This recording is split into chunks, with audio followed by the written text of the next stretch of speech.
pay on it. You want to put him later. Every total letter.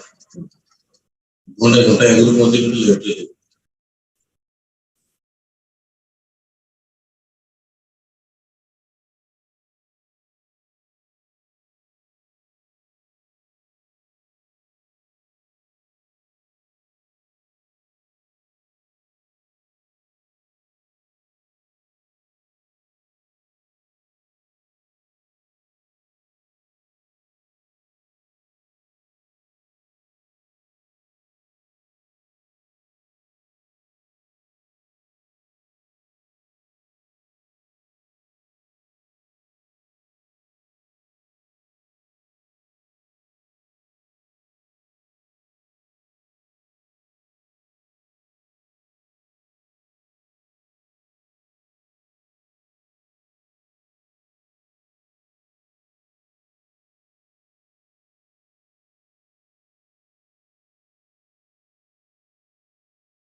What is started?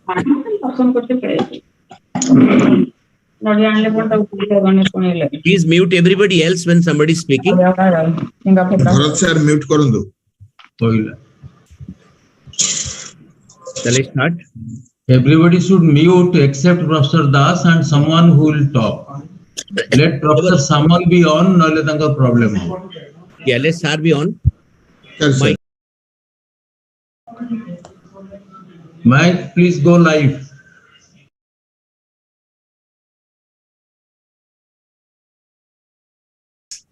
My very respected, very dear, revered teachers, Professor Samal and Professor Tripathi, my close friend and classmate, Prashant, very exemplary senior, Vijay Babu, my younger brother, Professor Joyant, HOD Medicine at the SCB, and of course, the Sutradharas for this meeting today, Alok and Mamta, who have made this possible today. Now, dear friends, it's a great honor on my part to welcome all of you to this 9th edition of the NUCD. Dear friends, it gives me immense pleasure to speak few words about this unique 9th edition of the NUCD. Suffice it to mention that NUCD over the last 9 years has made a dent in the diabetes teaching, research and education in the country, and it has been possible by the untiring effort of Alok and Mamta and Jan and many of us here. I will also like to welcome Bharat, who in the scientific committee has given very important contribution. So dear friends, in this 9th edition today, we bring to something new, something more. Dear friends, we are in this 9th edition, scaling new heights and conquering diabetes. That is our motto.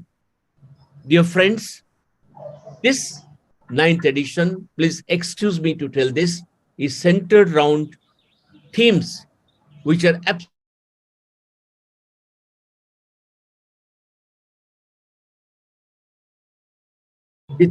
two themes on the newer concepts, the new edition this year. There are in fact two today and one tomorrow on the newer concepts by people who have really contributed and made a great change in establishing new concepts. We have a session on the current oral drugs, the most important pillar of diabetes treatment in our country. Very important, the newer oral drugs, the current oral drugs to be used.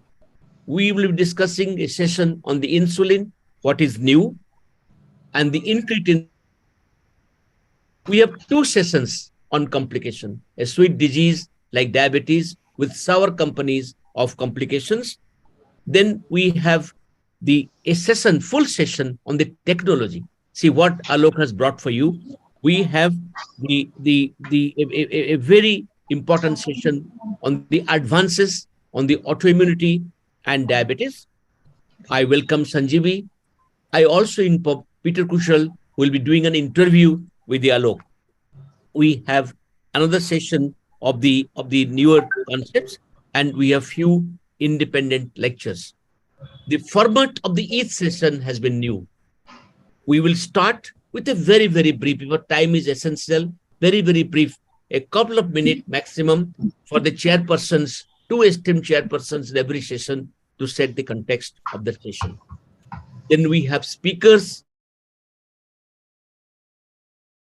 from across the country, from Dr. Jargar from Kashmir to Jyotidev from Trivandrum, from JJ, my student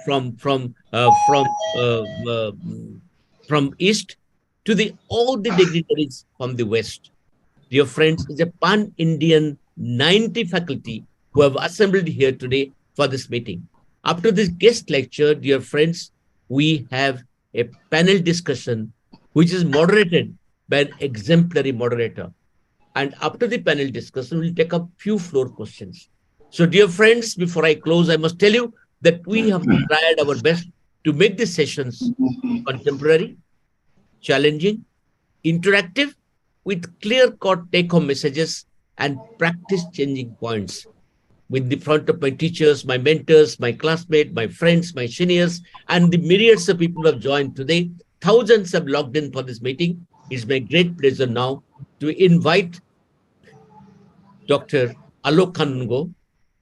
I told you the force behind this meeting, the main person behind the meeting, to give his initial remarks and take it forward. Alok, all is yours. Thank you, Professor Das, for your excellent introduction to the 9th edition of NUCD National Update on Clinical Diabetes. On one fine morning, when I was traveling, I talked to Professor Tripathi, Niranjan Tripathi and Professor Samal. Sir, why not we start a clinical update on diabetes in 9 years back? And both of them agreed that yes, you should, if you can, you should go ahead. So our journey has been non-ending. You have been a major pillar of support to us. Professor Ashok Das has been the guiding force for NUCD for last 9 years. He has never missed a single event. Even he has cancelled all his other assignments and joined physically and virtually with us. I thank you, sir, from the core of my heart. With me, my teacher, my mentor, my guru, Professor K.C. Samal is here, who brought endocrinology to India, Odisha, because he is one of the few endocrinologists of the country. He not only brought the endocrinology department to Odisha, he created awareness of among people that what the diabetes is through Diabetic Association of India by conducting hundreds of talks and camps. He encouraged research in this field, and I am a product of that. So I pay all my respect to Professor Samal and all the seniors. And Professor Misra is here. PK Misra is a stalwart. Professor Niranjan Tripathi, the most popular doctor of the state, and Dr. Jayant Panda, being so busy in his clinical practice and his administrative roles, he has given a lot of time to formulate the scientific program of NUCD. Professor Abhay Sahu, Professor Sambit Das, Professor Bharat Panirai, and many others, Dr. J.B. Kanwar and Dr. Devashish Misra Das have all joined together. This is a teamwork. All the credit goes to the team for creating such a wonderful national clinical program on diabetes. So I will not take much time. I thank Mamta, my wife, for being the biggest support in this event from the beginning. So she will be also singing a sloka today. So I will request Professor Das to ask for inauguration light lamp and Saraswati Bandana. Dear friends, I now request all the dignitaries to kindly light the virtual lamp lighting. It is not a virtual meeting, my dear friends. Except 1%, 99% of this program today is called virtual face-to-face. We are all face-to-face, except one. All of the things, except one recording, everything is virtual face-to-face, which is great. All are present, all have logged in. So on this virtual face-to-face program, may I now request all the dignitaries to kindly light the lamp, virtually light the lamp. And I'll request my dear Mamta to kindly do the Saraswati Bandana and then recite a sloka. Saraswati Bandana will be by Mayank and team. Kindly play the Bandana and then lighting the lamp.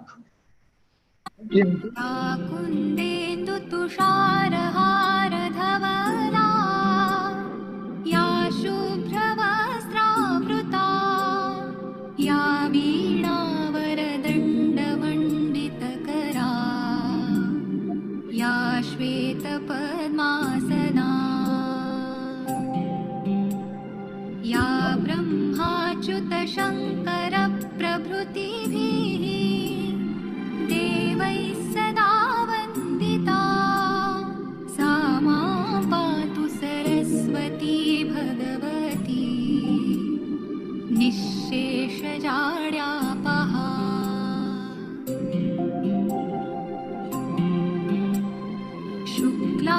ब्रह्मविचारसार Parma आद्यां जगद्व्यापिनीं वीणापुस्तकधारिणीम् अभयदां जाड्यान्धकारापहाम्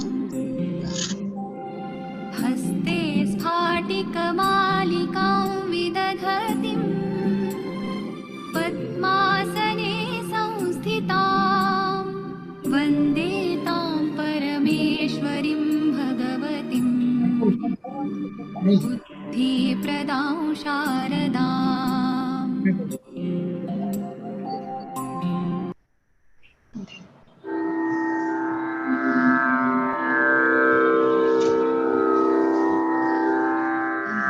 Respected doctors, on the auspicious occasion of the inauguration of 9th edition of NUCD, it's my privilege to recite a shloka for all of you.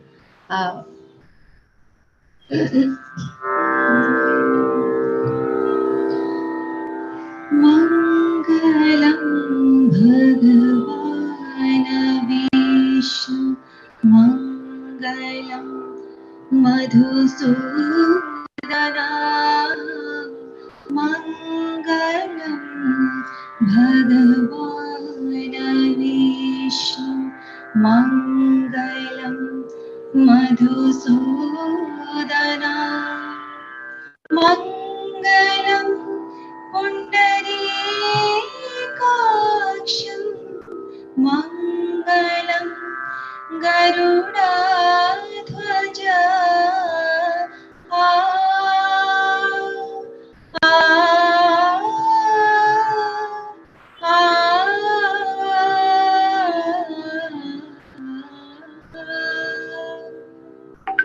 Madhavo Madhavo Nityam Madhavo Madhavo Hari Madhavo Madhavo Nityam Madhavo Madhavo Hari Smarante Sadhavo Nityam Sarvakareshu Madhava Sarvakareshu Madhava Sarvakareshu Madhava. Thank you so much. Thank you I very wish the conference all the success. Thank you very much. Thank you, Mamta. May I now request my teacher, Professor K.C. Samal, to kindly say a few words, Ashirvachan, and to kindly inaugurate the conference, sir. Thank you, Ashok. Jai Jagannath. Namaskar and good morning to everybody around India and world. I am really pleased and honored to inaugurate such a elite meeting of diabetes subjects. Now, during my old days, diabetes was a single subject, diabetes mellitus. Now, diabetes has become type 1, type 2, gestational diabetes, diabetes in women, diabetes in children, diabetes in adults, pancreatic diabetes. Diabetes has widened like a banyan tree. Now, in this context, it is very essential to have updates from time to time so that the physicians engaged in this field will take care of all patients. Now, one thing I want to tell that when diabetes comes to the picture, always the treatment comes in first and knowledge becomes the second. The treatment everybody is doing. Knowledge you will gain through journals, through research, through update meetings. And in this regard, Dr. Alok Anango is doing a lot of work through his hospital and himself and followers.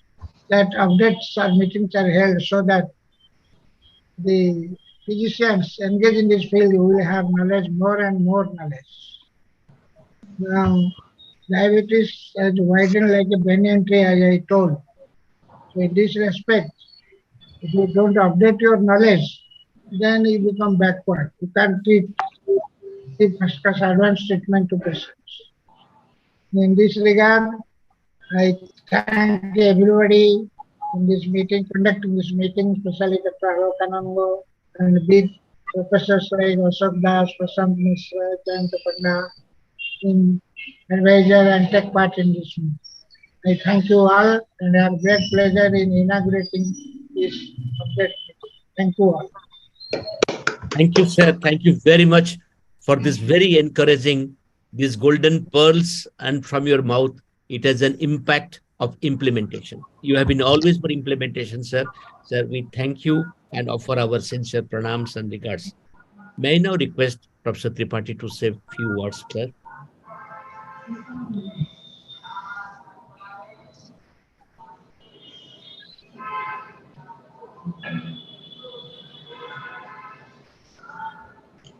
Professor Niranjan Tripathi, please.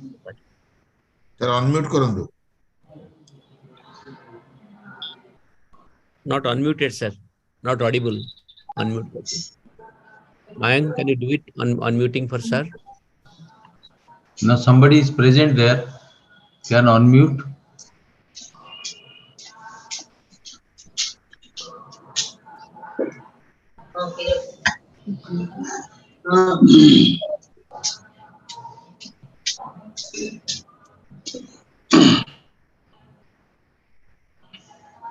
While sir is coming on board, Yes, sir. Am I audible now? Yes, sir has Yes, come. Sir, please start, sir. You're audible now, sir. Friends, on this 9th International NUCD conference, this is the most important conference on the clinical diabetes, which is only organized in India. Otherwise, no such gatherings and experts ever joined in organizing clinical diabetes conference. So first, I will now recite for inauguration a mantra for Lord Jagannath. For every Odia begins morning with Lord Jagannath, sleeps with Jagannath, eats his food, and always in short. Late Vinod Kanungo, he strongly believed in God and possibilities. While he was alive, during his ashram at the Jalamandal office at Kotak, he always worked 18 hours a day to translate his dream that every Odia should be a knowledgeable man in diabetes, and he that's why dedicated his son Alok, so that without choosing any career or anything, he simply wanted that he should change after diabetes, and for last, since his birth, he only has been taught and he has been introduced to teachers only talk diabetes, who dream diabetes, and who dream and function diabetes, so that diabetes becomes the #1 subject in the medical college at Qatar. So my friend, Alok, he's just like a younger brother to me. Mamta is just like my daughter. And they have done a wonderful work. In one lifetime, he has completed work for 10 lifetimes by constructing, by institution like KIDS, Kanungo Institute of Diabetes, which is a 100 crore property over which all the branches of diabetes has been being practiced. So friends, but in spite of this, for last 9 years, is conducting this clinical diabetes conference, which is first of its kind and also highly required for practitioners who just in 2 days' time brush up their knowledge with the latest diabetes. And virtually this year is a very important year because a number of things are coming up, newer insulin, newer oral drugs, and virtually at this time of this century, we are able to control diabetes to a HbA1c 6 to 6.5 to 7. So in the process, almost majority complications of diabetes is now not seen. Diabetic food, which was a dreaded complaint with this Odia farmer, is not now at all seen. Very, very few cases only seen out of sheer negligence. So let us now pray, Lord Jagannath, so that this conference achieves its goal, and all our friends from Professor Samuel, Professor Ashok Das, John Padda Professor, from these three generations of people, three generations. So these three generations of people and the great grand Professor Vibhuti Tripathi. So these group, they have maintained diabetes since 1960 till date. Everywhere, these four people who have represented, also Professor Siddharth Das. So these five people, they have promoted diabetes in Odisha and in India. So in the process, Odisha is now famous as a research center of diabetes for all Indian doctors who learn diabetes. So let us pray. Niladro Sankha Madhye Sattadala Kamale Ratna Singhasanastam Sarvalankara Jutam Nabhagana Ruchiram Sanjuktam Nadrajenam Bhadraya Bamo Bhave Rathachara Jutam Brahma Rudrendra Buddham Vedanang Saramishang Swadana Paribrutam Brahmadaru Spalani. Lord Jagannath, which is the Lord of the universe, he is also individual God for all Odiyas. For every great achievement, we pray, Lord, and majority of the people get their success, mentally happiness, and work for their life and goal. So, Lord Jagannath, who has been created like this, the new creation in the world, which has never repeated in any God, and all this creation, he will help you us all and help Alok and Mamta so that any problem in their life for research in diabetes, growth in diabetes, and the structures in diabetes, and books in diabetes, popular science in diabetes, whatever you think of any branch of diabetes, both have done great, great work so that diabetes lives on, and majority people are getting cured rather than without any complaint, they are now living. So without much, I can simply bless this occasion at this wrong side of the age. I must thank Alok and Mamta and thank Ashok, who are one of the best student I call, but though he is now professor's professor, so I must think that also, who was a lovely boy who used to work all the time in the wards of SU Medical College Medicine Department with Professor Akunanda Sara. So Professor Samal, who is a guiding force for many by simply his laughter, by his simple association, being a simple man, so he lived and virtually thwarted death, and in the meantime he is alive, getting strong. So my friends, there are many Vijay Babu is there. Now all these great people, they are there. So naturally, Odisha is very rich in diabetes management, and almost all diabetes people are getting good treatment now with the advent of free medicine supplied by the government of Odisha, including insulin. So friends, with this I close my talk, and I also pray Lord Jagannath so that this conference becomes a great success. Sir, thank you very much for this kind words and your love, and you're holding us in very high esteem. We will rise to our expectation. Dear friends, I'll request now Prashant to say 2 sentences on this great occasion, followed by my senior Professor Vijay Babu. Prashant, are you there? Prashant? May I request Vijay Babu to speak few words, sir, 1 or 2 sentences. Thank you. Respected Professor Samal and the NUCD team and headed by Dr. Alok Kanungo, Mamta Madam, and Professor Ashok Das, the main driving force in the organizing the scientific event. Professor Panda, Professor Niranjan Tripathi, Dr. P.K. Mishra, and all the delegates. I wish all the success. Today is the Makar Sankranti, is a very auspicious day in everywhere in India, particularly in the south and in our place. So I wish all success to this endeavor, and this 9th edition, gradually year after year, new things are being added.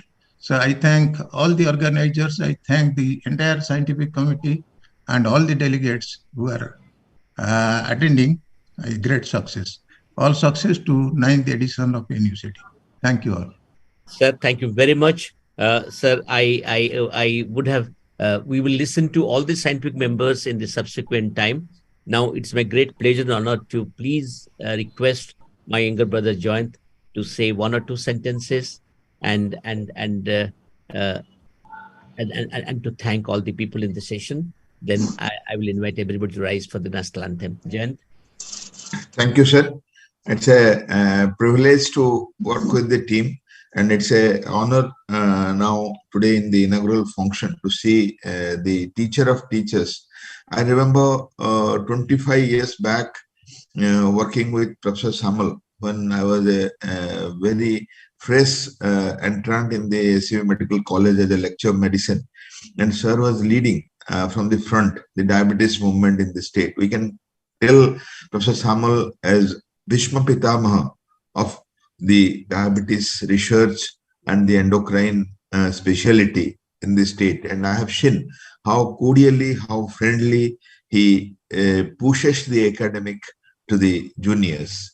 So we have all learned, and I'm a direct student of Professor P.K. Mishra, who has taught me endocrinology during my post-graduation period. And Professor Ashok Das is a friend, philosopher, guide. He is a mentor for the whole country. And Alok sir has become an anchor of diabetes movement.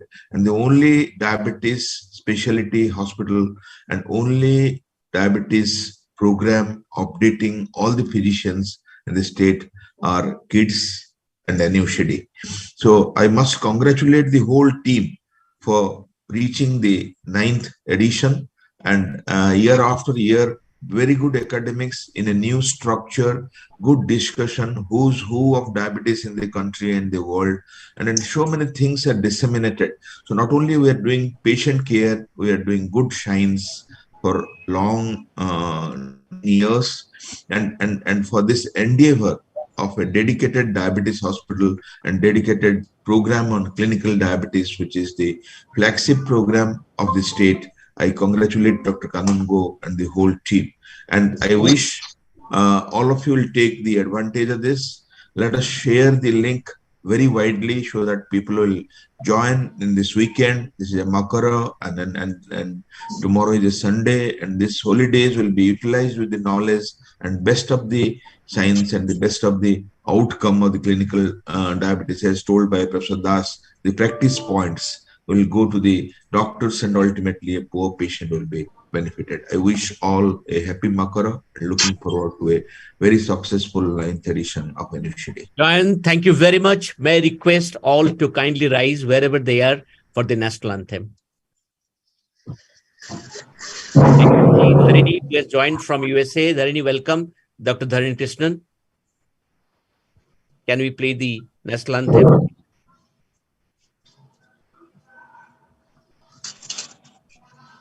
Mayank?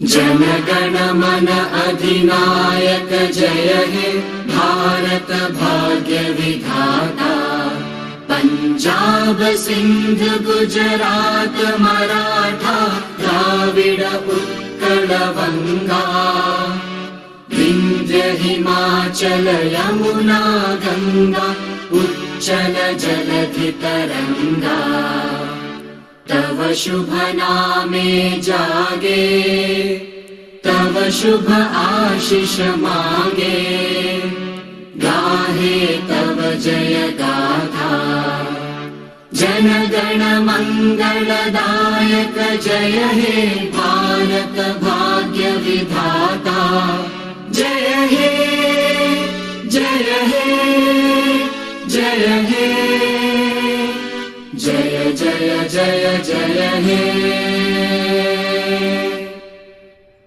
Thank you very much. May I now request the conductors of the session, the first session, I'll request Alok to kindly invite for the first session along with Joyant. Welcome everybody to the 9th edition of NUCD, and our first theme is nutrition and diabetes, which is a very important aspect of diabetes management. And after the launching of CGMS, we are able to know which food is rising the glucose, how much, how quickly, and many of our old ideas are changing. To conduct this session, I will request dietitian Monica Behra and dietitian Subhasri Jena to kindly chair the session and take the session forward. Monica and Judge Subhasri. Thank you, Dr. Sir. A very good morning and wishing you all a happy Makar Sankranti. Chairman Scientific Committee Professor Dr. Ashok Das, Chairman Organizing Committee Professor Dr. Alok Karungu Sir, Vice Chairman Scientific Committee Professor Dr. Jayanta Pandit Sir, and all the members of Scientific Committee and dear delegates. Welcome you to the 9th NUCD National Update on Clinical Trials. Today is the first session, that is, our theme is nutritional management in diabetes. As we know, diet and diabetes are having an integral relationship. When diabetes was detected by Acharya Sushrita and Acharya Charaka, the only treatment was diet in diabetes management through diet. And it has passed through many diets, such as starvation diets and many more. So today is the first session we have the nutritional management from in modern days. Diabetes and its management have a scientific ingredients. By adding something or by subtracting something to make the diet an important thing to management through diabetes. So today in this first session, we have chosen three important topics. To deliver these topics, we have the most authentic accommodations in the field, like first we have Dr. Dharini Krishnan. She will deliver the comprehensive diet planning for weight reduction. Second, Dr. Rudrashi Samal. His topic is renal diet for prevention and management of diabetes through kidney disease. Third speaker is Dr. Supratik Bhattacharya. His topic is role of protein management in diabetes. So without wasting much time, I request my co-chair, dietitian Subhasri Jena, to take forward the session. Madam, please. Good morning, all.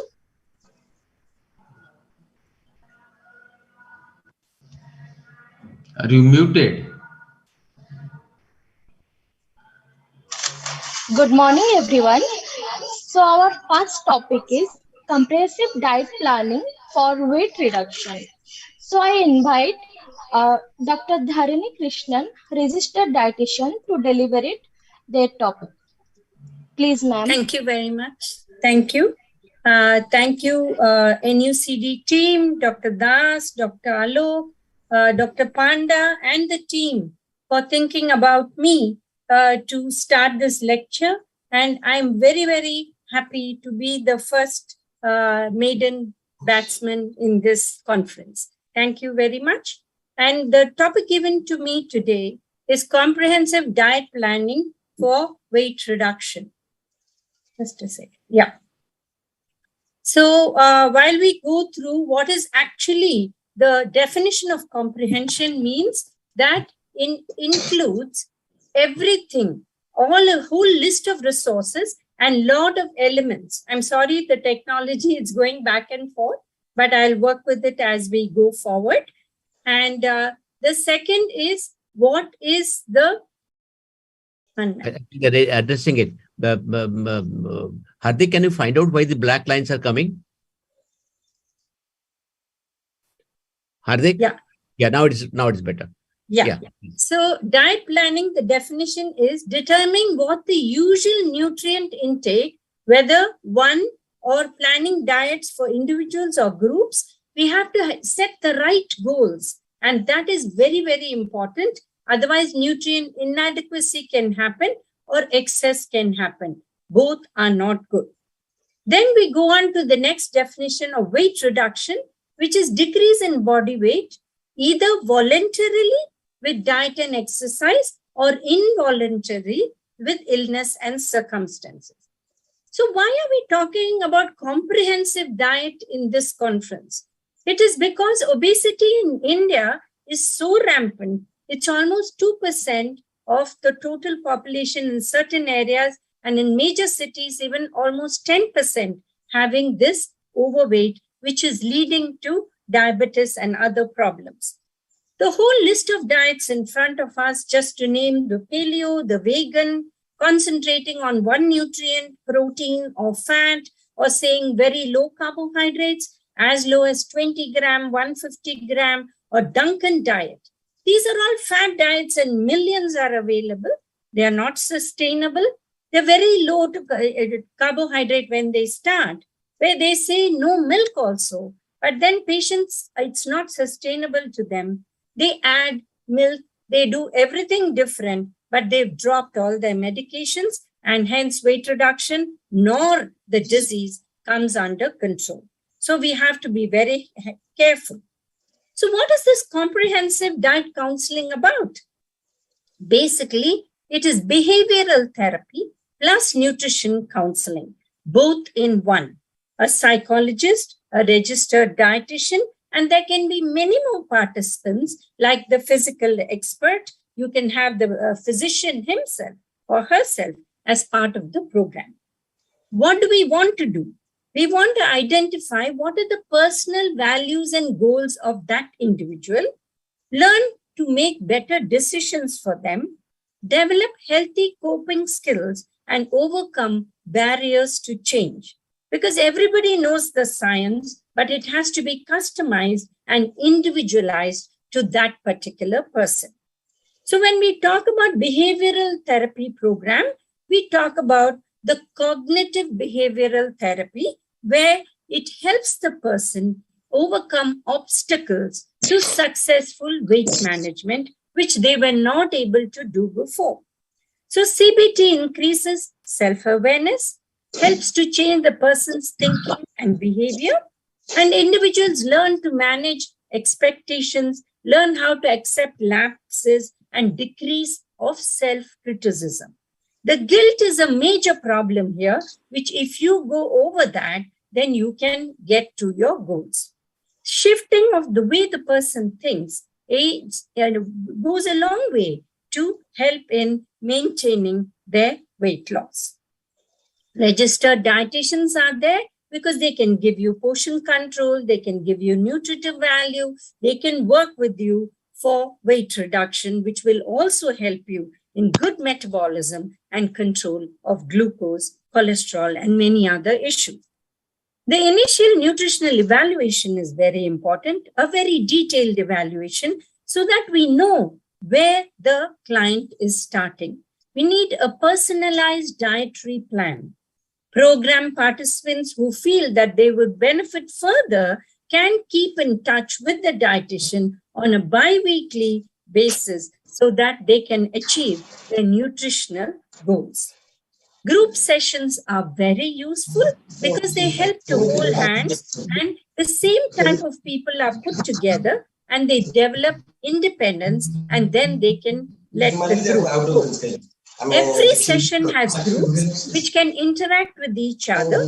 For example, we know in India, the WhatsApp groups are a big thing, or any social media groups which help us to exchange thoughts and ideas which are similar in groups. Individual behavioral and nutritional assessments are done to help them individually. So what do they need to do? They have to maintain a healthy weight.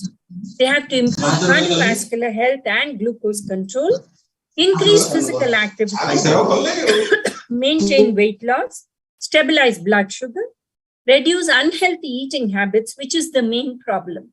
It is not just the 3 meals, it's the snacks, it's the every hour eating which creates the problem.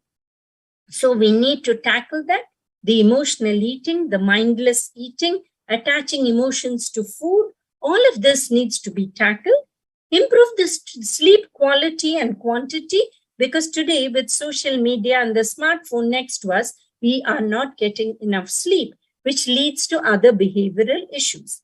Improve overall quality of life and self-esteem. So these were the things taken up by this program at Yale. And now I'll discuss a couple of other programs like the Jefferson Health Comprehensive Weight Management Program, where they focus on, we'll find the safest and most effective treatment options for the person. They offer a full range of weight management approaches to align with specific needs. This is very, very important, because to each person, what need they need is important to be catered to, from nutrition counseling, physical activity to medical supervision of diet plans are very important. Let's come to the Indian scenario. We have a carbohydrate percentage of 60 to 70%, which is almost 225 grams of carbohydrate per day if we take it in a 1,500 calorie diet. Proteins 10 to 15% is about 36 grams, and fat 20% is 33 grams. Can be changed by 5%, and the grammage will change as you see it below, and that could be doable, and as step by step we can reduce according to the metabolic issues. Let's take the calculation of a very low carbohydrate diet. If somebody is 158 centimeters and the weight is 65 kgs, the ideal body weight should be 56 to 60 kgs. If we say according to the new EAR, which came out in 2020, 0.6 grams of protein per kg ideal body weight, which will be about 36 grams for this person. The very low carbohydrate diet gives 30 to 40 grams of carbohydrate per day. Taking 40, we may end up with just 320 calories, protein plus carbohydrates together. Where are we going to get the rest of the calories from? Fat? And what are we? We are the cardiac capital of the world. And can we digest it? Even if we take the right fats? These are questions we need to answer. So, of course, the complex carbohydrates, we had the Dietetics Day on the 11th of this month, where we celebrated the millets in a big way. And we need to include millets in our diet. But just remember, you need to roast or ferment or sprout the millets, because they do have goitrogenic effects. Then once you do one of these, they're safe to use. Red rice, semi-polished rice, fruits also have carbohydrates, so be how you use it. Banana stem, banana flour, green leafy vegetables, variety of beans, all of these can be used. It's not necessary only to use broccoli or Brussels sprouts, which may not be available to the average population. Then protein, include most of the following: whole pulses at least twice a week, dal regularly in whatever form in the dish that you use, soybean for people who can take it, mushrooms, milk, paneer and curd in a vegetarian diet. And what do you do this? Increase this, kuch zyada karo. And in non-vegetarian diet, it's the eggs, fish, seafood, chicken, and lesser of the other meats. When we come to fats, though ICMR says 30 grams, I always say 15 ml, because we get the fat anyway from outside in other foods. So 15 ml, which is half a liter per person per month. But what are people doing? For 4-member family, the calculation is 2 liters, but they are taking 4 to 6 liters. Are we surprised that we are going wide and horizontal rather than vertical? So the five food groups are important, and I think most of you know them: the grains, the proteins, the vegetables, fruits, and dairy. And what do you know? Go to whole grains, protein increase because most people are not even having the 0.6 gram. Vegetable increase, fresh fruits increase, the right ones, and dairy 400 ml of toned milk. We have a huge set of spices which are extremely good and add very good this thing to help our health and metabolism. Superfoods, we need moringa to go all over the world to come back to us to say how important it is. So let's start using them and learn, I think, from your own parents or grandparents, because the cooking shows use too much of oils. So is there one diet for weight loss or diabetes? Is it one fit for all? Not at all. It's a customized diet according to the carbohydrate, protein, and fat the person was taking. That's why a detailed diet history is very important. Something like this, where quarter plate is fruit, quarter plate is vegetable, quarter plate is whole grain, and quarter plate is the protein with the superfood as vitamin C amla. If you don't want to mix the fruit with the cooked food, you can have a double of vegetables itself. What is sustainable? This is just one example I want to share, where a client who was 128 kgs, very young, 30-year-old, with 3 children, was wheeled into the bariatric surgery because she was 128 kilos. So she came for help. What did we say? She said she'd tried meat replacements. It was not affordable. Regular diet, weight gain could not be done. She didn't want to lose so slow. So was ready for intermittent fasting. I'm not trying to say you have to do that. All that I'm trying to say is you have to individualize for the person. So what did she achieve? 47 to 30% of body fat in 10 months and 3.7 kg loss per month of weight. And she also had an extremely good BMI reduce. And you can see that her sugars, her cholesterol, her A1C, everything dropped to normal levels. The diet was very much the diet she was taking, but was fitted into the 8 hours that she can eat. And it had vegetables, fruits, protein, and every one of them. No special foods, homemade food, vegetarian with dairy, no eggs, no protein powders, and she managed very well. So it can be done. It's not that vegetarians do not get enough protein. We can give them with a proper diet. She did extremely good exercise, slept well, and got enough vitamin D. So those who are taking a lot of meal replacements, they need to detox maybe. So here I'm trying to say that comprehensive diet can be different sciences which can be integrated. This is a study where you say the human population can be classified according to the Prakriti in the Ayurveda, and traditional medicine to modern pharmacogenics can be done according to Prakriti type, and the human constitution types of Indian traditional medicine can be put together. So if nutrigenomics, modern science, and any alternative medicine, whether Ayurveda, Siddha, Unani, can be used along with allopathy to help our patients for weight management. So comprehensive is using many, many different forms of sciences, whether it's nutritional science with behavioral therapy, with exercise, or it can be thought about in a different way. So what is the final answer? What works for the individual? Limit the portions in each meal, reduce the snacking and eating out, follow what works by taking advice from a registered dietitian. You can take all food types every day and still lose weight, and work with integrated team to make things work for you, such as physical experts, behavioral therapists, along with dietitians. And if a physician can join the team, nothing like it. Thank you very much for this opportunity, and I hand over the session back to the chairpersons. Thank you, Dharini Krishnan, for joining from States, and we are immensely grateful. Over Thank to you, sir. the My chairperson pleasure, to sir. invite the second speaker, please. Excellent deliberation, ma'am. Now I request to Dr. Rudrasis Samal to deliver it on lecture of renal diet for prevention and management of diabetic kidney disease.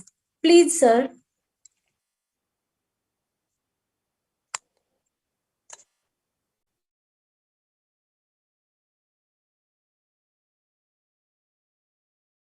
Can we put the introduction slide of Dr. Rudrasis? Yes. Dr. Rudrasis is MBBS, MD and DM, is a known nephrologist, completed MBBS, MD, General Medicine and DM in nephrology from SCB Medical College, Cuttack, Odisha, consultant nephrologist and transplant physician working in Cuttack, specialized in dialysis, renal biopsy, continuous ambulatory peritoneal dialysis, glomerular disease and renal transplant. Dr. Samal, please.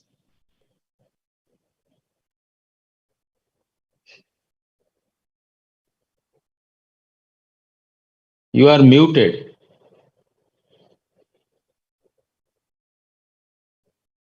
Please unmute. Yes, sir. Sir, good morning to all of you.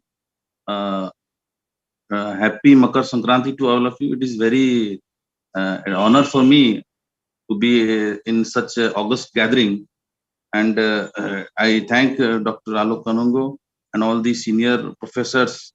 As Jan sir rightly told, the Bhishma Pitamas of treatment of diabetes in Odisha. I thank them for this opportunity to allow me to come and speak to you on something regarding diabetes and the renal diet in diabetic kidney disease. Sir, should I start my presentation? Yes. Please start the screen sharing. Sir.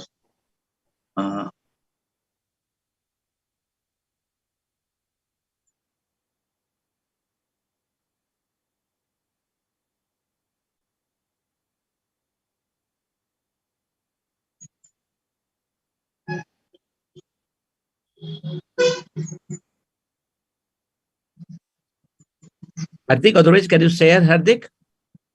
Yeah, should I send my PPT to you? No, can you share, Rudrasis, or? No, I am having some problems, sir. It is Okay, being then writing send it to Hardik immediately. Sir, there is a green button over there of share screen. No, I know that, but this PPT format is not being accepted. So actually, you have to mail us or WhatsApp us. Okay, I will just WhatsApp you, sir. You WhatsApp me, I will send it to them. Also mark me a copy. And in the meantime, Ashok bhai, should we go for the next talk? Sir, I WhatsApp you, sir. We'll wait 1 minute. Supratik is there. I can see the handsome young endo from Calcutta. Supratik, wait for a few minutes. After Rudrasis finishes, we'll have. I think it will immediately prolong. Hardik, please project now. He has sent it to you by WhatsApp. Mike. We didn't Priyadarsini, if you have received, please send it to Mike. Whom did you send, Rudrasis? You sent to Hardik or to Dr. Alok? Yes, I have sent it, sir, 2381 number, sir. I will send it to sir, Dr. Kanungo. Please.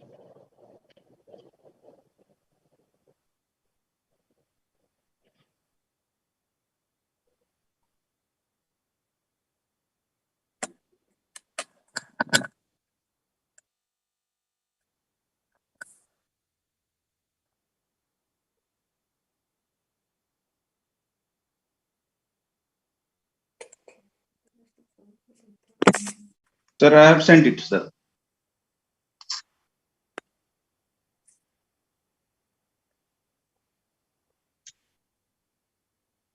Priyadarsini, have you received it? I have not received yet. Rudrashish, shall we go ahead with the Supratik, then come back to you? Yes, sir, no problem. But I have sent it, sir. I think it has been started appearing.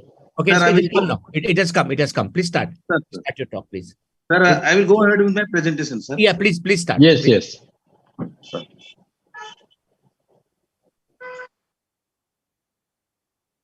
Sir. Sir, very good evening to all of you.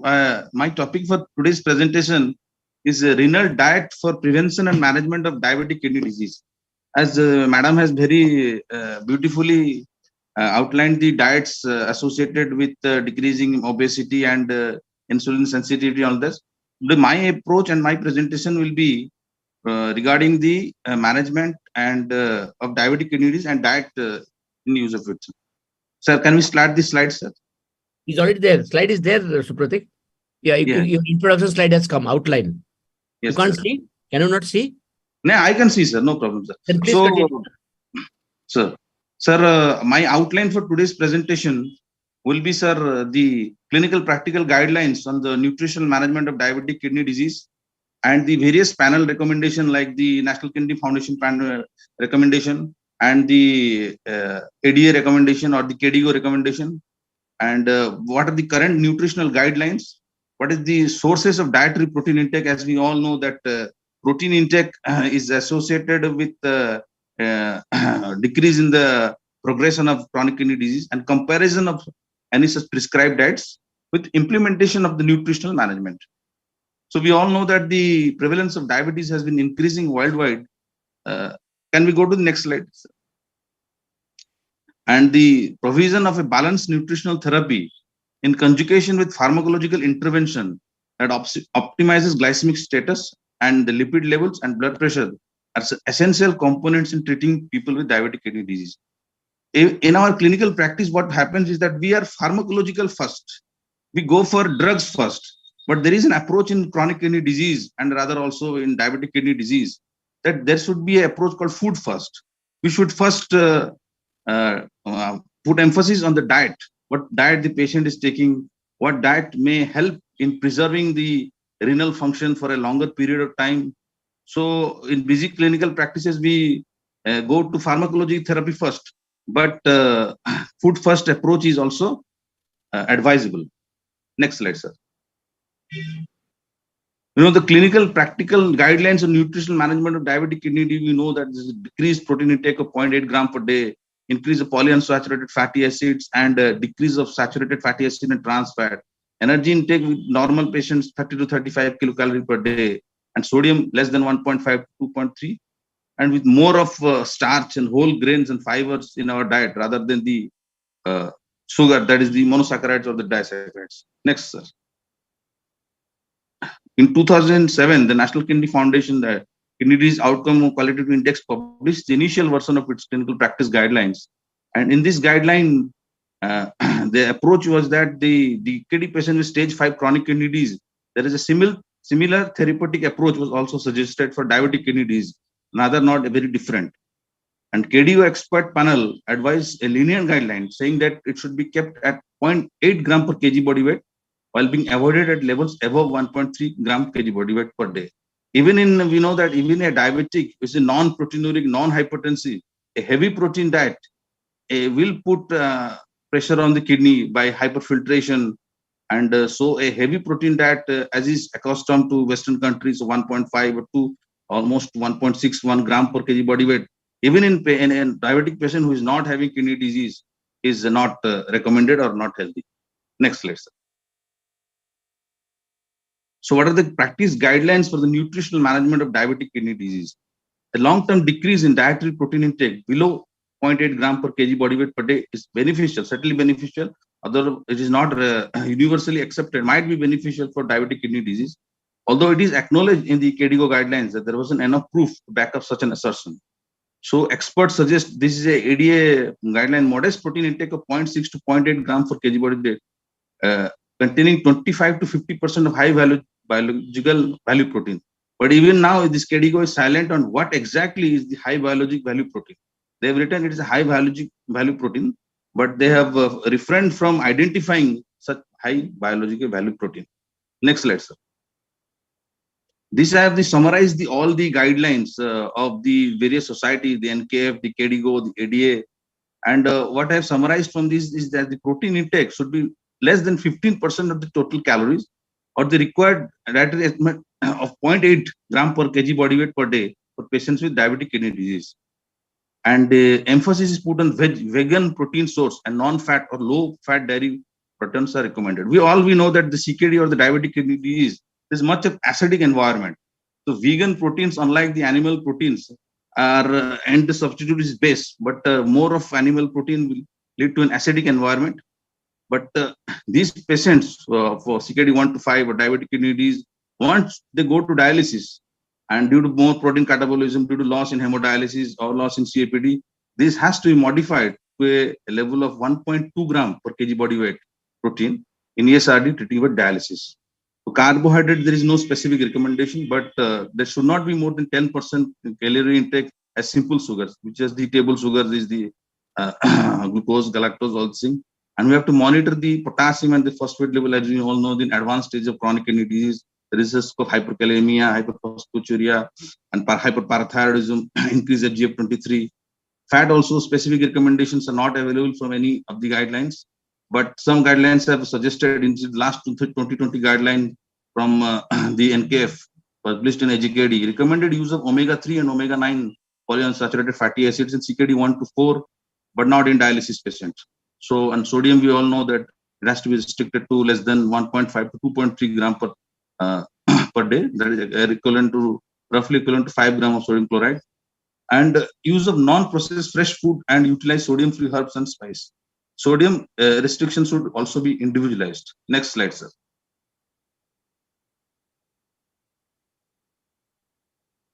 Sir, next slide, sir. Although dietary therapy is a crucial component of diabetic kidney treatment, but due to the ongoing debate and knowledge gaps regarding specific therapies in this population, clinical practice guidelines do not entirely address all nutritional management issues. We cannot hard and fast say that this diet, that this approach is perfectly fit for diabetic kidney disease patients, or rather also for chronic kidney disease patient of any etiology. Additional, due to change risk to benefit ratio profile of a particularly management regime across various levels of renal function, recommendations alter across these phases of diabetic kidney disease. A patient of diabetic kidney disease has, say, of GFR less than 60 will not have the same diet as, say, GFR more than 60. Or a patient of diabetic kidneys on hemodialysis will have an entirely different diet than that of a non-dialysis patient. So it has not been tailored to one single entity. Next slide, sir. Continuing that, for instance, intense glycemic control, this has been linked to higher risk of negative outcome in advanced chronic kidney disease and ESRD, with patients becoming more prone to hypoglycemia.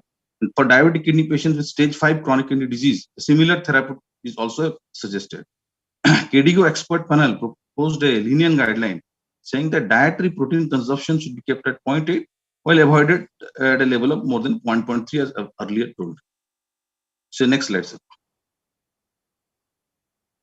The guidelines also suggest that there is inadequate proof that these patients would benefit from a long-term reduction of dietary protein intake of below 0.8 gram per kg body weight per day. So as a more successful dietary approach, some experts advise a low protein diet of 0.6 to 8, or even a very low protein diet. We know that still there, which is complemented with keto analogs. So what is the ADA, the ASN, and the NKF consensus? This is a consensus meeting in 2014. Where last the ADA expert panel suggested a normal amount of dietary protein intake of 16 to 18% of total calorie intake for diabetic kidney disease patient when it comes to dietary protein consumption. But the KDIGO and the ASN and the NKF, they have suggested a protein intake of 0.8 gram per kg body weight. So accordingly, we are different in our approach according to different guidelines. This is the next slide, sir. Next slide, sir. What are the existing evidence and gaps in knowledge in the dietary management of diabetic kidney disease? Which meta-analysis have associated with low protein diet with preservation of GFR we have seen in type 1 diabetes. But what is the ideal amount of protein intake has not been clarified. What is the source of protein, high value, biological value protein, it has been written, but it has not been actually found out that which dietary source of protein is the best we have know that protein originating from vegetable source is associated with less risk of proteinuria, low risk of ASKD progression, but exact effect of different protein type is not still known. Carbohydrates, we have not still known exact amount of carbohydrate, apart from the fact that, as madam told in that plate, we have divided into vegetable, starch, and meat and protein. Intake of whole grain carbohydrate, more of fiber, and the 20 to 40 gram has been known to slow the progression of chronic kidney disease. Prescribed diet, two most famous diet prescribed are the dietary approach to stop hypertension and the Mediterranean diets. We'll discuss that in detail later. Sir, please, next slide.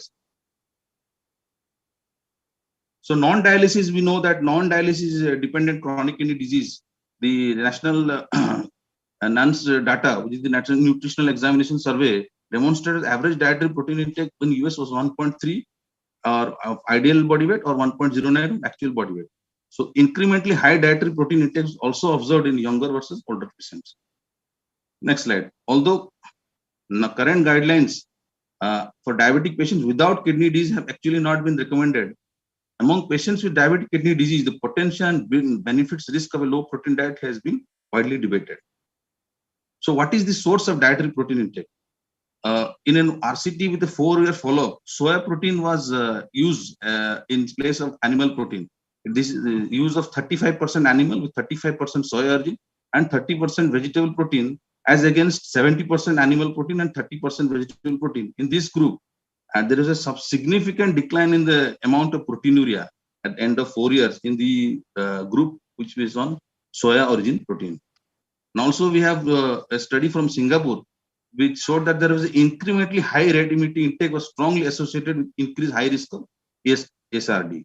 But still, we know the famous on-target trial, which is the ongoing telmisartan and telmisartan versus ramipril trial. A secondary analysis of that trial showed that a higher animal protein intake, along with moderate alcohol consumption, was associated with a low risk of CKD. So, so different studies have come out with different outcomes. In this NANS third cohort, we have seen that the GFR less than 60 and GFR more than 60, there is those who consume more plant-based protein had reduced death rate in the GFR less than 60, but this beneficial effect was not observed in patients with GFR more than 60. Next slides. Next slides. Next. Next slides. So you have seen that numerous observational studies have found a correlation between low dietary protein intake and high risk of death and hospitalization in hemodialysis patient. In hemodialysis patient, the same level of protein that we recommend for a patient not on dialysis cannot be used. So in comparison, non-dialysis, the guideline suggests a higher dietary protein consumption of more than 1.2 gram per kg body weight per day. Next slide. So the NKF KDOQI recommendation apply to the entire CKD population, including both dialysis dependent and non-dependent individual in case of energy and carbohydrate intake. That is should be around 30 to 35 kilocalorie per kg body weight, and it has to be individualized to daily adjust the calorie intake. Next slide. For an elderly, here we have to be a little bit cautious. For elderly who are inactive, like most of our patients are, a daily calorie intake of 30 kilocalorie per kg body weight might be sufficient. In an obese person, that should be cut by around another 50 to 750 calories. So around 1200 to 1500 calories for women who are obese and around 1500 to 1800 calories for men. Because obesity, as we all know, is a risk factor for diabetic chronic kidney disease and CKD kidney disease itself, and also glomerulopathy like ORG and all. So consuming low potassium fruits and vegetable in a case of advanced chronic disease, phosphorus binder when it has to be used.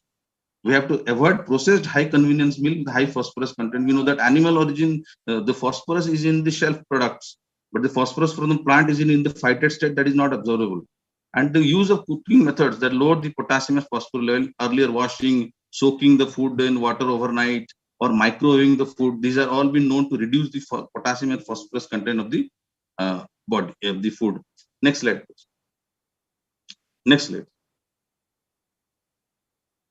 About fat intake, we know that dyslipidemia is a critical aspect of management of diabetic kidney disease, but the optimal amount of dietary fat has not been identified. There is a widespread agreement, recommendation that individuals with diabetes have a lower risk of cardiovascular disease when their consumption of saturated fatty acid and trans fat is reduced. Next slide. So it is advisable to keep the saturated fat at less than 7% of daily calories or less. The evidence that the kind of fat consumed has greater impact on metabolic status than total fat intake.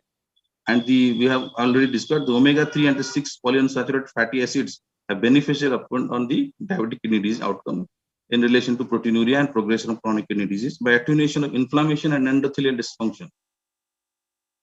So some studies regarding the fat intake in diabetic kidney disease of a multicentric study of 192 patients with type 1 and type 2 diabetes with albuminuria.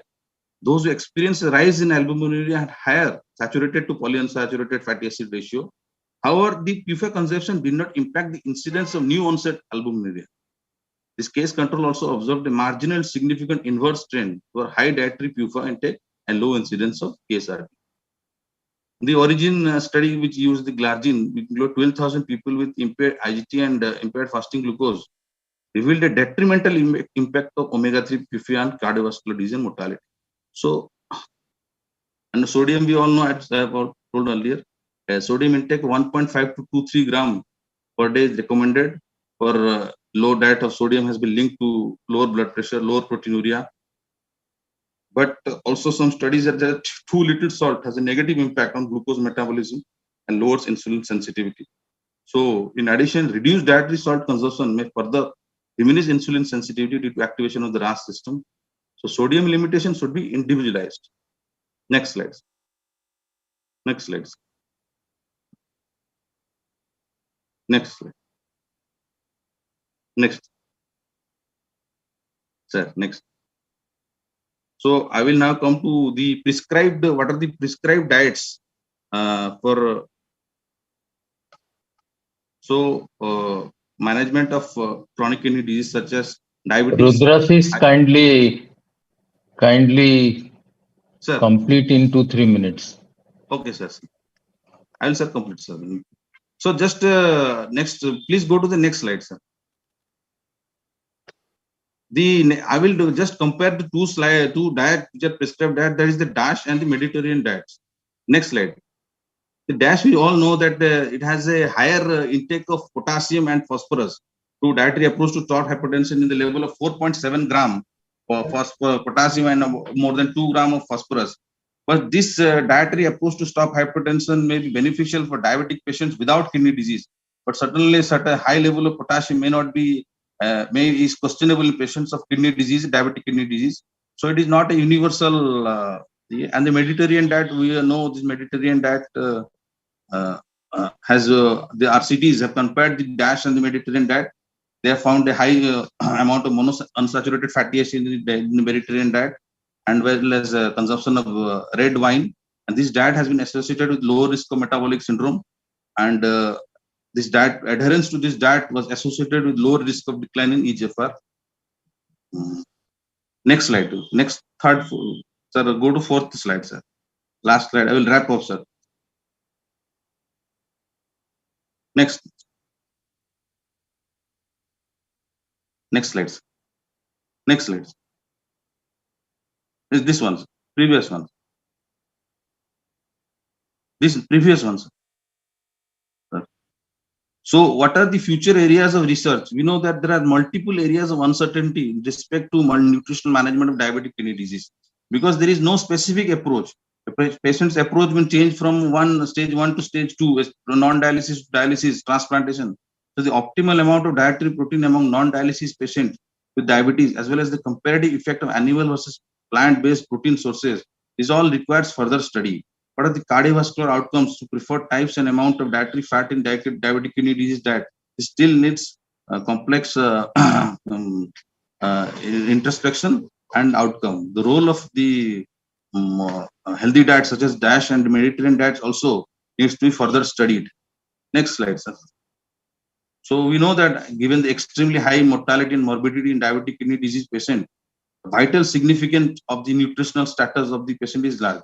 And that is a largely unused approach in our armory that we seldom use in treatment of diabetic kidney disease or chronic kidney disease for that matter.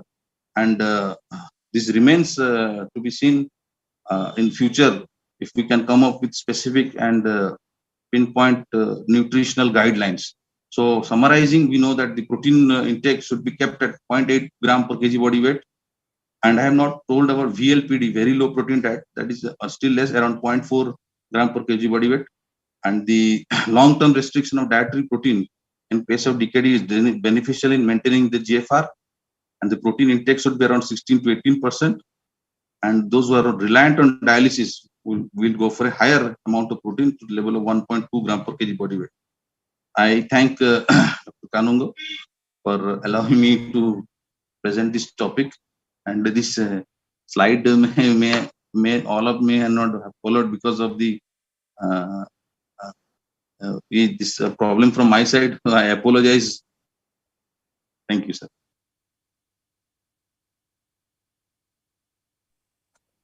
Shubhasri, will invite the third speaker. Third speaker, Supratik, is here already.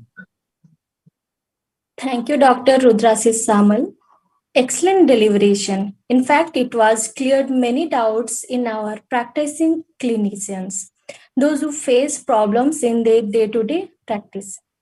Now I inviting Dr. Supratik Bhattacharya, MBBS distinction, MD, MRCP in UK, FRCP, FAC in USA, FACP in USA, FRSSDI, MS Endocrinology and Diabetes, London Scope Obesity, Certified Director, Skin Diabetes and Endocrine Center, Kolkata. He is a consultant, Department of Endocrinology, MRI, Salt Lake and Apollo Sugar, Kolkata. His publications, 30 plus international and national, is a fast author. He is the author of 5 book chapters. He is a part of multiple phase 3x4 studies, including global studies. His special achievements, speaker at various national and international conferences, organizing chairperson, International IG2 Summit and SGLT2I Plus Conclave. He is a part of organizing committee for ACP IM 2021, Diabetes India 2021, RSSDI Defeat Diabetes Task Force, National Scholar and Rank Holder in 10th Board Exam and Gold Certified Holder in A-Level Exam UK, Distinction Holder in Medical School and Post-Graduation. Now I request to give a lecture on role of protein management in diabetes. Please, sir. Right. Thank you, Chairperson, for all your kind words of introduction. And my heartfelt thanks to Professor A.K. Das, who is a legend in himself and also a big inspiration for all of us. And of course, Professor Alok Kanungo, thank you so much for inviting me. And my dear friend and mentor, Professor Jayant K. Panda, and also my friend, Dr. Sambit Das, and the entire organizing committee. So I'll just take a second to upload my slide. And please give me a shout if it's visible to you. Yeah, it has come. Good. You can make it full screen. Yeah. So I'll be talking on the role of protein in diabetes management, and I've been kindly introduced. Just to remind ourselves that the global burden of diabetes is on the rise. It's more than 600 million across, it's going to be more than 600 million by the time we come to 2045. In India itself, we have more than 77 million people with diabetes, and this is going to rise to about 124 million by the time we're in 2024. And a quick apology, I'm a bit down under the weather, so if I need to cough, I sincerely apologize in between. So medical nutrition therapy and its goals in type 2 diabetes management. And I'll highlight the importance of macronutrient-like protein and also the importance of medical nutritional therapy. So this is highly individualized and customized, and it's an indispensable component of diabetes management, which includes counseling and recommendations for dietary intake and nutritional goals by a registered dietitian or qualified nutritionist. So I'm very blessed that in UK as well as in India, I have a very good team with an excellent clinical nutritionist in place who usually counsels the patient on a regular basis regarding the diet. So promote and support the healthful eating patterns, maintain pleasure of eating, address individual nutritional needs. So this is very, very important, and provide practical tools that promote healthy eating patterns. In general, when it comes to diabetes management, we know that we need to reduce the intake of refined carbohydrates, choose low glycemic index and low glycemic load foods, increase fiber consumption. But more importantly, what we are going to highlight today is the importance of protein. So you need to increase the intake of protein and make it at least 20 to 25% of the daily intake. Reduce intake of total fat and saturated fat and trans fat. Focus on the quantity and, more importantly, the quality of the nutrients. Achieve and maintain recommended body weight and, of course, accomplish individualized blood pressure, lipid, and glycemic goals to delay and prevent the development of diabetes-related complications. Now, protein is a non-negotiable nutrient in type 2 diabetes management, and we'd highlight the physiological effects of protein. So here we see the insulinogenic effect. So protein ingestions stimulates the incretin peptide secretion like GLP-1. So it boosts the endogenous GLP-1 release. And in effect, it has got an insulinotropic effect by enhancing the insulin secretion and improving the blood glucose levels. It also induces satiety via the GLP-1. So that is, again, another thing that we wanted to highlight today. Satiety is being maintained if you have adequate intake of protein. It regulates the food intake, resulting in weight loss eventually in those individuals who are overweight or obese. Again, another important part is a thermogenic effect. So there is an increase in the energy expenditure due to the energy used in the postprandial processing of absorbing, metabolizing, and storing ingested nutrients. So proteins have higher thermogenic effects than carbohydrates and fats.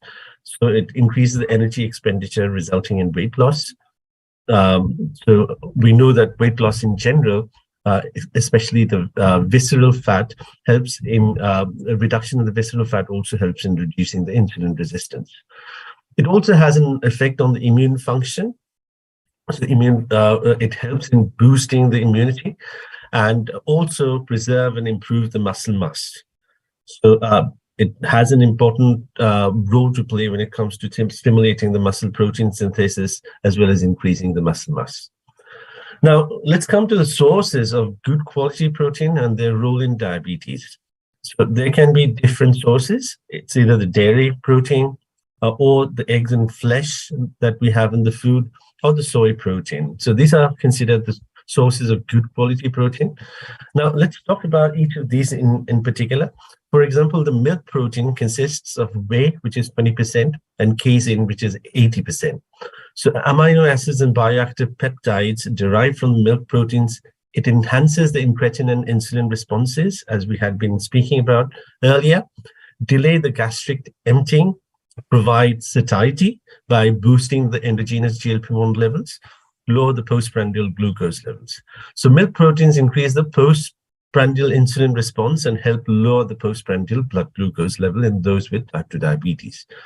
Coming to the whey protein, it has been shown that 57% higher 3-hour area under the curve insulin secretion and significant reduction in the 3-hour area under the curve glucose concentration by 21%. Pre-meal whey protein consumption has resulted in a reduction in the total postprandial glycemic area under the curve reduction, and also higher GLP-1 incretin release, stimulating the insulin release in effect. So delayed gastric emptying, increased satiety and weight loss are also seen with the use of whey protein. Casein, when it's hydrolyzed with 5 grams of leucine, has shown to significantly reduce the plasma glucose level. So addition of leucine has shown to induce the greatest increase in the insulin. Now, coming to soy protein is another good quality protein, especially for the vegetarians or vegans.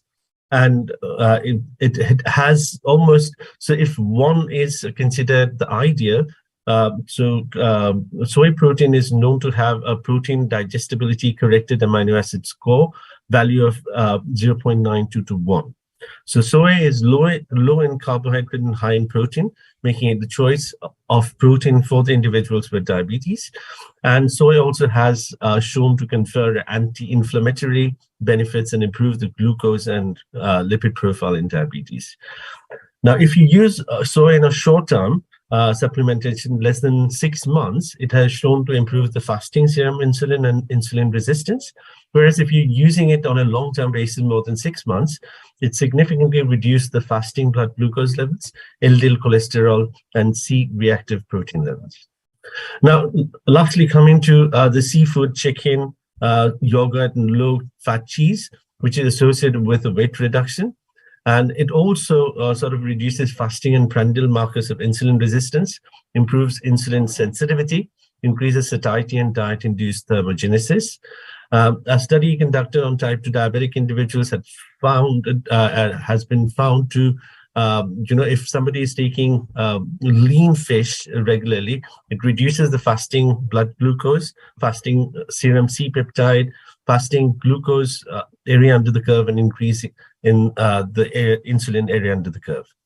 Now, reviewing the protein recommendations and requirements, these are the recommendations that has been given by the different bodies. So you see ADA 2022 does not actually speak much. So no ideal macronutrient distribution has been spoken about by the ADA. ICMR, on the other hand, its guidelines for type 2 diabetes in 2018 says 12 to 15% of the calories from protein. RSSDI 2022 mentions 15% calories from protein, and Canadian Diabetes Association guidelines says 15 to 20% calories from protein. So what is important is diabetes remission in diabetes. In that scenario, you need to use protein to the tune of about 19-20%. So recommended daily allowance for protein for healthy Indian adults, according to ICMR, would be 0.83 grams per kg body weight per day. So there is an understanding protein gap in India, and 9 out of 10 people do not receive enough protein in their diet. And even in those patients who are consuming a recommended protein of more than 66%, coming from pulses, legumes, nuts, milk, flesh foods, what we see is there a lack of good quality protein, and it was only 5% among the rural and 18% among the urban population. Third study also revealed the individuals with diabetes in India consume much higher quantities of carbohydrate to the levels of 60 to 70% as compared to the Western counterparts, and a much lower amount of protein. So this gap could be because of lack of awareness, nutritional transitions, poor quality protein, and also the cost. So there is a pressing need to raise awareness about the adequate protein intake to bridge the gap and address the challenges related to protein consumption. Focus should be on what we eat and how often and how much to eat. How do we improve the quality of protein in the diet? We know that only 5% of the rural and 18% urban population is actually consuming good quality protein. And by good quality protein, mean that some diet which contains all the 9 essential amino acids that has been listed here. And this is another way to assess the protein. So protein digestibility corrected amino acid score is a method of evaluating the quality of protein based on the amino acid requirements of humans and their ability to digest protein. So you see right on the top, so the highest would be 1. And that means the protein will be providing 100% of all amino acids required in the diet. So right on the top would be milk, whey, egg, casein, chicken breast, followed by soy, which we had been talking about, is 0.9 to 1. Another way to assess is by digestible indispensable amino acid score. So it's the ratio of digestible amino acid content in the food to the same amino acid in reference pattern taken from age-specific amino acid requirements. So based on that, you classify the proteins as excellent or high quality protein, good quality protein, or no protein at all. So excellent quality proteins would be those which score more than 100%. Good quality protein will be anything between 75 and 99%. So here you see the list. So whole milk powder, milk protein concentrate, whey protein concentrate, whole milk, soy protein, these are all considered excellent or good quality proteins. Now coming to bridging the protein gap with diabetes-specific nutritional supplements. So sometimes we see that there is a lack of good quality protein in the diet, and that has to be bridged by a protein supplementation through diabetes-specific nutritional supplements. And this is the felt need of the day. This is only when the dietary sources are not sufficient. So diabetes-specific protein supplementations, this is scientifically designed to suit the nutritional needs of the diabetic individuals. It contains combination of macro and micronutrients, which aids in the nutritional management of diabetes, ensuring better clinical outcomes. The supplementations have low glycemic index and low in fat and high in protein and fiber, and they contain beneficial fatty acids, vitamins, and minerals. So their usage is determined by a gap in the dietary intake, clinical conditions, and a discretion of prescribing the healthcare profession. So it needs to be dispensed by specialized individuals like clinical nutritionists or doctors. And so what is the role in here? So undernourished individuals with diabetes, we know that there's a need for energy intake, weight gain, muscle gain, nutritional status, and glycemic control, thereby preventing the diabetes complications. Those with diabesity, that means obesity driving diabetes, for these individuals with elevated BMI, again, it would be beneficial in terms of aiding weight loss, improving metabolic control, reducing prevalence of micronutrient deficiencies. So it can be used as a partial or total meal or snack replacement in low-calorie diets for individuals with diabetes. So again, DSPS is glycemic control and variability, shown to reduce the postprandial glucose area under the curve up to 38%. So if you have a meal with DSPS, the second meal, the prandial rise after the second meal actually goes down. And also it results in a reduction in the HbA1c levels.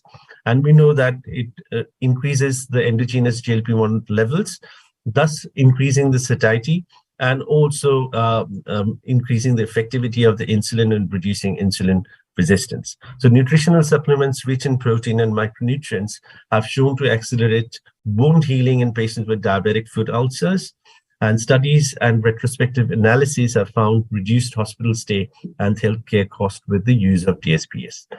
Just a couple of special situations where this protein supplementation is useful. For example, in obesity, we have said that increases satiety because of the boosting of the endogenous GLP-1 levels. And that is exactly what you see in here. Increase in the GLP-1 levels, increase in the CCK levels, increase in the peptide YY, decrease in the ghrelin, leading on to satiety, reduced food intake, increased energy expenditure, negative energy balance, and weight loss. It also increases expenditure, energy expenditure due to its thermogenic effect, and also increases the muscle synthesis. So a high protein recommendation in these individuals or the obese Asian individuals. So 1 to 1.2 grams per kg body weight plays a role in weight or obesity management. Again, gestational diabetes is another special situation where this is very beneficial. So protein is necessary for synthesis of maternal, fetal, and placental tissues, and adequate protein with every meal helps prevent postprandial glucose spike by flattening the glycemic response. So MAGE is reduced, increase postprandial insulin secretion, lowering of the postprandial glucose levels, improvement in the insulin resistance, improvement of the stress adaptation disorder related to hyperglycemia, reduction of the oxidative stress, and boosting of the immunity. So protein recommendation. Supratik, 2 minutes. Yeah, up to 20% of the daily energy recommendation, and between 60 and 80 grams of protein per day. So the average being 1.1 gram of protein per kg body weight. So thank you so much for your kind and patient hearing. And I'd love to take any questions that you'd have for me. Back to Chairperson. Thank you, chairpersons. Both the chairpersons have done a wonderful job. Give a big round of applause for both the chairpersons and for the Dr. Monica and Dr. Shivashri, and also for all the three very eminent speakers. Please stay with us, chairpersons. Now I'll hand over the forum to Dr. Alok as the moderator. So Alok, will you drive it forward? We'll be all with you. And I welcome the people who joined us for the apart from the speakers. I have Cheryl, my dear friend Cheryl. Cheryl is here, and also we have our dear friend Purvi. Purvi also is here. So we'll have about 15 minutes per discussion. So I'll start. Alok, I'll like Alok to kindly start. Thank you, Professor Das. Welcome, Purvi, Dharini, and Supratik, Rudrasis. All the three talks were so excellent. It has cleared many doubts and rather started a new era of diet management, nutritional management, and new approach. Dharini, you have so much of vast experience, and now obesity is a big problem. To be very specific in Indian context, what do you recommend for weight reducing diet, Indian diet? I think, Dharini, what we want, you say 1, 2, 3, 4, what we should take and what we should avoid. Okay. For obesity, definitely take complex carbohydrates, which is whole grains. So that is first. Second, increase the protein level to the level that you can, whether vegetarian or non-vegetarian. In my talk, I showed even in vegetarian, you can reach good levels.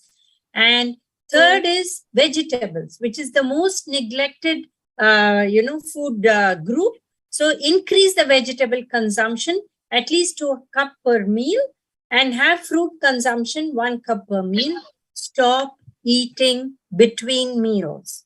Don't eat every hour of the day. These are very important points related to Indian diets. Dharini, the major problem of obesity is with the people, those who are not taking traditional diet. They are the office goers, computer engineers, they are the businessmen and new aspirants of youth. They have no choice to take home food. They are depending on market food. What is your recommendation? Today in market food, you get a lot of healthy options, like you get protein shakes, you get cut fresh salad, you get soups also, which are very healthy. So these kind of things they can include rather than fried items and bakery items all the time. So these are the options in which these kind of, high intensity, stressful work people, and the snacks they choose also could be dry fruits and things like that, which are healthy. Sprouts. Into Cheryl, please. Alok, I just want to know from Cheryl. Cheryl, what's your comments on the keto diet? And the second comment from you, the saying what Dharini also said, fast food kills first. First about the keto diet. And since you're less time, be a little brief. Hello, sir. Thank you so much, and it's wonderful to be with all of you. So like Dr. Dharini also said, it's not a one-size-fits-all. And, with every person who comes to us for a consultation, we definitely need to do their baseline parameters. We need to understand their lifestyle, understand any medical conditions that they may have associated, and then only we can plan a diet. Honestly, keto diet is not a diet for everybody. But having said that, in the past, we used to tell people not to do it, and people go to a quack and do it. And therefore, if they need to do it, it has to be done under strict medical supervision, having their baseline parameters. Keto diet was started for epilepsy, and we know that it worked very well for children with epilepsy. But today, a lot of people are following the keto diet for weight loss and for diabetes control. It does work, but can be done only for a short period of time because we do not have enough evidence on the long-term consequences on such diets. But Also, sustainability is a big Cyril, problem. how short period? Because the problems we have is about the vitaminosis problem we have of the sort Absolutely. of cardiac problem. So how short? So if they want to do it for a short, maybe for like a few, 15 days or maybe a month is fine. That also under strict medical supervision and not everybody. But if they want to do it for a longer time, we would discourage them from doing it. I think just, changing the dietary pattern, eating more home cooked food. I think the biggest problem is ordering in food and eating a lot of outside food. And we've seen that with the keto diet, other problems also get enhanced, like renal stones, dyslipidemia, everything else. So just looking at weight loss or diabetes control is like very short-sighted. We have to look at the bigger picture. And sustainability of I'll pass it back is a big problem. to Alok to take it forward. Alok, please take it. Cyril, that means you do not recommend keto diet for everybody. Absolutely. It should be under medical supervision only, and not the young boys and girls now they are following internet and going for keto diet. You don't recommend that. Not at all, sir. Absolutely. I'll come back to Rudrasis. I'll come back to you, Cyril. But Rudrasis, you really told very important facts on diabetes, protein, and nutrition in renal patients. But in real life, our clinicians face a very big challenge. At what stage, what diet should be restricted, and what should be the protein content? And this protein is a confusing thing for clinicians. Will you give a short answer to that? Sir, accordingly, there is a restriction of protein should not be started ideally when GFR is more than 50. So for a stage CKD 1 and 2, there should be no restriction of protein. Protein should be taking 1.1 or 1.2 gram per kg body weight of protein. But after GFR starts falling, we should be a little bit apprehensive about a large protein intake diet. So the guidelines which has suggested 0.8 gram, then 0.6, and still lower, very low protein that is 0.28 to 0.43 gram, which we are using in patients. We are supplementing with keto analogs. As you all know, the keto analogs, these are the keto analogs of essential amino acid, which get converted in the body by the transamination. So the nitrogen balance is less, the uremic toxins that is produced is less. So protein restriction should not be started earlier in any patient. And day-to-day practice, many physicians, we see many people who are coming from periphery and all these things. They have been told by their relatives or anybody suffering from chronic kidney disease that do not take pulses, do not take legumes. We cannot restrict protein so much, because the patient suffering from a chronic kidney disease has a long way to go. Eventually, my patient may land up in dialysis. So diet should be individualized, should be tailored to meet the requirement of the patient. Maybe we have all seen the red meat, the consumption of more trans fat, and the high level of high value biological protein leads to more hyperfiltration, leads to decline in GFR. But protein restriction should not be started such earlier stage. It has to be individualized and has to be tailor-made, so that in name of stopping the progression of chronic kidney disease, we will induce a protein energy wasting in a patient. So it has to be treated like this. Right. Cyril, you have written books on nutrition and other things, and you have studied all India, pan-India diet pattern. Do you think any of the east, west, or south and north, any diet is very suitable for renal patients, or there should be restrictions in natural diets of our people, Indian people? So one is that we are all aware, and I think Dr. Rudrashish also showed it. I mean, if you look at when we take dietary recalls, whether it is north, south, east, west, and the START study has also very clearly shown that protein deficiency is a big concern in our country, even in non-vegetarian population. So therefore, I think again, where it comes to protein restricted diet, I think we should refrain from using that word, because sometimes the person's protein intake is not even 0.5 grams per kg body weight. And therefore, protein need not be restricted. In fact, we have to look at improving the protein intake along with good quality protein sources. especially if you look at our vegetarian population, because the NPU of the vegetarian foods is 0.65, and therefore we have to look that when we're looking, and if you look at our Indian diets, whether it's north, south, east, west, it's so beautifully designed, all our traditional foods, where there's a very good combination, where there is supplementation of amino acids to ensure that we are getting good quality protein. For example, if you're looking at South India, there is idli sambar, there is dosa sambar, or you have curd rice. All of this is actually ensuring that we get good quality protein in the diet. So the whole making sure that there is enough complementation of two protein sources, whether it's cereal pulse or whether it's a cereal curd, all of this should be actually emphasized when we are planning the diets to ensure that the quality of protein is not compromised. Alok, I have a question on this about to Pratik. Supratik, we have some evidences of differentiation in the outcome in diabetic kidney disease patient, vegetable protein versus animal protein. I just want, because lack of time, very focused answer on this. And as Cheryl pointed out, Dharini pointed out, and Rudrash pointed out, we have about 0.6. There are people who do not take even 0.6. We have to give them protein more. But I'm talking about the diabetic kidney disease, as you said, beyond stage 2 or stage 3 Mogensen classification. I mean, vegetable protein vis-a-vis animal protein. Supratik. I think it's an excellent question, and Dr. Rudrashis had mentioned that if the EGFR is below 60, I think if vegetable proteins of good quality does make a difference, but there's no difference when the EGFR is more than 60.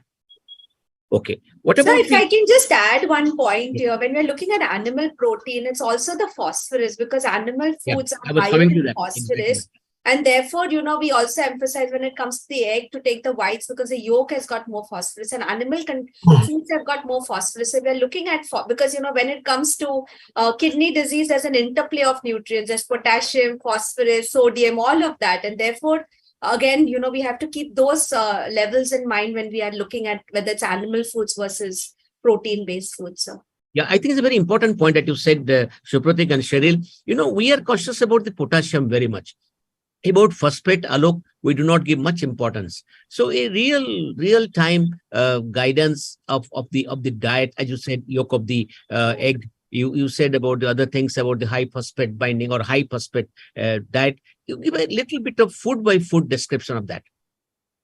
Describe the food and which should be avoided to restrict high phosphorus, because Supratik said about sodium, potassium, and phosphate to be restricted. Right. Okay. Please tell. Then next will be Dharini to the same question. Okay, so basically, if you look at, all your protein-rich foods will have high phosphorus, but remember that phosphorus from certain foods is absorbed and is enhanced. The absorption is more enhanced, especially when it comes to animal foods, all your processed foods, so fast foods, your ready-to-eat foods, canned and bottled, products, your processed foods, your aerated drinks, and also processed dairy. So when it comes to phosphorus, we tell them to sieve the flour so that the phosphorus is removed. Use dehusked lentils and dals. And also when it comes to animal foods, restricting on that, using more protein, plant-based foods, and avoiding any processed dairy. So milk and milk products in form of curd, homemade is fine, but avoid using any kind of processed dairy when it comes to phosphorus-rich foods. And also we look at phosphate binders. If the person is on a phosphate binder, there is also associated constipation with it. So we have to ensure that the fiber intake is also taken care of. And, when it comes to high phosphorus, then even the calcium is leached out from the bones, leading to renal bone disorder. So keeping that in mind also. So again, the whole thing needs to be worked on and, looking at it in a very holistic approach. So. Dharini, please.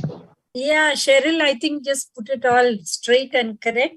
But the main thing is use traditional way of plant-based foods. It's even better than buying in, people talk about vegan and all that, and they buy in, almond milk and this and that. That is also wrong.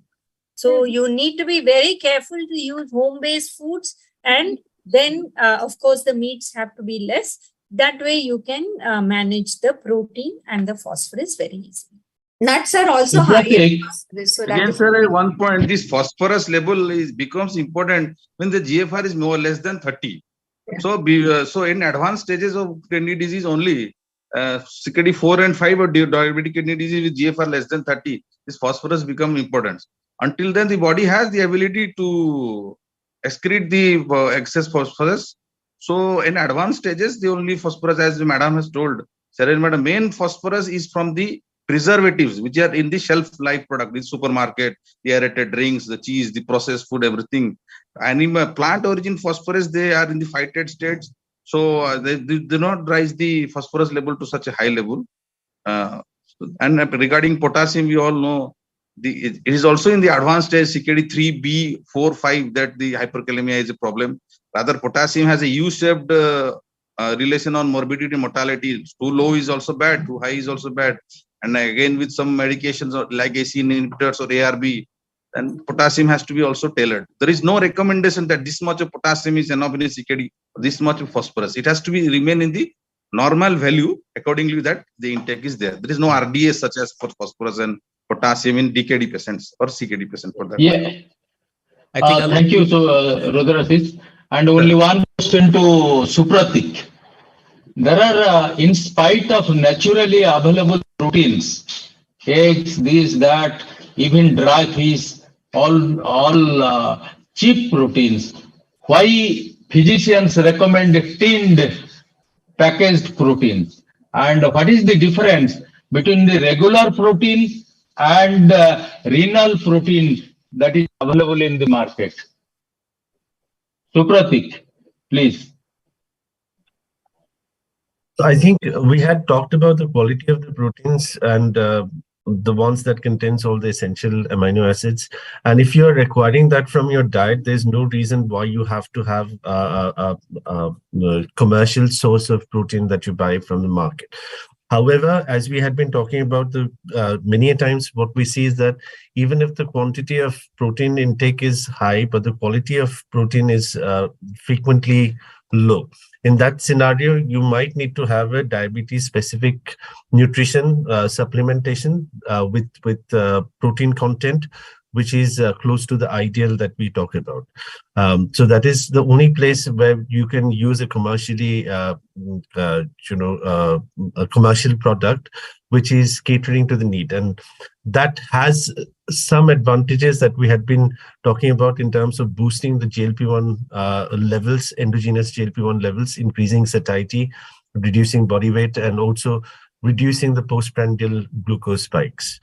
And now, when it comes to the commercially available low protein supplementations that are available for the kidney disease, there are certain, I think the only one that is available is from the bot, which has a low protein content. How relevant it is, I think Dr. Rudrashish or one of Dr. Dharini or Dr. Cheryl will be able to enlighten us better on that. I think we'll go to session 2. We are already, people are waiting. Yes. So thank you all the panelists, Professor Ashok Das and Dharini, Cheryl, everybody, Supratik and Rudrasis, you did a great job. And we'll listen to you again. Also to all the speakers, we'll listen to you again and again, because this is the most important aspect of diabetes management.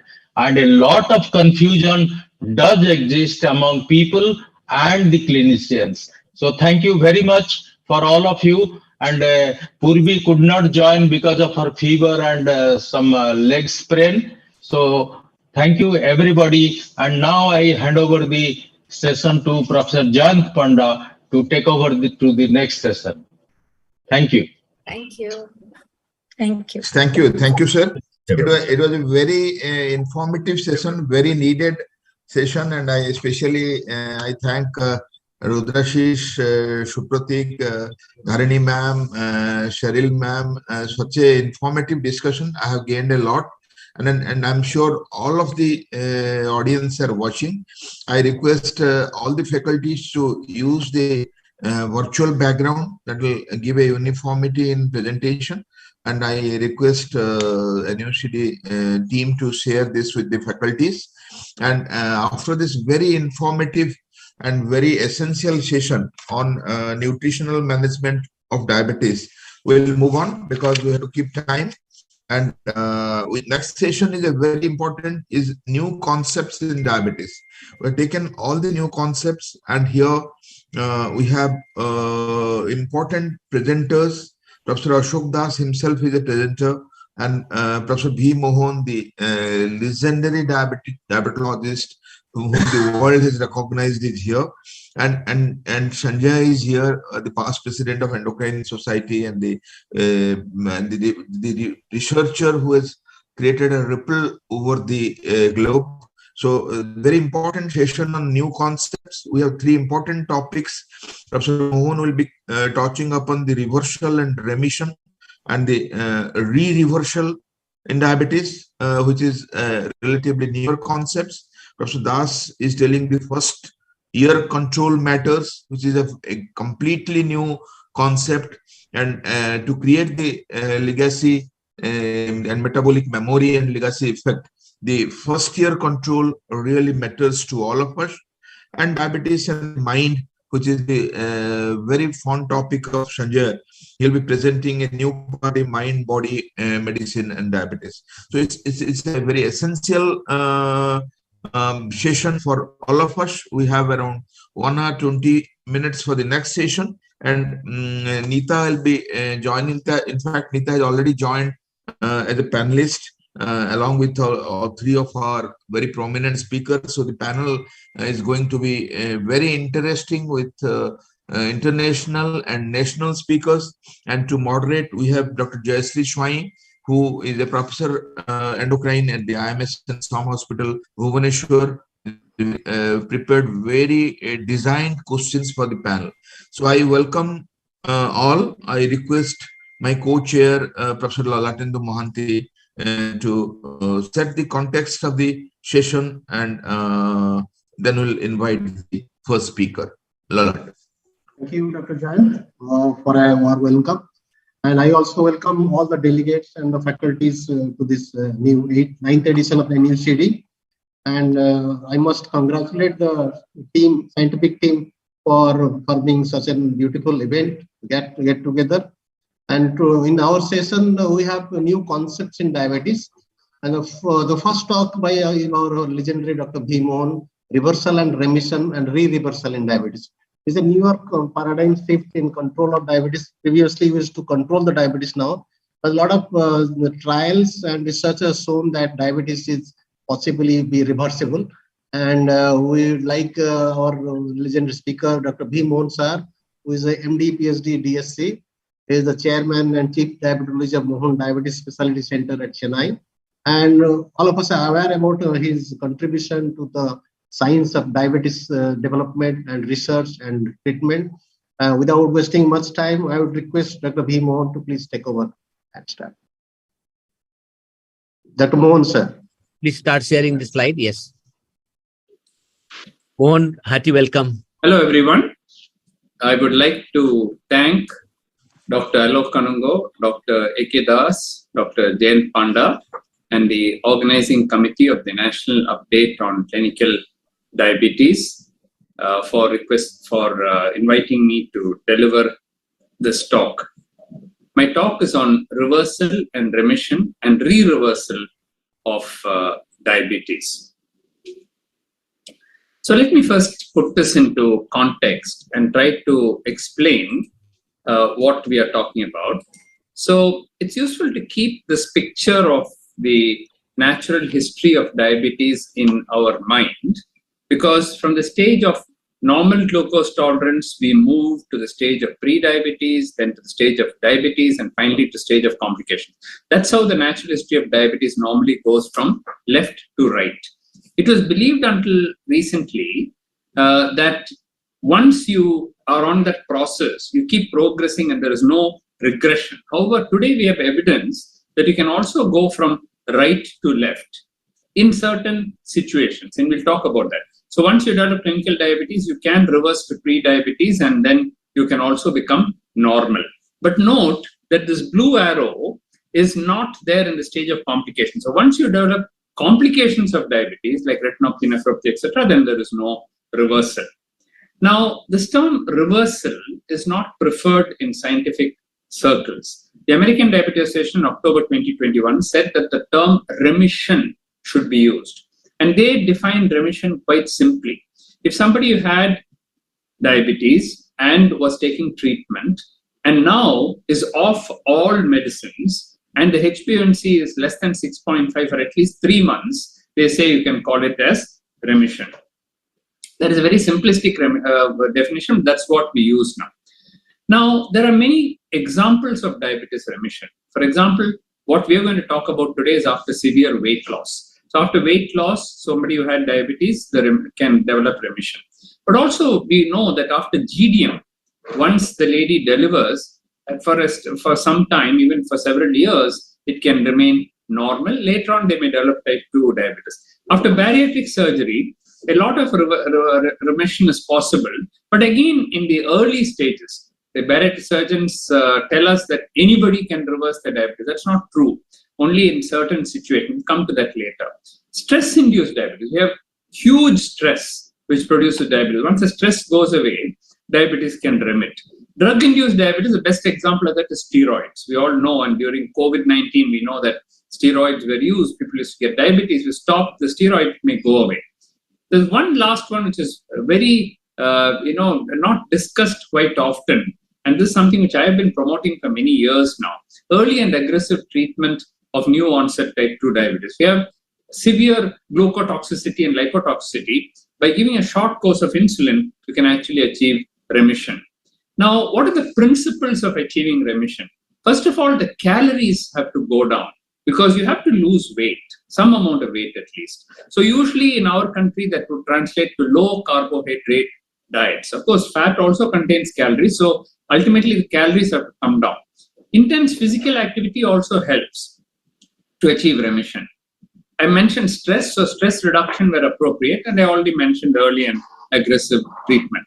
Low carbohydrate diet. What do we mean by low carbohydrate diet? In India, most of the diets contain 65 to 70% of carbohydrate. If you cut it down to say 40% or so, it becomes moderate carbohydrate. Less than 25% can be called as low carbohydrate. Less than 10% is very low carbohydrate diet. Now, these very low carbohydrate diets are very difficult to sustain. Very low calorie diets are defined as in the total day, you should take less than 800 calories. Again, in the short term, these things work, but in the long term, sustainability is an issue. Now, how does this remission occur? There's a beautiful slide put forward by Dr. Roy Taylor from UK, where he has shown that whenever you have a positive calorie balance, that gets translated into fat, and that fat is deposited in the liver. We know that in type 2 diabetes there are two defects. One is insulin resistance, and the other is insulin secretory defect. Now, when you have excess fat in the liver, the resistance to insulin increases. Secondly, the fat can get deposited in the pancreas, where the insulin secretion occurs. So your insulin secretion can also go down. When you have both these defects, insulin secretory defect as well as insulin resistance, you get type 2 diabetes. Now, it has been shown that if you start a very low calorie diet, within 7 days, 1 week, the liver fat can come down and the insulin resistance can go away and you can get normal hepatic insulin sensitivity. However, in the pancreas, it can take up to 2 months. And that's what is shown here. If you look at in the liver, the hepatic glucose production goes down, the hepatic triglycerides goes down, and the fasting blood sugar starts falling within the first 1 week itself. In the case of the pancreas, same thing happens, but you can see that it takes about 8 weeks for the insulin secretion to improve. Now, this is a small trivia which you should know, that type 2 diabetes is caused by 1 gram of fat in the pancreas, which is excess. If you get rid of that 1 gram, you can get rid of diabetes also. But to get rid of that 1 gram of fat in the pancreas, in the Europeans at least, you have to lose about 15 kg of weight. In India, it's probably much less, as I'll show you. Now, where does the data come from? This comes from a trial called as a direct trial or the Diabetes Remission Clinical Trial. Basically, what they did, and this again by Roy Taylor and his group, basically what they did was they took about 300 people, 150 people, they gave them a very low calorie diet, about 800 calories per day for 3 to 5 months. And then the other group, they gave them their usual diabetic diet. What they found is quite interesting. Some people lost a lot of weight. For example, they lost up to 15 kg in weight. If you lost 15 kg in weight, almost 86% of that small group, selected group, went into remission. But by the end of 1 year, already 16% of them reverted back to diabetes. So it became 70%. 86% became 70%. But note that even after giving that 800 calorie diet, which is a near starvation diet for the whole day, 800 calories, breakfast, lunch, dinner, all included, there were people who did not lose weight. They lost less than 5 kilo in weight. There was virtually no remission in them. And those who lost 5 to 10 kilos, again, not much remission. Among those who lose lot of weight, there was a remission, but even that is not sustained for too long. Now, what I was very interested to show you was that this is not a new concept. This remission that we talk about, and the American Diabetes Association has defined it now. This is a paper which we published along with my father in 1987. So it is almost 40 years earlier we have published, and we published a paper actually on remission it was called as NIDDM then, not type 2 diabetes. And we reported on 45 cases of remission. And in our series, you did not have to lose that much weight. Even 2 to 5 kg or 8 kg loss of weight resulted in remission. But we also showed, you can see the weight loss, more than 5 kilos, some less than 2, and 2 to 5 kg and so on. But even there, what we found was that some of them developed re-reversal of their diabetes. That means when they put on weight again, they regained their weight and they became diabetic again. I'm not going to go into details of that because of lack of time. Now, do all patients with type 2 diabetes achieve reversal or remission? No. I've simply made this into an ABCD mantra. A is A1C. The A1C is not very high. Say if it's only 8, 8.5, it's easier to achieve remission. Body weight. Since weight loss is necessary, in thin, underweight people, you may not be able to achieve remission. They have probably the severe insulin deficient variety where you may not be able to. But if you're overweight or obese, you can lose weight and you can achieve remission. Your insulin secretion must be good. If you're already lost all your insulin, how are you going to achieve remission? Duration of diabetes should be short. In the direct trial, it is about 6 years. So if you take somebody who's got 15, 20, 30 years duration, it will be very difficult to get remission. Finally, you need a highly motivated individual to be on a near starvation diet for a long period.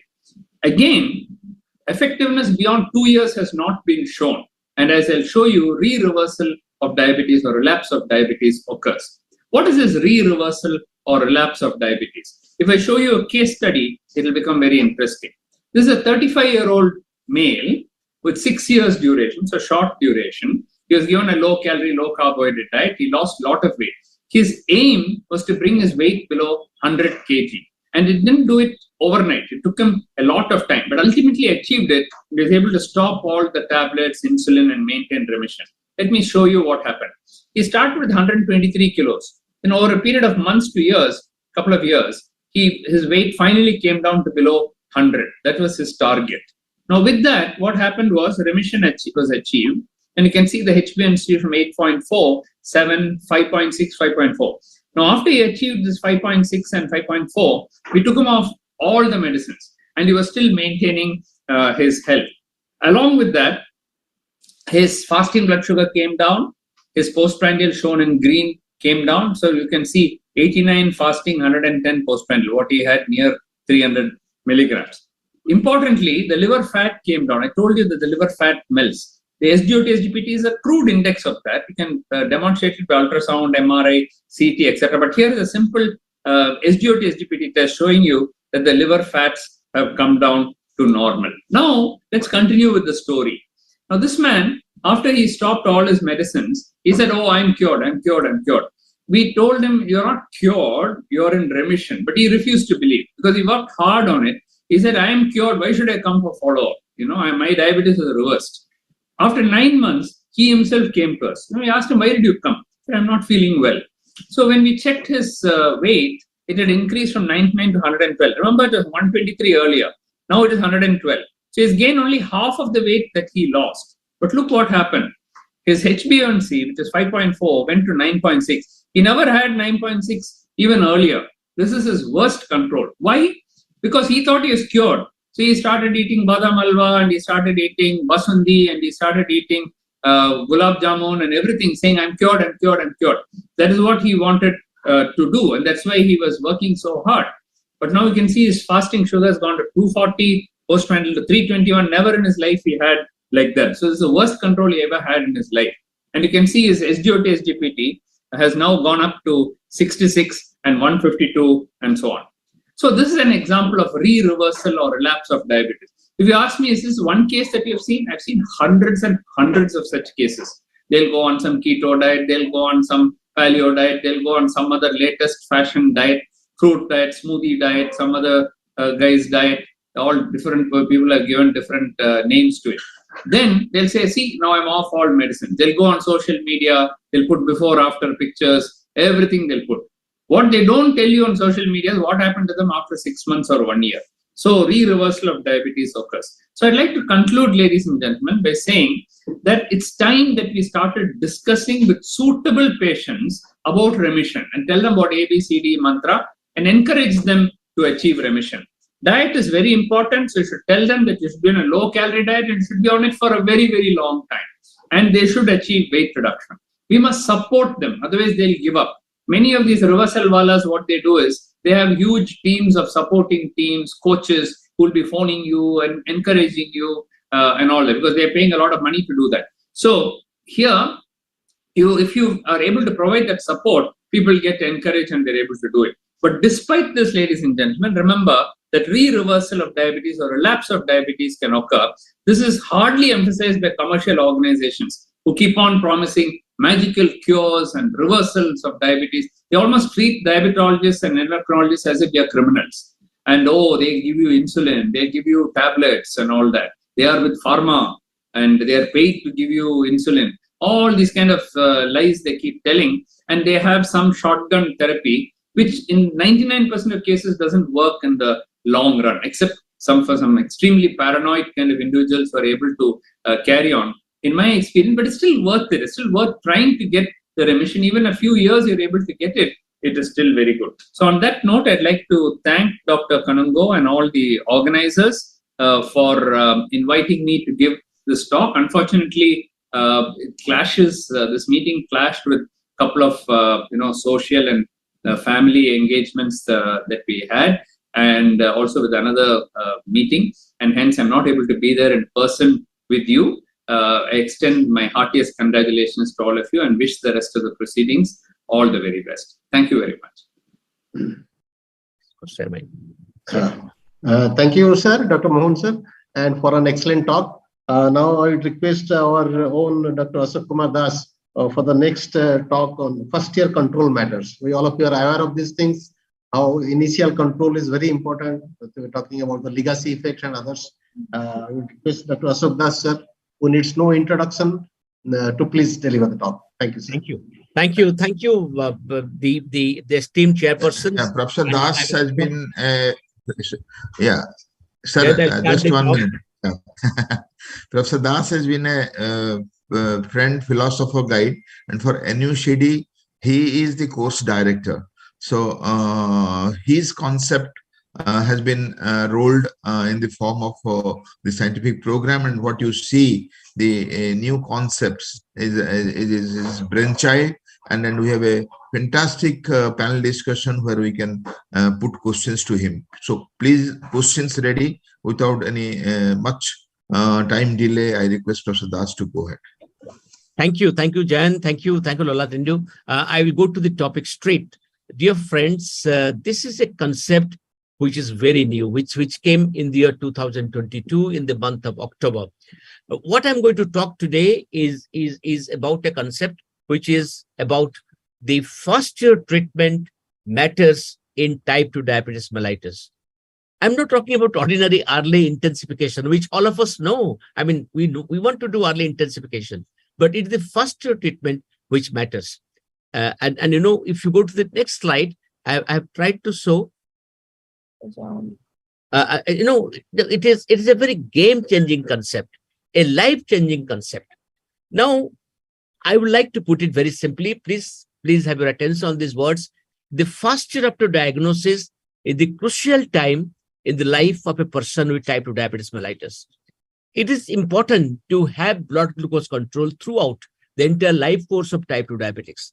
But the new research, which I'll describe, has shown that the first year control can reduce the long-term complications like cardiovascular disease, diabetic kidney disease, diabetic eye disease, and the NAFLD, which Mohan just now referred to. Fortunately, early diagnosis may be the opportunity to intervene, and that's important. And we'll discuss in the question answer, how do we diagnose diabetes early? Next slide, please. And you'll find that why it is important. When one gets diagnosed with type 2 diabetes, it is a life-changing moment. And this concept believes that it could be used as an opportunity when you diagnose type 2 diabetes in any individual to change his health behavior. It is a teachable moment.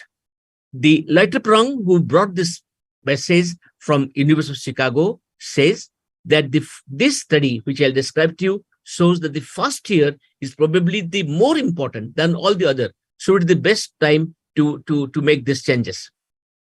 This study, which is published in Journal of Diabetes Care in 2022, compared early first-year blood sugar control rates to the complications on an average of 13 years. The researchers found that the patients who had H1C values between above 6.5% in the first year were more likely to develop complications. Patients with H1C values above 7% in the first year even had increased risk of early death. This is a new study.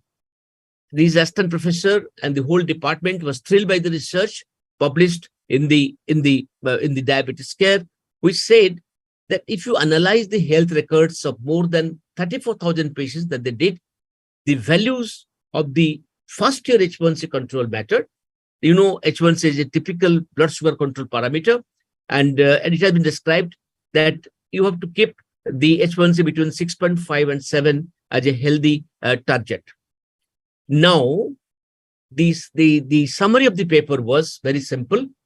Treating diabetes in the first year is important because it puts the patient's health on a trajectory of good control, of no complications, no propensity to death for the rest of their life. Dear friends, it is not true that one cannot improve one's blood sugar levels later. But if you start early, we have to work much harder. If you are late, you have to work much harder to stay healthy. So if you start late, you have to work harder. Then we start early in the first year. Treating diabetes is important. Long-term blood sugar caused by uncontrolled diabetes, the mediation of the complications are through many things, but the most important today is inflammatory changes at the cellular level. And they occur very early. So faster control matters. And the body produces less insulin and struggles to put the glucose back in the bloodstream to normalcy. This inflammation has to be controlled. Now, it has been said that this inflammatory concept puts the circulatory issues at jeopardy, and one develop microvascular complications in the kidney, eyes, and also macrovascular complications in the heart and the stroke and the peripheral arterial disease.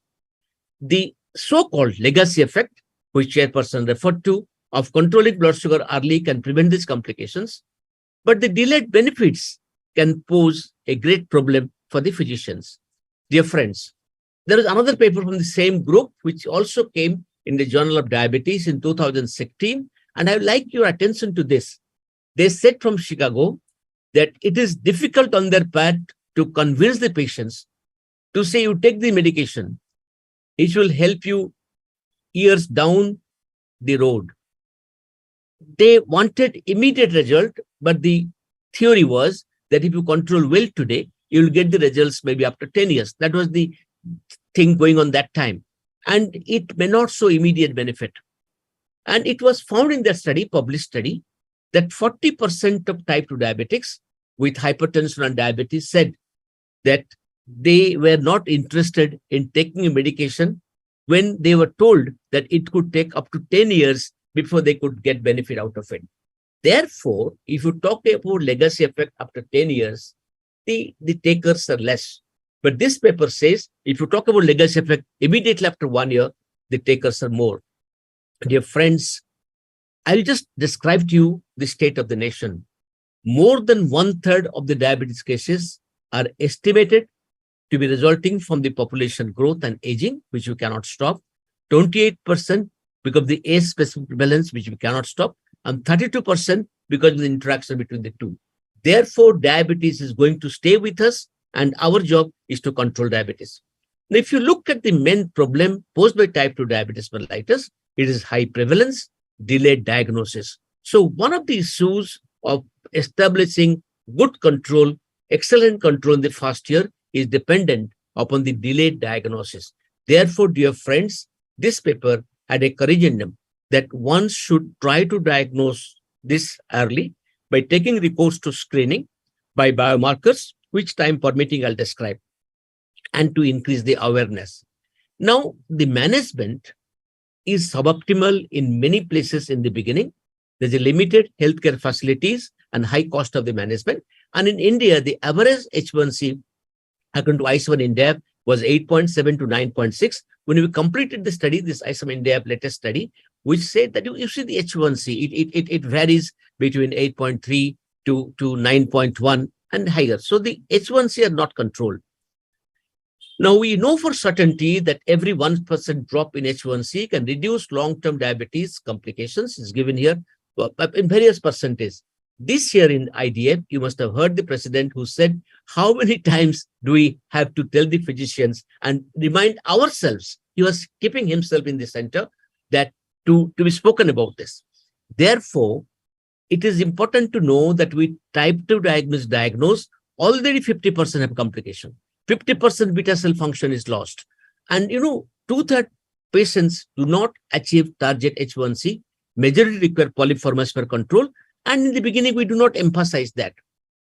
Therefore, if we have the reactive stepwise treatment, I'll show one slide, and do not match therapy to the individual, then we do a conservative prescription of the anti-diabetic drugs, we reap the consequences of bad control.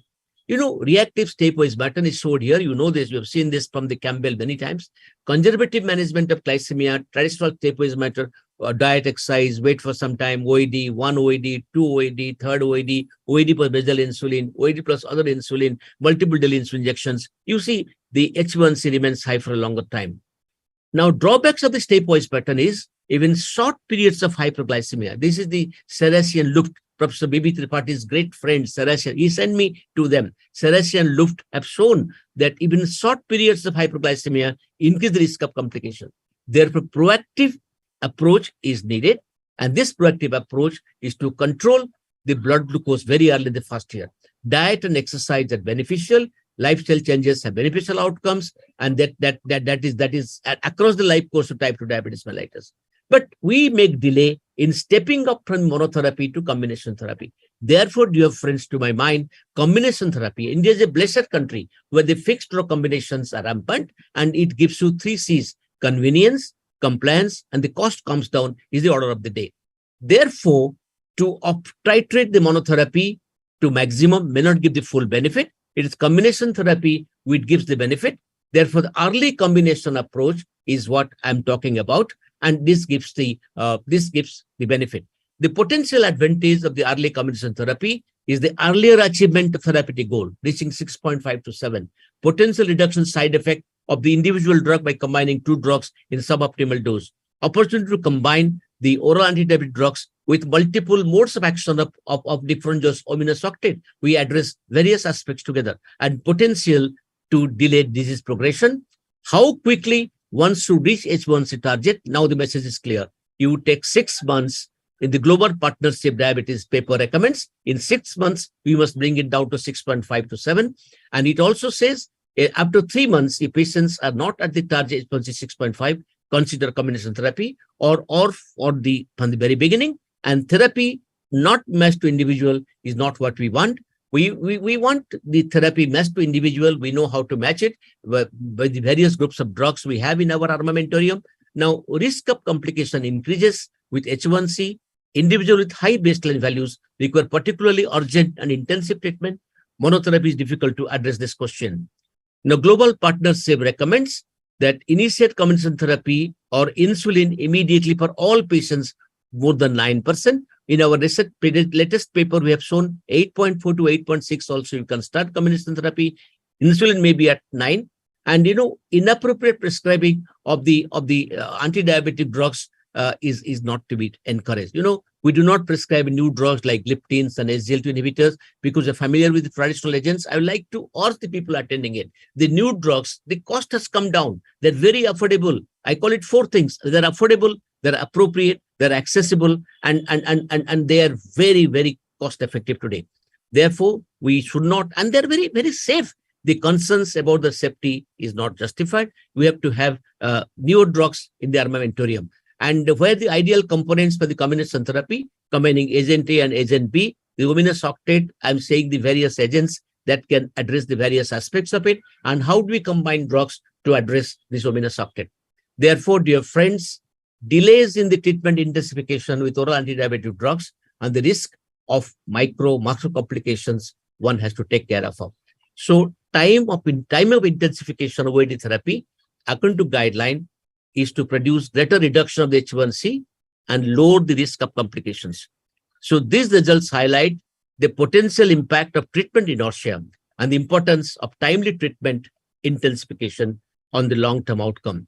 Dear friends, therefore, it has been rightly said that early aggressive treatment with 2 drugs, if required 3 drugs, are needed, and that can change the complication cascade that is going to happen later. In this 34,000 patients, it was shown that at the end of 13 years, when they analyzed the data, the complications were much lower and pointers towards death also much lower. So, dear friends, I have presented to you a new concept which came in 2022 October, that first year control matters. Thank you very much. I'll take up question during discussion. Over to Jayant and Lolatendo. Thank you, sir.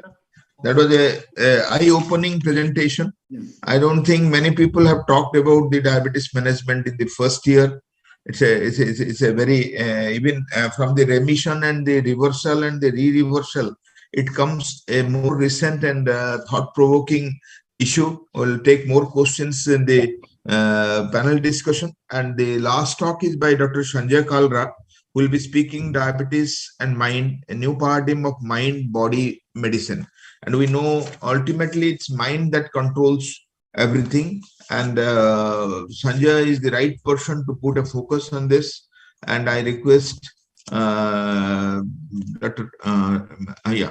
Kalra is from Bharti Hospital, Colonel. He's the past president of Endocrine Society of India. I told you, the president-elect of South Asian Federation of Endocrine Societies, and president of Indian Prophediol Association of Transgender Health, and chairperson of Education Working Group, International Society of Endocrinology. He has made his place internationally in a very noble way of innovative fields of the mind and the medicine. And for this topic, we could not have taken a better faculty than Sanjay. And he has very softly changed the approach to the diabetics, including the body and the mind. I present you Dr. Sanjay Kalra for the topic, Diabetes and Mind, New Paradigm of Mind, Body and Medicine. Good day, friends, and warm welcome to this topic. The topic given to me is the mind, the body and diabetes. It reminds me of this Hindi movie, Pati, Patni or Wo. And not one Hindi movie in singular, but in plural, because the award-winning film, which was made in 1978, was given a remake just a couple of years ago. Which means that this concept of Pati, Patni and Wo is so strong that it can spawn not one but multiple films. A similar thing happens in diabetes and health as well. The mind and the body are married to each other, like Pati and Patni, like husband and wife.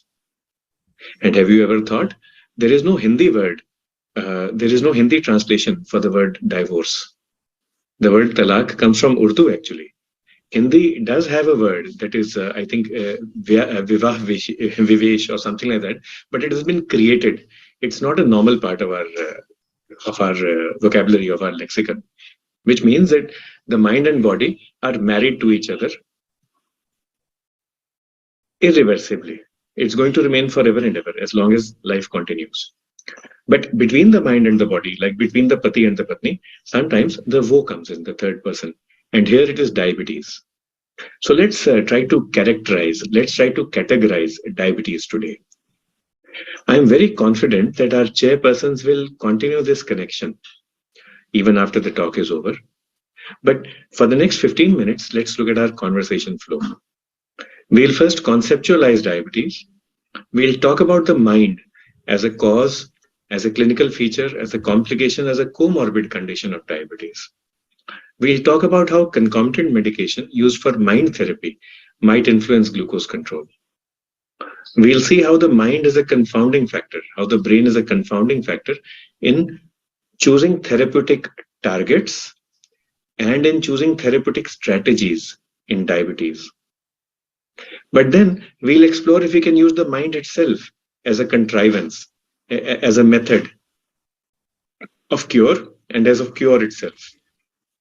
And then we'll finally end on a happy note. We'll talk about common sense and creativity, and we'll see how to craft good health, not only for our patients, for our great country, but for ourselves as well. So let's move on. Now, the concept of diabetes. Diabetes is defined as hyperglycemia. It's defined as carbohydrate intolerance, but it is a multi-systemic, multifaceted syndrome, which can have an impact right from head to toe. And if there is one example of integrative medicine, that example is diabetes. Everything is integrated together. How do the mind and the body work with each other? The mind can cause dysglycemia. Too much of stress will lead to release of counter-regulatory hormones. Example, adrenaline, noradrenaline. These come predominantly from the adrenal glands. But you also have dopamine, a sister catecholamine, which comes predominantly from the brain. So too much of dopamine in an unregulated manner can lead to stress, can lead to dysglycemia. There is also something known as diabetes distress, which is just an emotional response, a severe emotional response to having to live with diabetes. Psychiatric disorders can be associated with diabetes, and so is substance abuse. And Alzheimer's disease plus diabetes is known together as diabetes 3C now, a different type of diabetes.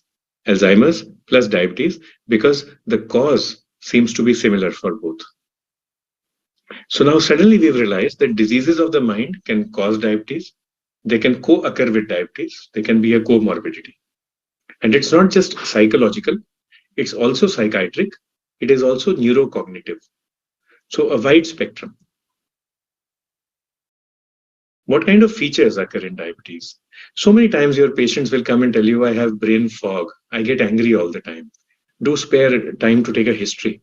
So when you are dealing with the husband, you ask the lady, how does he behave at home? Is he polite? Is he well behaved? Does he get angry at the slightest provocation? It might be high blood pressure. It might be high glucose. It also might be low glucose. So you may be dealing with hyperglycemia or with hypoglycemia. So the mind can be a battleground for clinical features and complications of diabetes. Brain fog is something for which you will have to go out of the way to take a history.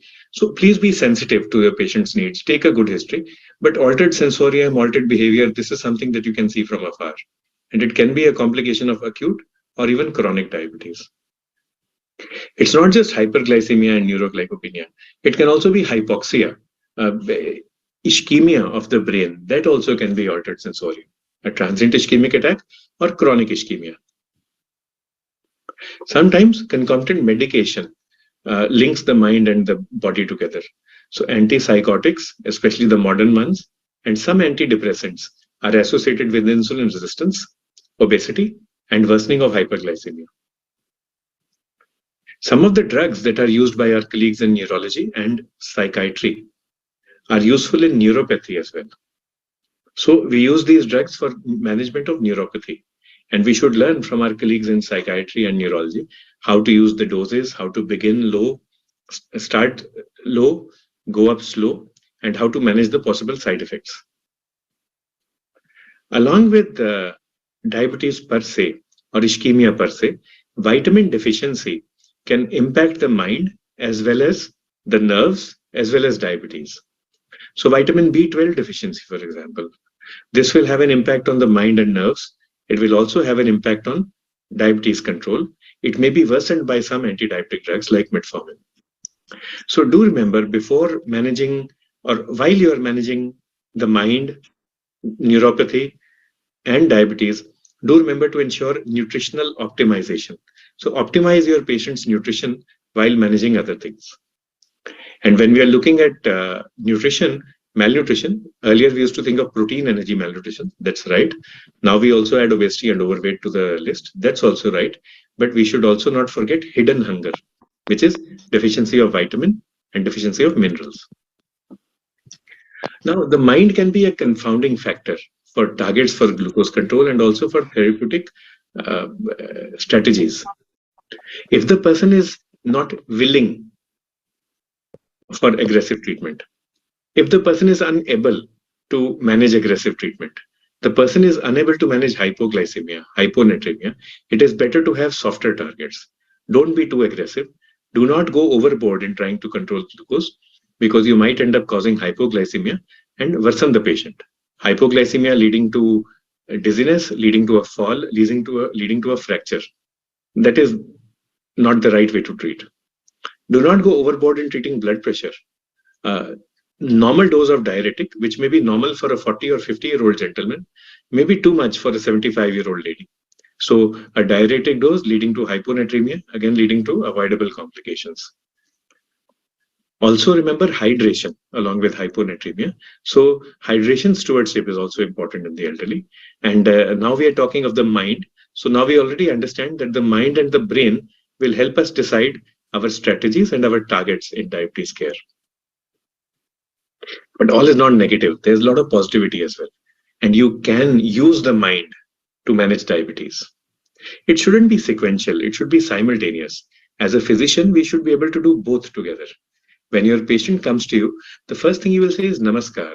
And the moment you say that, you say it from inside. So let's all do that. Good evening, good day, Namaskar. Once you do that, that itself is something like you're touching the patient's mind and touching the patient's heart. So do that simultaneously. Learn the art of cognitive behavioral therapy, coping skills therapy.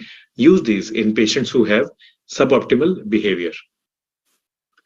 If your patient is not listening to you, listening to your advice, it means you've not been able to explain why the advice is necessary. So learn communication skills as well. Yoga is a method of managing both mind and body. So learn more about yoga. I myself am learning. And meditation is just one part of yoga. Yoga is a wide spectrum. Now suddenly you will say, I read entire Harrison. I crammed PJ Mehta also. And now I have to learn all these new things. How can I do that? I cannot go back and do an MD in psychiatry. We do not need to. All we need is a little bit of common sense in Odia, a little bit of vivek, and some amount of creativity. And if there is nothing else we can do as physicians, the least we can do is to ask our patients, Madam, how are you feeling? Bhai Sahab, how are you doing today? And then you listen. Listen with both ears open. This is called diabetes therapy by the ear. By the ear. Support and strengthen your patient and his or her family. And while we are supporting and strengthening them, let's look at our own mindset and our own mind style. We are also human beings. So just like we spoke of Pati, Patni and Wo, multiple movies, Pati, Patni, Wo, or mind, body, diabetes, that impacts all of us. For us, it will be mind, body, and metabolism. If we can optimize our mind style, the way we think, the way we behave, if we can optimize our mind style, the way we think, the way we speak, the way we behave, we will be able to optimize our body. And it is it's a bi-directional contact. It's not to be done separately. It is to be done together, simultaneously. So let us focus on our own mind style as well from now. And like always said, we just need a little bit of common sense and a little bit of creativity. And if we use this, we can easily craft good health. Now, what is good health? Good health is, like the WHO says, optimal physical, mental, social well-being. Not only for the person, not only biomedical, but also psychosocial. Not only somatic, but psychosomatic. And that is what mind-body medicine means. But let's go above that and let us see what good health is. Good health doesn't mean just good health for the person in front of you in the clinic or for you yourself as a provider. Good health also means the communication between the person and provider. So let us focus on that as well. Let us learn the art of communication. And once we do that, we will have learned integrative medicine. If we have learned integrative medicine, we have learned diabetes care. So let's be mindful, let's be more, let's keep on thinking about the various ways in which the mind and the brain impacts diabetes, the various ways in which diabetes can impact our mind and brain. And it's a never-ending story. This month, I have completed 25 years in endocrinology. I think when I passed my exams, that was at nearly 25 years ago, when I passed my exams, I thought I knew everything there is to know about endocrinology. But today I'm a much humbler person. And now I think I'm still learning. There is so much more to learn. It will take more than an entire lifetime to learn. But the best way of learning is to be with each other, to be in communication with each other. And an even better way is to have wonderful chairpersons like we have today. So thank you, sirs, for being with us. Jai Hind.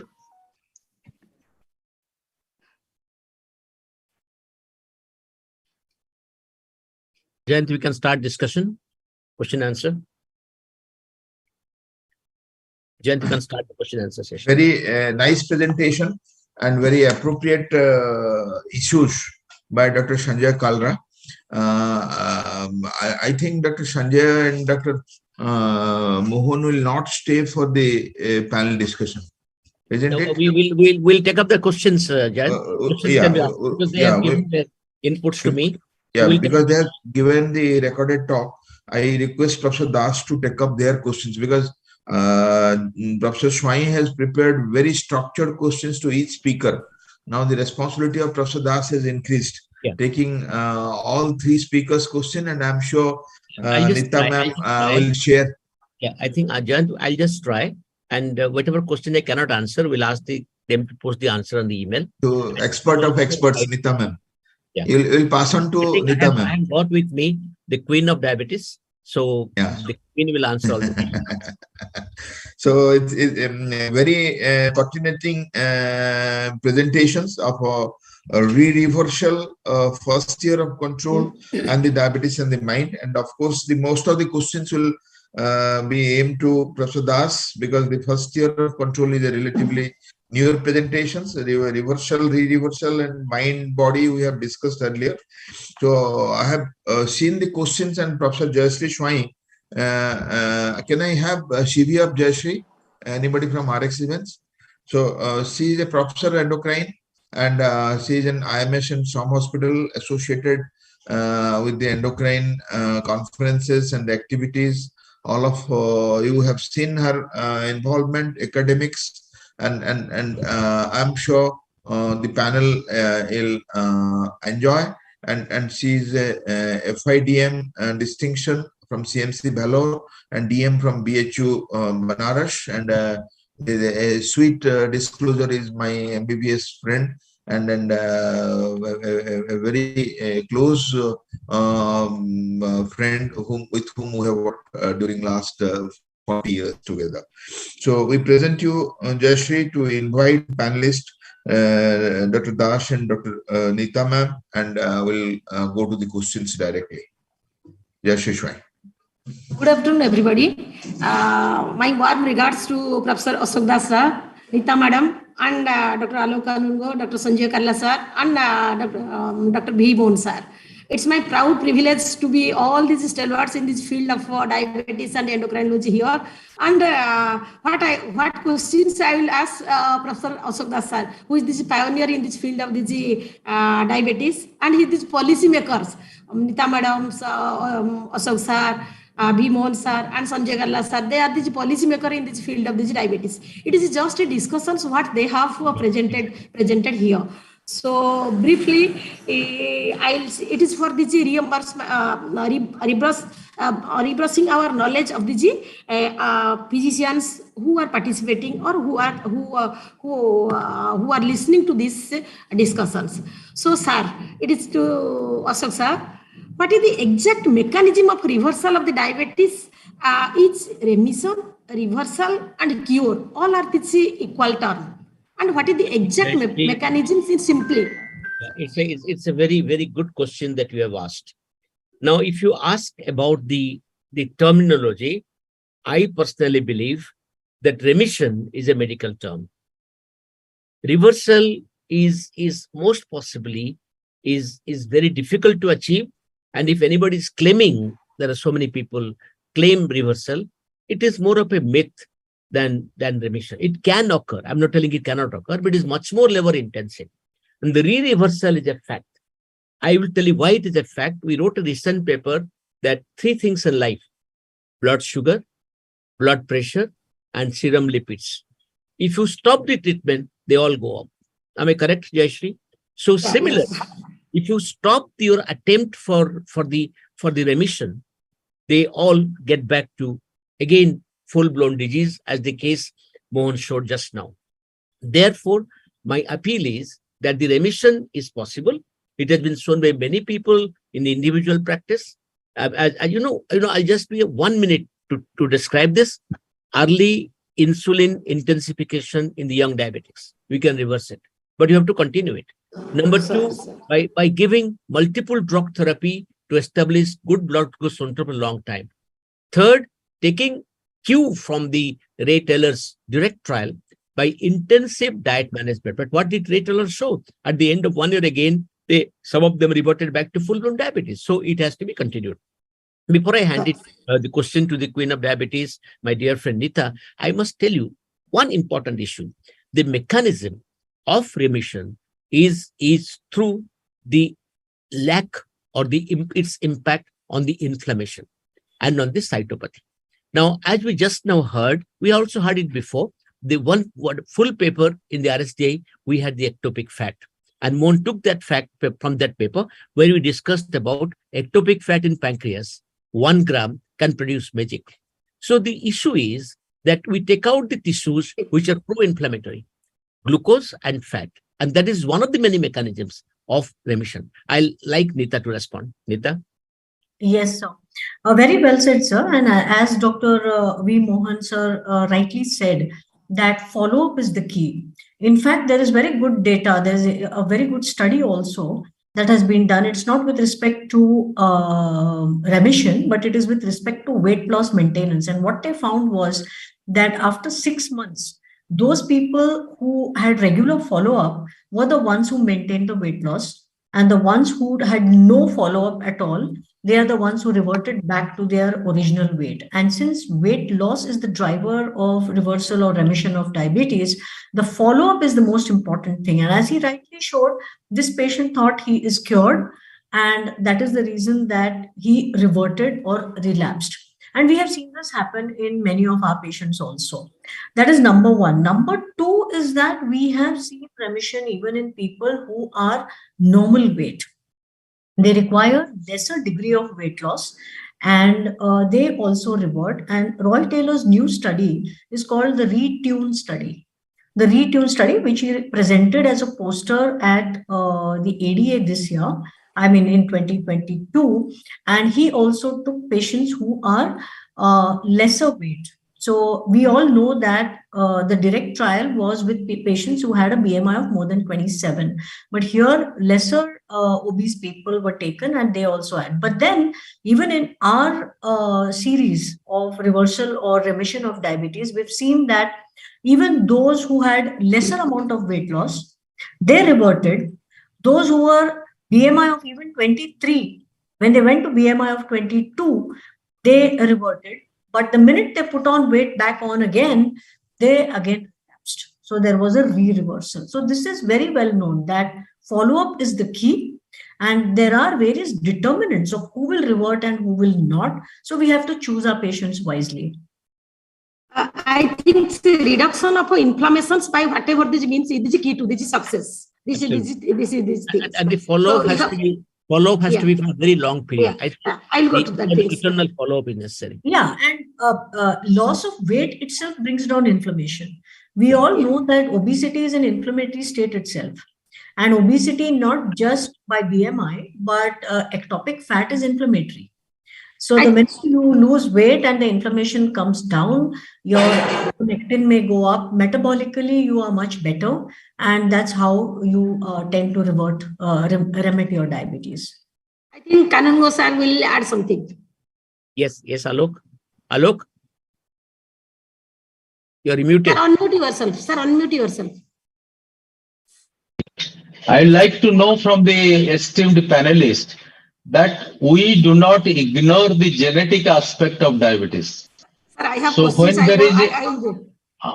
there is a gene component which doesn't disappear, only the environmental factor of reducing body weight and thereby influencing inflammation and other things, how can we think of reversal in a long term?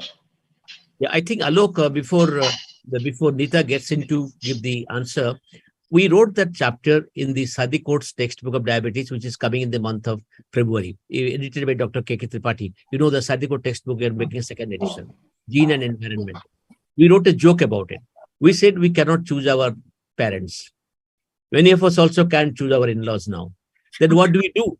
Now, the answer is do what is doable. Therefore, we do not say reversal. We do not say cure. That word we don't use. Even if some people use cure, they put quote in quote cure. And we just say the disease is remitted. There's nothing wrong in that. Alok, if you can take care of the environmental factors, it can cure. And so there is another issue. You work in type 1 diabetes from the giants of that with the new drug which has come, the MAP which has come. Now, the bottom line, I heard the inventor of that particular drug in Arvind's meeting in Bangalore. Now, the beautiful answer he gave was that we are talking about curing type 1 diabetes because we want to start it in the pre-disease period, because they want to give to the drugs into type 1 is immunogenic drug, immunogenic disease. So those who have the siblings positive for type 1 diabetes, other siblings do not have type 1 but have the same genetic makeup and the autoantibodies, they're giving that. In that case, possibly, you are better judge than mine, one can say that it can work better because it is really said that genetics only loads the gun, but pulling the trigger is environmental factor. If you pull it early, maybe you can answer your question. Thank you.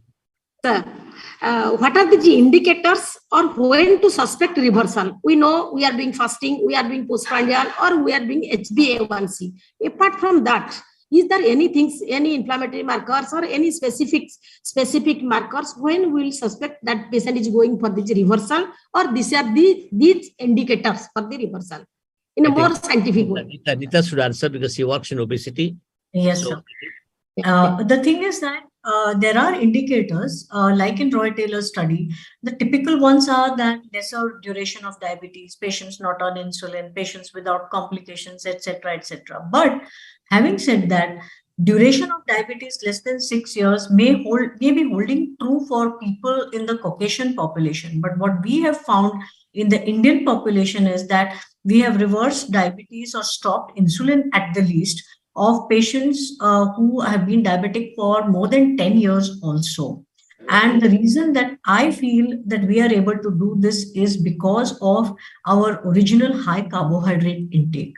So once those carbohydrate intakes, which need a lot of insulin, come down, calories also come down, these patients are reverting. And to my mind, if we do not hold the definition of remission, as the ADA says, as sacrosanct, any degree of reversal or any degree of remission or any degree of going back in time is good enough. If you're able to bring from 4 drugs to 2 drugs, if you're able to bring from insulin only to oral drugs. You are going in the reverse direction. You are bringing the patient that much away from complications. Secondly, you are also bringing down inflammation, and by virtue of that, you are reducing or retarding the vascular age, which is the most important thing that we want to do. So when you retard the vascular age, you are doing a lot of good to the patient.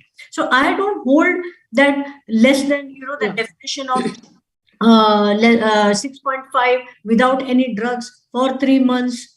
I don't hold that as sacrosanct. Any degree of reversal, 10%, 50%, 75%, any degree of reversal is good enough for our patients. De-escalation of therapy should be the goal. Right to 100%, we don't know. Yeah. Again, another important thing is coming to my mind. These people are exposed to the glycemia for certain period of the times. So we know the glycemic legacy effect or glycemic memory. Are these patients free from the complications of the diabetes completely after reversal? I think that the question you asked, question number 16, is there a concept of metabolic memory in the reversal of diabetes? I'll like to answer that primarily, then I'll give it to Nita. That is what has been shown in the first year treatment matters. They have shown the legacy effect is one thing, which comes after 16, 15 years. But if you establish good control from the very beginning, the remission, the reversal, the complications are much less later on. Therefore, to your question, my answer is yes. The concept of metabolic memory also applies to reversal, but it has to be early. You can, duration of disease, they always speak about it. Duration of the disease matters. Am I correct? If you decide early. The question remains, Jayashree, for the concept I gave, or I borrowed from the Chicago School of Medicine, is that we have to diagnose diabetes early. That's why we have put up a proposal. Blood sugar must be measured in everybody as the 5th important parameter: pulse, BP, temperature, respiration, blood sugar. We diagnose early. We investigate the relatives of a diabetic. We discuss the children of a diabetic for adult children. So there are so many things we have written. So therefore, your question is very pertinent. Nita, for 1 or 2 answers, we'll start the next session in another 4 minutes. Yeah. No, sir, what you said is very, very right. I completely agree with you on this aspect. Jayashree, next question. We can take up. Sir, again, before that, Jayashree, there is one good comment by Dr. Bharat Panigrai. Bharat Panigrai says that, same thing that I said. He said that the obesity has multiple genes. So he says that the genetic polymorphism are the rule for the obesity manifestation. But this gene expression can be modulated by controlling environmental factors. Thank you, Bharat. Thank you, Bharat, for posting this. And you have told this in relation to the obesity. Yeah. Yes, Jayashree. Next question. Sir, we know that for weight reductions, bariatric surgery, low carbohydrate diet, low calorie diet, these are we are following. Or paleo diet, Akin diet, so many diets we are following. Then what are the long-term effect of this diet? We will monitor, how we will monitor these patients, those who are in a low carb diet or low LCD, low calorie diet. Very clear. I think Nita, I have heard Nita answering this question. Nita, first start with bariatric surgery. What are the harmful effect of it? Then tell about the harmful effect of all these diets Jayashree described.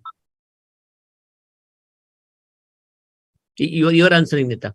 Yeah. So when a person has undergone bariatric surgery, so there is a complete strategy on how these patients are managed long term. And the strategy is that because the stomach pouch is so small and they can consume only very few calories, they are given a host of supplements which need to be given even in a low calorie or a very low calorie diet.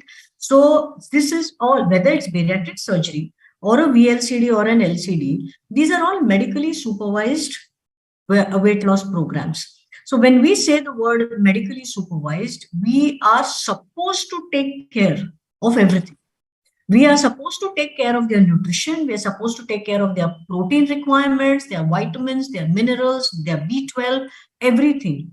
And whether it is bariatric surgery or the VLCDs, for example, which I do, we do take care of all these supplements. We keep checking on all of these at regular intervals and make sure that they are not deficient in anything.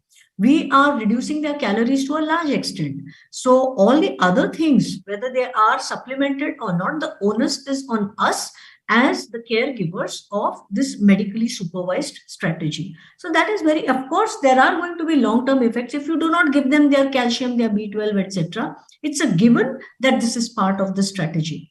Now, the very, very long-term effects of sarcopenia or of muscle loss, etc., they need to be mitigated by giving the right amount of protein, by insisting on strength training or muscle training exercises as part of their exercise program, and all of these things. So these have to be done very, very scientifically.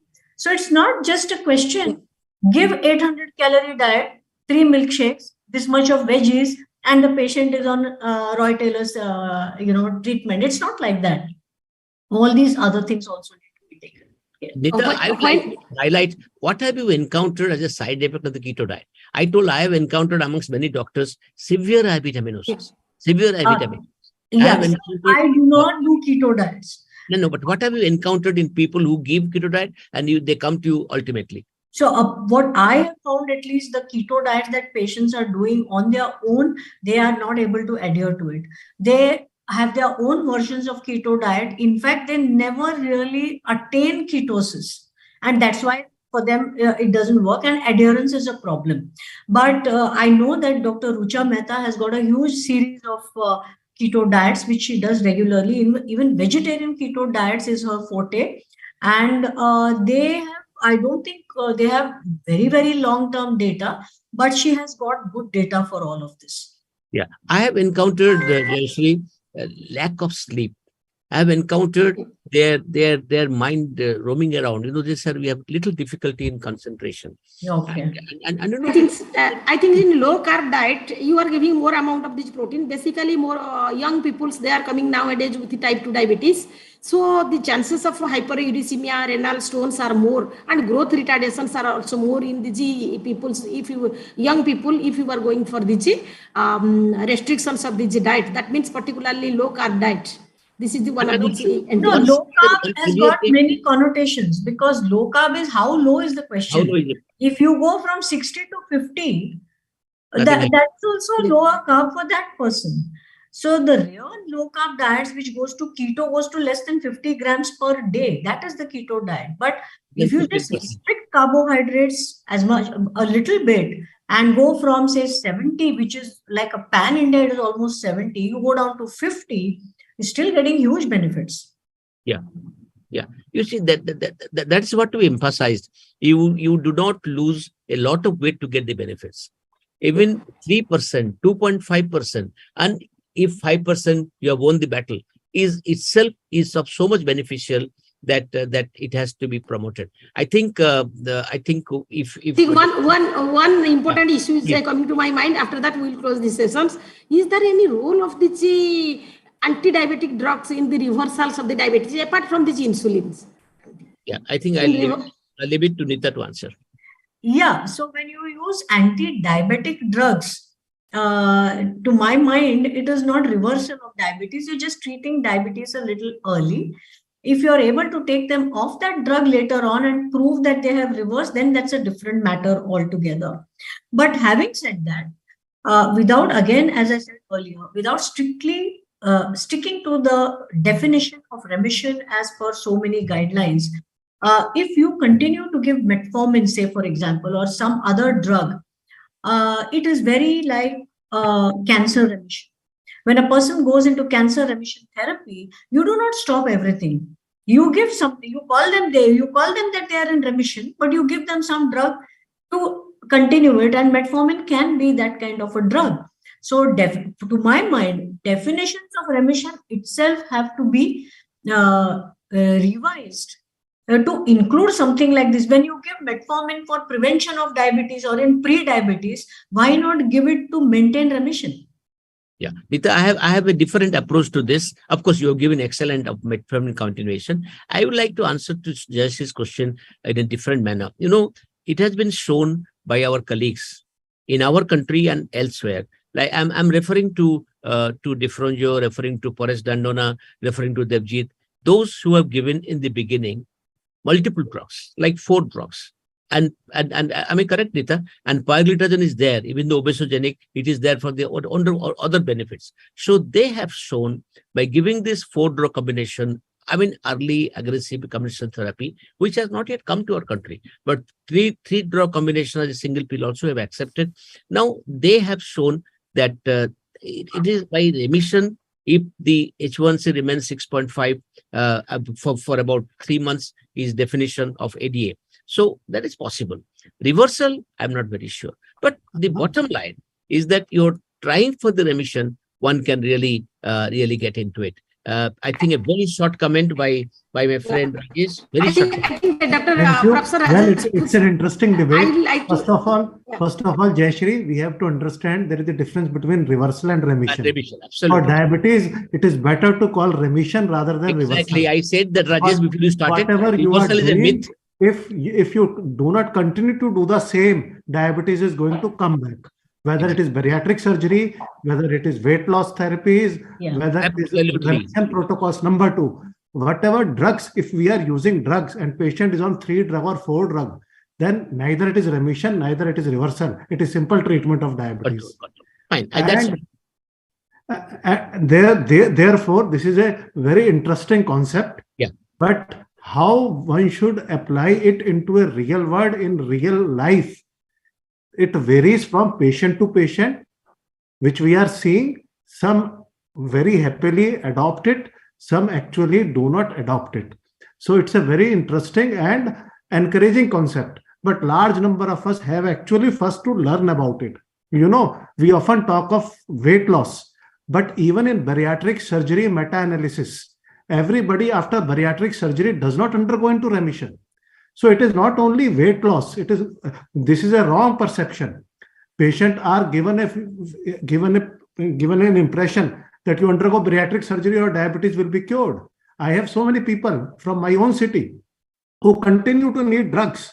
So there is a threshold to weight loss, beyond which even benefit of weight loss will not result in remission of diabetes. I think, Rajesh, before you came, we discussed all that how we have to continue the drugs and all that. Thank you very much for the very masterly comments. Now we have to start in time, exactly 12:55. So Jayant, will you kindly invite? Thank you, sir. Ending in time, and it was a very informative session, and I tell all who are listening have become wiser in these very upcoming concepts of first year control, re-reversal, as well as the mind-body medicine. And thanks, Rajesh, for joining at the end. Yes. Neeta ma'am has given the best in the panel, and as usual, Professor Das is the guru, is the mentor, is the person who has started the concepts. And I thank Professor Mohan, Professor Sanjay for joining this session, Lalat, my co-chair, and all panelists, and especially Jayashree for making it so interesting. With this, we'll move on, and I request Professor Das to start the next. Friends, we are for the next 3 new concepts. One concept is about sarcopenia, which will be by no less a person than Rajesh. Second is about the new clusters, which is the original work of Anjana. I can see Anjana here.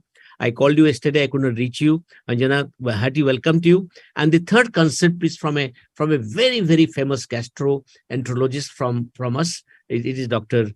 Sib. Will be speaking about the advances in NAFLD and the new concept in the management of diabetes and NAFLD, a practical approach. With this, may I hand over the session to the chairpersons. May I invite Dr. Shamir Sahu and Dr. Shrikant Dhar to kindly take over.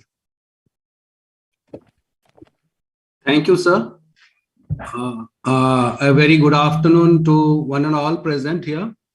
First of all, I would like to thank the organizers for having organized this wonderful semi-online. And the next session, this session is going to be very interesting, the new concepts, the second part.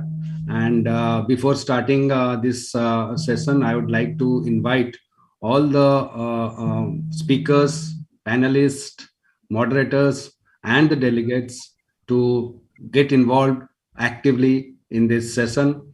And the first topic is going to be sarcopenia, which will be delivered by Dr. Rajesh Rajput. And as we all know that sarcopenia is defined as loss of muscle mass and loss of muscle function. It occurs in many of the diseases like malignancy, COPD, heart failure. And now several studies have showed that it is more common in type 2 diabetes. It can be both a cause and an effect. And it also worsens the blood sugar, because as the muscle mass decreases, the disposal of blood sugar also decreases. And there is increased inflammation because of fat taking in place of muscle mass. And to hear more about all this, I welcome Dr. Rajesh Rajput, who is the head of the Department of Endocrinology, Kainos Super Specialty Hospital. He is a fellowship. He is a FRCP, Edinburgh, FSE, USA. He is former senior professor and head department of endocrinology. He has many books to his credit. Without losing much time, I welcome Dr. Rajesh Rajput. Thank you. Can you allow me slide sharing?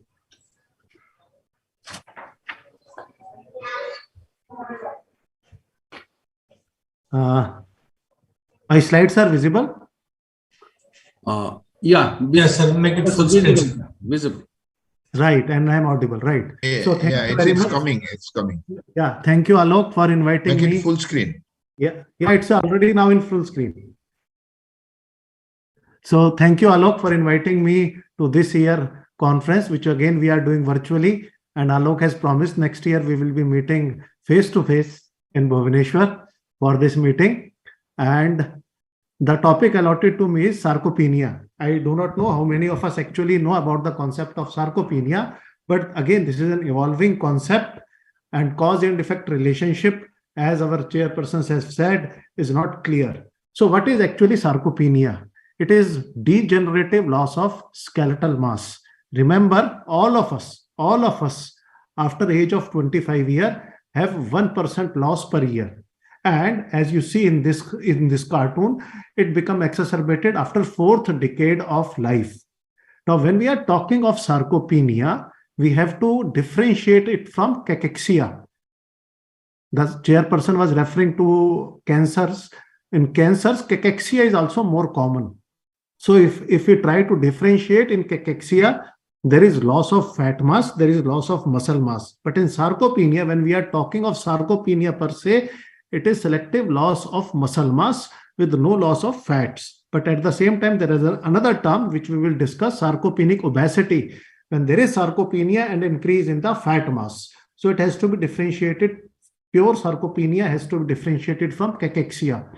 Now, I have seen people doing simple measurements of calf and other things, simple measurements actually, and using baseline anthropometric parameters in elderly population like BMI actually does not give a good clue about presence or absence of sarcopenia, because as we ages, muscle mass decreases, fat mass increases. So in fact, BMI tends to increase. So by simply using waist circumference or BMI, we cannot have an idea about presence or absence of sarcopenia. And as you see again, this cartoon which is shown here, as we ages and compared 21-year-old gentleman with a 63-year-old gentleman, there is a gross change in muscle quantity as well as quality, and the muscles are infiltrated by fat. And whenever there is presence of excess of fat into the muscle, it will result into a term which is known as marbleization of muscle. Now, as I have told you, as we ages, right from young age to middle age, there is a peak in muscle mass. Now, this peak is achieved in 2nd and 3rd decade of life. And after 4th decade of life, there is a gradual decline in muscle mass. And along with decrease in muscle mass, there is decrease in the strength of the muscle. And it is observed both irrespective of the gender, both in men as well as in women. Now, this is some of the normative data regarding grip strength. Grip strength is one of the way to assess muscle strength, which has been done in UK, normal population. And as you see clearly, after 4th decade of life, there is gradual decline in muscle grip strength. That is grip strength test both in men as well as in women. Now, what are the changes which actually happen with age in the muscles? As I have told you, there is loss of muscle fibers, and predominantly there is reduction in type 2 muscle fibers, which decreases from 60 to 30%. Not only that, there is decrease in motor neurons at the level of spinal cord. And as I have told you, as the muscle mass is decreasing, at the same time, individual tends to gain fat, and there is increased infiltration of muscle with fat, which is marbleization of the muscle. Also, within the muscle, there is increase in mitochondrial DNA mutation, which means mitochondria become less effective and less able to do oxidative functions and utilize the energy which is coming to the muscles. So not only mutation, synthesis is also decreased. And lastly, there is decrease in myosin heavy chain synthesis. And the molecular studies have shown that with reduction in muscle mass and increase in fat, there is increase in myostatin within the muscle, which is one of the emerging therapies when we are talking about treatment of sarcopenia. Now, why it is important to learn about sarcopenia? When we see from 1950 to 2050 projections of population, this was the original population where we have few elderly and large number of young population. Now with change in longevity, with improvement on healthcare facility, our pyramid is also going to change, and it is going to become like Western population, where people living with more than 65 years of age are going to increase enormously in the next 20 years. It has been projected that we are going to have worldwide, more than 2 billion people are going to be more than 65 years of age. And sarcopenia is a problem of elderly. Not only that, large number of comorbid conditions which happens with aging, like diabetes, like cardiovascular disease, cancers, kidney disease, arthritis, they are also more common with age. And that is why it's a confounding factor, cause and effect relationship, whether the sarcopenia is causing these diseases or whether in these diseases sarcopenia is more common.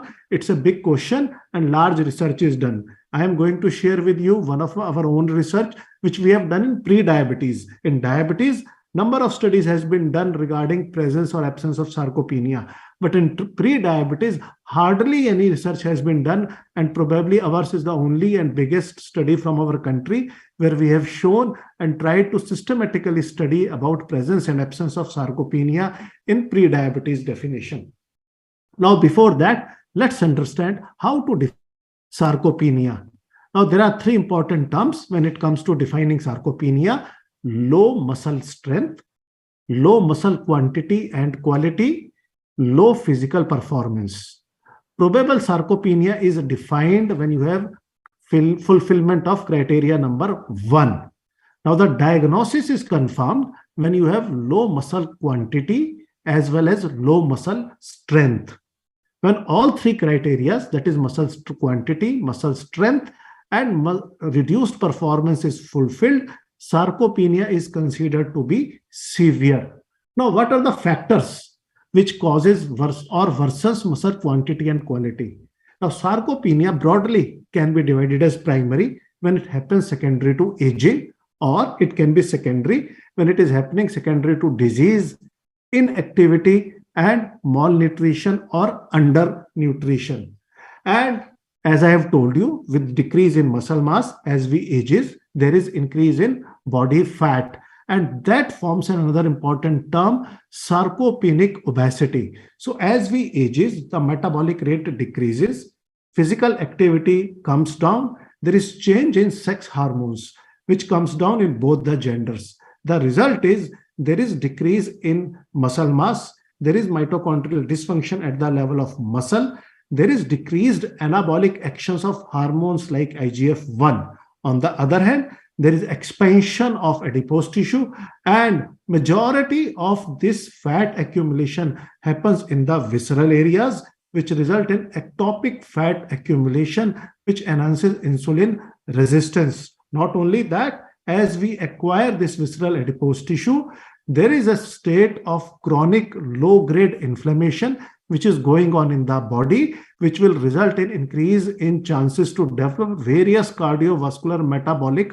complications. So when these two things happens together, this forms a term sarcopenic obesity. Now, what is interaction of muscle and adipose tissue? It has been shown into this diagram very clearly. Adipose tissue is now recognized as the biggest endocrine organ. Whenever we have expansion of adipose tissue, it will result in ectopic deposition of fat into liver, into pancreas, into heart, and various other organs. At the same time, there is release of number of inflammatory cytokines. These inflammatory cytokines have a negative feedback regulation over the muscle, where muscle mass is already reduced. Not only that, as I have told you, with aging, there is reduction in sex hormones, there is a reduction in energy intake, especially high quality proteins, and there is an increased expression of myostatin with reduction in muscle, and this myostatin then impairs the further regeneration of muscle. So there is a crosstalk between adipose tissue and muscles, and it will result in sarcopenic obesity. So friends, to conclude with, sarcopenia has multifactorial causes. It will, once the sarcopenia sets in, along with increased deposition of fat, we are living into a state of chronic low-grade inflammation. It may be age-related, it may be related to disease, it may be secondary to hormonal changes which are happening with us, with a decrease in appetite and type of nutrition which elderly population is taking. So if we understand, and if we compare a young adult with a sarcopenic elderly individual, there is a change in type of fibers. That is, type 2 muscle fiber decreases. As I have told you, there is mitochondrial dysfunction. There is change in metabolism at the level of muscle. There is increased expression of myostatin in the muscle in comparison to the younger elderly, where myostatin is not seen. Growth-derived factor 11 and 15, again, their expression increases. And very recently, even there is a role of change in gut microbiota as we ages. There is a term which is known as leaky gut. So as the gut microbiota changes, these harmful bacteria migrates and will result in various pathologies.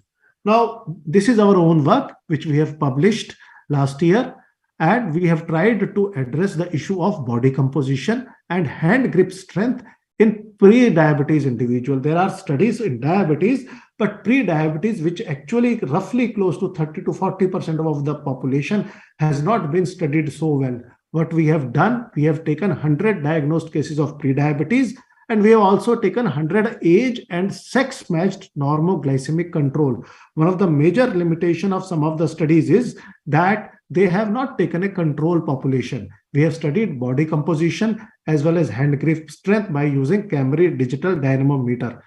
And as you see clearly in this study, we have shown that in pre-diabetic individuals, there is significant change in body composition as well as hand grip strength as compared to normal population. So it is not only diabetes, even before diabetes comes in, even in pre-diabetes. So again, it makes more pertinent cause and effect relationship. If you have a decrease in muscle mass, probably muscle is the biggest organ to utilize your postprandial glucose. And when your glucose is not utilized properly, you will have postprandial hyperglycemia, which means you will be living into a pre-diabetes stage. Apart from that, if there is an excess of fat, which is going to be deposited there, and a low grade of inflammation with inflammatory cytokines, which may have bad effect even on later on beta cell dysfunction. Now, how to diagnose? There are European guidelines, there are Asian guidelines. Now, I am going to discuss with you Asian Working Group for Sarcopenia, how to diagnose sarcopenia. Now, when you are seeing a patient in a primary healthcare setting, you have to do a case finding approach. In case finding approach, there are three important things. Either you use SARC-F questionnaire, SARC-CAF questionnaire, or measure calf circumference. Now, what is SARC-F and SARC-CAF questionnaire?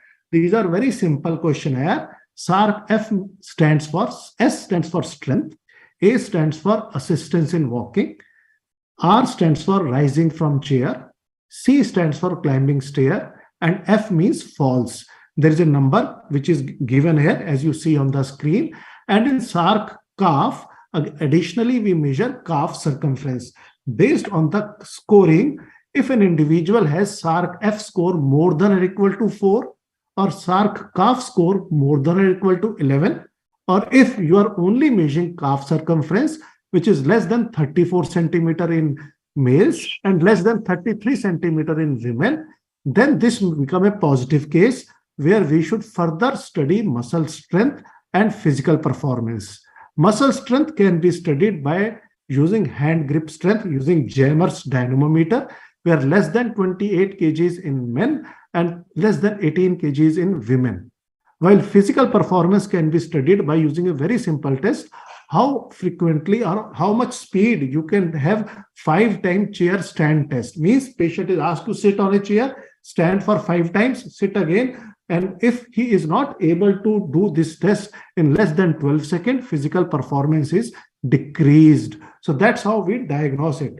And this is a community-based. If we are in a clinical research setting or there is a case finding from clinical research setting, then how to confirm it? As I have told you, muscle strength, then physical performance, 6-meter walk test.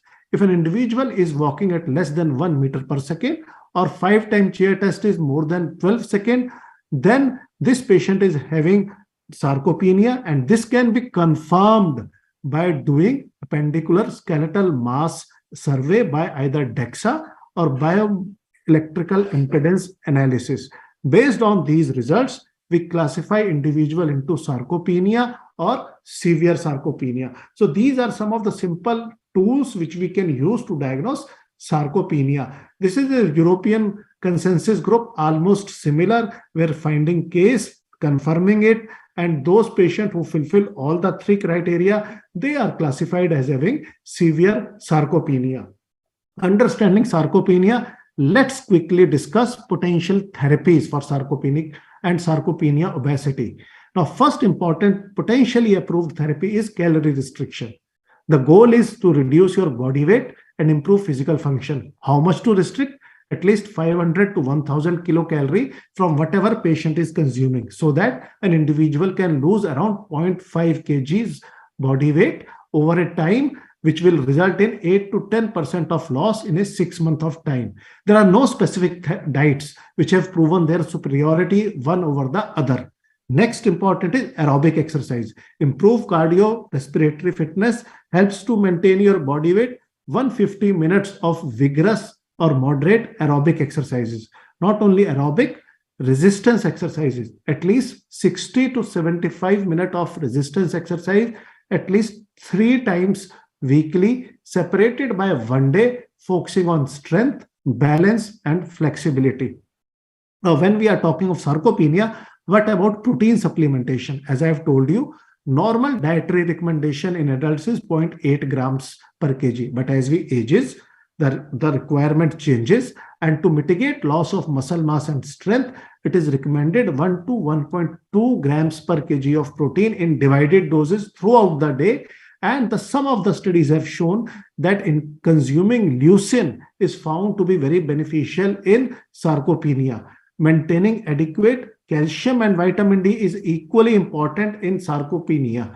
And at least 1000 international units of vitamin D with levels more than 30 nanogram per ml should be our target for vitamin D. Now, do we have some of the evidence? Now, I will show you evidence only with weight loss. As you see in this one of the studies, physical performance test as well as functional status score, it improves dramatically as compared to control population with aerobic exercise, with resistance exercise.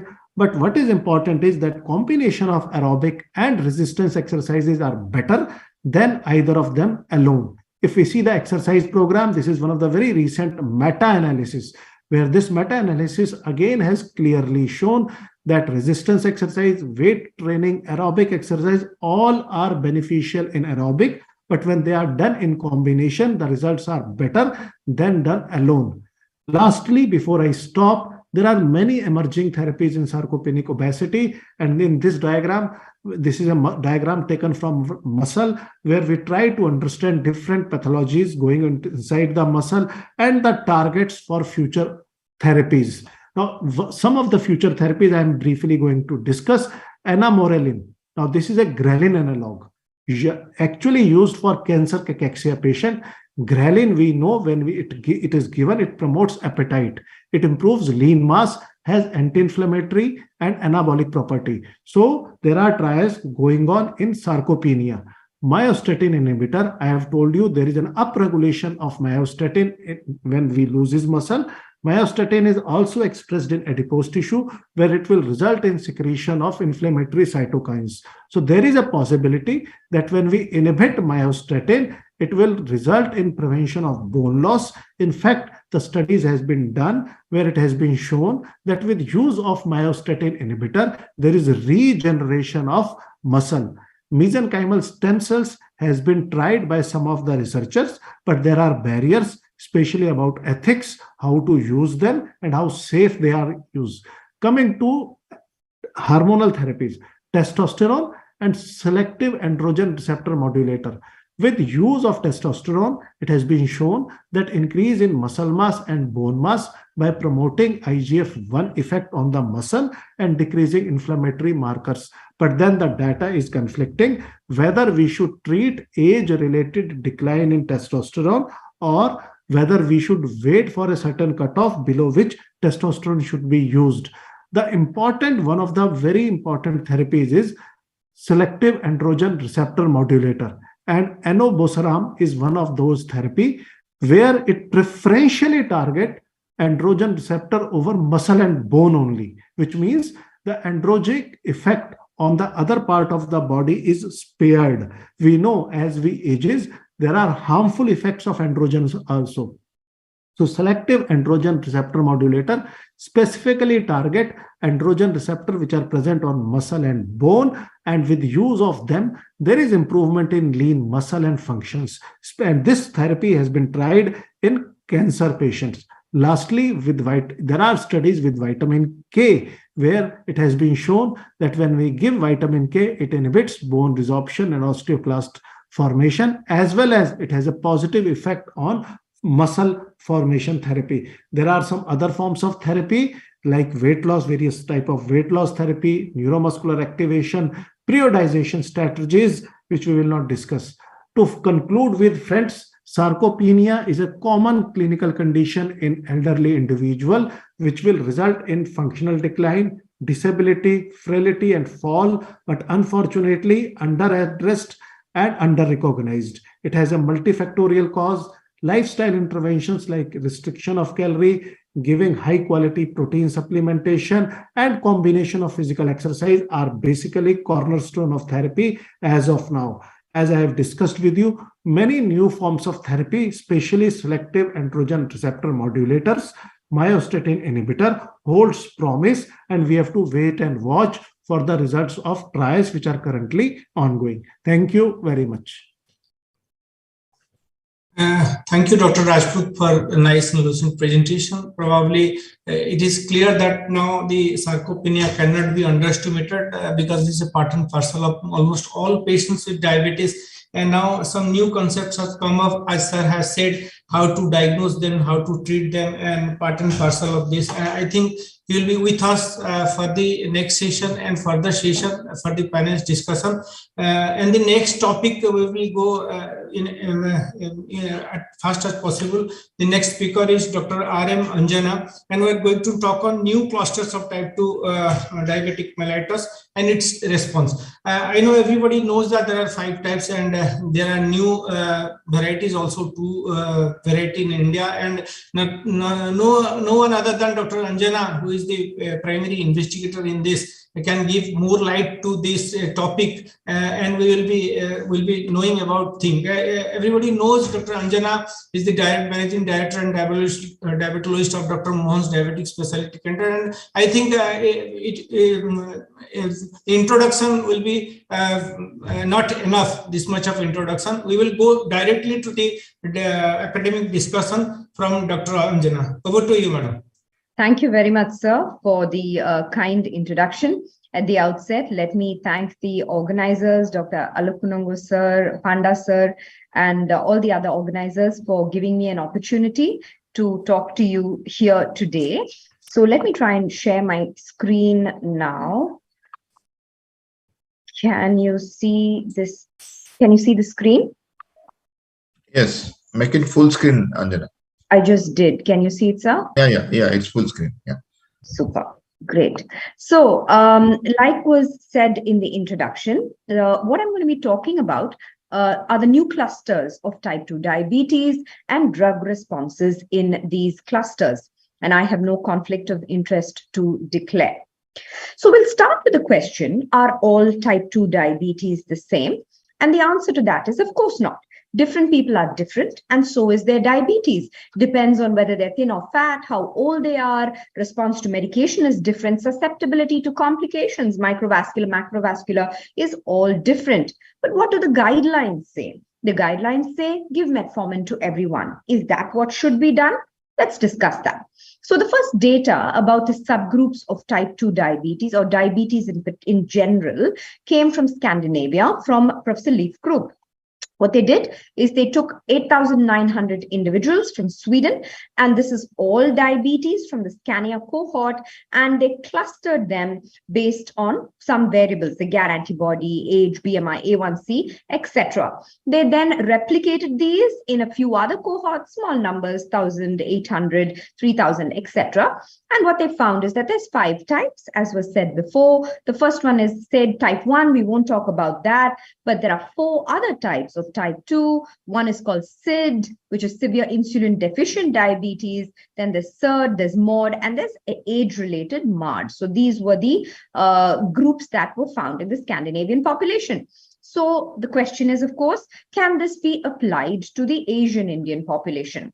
Now, we all know about the South Asian or Asian Indian phenotype. It's slightly different in terms of our phenotype and our response to diabetes. So what are these differences? The first thing is that we do get diabetes at a very lower age of onset. So if you look in any Scandinavian or any Caucasian population, you'll see that the age of onset of diabetes is in the age group of 50, 55, etc. Whereas in our population, the start point is age 25, and now this is even lowering, if I understand this correctly. So there's a definite shift to the left that happens at lower age groups. It happens at lower BMI. So in the West, if you would say there is a young person with diabetes, this person has to be massively obese. Not so in our population. All of us are seeing the thin, lean type 2. There's a rapid decline in beta cell function. We have very high insulin levels. There is a characteristic dyslipidemia of low HDL and high triglyceride. We have small dense LDL,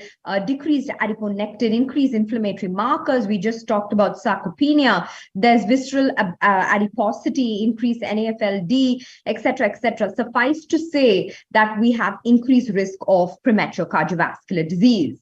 So this collaboration with the University of Dundee, Scotland, is called INSPIRED, which stands for the India-Scotland Partnership for Precision Medicine in Diabetes. So what did we do here?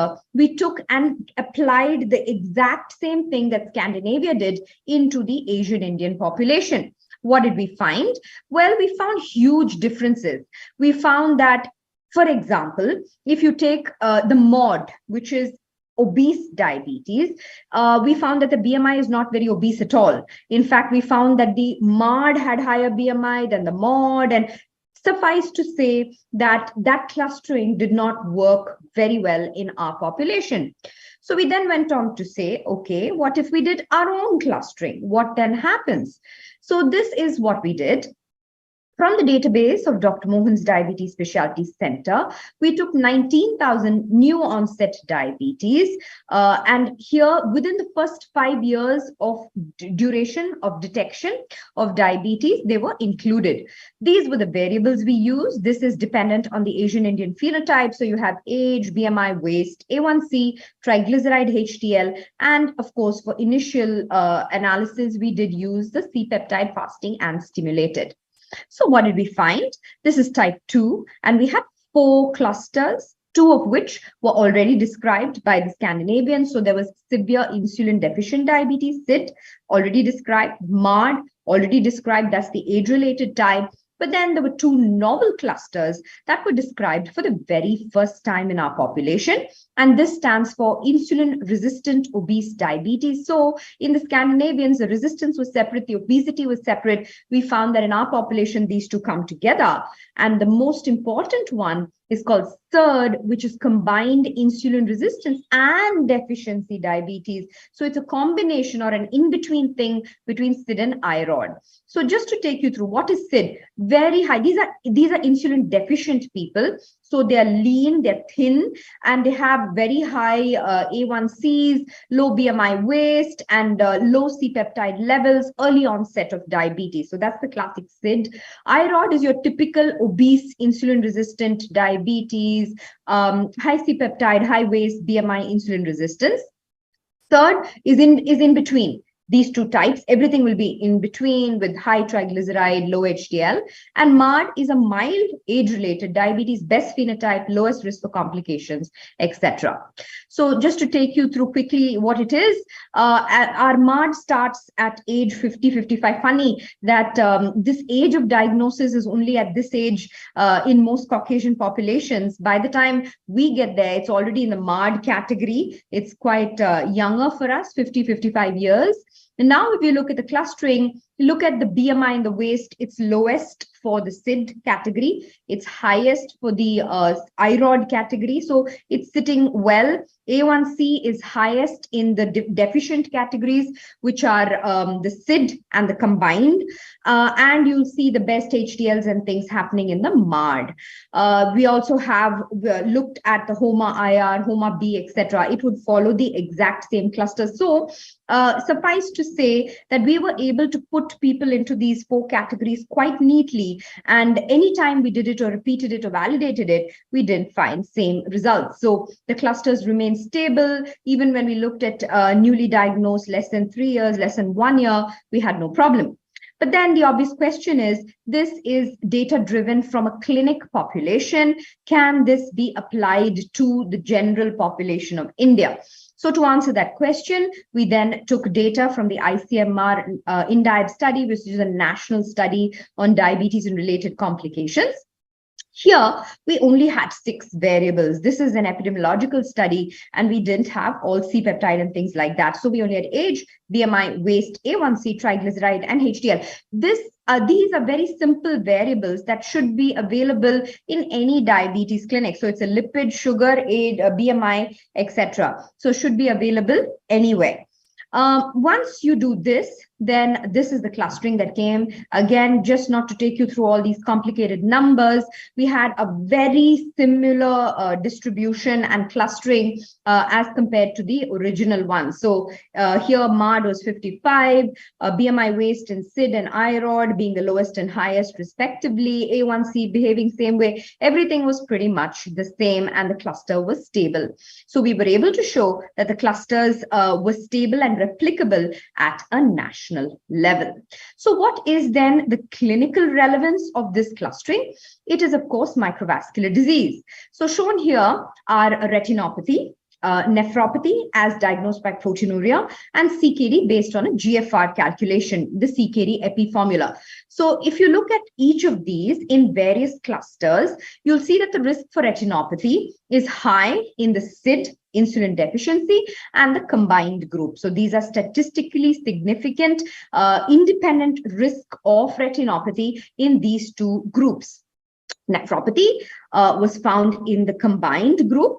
And the CKD, this was shown in leaf groups thing as well, where IROD had, they had insulin, obese people had more nephropathy and CKD. We have the same here, but I would like to draw your attention to this group called SIRD, which is the combined. Now they are there in everything. So this tells you that in all of, if you have this combined group, now the prevalence is the least of all the 4 groups. It's not very prevalent, but if you have someone with this, there is a need for tight glycemia, aggressive control, because the rate of progression into microvascular disease is independent and fast in this category. You'll see the odds ratios being quite high across the various categories.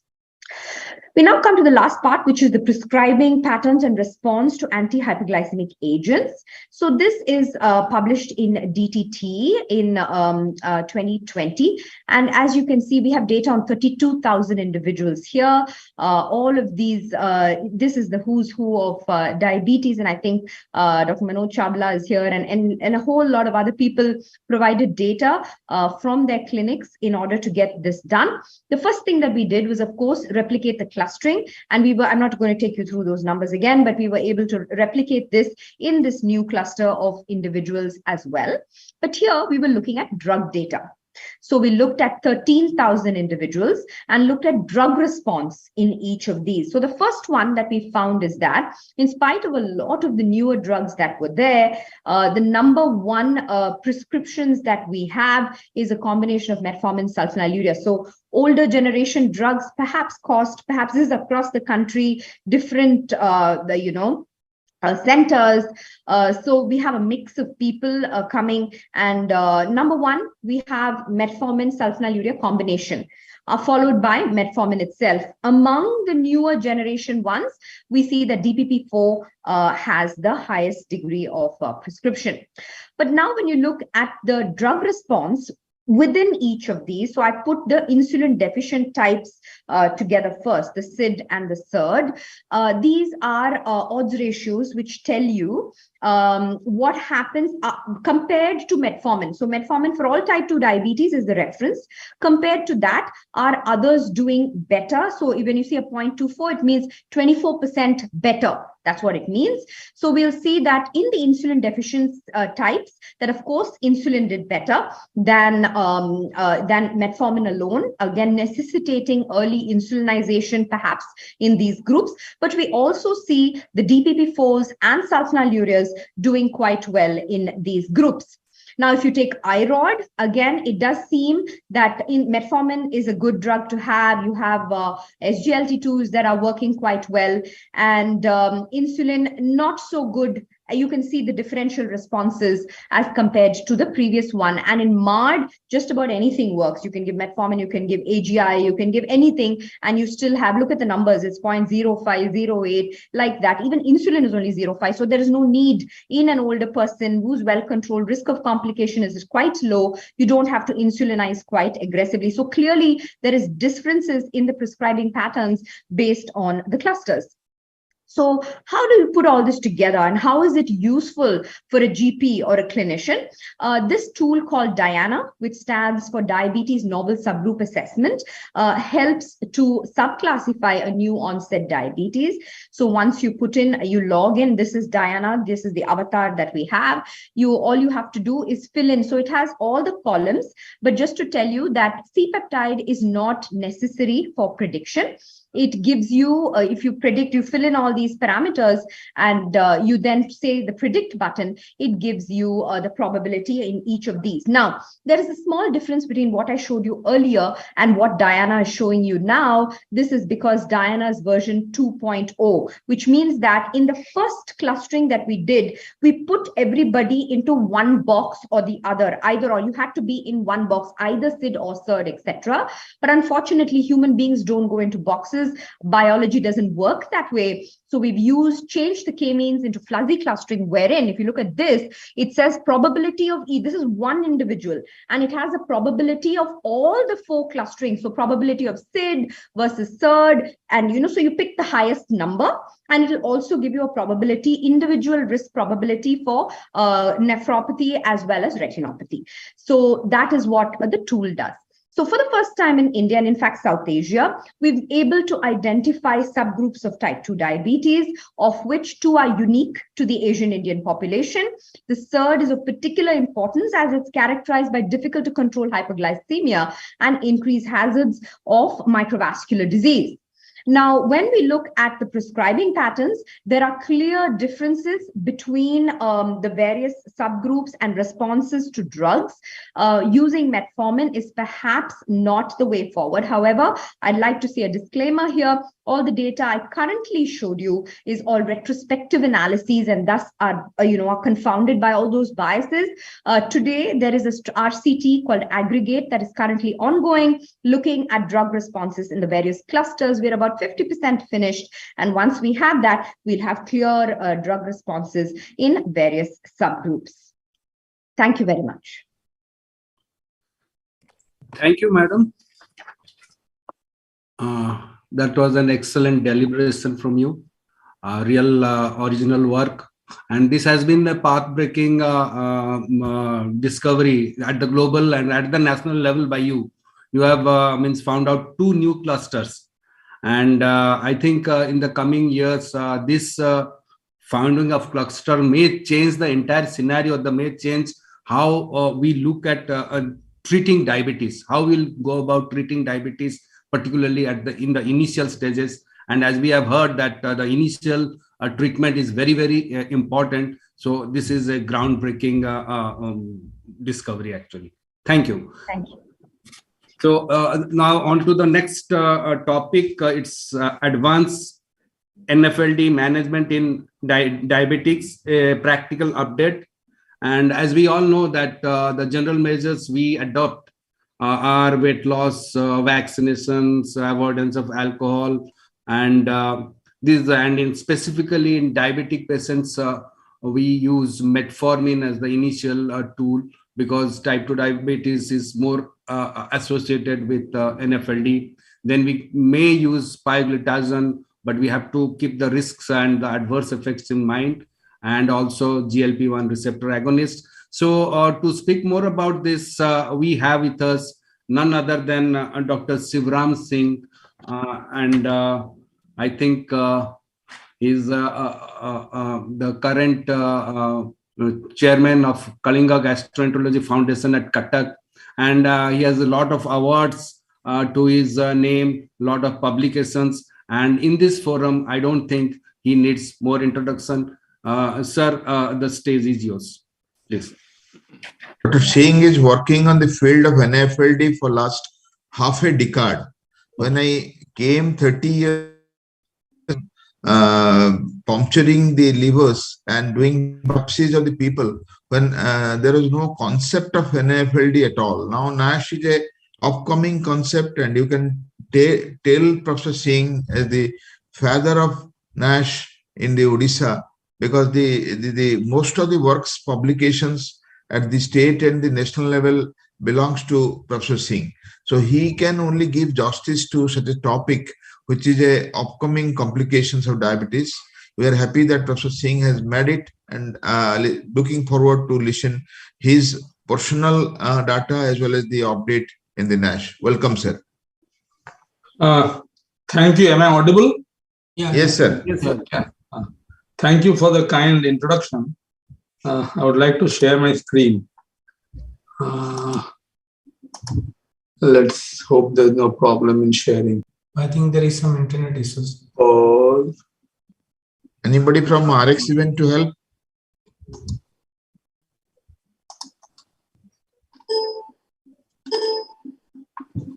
Okay, I'll share again. Let me see. So please stop share and share again. Yeah.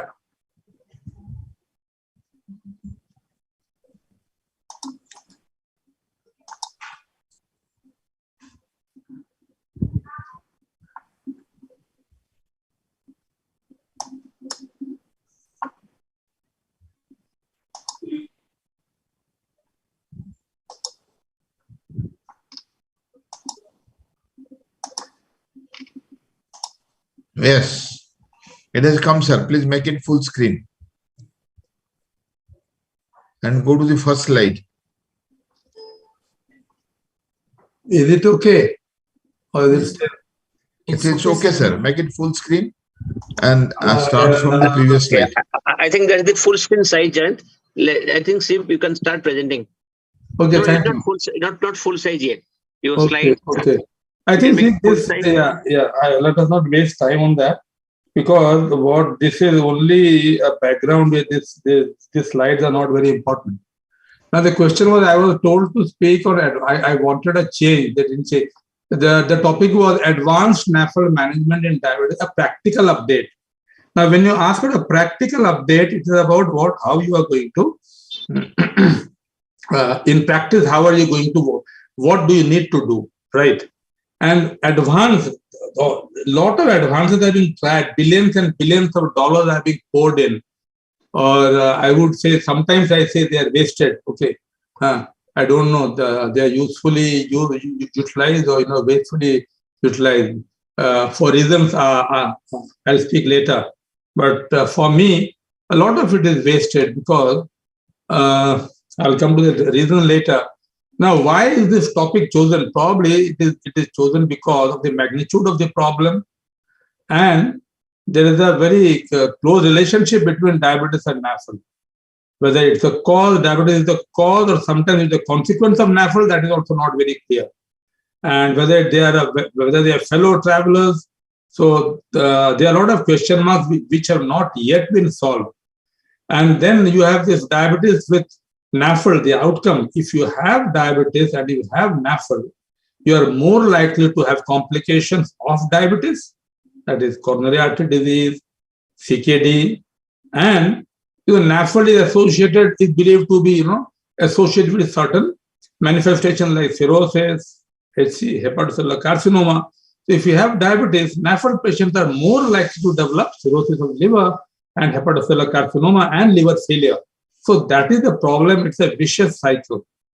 So I thought, since I have been probably called as a hepatologist, the reason might have been that when should a diabetologist refer a patient to a hepatologist or to a specialist or a gastroenterologist for specialist liver intervention? And same thing, I think diabetes with NAFL, it should be, when should a hepatologist, he should manage it himself, or whether you need the help of a diabetologist. Okay, and what are the guidance available for this? This is just to highlight the huge problem, that diabetes is a big problem, and we have, in South Asia, we harbor 1/5 of the world's total population, 1/5, and diabetes is so very common as the figures show here: Nepal, India, Sri Lanka, Bangladesh. So it's a huge problem, and probably, as many of you would love to say, that we are the capital of diabetes. And just like you love to say that you are that India or South Asia, we are the capital of diabetes, I love to say that with the NAFL pandemic, we are the capital. We are the capital of NAFL, whether related to diabetes or unrelated to diabetes. They are very closely related. Diabetics with NAFL in South Asia. Now this would be, diabetes, we are around roughly 136 millions. I don't know that the number must have increased. This is an old slide. And with diabetes with NAFL, if 50 to 70% of them have NAFL, it's around 68 to 102 millions. We don't have real figures for NASH. And so this topic always, I think of this soap. Ye rishta kya kahlata hai? What the relationship? How are they related?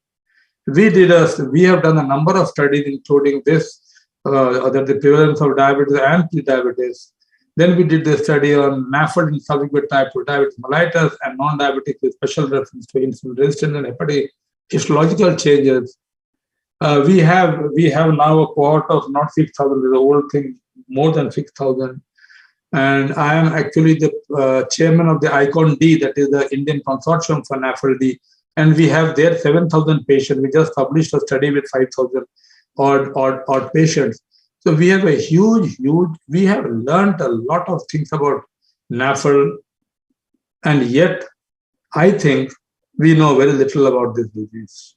So when it comes to the problem that when should you refer a patient, there are a large number of studies done like this study, which has been done in the West, in Brazil, CAN-FIB4 and NAFL fibrosis score. These are two simple scores which can be done, by all of us without taking recourse to a lot of complicated tests. With a simple test, all of us do.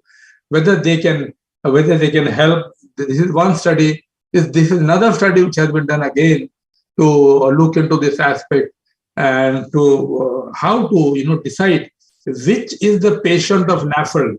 should all, you cannot refer all patients with NAFL. All patients of NAFL don't require liver biopsy also. Hardly anyone requires a liver biopsy. So without liver biopsy, without anything, how are you going to decide that, okay, this patient probably requires a specialist attention, a hepatologist attention? So a lot of studies have been done.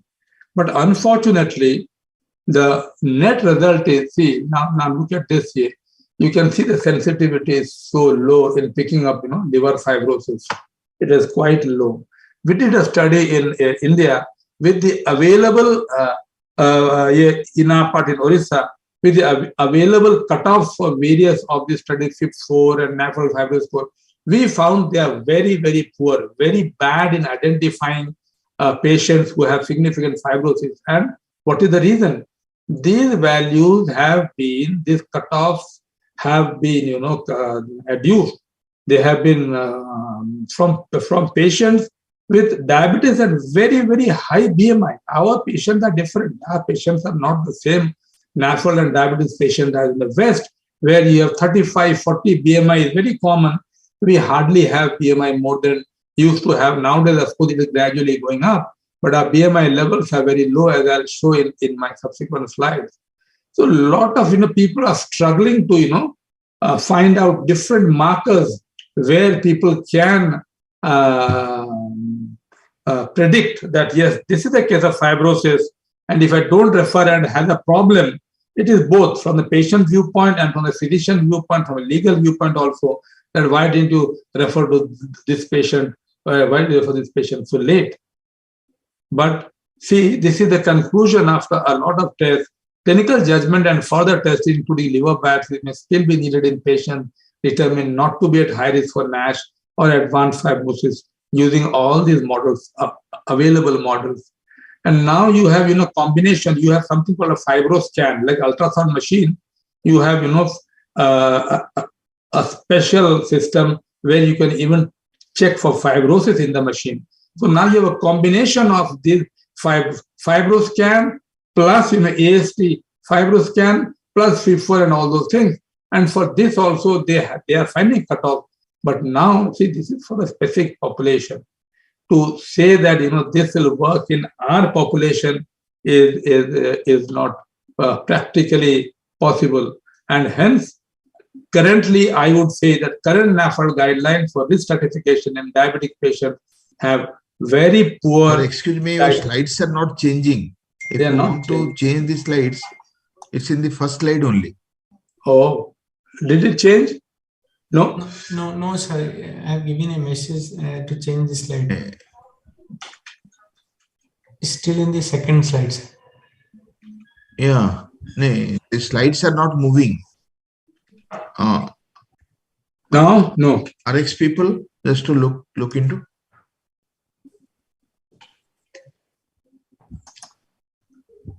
Then only sir have to change the slides. We do not have any access of that. Okay, I've gone through half of my presentation. All right. And now it is visible, sir. In 22 number slide is visible. Can continue if you are at the right track, sir. I think this is better, is it? Yeah. It is visible. Okay, we'll do this. Click on the slides, please. Click on the slides. If you don't move it, please click on the slides on the left-hand side. And you can continue from here, Professor Sibram. Okay. Yeah. Oh, this is where I was actually. Right, I'll do that. So yeah, we could just click there. Can you see the slide? Can you click it on this where you put your now cursor? It will become full screen. Just click there. Yeah, I have done it. I have clicked already. Okay, then continue.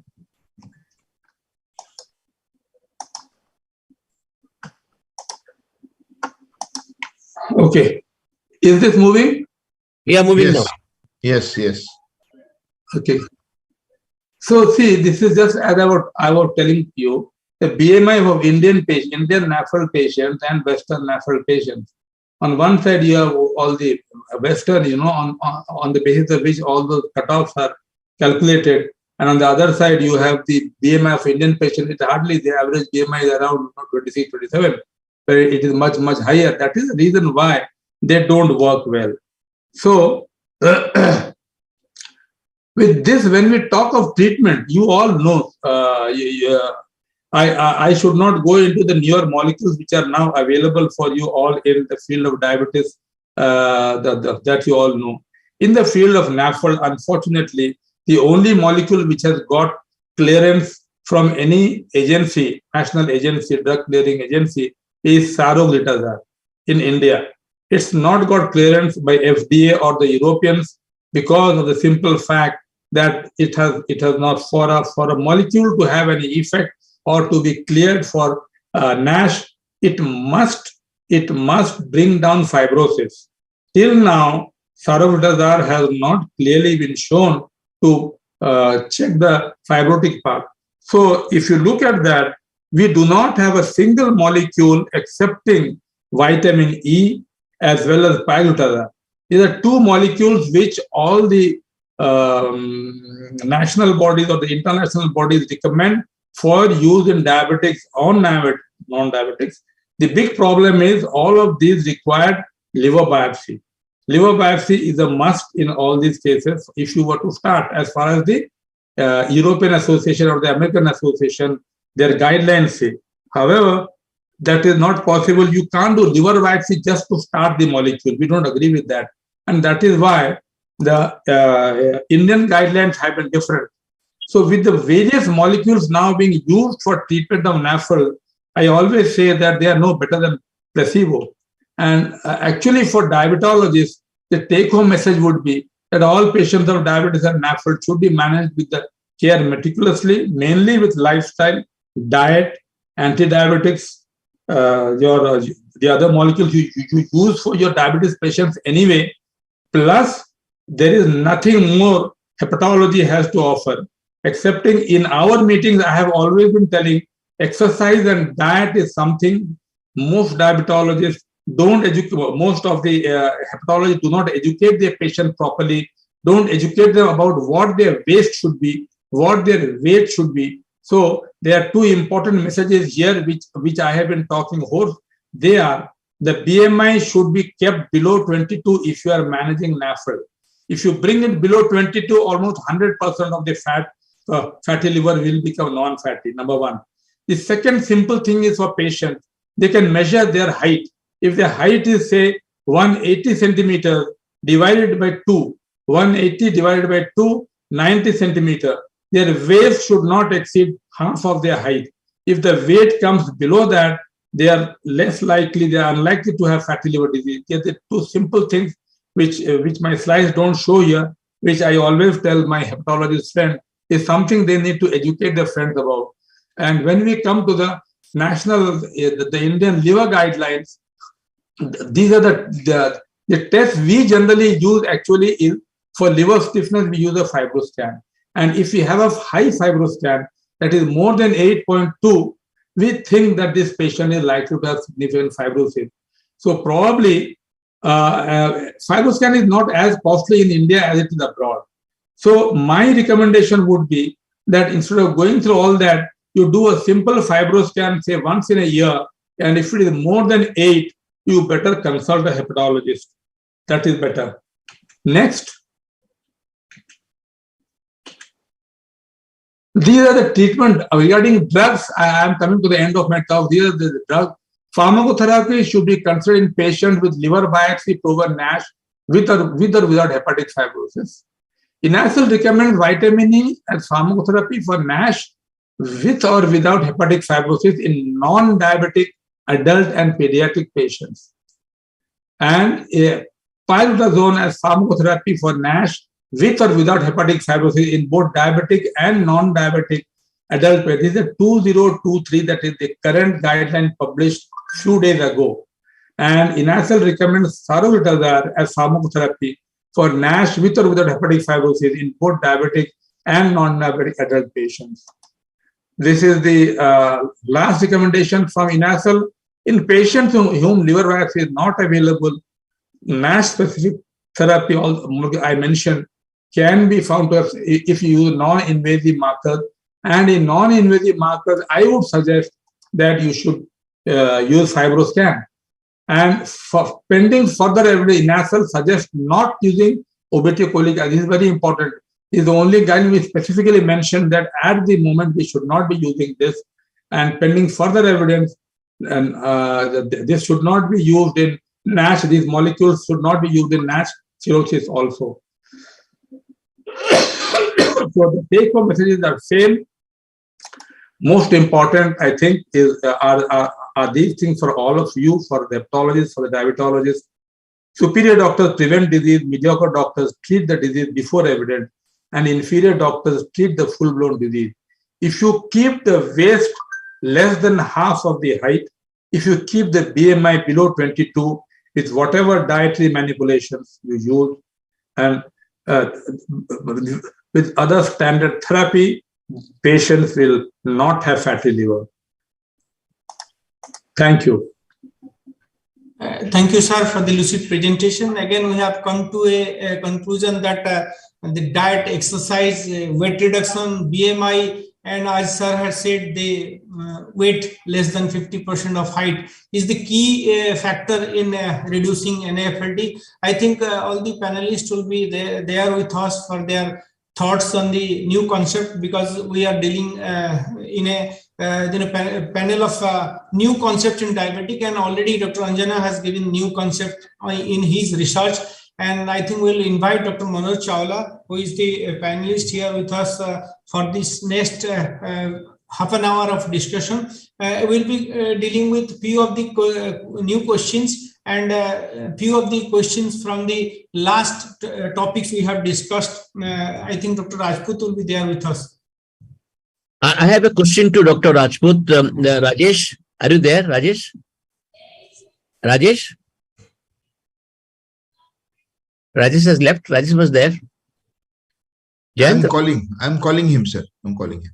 Okay. Okay. I have a question to Dr. Shivnaran Singh. Is that, see, I saw some prescriptions of obeticholic acid from my state, Odisha, and I was really surprised. I don't know how they're prescribing it, because even though the Reddy's Lab introduced this, we have kept it on hold. It is not to be prescribed. Or are you prescribing obeticholic acid freely? No, not you. You showed that it is not to be prescribed. Is it being prescribed in Odisha freely? Yes, people are indeed prescribing all over the country, not just in Odisha. People are prescribing because, as you know, people are not driven by guidelines. People are driven by pharma companies. So it is unfortunate, but people are. Yeah, beautiful. And as you rightly pointed out that vitamin E, pioglitazone remains still the sheet anchor of treatment. But for the first one is the weight reduction. I like your idea of the BMI 22. And where you got this number 22? Yeah, we had done I've been working for a quarter of a century on this problem only. Yeah. Right. And so much so that recently we had a meeting in Chicago, Washington. I've been there and was fighting for saving the name NAFL. People want to change it to MAFL. Okay. That's a huge problem. And I am absolutely vociferously I've been fighting in favor of NAFL. In 2004, we had done work, and this work was done in, then at that time, there were very few reports on the prevalence of NAFL, and not a single work on prevalence of NAFL from the developing world. We were the first to show that in Odisha, 1/4 of our population had NAFL. These are the important key. And what we found was, when we were looking at the BMI of patients, people these days, it's become fashionable to ignore BMI. Okay. But for me, BMI still is a very, very, very, very important, simple marker. And what we found was the moment BMI crossed 22, immediately, from a prevalence of 3, 4, 5%, the prevalence of NAFL shot up. Good. I think I've got the answer now. I've got the answer now. You have evidence by yourself generated. It is good. My last question, tropical gastroenterology, right? I see that paper. I was reading that journal. It is published regularly now. Tropical gastroenterology. It's not being published regularly. I was reading the journal. Thank you very much, sir. My question to Rajesh. Rajesh, I must congratulate you for the fabulous, excellent talk. I have not heard you on this topic before. Rajesh, are you there? Surface. Yeah, Rajesh, surface. We want to see your face. Rajesh's face is not visible, his photograph is visible, which is sent for his marriage. Photograph is better because practically the hair is decreasing now. No. Yes. I think, Rajesh, should you not popularize the concept? Because you should take the lead now. Your paper was fabulous. Now, we are putting a term like heart failure, kidney failure, muscle failure. You must have seen that paper also, muscle failure. And we are saying that three F's, frailty, falls, and fracture. FFF. All arise from muscle mass. And so I think we should popularize this concept of muscle failure, quote unquote muscle failure, as a very important concept because, not able to work, not able to walk, not able to do anything is the greatest malady. And the sarcopenia, we have another talk on the musculoskeletal system by Bidyu, to know him, who gave the oration this year. Now, I think this is a very important concept. And my request to you, Rajesh, please write about it, popularize the concept of muscle failure. That's all I wanted to say. Over to Jayant for the other questions and other. I think Manoj is here. Dr. Juvani is telling about gonad failure. No, Jayant, please don't dilute it. We are about the muscle failure here. Good afternoon, sir. Yes. Manoj, your comments. Yes, Shrikant. Sir, I in fact want to take the liberty of asking Dr. Rajput. So, sarcopenia, I would say very much an evolving concept and a concern. There's also at times that people are concerned about the connect between use of high dose of metformin and sarcopenia. Any connections, any evidence, Rajesh, on the same? Yes, sir. Right. So if you read literature about sarcopenia, when we have done our own study, what exercise actually does? Exercise improves AMP kinase activity also in the muscle. And metformin also improves AMP kinase activity. So probably when we are using metformin for management of diabetes, then again, it's a cause and effect relationship, Manoj, which is difficult to prove that by giving metformin, whether we can prevent or whether it is going to be exacerbated, because already two diseases are present. Clearly, there is a bidirectional relationship between chronic disease and sarcopenia. And on the top of it, when we add a drug, we do not know whether it is improving the sarcopenia or not. But Rajesh, having said that, we joined you through principally. But if you look into, hello, your voice is going off in between, but you can continue to speak. Yeah. So what I was trying to say is that lots of therapies has been tried, but as I've told in my talk, the proven therapy with benefits are only diet, exercise, and that too combination of exercise. Rest, everything is actually emerging. Myostatin analogs or inhibitors are actually very good therapy, and most of this therapy is tried actually in cachexia patients. Now, again, I have tried to tell you how to differentiate between cachexia and sarcopenia, and I always wonder, it's a egg or chicken type story when we are talking of sarcopenia and diabetes, and now we have shown even in pre-diabetes, which comes first? Whether diabetes comes first or sarcopenia comes first. So probably it's a time when we should have a cohort of people right from their youngest 20 years of age. And then we follow them, taking their muscle strength, muscle function, muscle mass into account. And then we will see whether with decrease in muscle mass, more diabetes is coming in, or whether opposite is happening. So all these are till that time such longitudinal prospective studies are done, are conjunctural, Manoj. Yeah, Rajesh, answer to Manoj's question. Jayant, please allow me. I have seen 1+1, 2 cases of severe sarcopenia, weight loss with metformin. Super reactors. One of them is my dean of faculties, Rajesh. I'll tell his name, Professor Anantha Krishnan, surgery professor. What happened? With 250 milligram BD metformin, he lost so much of body mass and he didn't come back to me. So I think, Manoj, your question has a... Sir, just to interrupt, sir, there is a difference. What you are telling actually, with any type of weight loss, when anybody is attempting weight loss, every compartment of the body is going to reduce, including muscle mass. And that is why it is always said, when you are losing weight, you should continue to do exercise, take high quality of protein so that you can maintain your muscle mass. And if somebody is losing lots of body weight on just 250 milligram of metformin, then probably something else is also going on in the body, which is not picked up and which needs to be found out. Yeah, my point is very simple. I have seen one case where we went out to the CT scan because a very important person for us, and all types of investigation, we could not pinpoint anything else for this. I have not measured only sarcopenic weight loss and other weight loss, but Rajesh, after we stopped metformin, went to gliptin, he was better. So I was just trying to point out to the audience, Rajesh, to take your expert opinion, that sometime with metformin, I've only seen 2 cases, metformin in multiple thousands, but it can occur. That was the answer to Manu's question. The next, that is, that might be because of anorexia and an individual variation. Otherwise, metformin therapy for weight loss. And what about the diminished hormones role in the sarcopenia? Right. So again, I have highlighted, like as far as androgens are concerned, as we ages, after 40 years of age, there is a gradual decline in testosterone, and in women especially, in estradiol level, in androgen levels.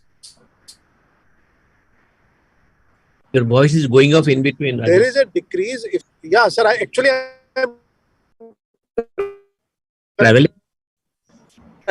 That is why voice is going on. Can I speak for a second? Decrease in hormones. There is testosterone. Professor Das, the message to audience may be little confusing if we say metformin is causing sarcopenia. Because millions and millions of people on metformin globally.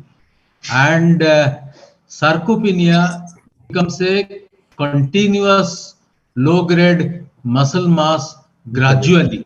Sudden instant, I don't think is a cause of metformin. I think I 100% agree with you. Metformin is a pneumoimmuno drug. Since Manoj brought in the issue, I said that I had seen one case. I have to tell you one important issue. I think Anjana, I just wanted to say that if you go through all your clusters, Anjana, are you there? And you see together from the I7 INDEP and from your cluster, what is the proportion of people who have IR, insulin resistance? I was trying to calculate. It comes almost 45 to 50. What is the prevalence of IR, taking all the clusters together from your study, from your data, and from the ICMR data? Do you have? Yes, sir. If you look at the clusters, the insulin resistant group, it's about 30-ish%, sir. 30%. Yeah, it's about 30% that we have insulin resistant. So it's about 30%. So that is still little less than that, 28 to 30%. But it's 30%. 1/3 of the people in India are insulin resistant. Fantastic data. And what was the relationship between the visceral obesity and this particular group in all the 6 clusters you showed? Yes, sir. So visceral obesity is seen in the IROD group, and that and insulin resistance. It's seen in lesser degrees in all the insulin deficient groups and almost very little in the MARD group, sir. Good. Thank you, Anjana. Wonderful presentation. I will add some question to Dr. Anjana. Madam, can you give your clues to which drugs to be given in which group? Because you have already given the IROD and CRD, 2 new groups in India. And what will the preference of drugs? You are probably it will be coming in next years or so after your full presentation. Yeah. So as we have it now, the recommendations cannot be given, but I can give suggestions based on what we have right now. Metformin as a drug of choice can be used first line in IROD. Can also be used in MARD quite safely, wherein anything can be used in MARD. I told you even AGI responds quite well. Anything, a gliptin, a metformin, AGI, any of those work in MARD. In the insulin deficient groups, actually drug of choice may be insulin itself or secretagogues or DPP-4. So the DPP4, you secretagogue, all of those, or insulin itself. It's possibly a good percentage of the SID and the combined group require insulin early on, aggressively, at least short-term use of insulin. SGLT2, we are now looking, and we're trying to see whether that will be first line in IROD. And we don't have data on SGLT2 yet, but we're looking at whether that or a combination of gliptin plus SGLT2 does better, especially in the combined resistance group. And how do they behave, the Indian people, in terms of complication? As you have mentioned, so many complications, they do behave differently in Indian Asian population. And how do these groups behave, the two groups?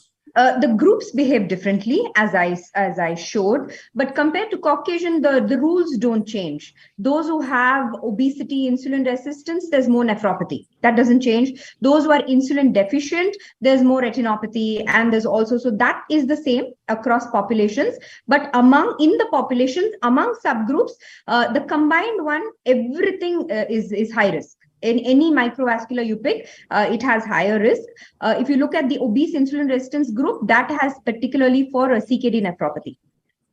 Okay, thank you, madam. We will come to Dr. Manoj. He's waiting since then. As you know, the concept of remission or reversibility in diabetes is the new term nowadays. Whether this is a myth or reality to start with, sir.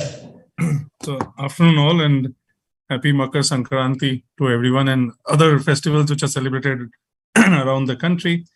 So when I joined in, and before this session started, I already heard a discussion, a debate on the same topic ongoing. Rajesh, Rajput, Neeta, all were there. So I think we already had a chat on this topic, Dr. Dhar. And I do agree with Rajesh's thoughts on that probably the word reversal shouldn't be used by us. It's more commercial a term. Remission is more likely a word.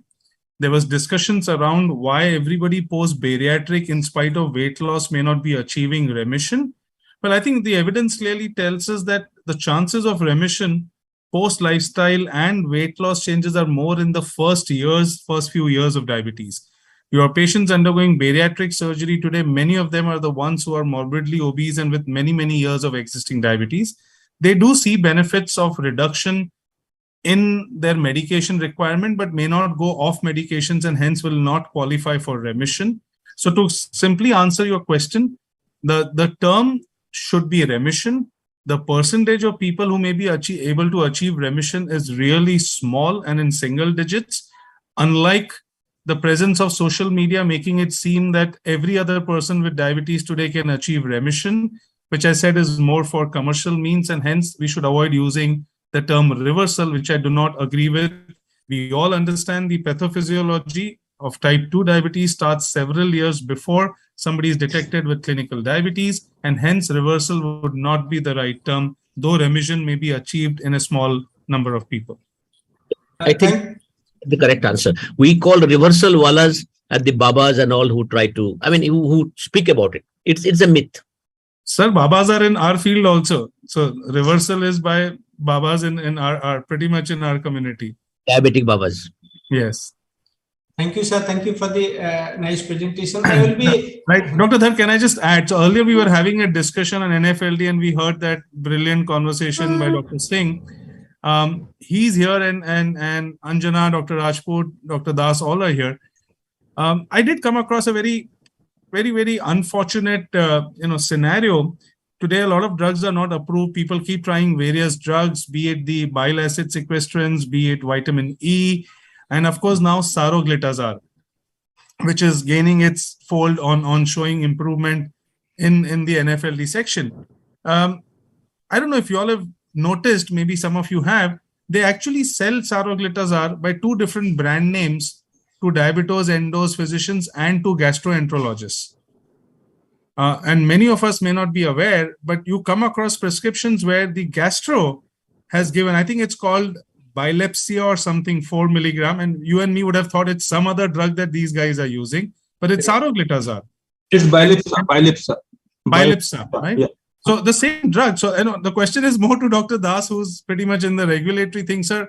This creates I wouldn't be aware of what is Bilepsa. I would think it's a gastro drug that they've given, and they definitely don't care if Lipaglyn is written, and the same patient is given these drugs for the same kind of purpose without hard evidence. So that's the perplexing thing and creates confusion. So any of your thoughts? Yeah, we have received in the DCGI letters to this effect. Now we are working on it, but you see, there are not only saroglitazar, there are 2 or 3 other drugs which are sold to different specialists with different names. But sometimes the doses varies. But this Bilepsa is same 4 milligram saroglitazar, which we use ourselves for many things, including NAFLD and diabetes control. So this is final decision has not been taken, but that to be taken away. But having said that, Manoj, the commercial diabetes picture is very different. Same company has one drug named Ashok in one group, in one branch of them, same brand, same stop, same manufacturer called Manoj the Great in the other division. Same company, 2 divisions. So these are the issues we are seized with. And, they say we want to expand the market. I'm very frank with you, Manoj. They expand the market, calling one brand Ashok and one brand Manoj. Both are the same brand. And Manoj brand, as usual, sells much better. So, so it is like that. So they have introduced this brand. Am I correct? Same. Just to, I can give many examples. So these things have come to our notice. We have not taken a very firm decision what to do. Next meeting, it will be addressed. But you are very correct that if the dose is different, okay. So I think yes, Rajesh. Rajesh is being connected in between. Rajesh is taking a flight to come to Mumbai, so we will let him do that. Okay, he's coming to his meeting, Shashank's meeting. Yeah, I guess so. Okay. Yes. We can continue. Rajesh is being connected in between for some time. Okay, no, but he gave a brilliant talk. Rajesh, I'll give a treat for your brilliant talk. Thank you, dear friends. I want to close the session, and we have some time for a quick bite. So just one thing. So as you said, great talk by Dr. Rajput. I was extremely pleased to see at a recent, a nutritional congress at Hyderabad that one of the makers of the protein supplements actually have been doing some work, and at their stall they had the assessment of the hand grip and the chair, the set and up test. So I think that's a start of things. I'm hoping to see that we have those at our diabetes congresses also, and it becomes a great mean, at least for physicians to get aware and do their own testing before they start doing the same for their patients. And I'm a great believer. If you start physical activity early in life, Anjana is here. Anjana is a pioneer in that. Anjana, am I correct? If once physical activity in early, there will be no sarcopenia. I'm giving dictums. There will be much less sarcopenia. So let us start physical activity early. Of course, proteins are good, and I don't deny that. But physical activity must be the seat anchor of preventing sarcopenia in the adult and old age. And Sibaram, your talk was superb, as usual, analytical. This advice was for patients or for physicians? For all of us. Sir, for all of us, Dr. Singh to give his thoughts on GLP-1 and SGLT2 in the role of the NAFLD. His experience in this role also, that's not been talked about. There was a dietitian conference all India in Bhubaneswar hosted by Apollo. I saw this protein company sponsoring the sarcopenia talk. So they were so aggressively promoting the nutrients and the protein in the field of sarcopenia. They had got a speaker who's absolutely advising the diet only for the development of the muscles. So the real picture has come in today's discussion that the early exercise and keeping active. You have to be very, very cautious about the protein supplements because a lot of them are known to produce injury. Deleterious effects, and they are so strong. In fact, there was one such in the field of liver injury, and when it was published in a journal, the company went hammer and tongs after the journal, after the author, and made life miserable. The author didn't buckle, but the journal buckled. The journal withdrew the article. I think I agree with you. It's so vicious. Contains steroid. I'm not naming anybody. Therefore, we must be very careful. Before I close, I think Sivram didn't have time to answer your question, Shrikant, but there are papers in Indian literature also by Shrikant, by Amrish Mittal. Shrikant, are you listening? Yes, yes, sir. Reduced gliflozins produce salutary benefit on the FL. There has been the fibroscan improvement and hepatic fat loss improvement, but it has not yet been, but it is there. That is little stronger evidence so far, but GLP-1 RA oral and injectable also produce similar effect, but they have not come as a prescription drug yet. But in evidences, I really appreciate your interest in this, and you really pointed out, and Steve knows about it. Steve did the time together. Thank you very much. Wonderful session. 1 second. I have a practical experience. Yeah. Mamta is a yoga teacher and a exercise freak. She does every day 1 hour exercise. She has a recommendation that for muscle mass loss, she doesn't know sarcopenia. It is a muscle mass loss. Provide one yoga mat and 2 dumbbells of 2 kg each, and ask him to do 15 minutes of exercise, and there is excellent result in spite of everything. So I think basics should be promoted, and that helps our patients in a much bigger way. Thank you, everybody. Thank you, Anjana, for finding time to join us. You have a social gathering at 3 p.m. onwards. Manoj for joining us. Thank you. Dr. Sriram Dhar. With Alok. Hello. Yeah. Actually, the new cluster should be followed by as many diabetologists as possible, and this is a very scientific concept which should be promoted, what Anjana spoke. So that is another important thing of this session. These 6 concepts we wanted to stand alone. There is another session tomorrow where we're also discussing 3 more new concepts. And Dr. Samir Sahu for his excellent introduction and everything. Ashok Bhai, you are there. But I don't think we will go for a lunch break. Many people can have their food when they are not in the sessions. I'm having now. So we'll go ahead with the next session. What do you think, John? Yeah, I think this is about what we can measure. Let's have Dr. Sharma has already joined. Thank you. Yes. Thank you. Very good. Anjana, thank you. Anjana, where are you? Thank you. Bye-bye. Thank you. Thank you. Thank you, Manoj. Thank you everyone. Thank you all. Very nice session. Manoj, thank you.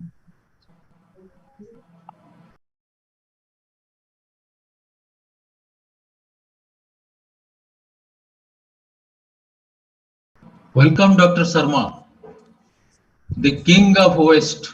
Sir, good afternoon. Good afternoon. It's the king Dave to me.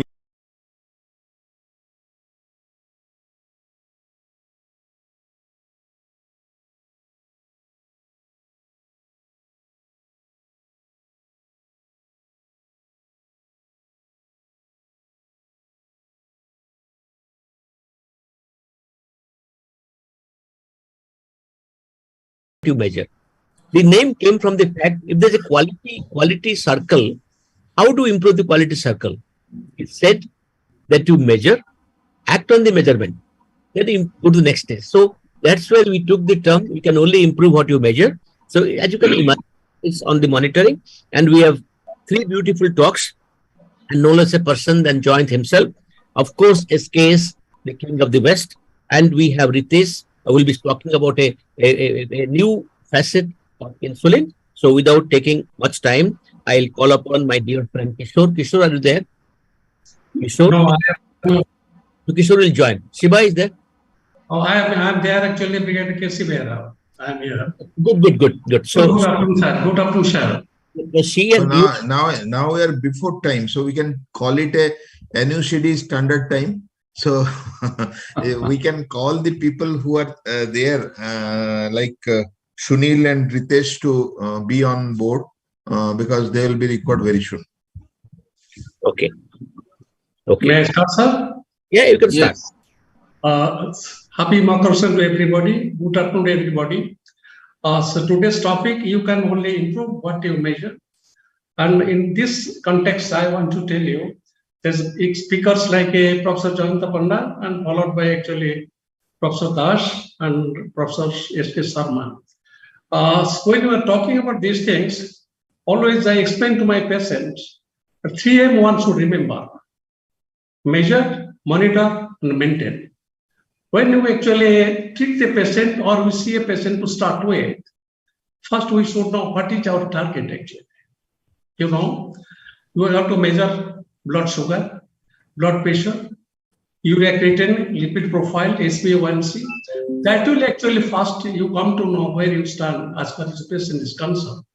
Then you explain to the patient where actually his status is as far as everything. Holistically, you have to explain to the patient that it is where you stand for as on today, as on now. Therefore, you just measure everything, explain to him that this is the target for which. Sometimes those who are there come to a remote place, I have to tell them, remember 100 rupees note, that is 100, is fasting blood sugar without any difficulty he or she can remember. Then you remember 150 rupees, that is after postprandial. Like this actually explain to them. This is your target. This is target of a healthy individual. When the treatment will going to be offered to you, that the doctor and yourself will both will actually start to get the target. That is why now this thing says this TIR, TBR, and TAR will be discussed by the Professor Jayant Panda. When I'm talking about Professor Jayant Panda, he is known to each and everybody, those who are actually now listening to him. But to add to his feather, recently, he has been actually elected as the president of a Kotak club. That is one of the oldest club of Orissa. That is his Jayant Panda. You can imagine how he's talented and adequately actual knowledge about details about everything, for which the members of the Kotak club accepted him as the president. Not taking much time, I request actually Professor Panda to start the subjects. Thank you, sir. Thank you for that introduction. I'm very happy. We have time. Honor for us, Jan, that you are the president of the Kotak Club. It is a great honor. I will share a small instance, Raksha. We have time. I can take 1 minute extra, but people join. You know, once Professor Khadanga, MS Khadanga fame, invited me to Kotak Club, and I was doing MD. He said, it must be in your stars that you are invited to Kotak Club. You know, it was great. So I personally believe that this is a great feather in your cap, John, as chairperson just now mentioned. And please go ahead with your presentation. I think, chairperson, sir, there's a slight change in the program. Dr. S.K. Sharma is going to speak about both the topics together. He's talking about the structured monitoring and also his own topic. So his topic includes both, sir. Okay. Jayant, 1 second. Jayant. I introduce Dr. Siba Dalai. He is one of the youngest and enterprising, astute clinician with a lot of interest in diabetes basics and advanced studies. I would like to give some introduction about Dr. Panda's talk, and then Dr. Panda starts. Sir. So we all know about Professor Jayant Panda, sir. He is our professor. And regarding the talk that he's going to speak, that is regarding the time in range, time below range, and the time at range, above range. So basically, this is about beyond HbA1c. So we have all been talking about HbA1c, how HbA1c fares in taking a vision about the glycemic control. Now with that concept of continuous glucose monitoring, let it be the flash glucose monitoring or the real-time glucose monitoring, we can know how much a person spends his time in the range and how much the person spends his time above or below the range according to the various level, and how these concepts are going to help us, the physicians and the diabetologists, in getting a good control over the glycemic levels, and how this concept is going to help to gain control over the various type of microvascular and macrovascular complications that actually arise because of this uncontrolled blood glucose level. So may I now invite Jayant Panda sir to speak on the topic. Thank you, Dr. Dalai. Thank you, Dr. Behr. Thank you, chairpersons. And it's a very good time that we have galaxy of invited speakers with us. I thank Professor Das and Dr. Kanungo for such a very nice initiative, academic initiative. And the academic discussions are so interesting since morning. It's excitement listening this all. And I'm sure in next 15 minutes, I'll make it very interesting for all of you about a new concept of monitoring in this important session of you can only improve what you measure. And am I audible and my slides are visible? Sure. Yes, yeah. audible. Yes. Yeah. And it's changing. Slides changing. Yes. Yes. Yeah. That's great. So the important message goes that when we have tried to control the blood glucose, the effort to monitor has started. All of you have watched the good old days when we used to do a urine glucose testing by the Benedict's test, and that brick red color in the biochemistry laboratories has been done by almost all the diabetologists who have reached the highest peak of their career. The most important message follows. Then come the HMBG, the self-monitoring of the blood glucose. Then came the A1C, which told us intermittently in 12 weeks time the monitoring pattern, and of course now the continuous glucose monitoring, which covers through time in range, time below range, and time above range. And we'll see what exactly they mean to us. The evolution of glucose management, all of you know. And in this picture, just I'll show you how the blood glucose, the thing which is plotted here is a CGM, and the thing which is down here is a SMBG.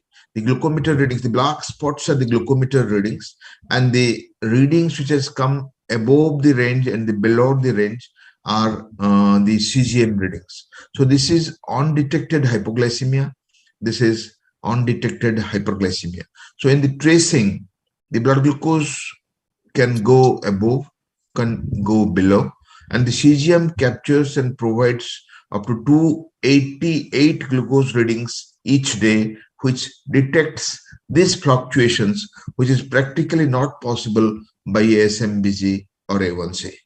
So A1C has a poor sensitivity in diabetes diagnosis to change the epidemiology of diabetes.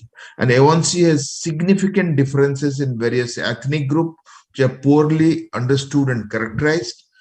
All of you know that using the same biomarker for the diagnosing and the monitoring diabetes might have negative effects, and the level of A1C predicting future retinopathy, nephropathy, the population is not well established. That's less than 6.5 has association of these complications of micro and macrovascular nature.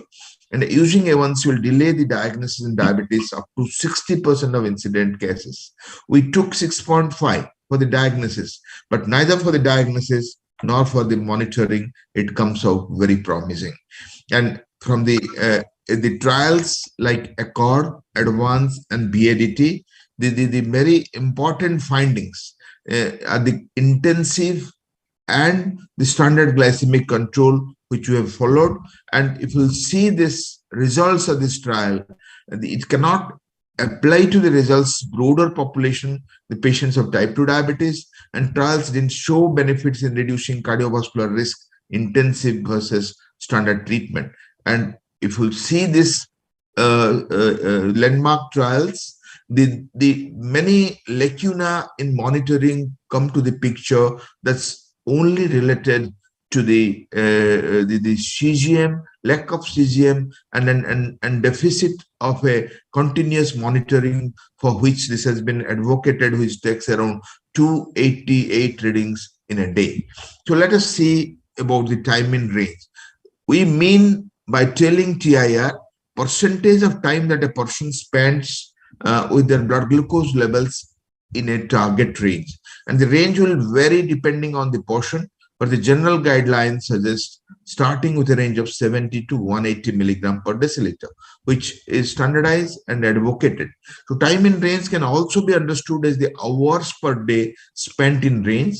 If it is 50%, you can understand that 12 hours per day the person is well controlled blood glucose, that's fluctuating between 70 to 180 milligram, and half of the day the patient is well controlled.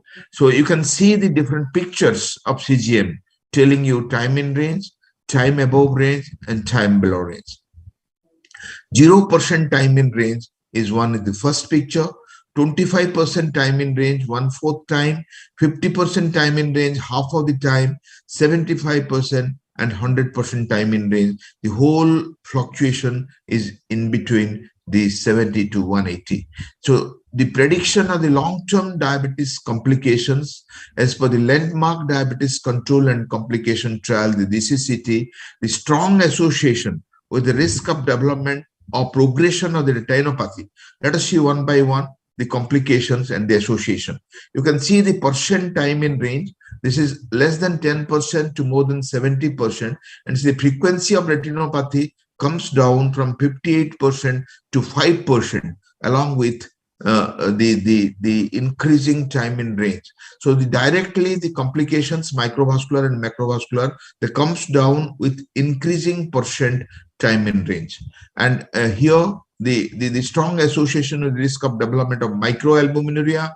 You see the percentage time and range less than 10% to more than 70%, and frequency of microalbuminuria from 27% to 3%, the percentage has come down. So the summary is more is the time in range, or more time the person is within good control, there are better chances the microvascular complications like the retinopathy, like microalbuminuria will come down.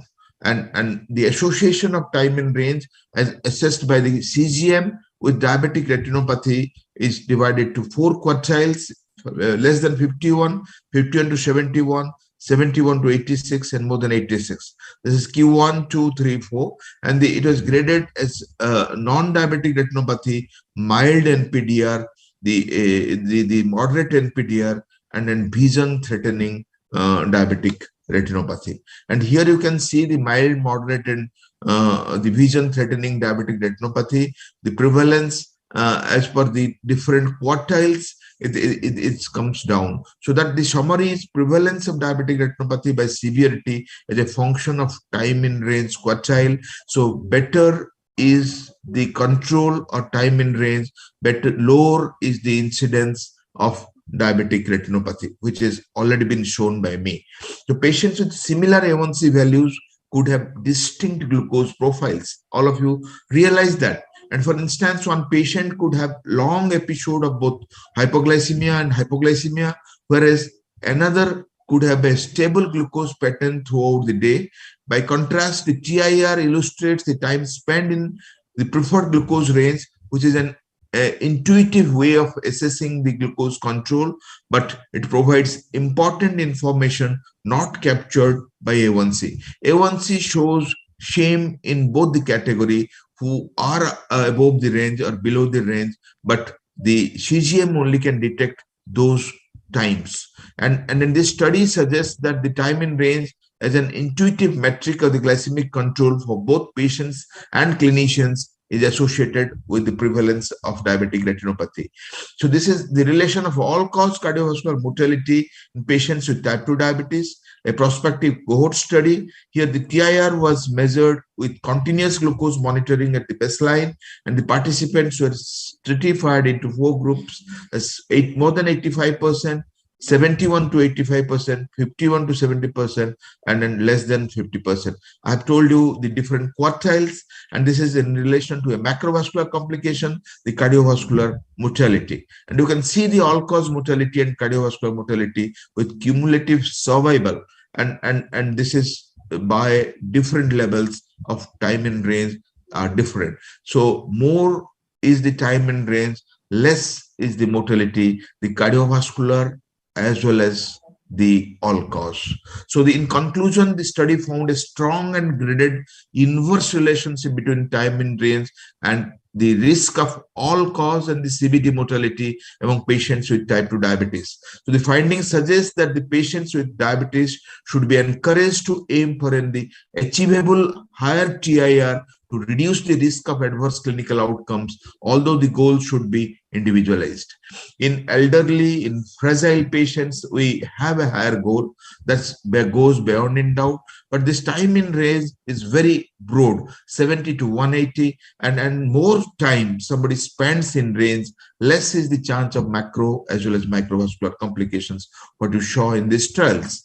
And the patient-centric approach of time in range encompasses above range and the below range. And the normal glucose range for individuals without diabetes is reported between the 3.9 and 7.8 millimole, and the upper and the lower limit of determining the time in range are not synonymous with the upper and lower limits of the normal glucose values.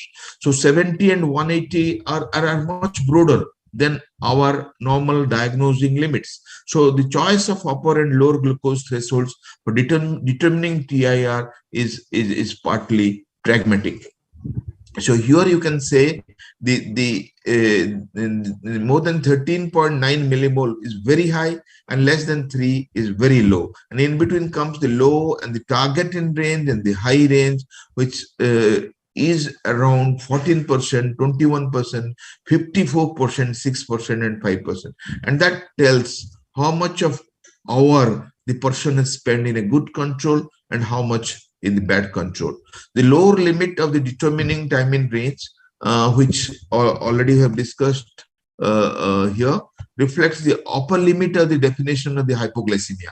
And then and the 70, which we have already talked here, is the upper limit of the hypoglycemia, the point at which the counter-regulatory hormone release generally begins to occur.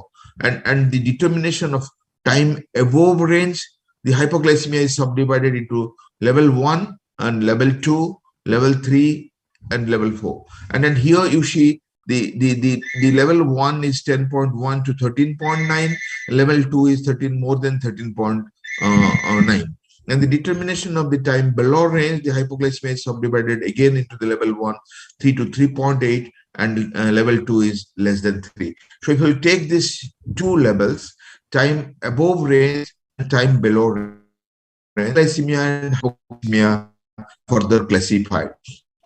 Subdivision, the hyperglycemia into the different levels based on the consensus recommendations comes, the low glucose level, the decreased symptom awareness, increased risk of severe hypoglycemia, increased mortality risk comes in this category, and the adverse consequence of the glucose levels come in this category. And the real life challenge with the SMBG are important. Inconsistency with the testing of the blood glucose level come inadequate time to detect the patterns, handwritten logbooks during the short office visits they come.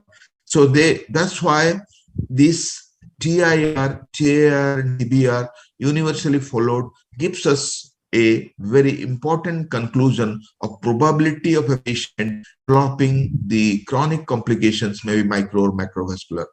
Here, what Dr. Dale was telling about the continuous glucose monitoring and the flash continuous glucose monitoring, continuous provides the real-time measurement of the glucose 5 or 1 minute interval, and the alert patients when the glucose levels are too low or too high, they send the alarms and the alerts. And CGM is a tool to help personalize the diabetes treatment plan. But the flash continuous glucose monitoring, the relatively new glucose monitoring system, so resembles established CGM, and the first 14 days factory calibrated flash glucose monitoring allows quick identification of the poor glycemic control to inform the treatment decisions. So the CGM helps in modifying the diet and lifestyle, and you can have a rough impression of modifying the diet into lifestyle in Indian diabetic patients, the different percentage, the frequency of response of subjects to the CGM, the change in the time of the diet, and then exercise, the relaxation technique, and then the sleep, and the in the chart basing on the CGM data. And the use of CGM results in significant improvement of the control. If you may say A1C, if you say in type 1 and type 2 diabetes, the CGM based approach has much better control in monitoring than a SMBG based or the A1C based control. And the real-time CGM improves the glycemic control, and the use of CGM during the pregnancy improves the glycemic control in women, type 1, type 2 diabetes, lower the infant birth weight, and reduce the risk of macrosomia. It's a very important use that we follow up CGM in pregnancy and diabetes and achieve a better control, which is very important not only for mother but the child also.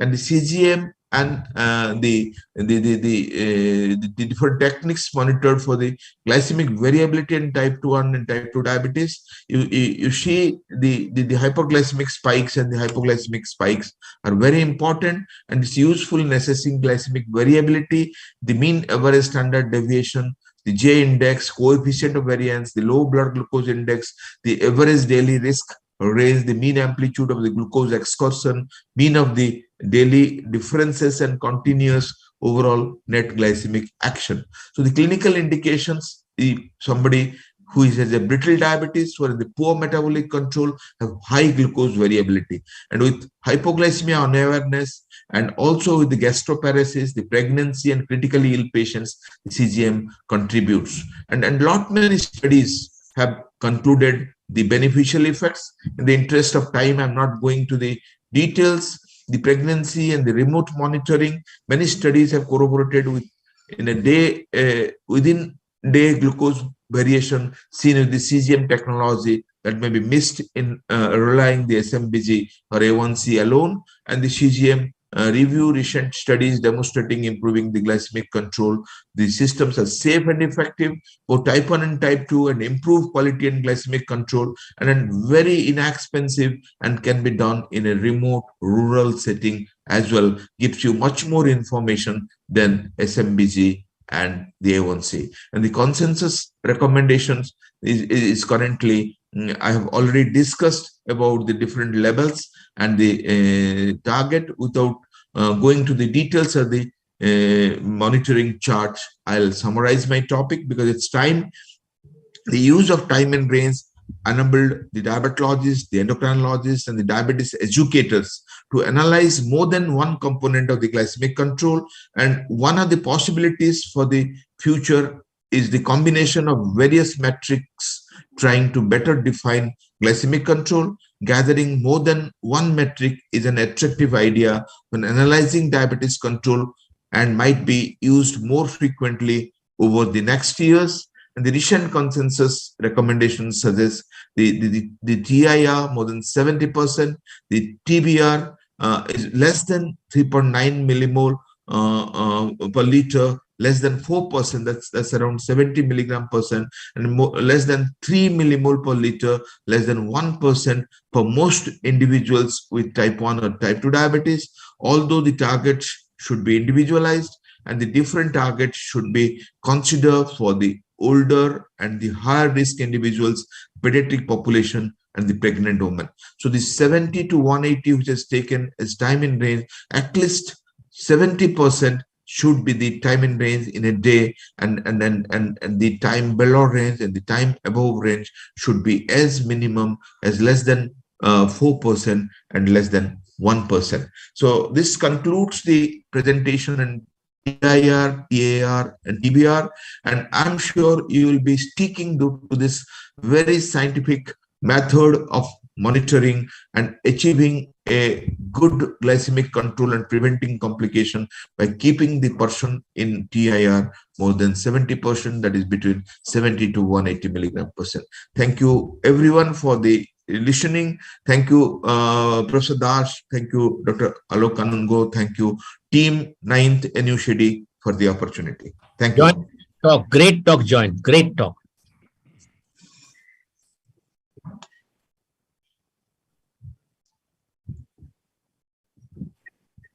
Dr. Ali and Dr. You can take up the next speaker, Professor S.K. Sharma. Yes, sir. Thank you, sir. Thank you, sir, for your nice presentation. So to talk about on the next, I need extra time to Dr. S.K. Sharma because the second topic you added to his discussion. Yes, sir. Yes, sir. So to speak on the next two topics, basically these are the structured SMBG and the interpretation of HbA1c in the CGM era.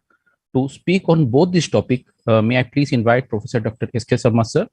So as we can see that Sarma sir here is the professor of medicine, Mahatma Gandhi Institute of Medical Sciences, with multiple research publications. He has been chairman in multiple organizations. He has been the national and international faculties.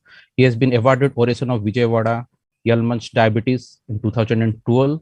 And he has also been awarded with the Oration of RSSDI in 2016 at Jodhpur, and many other accolades to his name. He has been awarded by the Times of India Rajasthan Health Award Endocrinologist in 2013, and has also been awarded by RSSDI 5th Annual Conference 2017 as the Distinguished Service Award. So with all these accolades to his name, may I please invite Sarma sir to speak about on the topic structured SMBG and interpretation of HbA1c in the CGM era. Good evening, respected Dr. Das and Dr. Kanungo and our chairperson. I'm thankful to Dr. Kanungo for inviting me here in this meeting, and under the leadership of Dr. Das, we all are flourishing, and my job is to look into one of these concept of interpretation. Can you see my slides? Yeah, it is visible. It is full. It is visible and full screen. And are they changing, sir? Yeah, they are changing. They are changing, okay, sir. So, with the permission of Dr. Das, I will be highlighting some of the important aspects of measuring the things, as Dr. Das highlighted earlier, that you can only improve upon once you measure them. So, how to interpret the HbA1c in the era of CGM?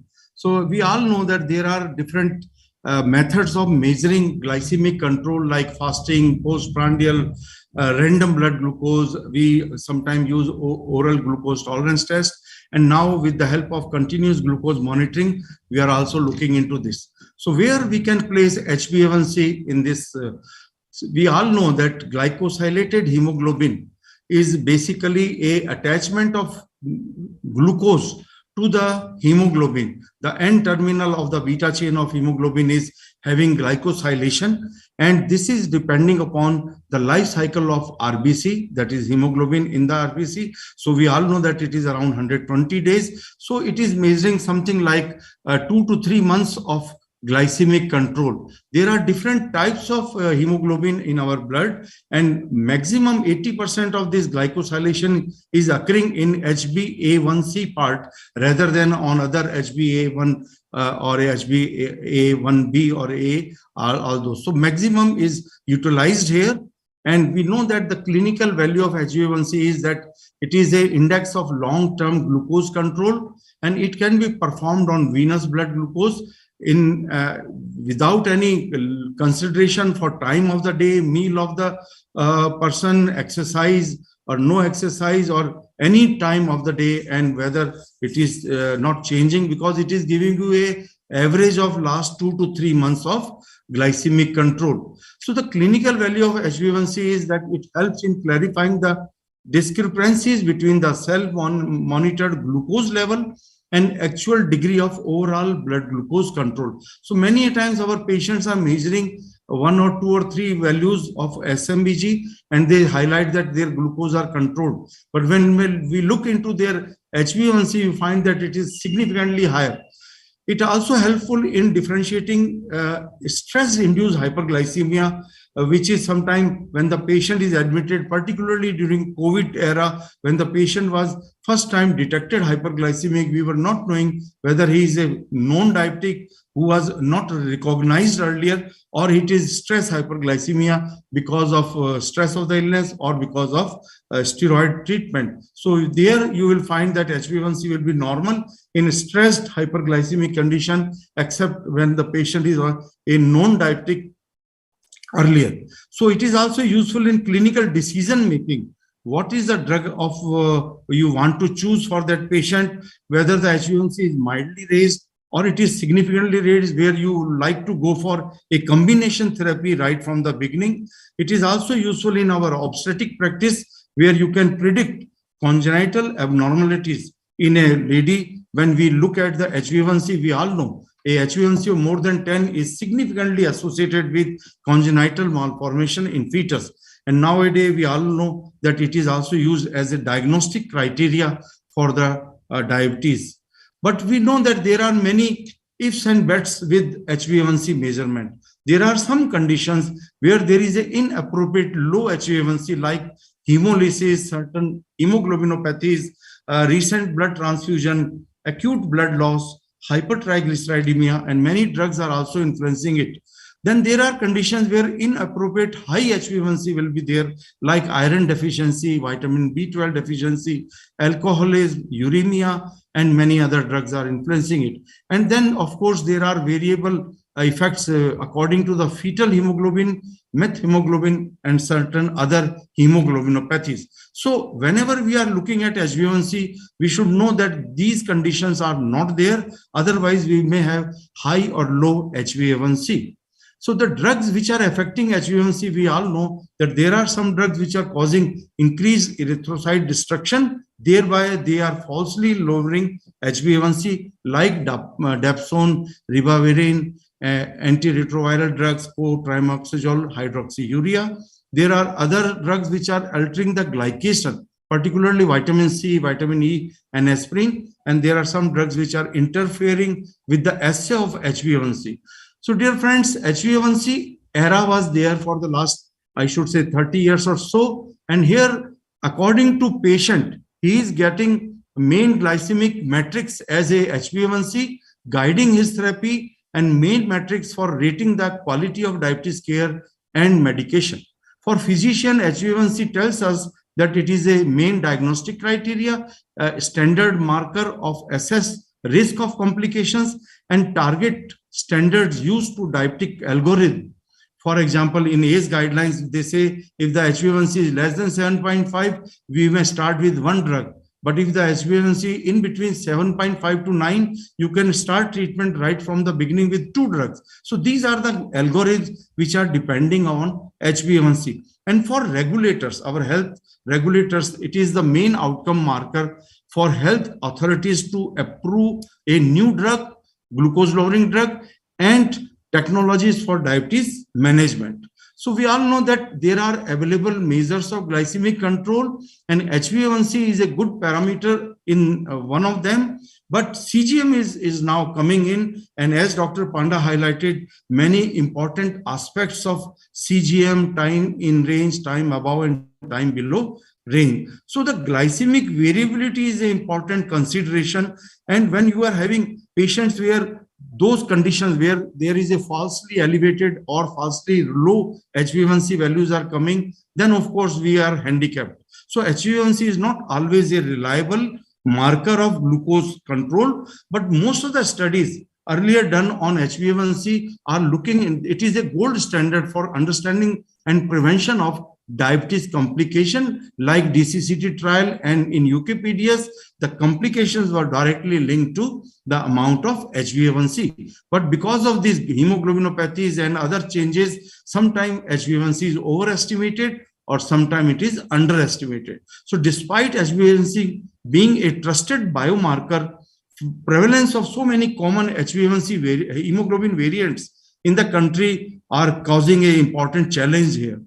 And another important field in looking into HbA1c is that sometimes we are having patients who are having a glucose profile like this patient A, and the other is having a patient B. The two patterns of glucose profile is highlighted here. Both these patients are having a HbA1c of 8, but in yellow markings, you find that there is a significant glycemic variability as compared to the red mark, where the glycemic variabilities are significantly reduced. So different patterns of glycemic variabilities are there in our patient's profile. In patient number A, there are so many high and lows in the glucose profile, but in patient number 2, the glycemic variability is significantly reduced. But the HbA1c of these two patients are similar. So the limitations of HbA1c is that it does not capture hyper and hypoglycemia.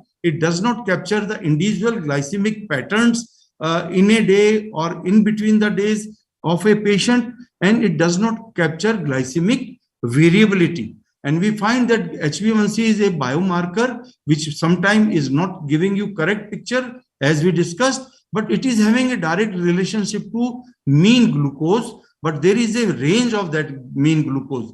And then of course, if you look into HbA1c and you look into number of different patients, you find here on this right side upper panel that the patient's HbA1c is same, but the glucose, mean glucose profile may be changing in them, and then it is not giving you any clue about hypo and hyperglycemia, and having a limitation of looking into the instability, variability, and excess glucose exposure and hypoglycemia when you are only looking at HbA1c. So we all know that there is a oxidative stress according to the rise in blood glucose, particularly postprandial scenario, and these glycemic variabilities like hyper and hypoglycemic excursions may lead to so many other conditions, like it may lead to increased inflammatory markers and cytokines in causing increased vascular inflammation, increased production of reactive oxygen species, and leading on to increased oxidative stress. It impairs the release of nitric oxide and VEGF, and thereby causing vasoconstriction and impaired angiogenesis and increased platelet activation and aggregation. So all these things lead to endothelial dysfunction, increased thrombosis, and increased plaque instability, leading on to production of increased microvascular as well as macrovascular complication. So here you again see the same HbA1c, but different profiles in our patients. So whether it is 8.1 in the upper range and you find 7 on the lower panel, but you find that the pattern is not similar. So according to CGMS, you have different patterns, but the HbA1c of these patients are similar. So HbA1c is not always a reliable marker of glucose, you can say, control. We need a different metrics in addition to HbA1c, because HbA1c lacks the information about the acute glycemic excursions and acute complications of hypo and hyperglycemia. HbA1c failed to identify the magnitude and frequency of intra and interday glucose variability, and certain conditions, as we discussed, anemia, hemoglobinopathies, iron deficiency, pregnancy, and many other drugs may confound A1C measurement. And despite these limitations, A1C is the only prospective evaluated tool for assessing the risk of diabetes complication. And in most of the studies, it was linked to complications are linked to HbA1c. So again, you find that there are many phases of HbA1c here. The HbA1c is 7 in the 3 situation, but in right side, you have 100% time in range, but on left side, you find only 40% time in range. And people living with diabetes experience different energy levels, moods, and overall quality of life when they are in range versus when they are out of range. So time in range can capture these differences in a way where A1C is not. So what is the answer? The answer is CGMS system. And here Dr. Panda greatly highlighted it. We can get so many information with CGMS, like what is mean glucose, what is the glucose management indicator. I will highlight this GMI, and then of course glycemic variability. We want that glycemic variability should be less than 36%, but sometimes we find that it is very high. And then of course time in range, time above range, and time below range. So time in range was highlighted beautifully by Dr. Panda. It is a matrix of glycemic control, and we all know that time in range is the percentage of time that a person spends with their blood glucose level in a target range. It is a metric of glucose control that provide more actionable information than time in than HbA1c. It is a metric which includes 3 key CGM measures: percentage of reading in the time in range, time above range, and time below range. And CGM based glycemic target must be personalized to meet the need of each individuals. And time in range goes beyond HbA1c in representing blood glucose level because it captures variations. and it captures whether it is high, low, and in range values and characterize the life of a diabetic patient. So this thing was clearly highlighted by Dr. Panda, so I will not go into detail. But what is this time in range? As you can see here, time spent in a range of 70 to 180, from 0 to 100%. You can see how the different patients are having different time in range. These are the guidelines according to which we say that in type 1 and type 2 diabetic patient, we want that the patient should spend more than 70% time in range, and time above range should be less than 25, and time below range should be less than 5. And similarly, in patients with pregnancy and in patients who are gestational diabetes, different values are there. In pregnancy, the ranges are not 70 to 180, it is 63 to 140 milligram, and we want that the patient should spend more than 70% time in this range. So international consensus on time in range highlights that time in range delivers more actionable data than HbA1c alone, and time in range of more than 70% relates to an A1C of less than 7.5. So higher is time in range, lower is HbA1c, and time in range is a valuable blood glucose metric beyond HbA1c. And again, these things are highlighted by Dr. Panda, that higher the time in range, lower is the chances of developing retinopathy and microalbuminuria, and less are the chances of having macrovascular all-cause mortality and cardiovascular mortality if you have a better time in range. So standardization of this time in range is very important. CGM published recommendations for use of this ambulatory glucose profile. So the AGP is a type of app which is clustering all those things and giving us a very compiled, you can say, report. So AGP report is slightly modified format, has been adapted by most of the CGM devices, and it is a differentiator. Ambulatory glucose profile AGP is an innovative way of looking at the patient with diabetes to be enabled with ample information that gives insight into the daily glycemic profile of a patient and help in making well-informed decisions in context with diet, exercise, as well as medication. So the CGM is providing so many data, and we have to look into those data. It will be very tedious. So data must be organized to assist interpretation, and it is a simple proposal to simplify the data by employing such measures as time in range. And here ADA again highlighted that ambulatory glucose profile, what we say AGP, is very useful in compiling these data. So here you find that 1 day of CGM values are there, but how to look at it? AGP report is compiling it all. So here you find that AGP report is giving us what is the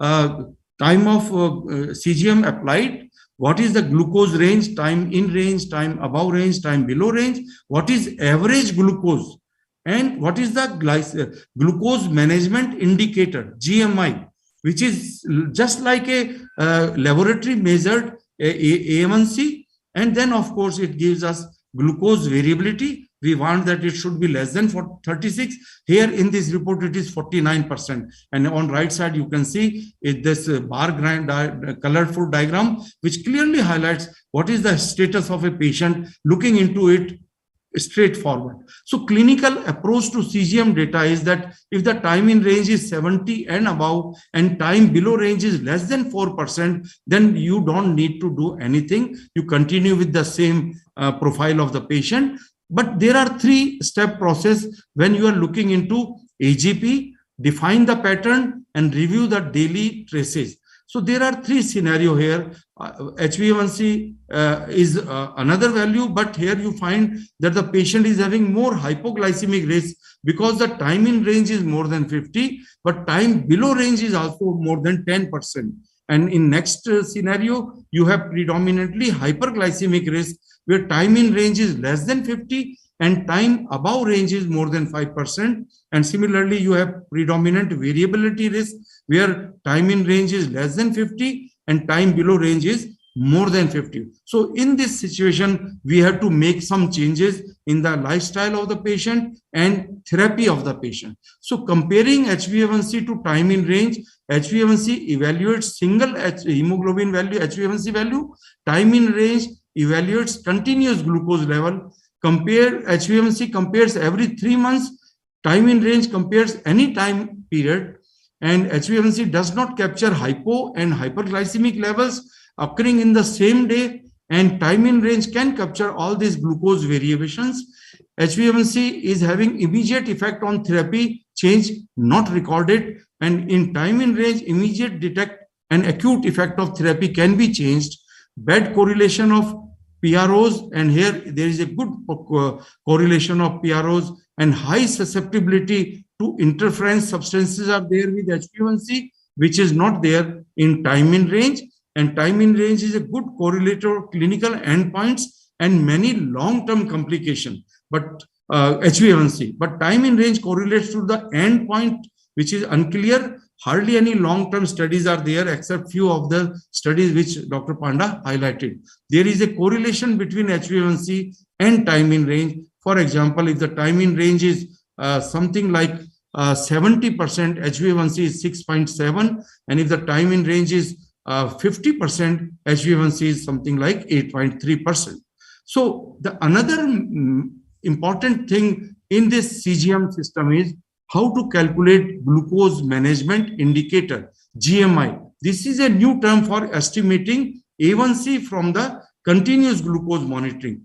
While we know that HbA1c is measured in the laboratory, but we can always extrapolate the mean blood glucose, which is derived from the CGM, to glucose, you can say, management indicator. So it is basically a mean value of blood glucose, which is determined by CGM, and there are formulas which calculate this mean blood glucose derived from the CGM into, you can say, estimated HbA1c. But there was always a confusion that on one hand we have a laboratory HbA1c, on other hand after CGM we have a estimated HbA1c. So the ADA says that we should change the nomenclature of this estimated A1c, and they have given a name of GMI, that is glucose management indicator. And this glucose management indicator is basically derived from the interstitial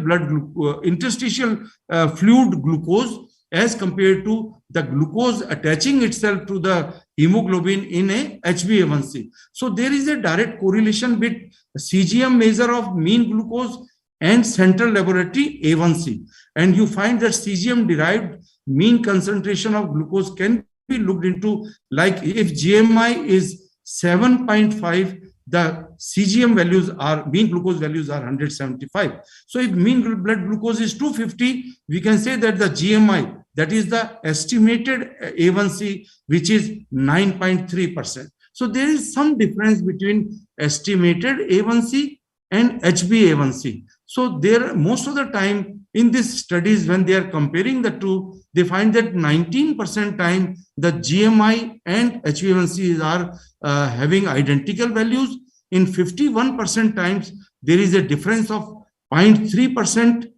And in 28% times, there is a difference of 0.5%. So how to explain this to the patient? The important thing is that we have to tell the patient that on one hand, you are measuring the attachment of glucose to the hemoglobin in A1c, and in glucose management indicator or estimated HbA1c, you are looking into the mean value which is derived from the interstitial blood, and then you are having calculations, and then you get a CGM, this glucose monitoring, GMI, that is glucose management indicator, or we in other words say estimated A1c. So dear friends, in summary, I will highlight that HbA1c was developed as a population based measure to assess the risk mainly, and over time it has taken on clinical significance in terms of diagnosis, treatment selection, adjustment of therapy, and assessing the clinical outcome. And HbA1c does not reflect hypoglycemia, hyperglycemia, variability, and measurement stability. And for it to be an effective measure of clinical performance, it must be accompanied by more specific measures of glucose control that provide a metabolic profile like CGM derived, you can say, ambulatory glucose profile. So dear friends, world is changing. On one hand, we have got so many information with HbA1c, but we have to complement it with time in range and other ideas from CGM data. So thank you very much.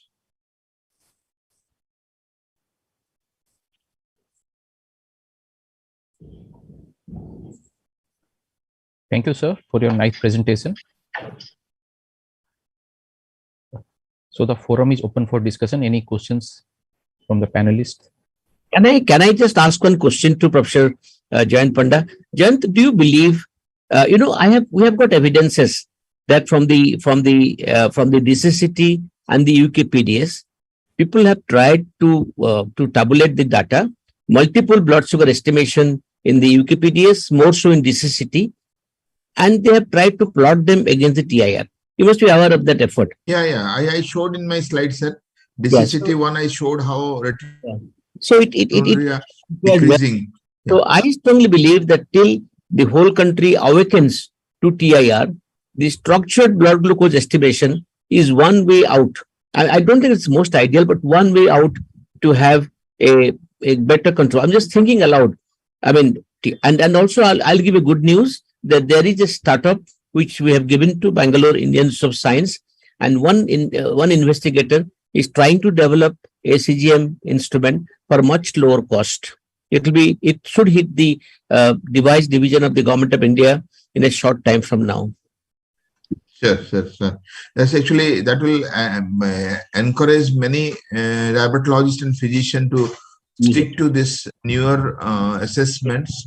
And then this shows in many ways much scientific, much rational, and much beneficial in prevention of the complications and a better way of monitoring in our diabetic patients. And I must tell you, Jayant and Professor SKS, that this flash glucose monitoring, which you also described, FGM, flash for 14 days, flash glucose monitoring, has also given us solace for in a very great. Am I correct, SKS? That and CGM is a must for the type 1. CGM is a must for the brittle diabetes, must for the type 2 diabetes in the young who are uncontrolled. It's a must for the kidney disease, GDM, diabetes pregnancy. Nowadays also these instruments are available on rent in the cities and metros, and people use it. So that was the reason I was telling you it is possible. Thank you. Very well said, sir. Sir, there was a commentary in the DCCT data regarding TIR. Previously, they have gone retrogradely, and they have seen that even in the intensive group, only 52% were in time in range in the DCCT data. As compared to the conventional, it was only 31%, whereas 52% for the intensive group, even those were only in TIR, only 52%. Yes. We analyzed retrospectively these data. Yeah. Retrospectively, that is very clear-cut finding from DCCT, and then that tells about the a landmark trial conducted so many years back. From now, we can do the retrospective data and see the usefulness of CGM. I think Dr. Sunil, Dr. Agrawal is there to talk. No, Dr. Sunil Kota has also joined as a moderator. Please welcome him. No, but Ritesh has a presentation, sir. Yes. Yeah, let us finish the presentation. We'll go to panel. Yes, sir. So, Shiva, you invite Dr. Ritesh. Yeah. I would now like to invite Dr. Ritesh Agrawal to speak on his topic. So, as we all know, Dr. Ritesh Agrawal is a consultant endocrinologist in the Amri Hospital in Bhubaneswar, Odisha. So, he has made immense contribution to the field of diabetes and thyroid disorders, and he has multiple publications to his honor. So, around 12 publications in various national and international journals. And very importantly, and he has been awarded the Young Endocrinologist Award in 2019 by the Economic Times, and he's also a reviewer in many national and international journals. So may I please invite Dr. Ritesh Agrawal, sir, to speak on the topic. So, thank you, Alok Kanungo, sir, and the NUCD team for inviting me for the talk. And after discussing a lot about the role of time in range, HbA1c, we should not forget that to get this achievement of HbA1c and time in range, we need our arm like the anti-diabetic medication where the OHA, insulin and all these things help to achieve the target. So to achieve the target, we need... Can you make it full screen, Ritesh? Yeah, I'm doing, sir. So to achieve the target, we need some of the anti-diabetic medication. And here my part is to discuss on the role of biosimilar basal insulin and what the evidences are showing that how this biosimilar is equivalent to the innovator, and is it possible to use this insulin in our day-to-day practice to get the same benefit of the innovator basal insulin to achieve the HbA1c and the time in range. So now with the availability of this glargine, the biosimilar, now the designation has changed to interchangeable designation in 2021 by the US FDA. So biosimilar is also now changed as interchangeable designation. And in India, it is approved in 2009. So before going to interchangeable designation, they have passed the different study to show its similarity with the reference insulin, like the global pharmacokinetics and pharmacodynamic study in phase 1. InStride study, it is a phase 3 study for the type 1 diabetes, where they compared this basalog insulin with the US standard Lantus. InStride 2 study, where it is again a phase 3 study for the type 2 diabetes patient, where they compared with the US standard of Lantus. And InStride 3 study, which is a switch study where the patients were on the reference insulin, they were switched to the biosimilar, and they see the immunogenicity, efficacy, and pharmacokinetics and dynamic study. And after getting the result, they said that, yes, this biosimilar insulin is the interchangeable designation. So this is the different trial they conducted all across the world in the form of phase 1, phase 2, and phase 3 trial. And the clinical trial of this biosimilar insulin, they have 7 clinical trial, includes 1900 patients over more than 20 countries. So as I have discussed the first trial, which is a phase 1 pharmacokinetic dynamic trial for the type 1 diabetes, which compared the biosimilar insulin glargine with the reference insulin glargine in type 1 diabetes patient. It is a study where they include around 100 type 1 diabetes patients, which is a single center, randomized, double-blind, single-dose, 3-way crossover study, and they compared with the euglycemic claim study. And here you see the biosimilar insulin compared with the US standard insulin and the European standard insulin. And in every second or third visit, they have to be switched over the insulin and be followed up. And in this study, they found the mean smooth serum insulin profile in all the 3, that is the biosimilar, US standard, and the European standard, and the plasma profile of the insulin, which shows the pharmacodynamics and pharmacokinetics of the biosimilar molecule is almost equivalent to the reference insulin available all across the world. And this is the pharmacodynamic study which shows the glucose concentration in the graph where the biosimilar insulin is compared with the reference insulin.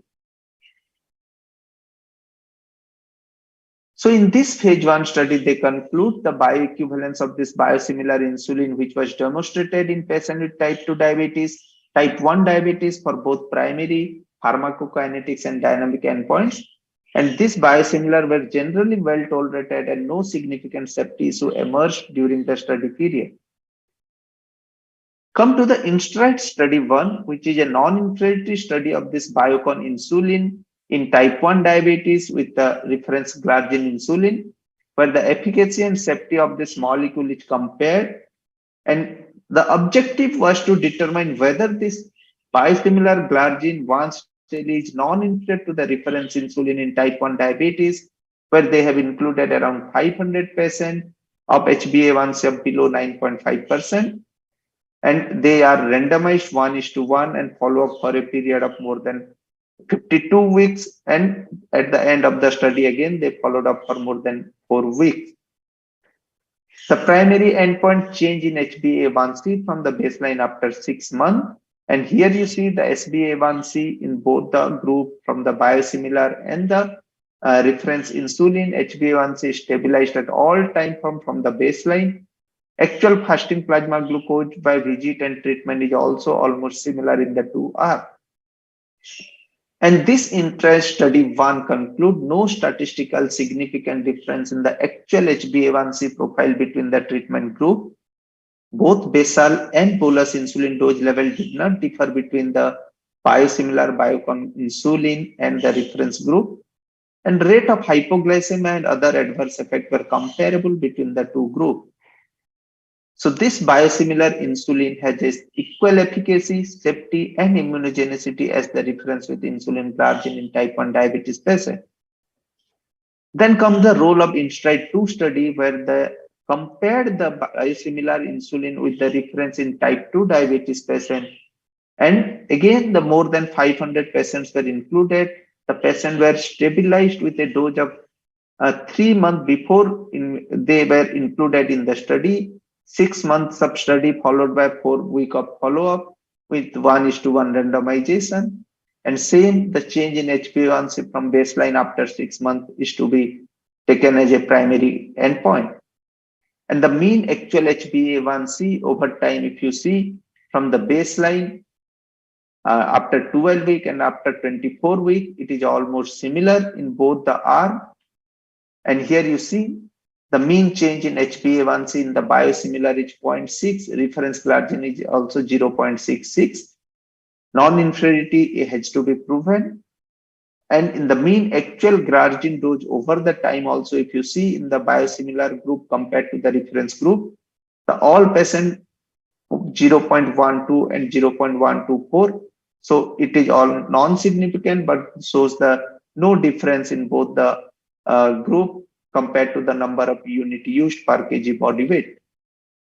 So in this INSTRIDE 2 study, they conclude the mean change in HbA1c was similar in patients with both the group, and change in fasting plasma glucose level from the baseline to after 6 months also similar. Insulin glargine dose level didn't differ between the group, and rate of hypoglycemia and adverse effect were comparable. Comes to the INSTRIDE 3 study, where they assess the efficacy, insulin dose, safety, and immunogenicity when people with type 1 diabetes mellitus switched between the Biocon insulin glargine and reference insulin glargine. So as I have told here, the type 1 diabetes patients who were on reference insulin, they are changed to arm A and arm B to the Biocon insulin and the reference insulin for a period of 3 months. Then they switched over. After period 2, and again they switched over, and the trial will end after the 36 week, and which has to be followed up for 40 weeks. So it is a robust design with adequate switch period. So 3 switched over has been taken in this study. And here you see the change in HbA1c from baseline to end of the study with this biosimilar insulin is almost equivalent to the reference insulin glargine, which is available to us. And if you see the safety endpoint, anytime hypoglycemia with both the insulin, the anytime hypoglycemia event were comparable in both the arms. Here you see the switching sequence and the non-switching sequence with the gray. The anytime hypoglycemia risk is comparable throughout the study. And if you see the immunogenicity data in the INSTRIDE 3 study in both the arms, the drug-induced antibody formation is statistically non-significant and comparable in both the insulin. So this signifies the equivalence to efficacy, safety, and immunogenicity, which demonstrate that patients taking reference insulin glargine can safely switch to the biosimilar glargine, which is available with a lower and the cheaper price. So with this, the assessment of immunogenicity in the INSTRIDE study 1 and 2, where the INSTRIDE study 1 for the type 1 diabetes and INSTRIDE study 2 for the type 2 diabetes, where the incidence and change from the baseline in relative level of this anti-drug antibody were compared between the two glargine insulin, that is the Biocon and the reference insulin glargine group. And here you see the anti-drug antibody in the both the insulin, where the change in cross-reactive insulin antibody is almost similar after 50 weeks of comparison in INSTRIDE study 1, where type 1 diabetes and also in type 2 diabetes patient. And this year, the no statistical significant changes has been noticed from baseline in cross-reactive anti-drug antibody percent binding between the two group in type 1 and type 2 diabetes patient. If you also see the proportion of patients with total cross-reactive insulin antibody ratio, the gray bar is the reference insulin bar and the blue bar is the biosimilar insulin glargine, and the anti-drug antibody response from the baseline up to the 52 weeks is almost similar in both the group, and the cross-reactive insulin antibody response in type 2 diabetes is also same. So the proportion of patients who make the criteria of this cross-reactive ADA positive response or the total ADA positive response were similar in both the group. So this immunogenicity assessment, they conclude the comparable immunogenicity profile of the two group in both type 1 and type 2 diabetes.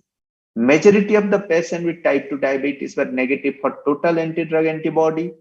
In type 1 were positive, consistent with previous study indicating, and proportion of patients who tested positive for this anti-SCP antibody were similar between the two group again.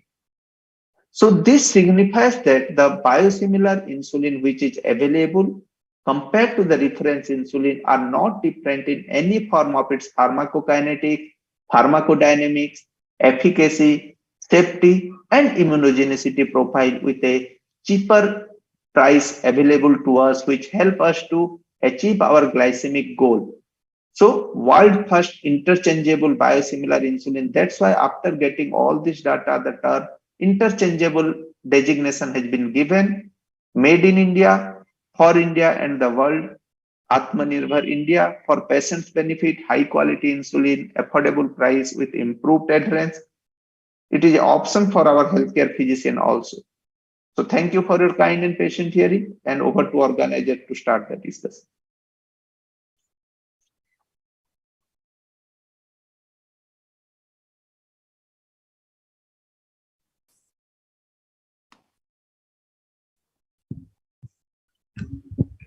Thank you, Ritesh, for excellent talk. And after Siva tells his conclusion, then the panel discussion will start. Yeah. Thank you, sir. Thank you all the speakers for their excellent deliberation of the respective topics. So sir has extensively, Jayan sir has extensively spoken about the timing range, how to use the new CGM devices, how can we use it in our regular day-to-day practice. And Sarma sir has also spoken extensively about the HbA1c, where does it stand in the new CGM devices and the new different metrics that stand in the HbA1c era. How HbA1c alone, along with HbA1c, we can use the newer metrics to the advantage of our patients. So with this, we can, I could like to invite the total panel discussion now. So for that, I invite Dr. Sunil Kota sir to start, be the moderator of the panel discussion, and the panelists are Dr. Jayan Panda sir, Dr. Ashok Kumar Das sir, Dr. S.K. Sharma sir, and Dr. Dayanidhi Meher sir. Thank you so much, Sibo, for those kind words. Yes, it indeed was very enlightening session after listening to all those panelists who were speaking just before this current discussion. So my job is just to make things clearer and simpler, which can be easily conveyed across to the audience. So we have 30 minutes to go, as I understand from the agenda, and the topic given to us to discuss is you can only improve what you measure and monitor in diabetes. And that's obvious what we actually try to look at. That's why Sarma sir has taken us through some of the important parameters, Jayan sir and everybody. So without much ado, we already have all our respected panelists in front of us, with us rather. So first of all, Ashok Das sir, very good afternoon.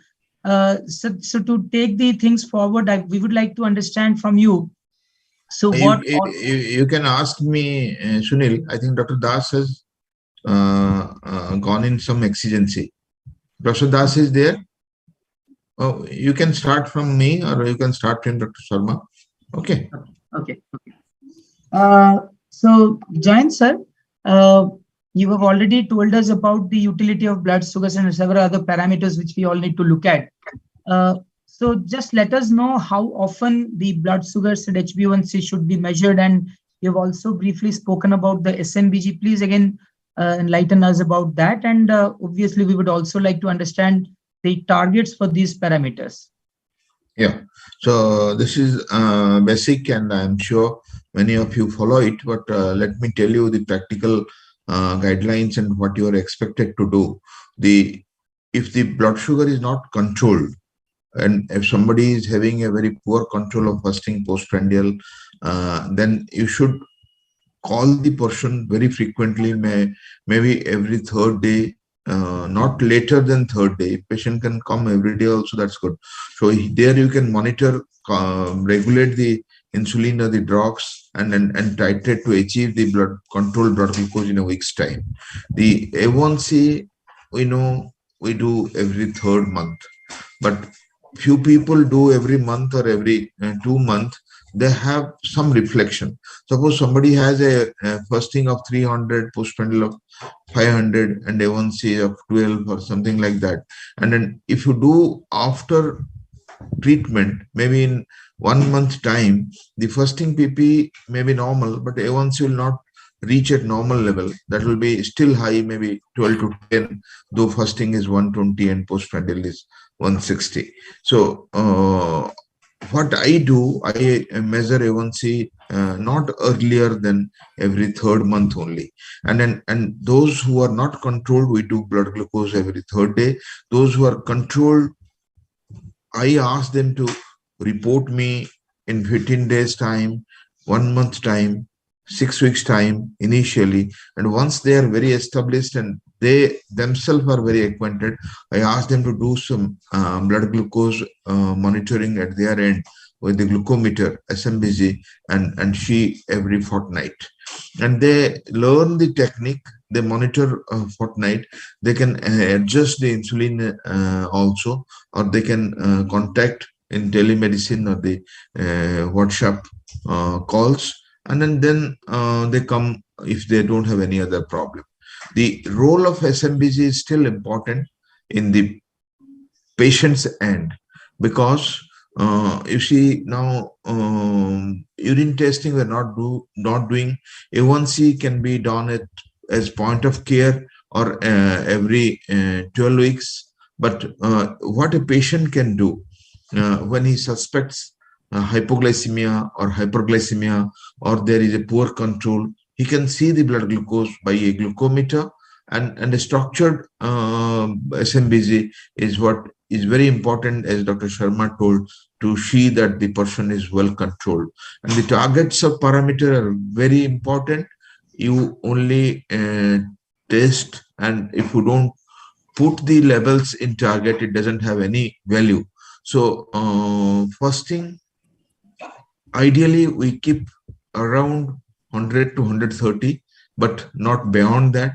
As per the ADA guideline, 130 fasting and 180 postprandial you can accept, provided this is the highest level you can accept, provided the average A1C is within 7 to 7.5.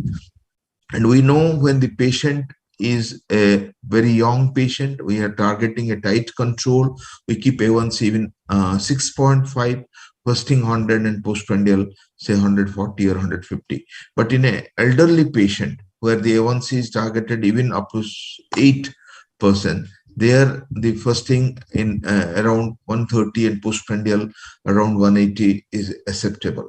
So depending on the complications, diabetic kidney disease, patients, caregivers, and possibility of a tight control, we have to go ahead. But the monitoring ultimately has to be empowered at the patient's level, either the patient himself or herself, or the patient's caregivers in the SMBG they can do. And when they report, not later than 3 months, you can do a A1C. That's what I can tell you.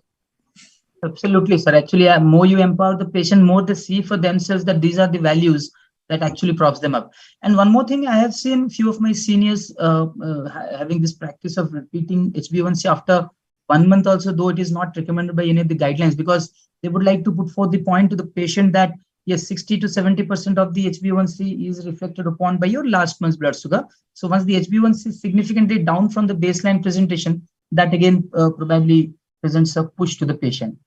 Thank you, sir, for those remarks.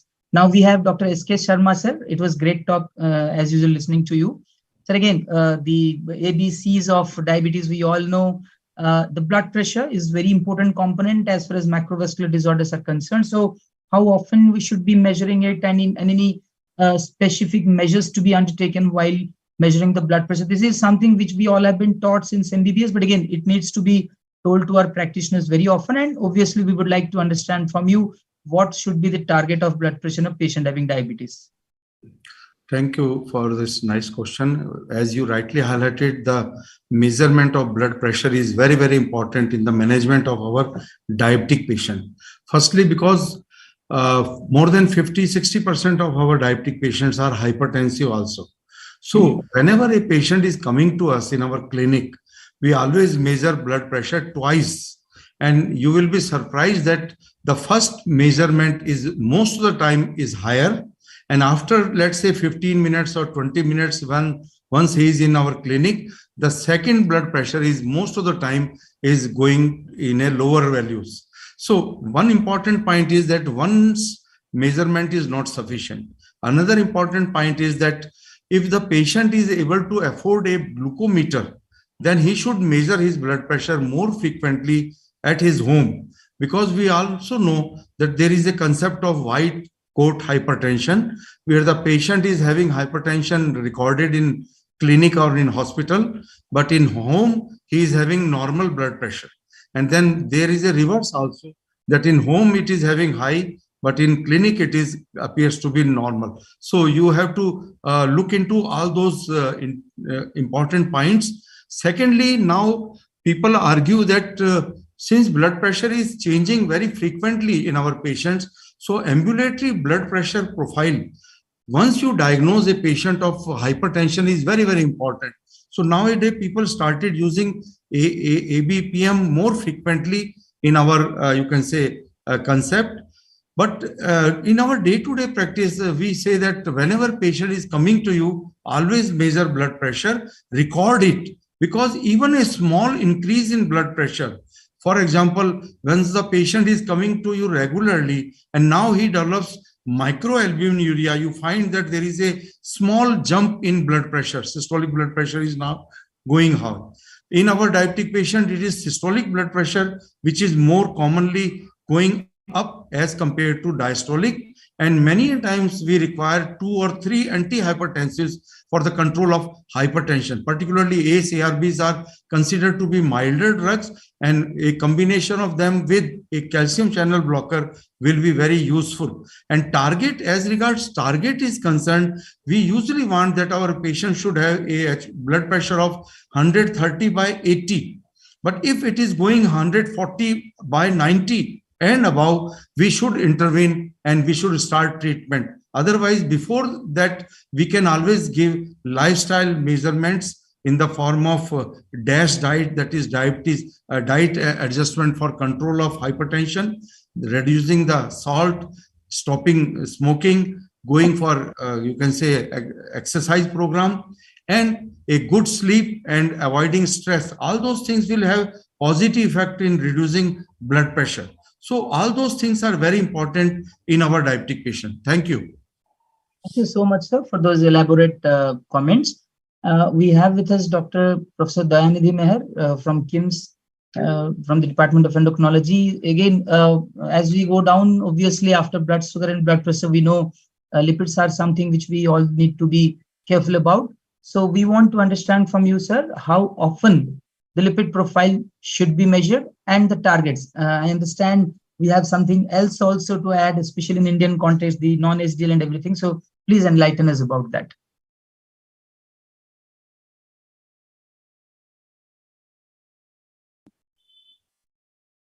Measurement of lipid profile is very important because it is a significant contributor to the development of ASCVD, which is the most common cause of death in patients with type 2 diabetes.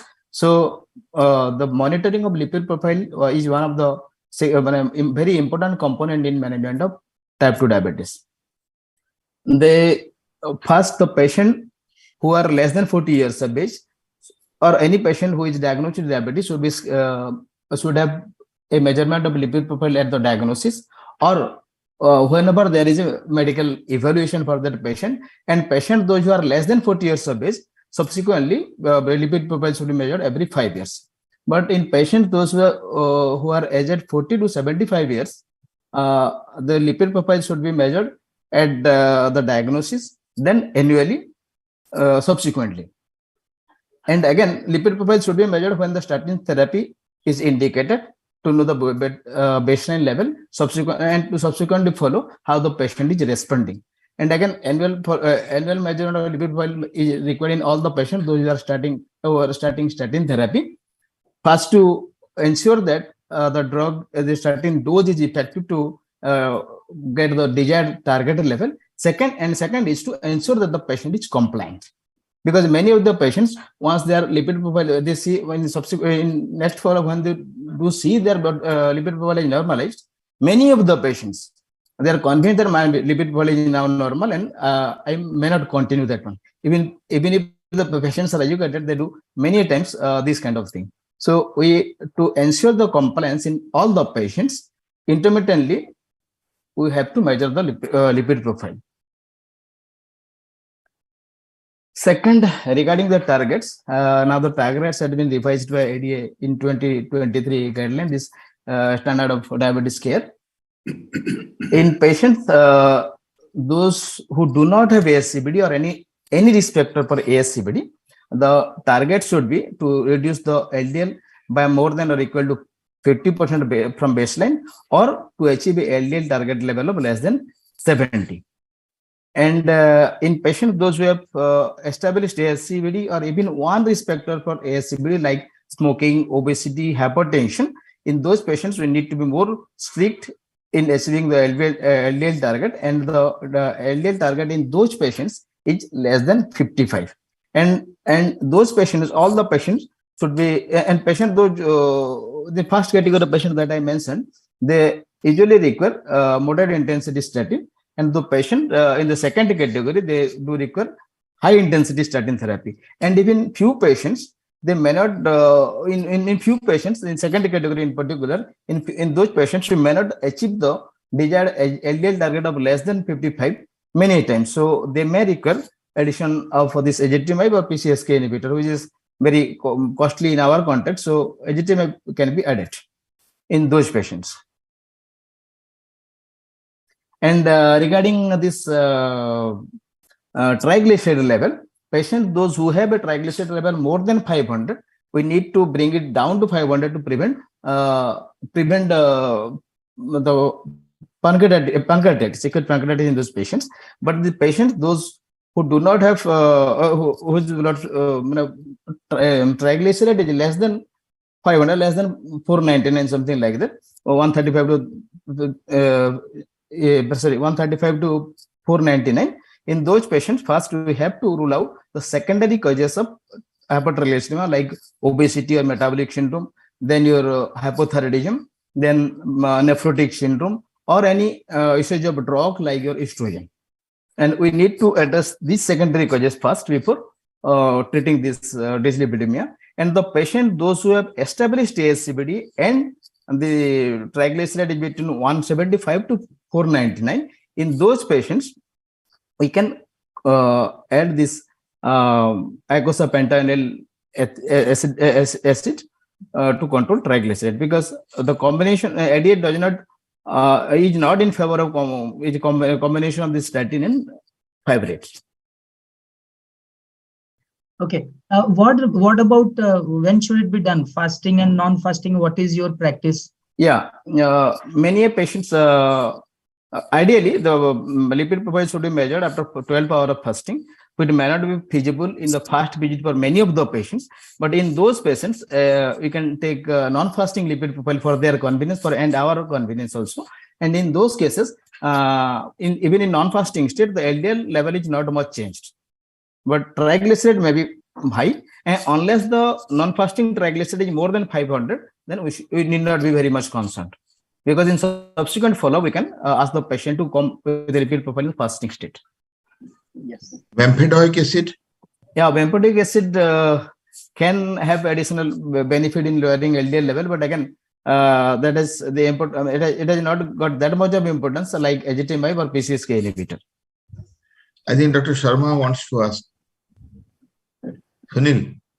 Yes.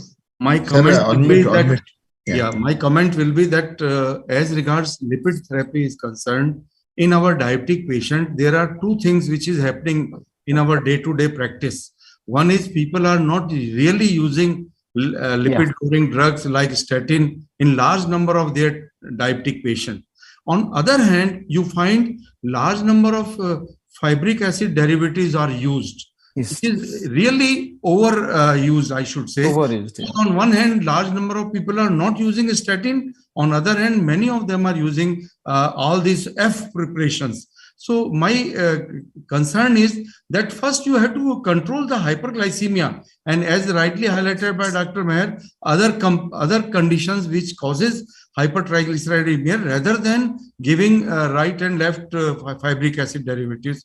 And secondly, I usually tell my students and my patients that every diabetic patient requires statin therapy until there is a contraindication to it.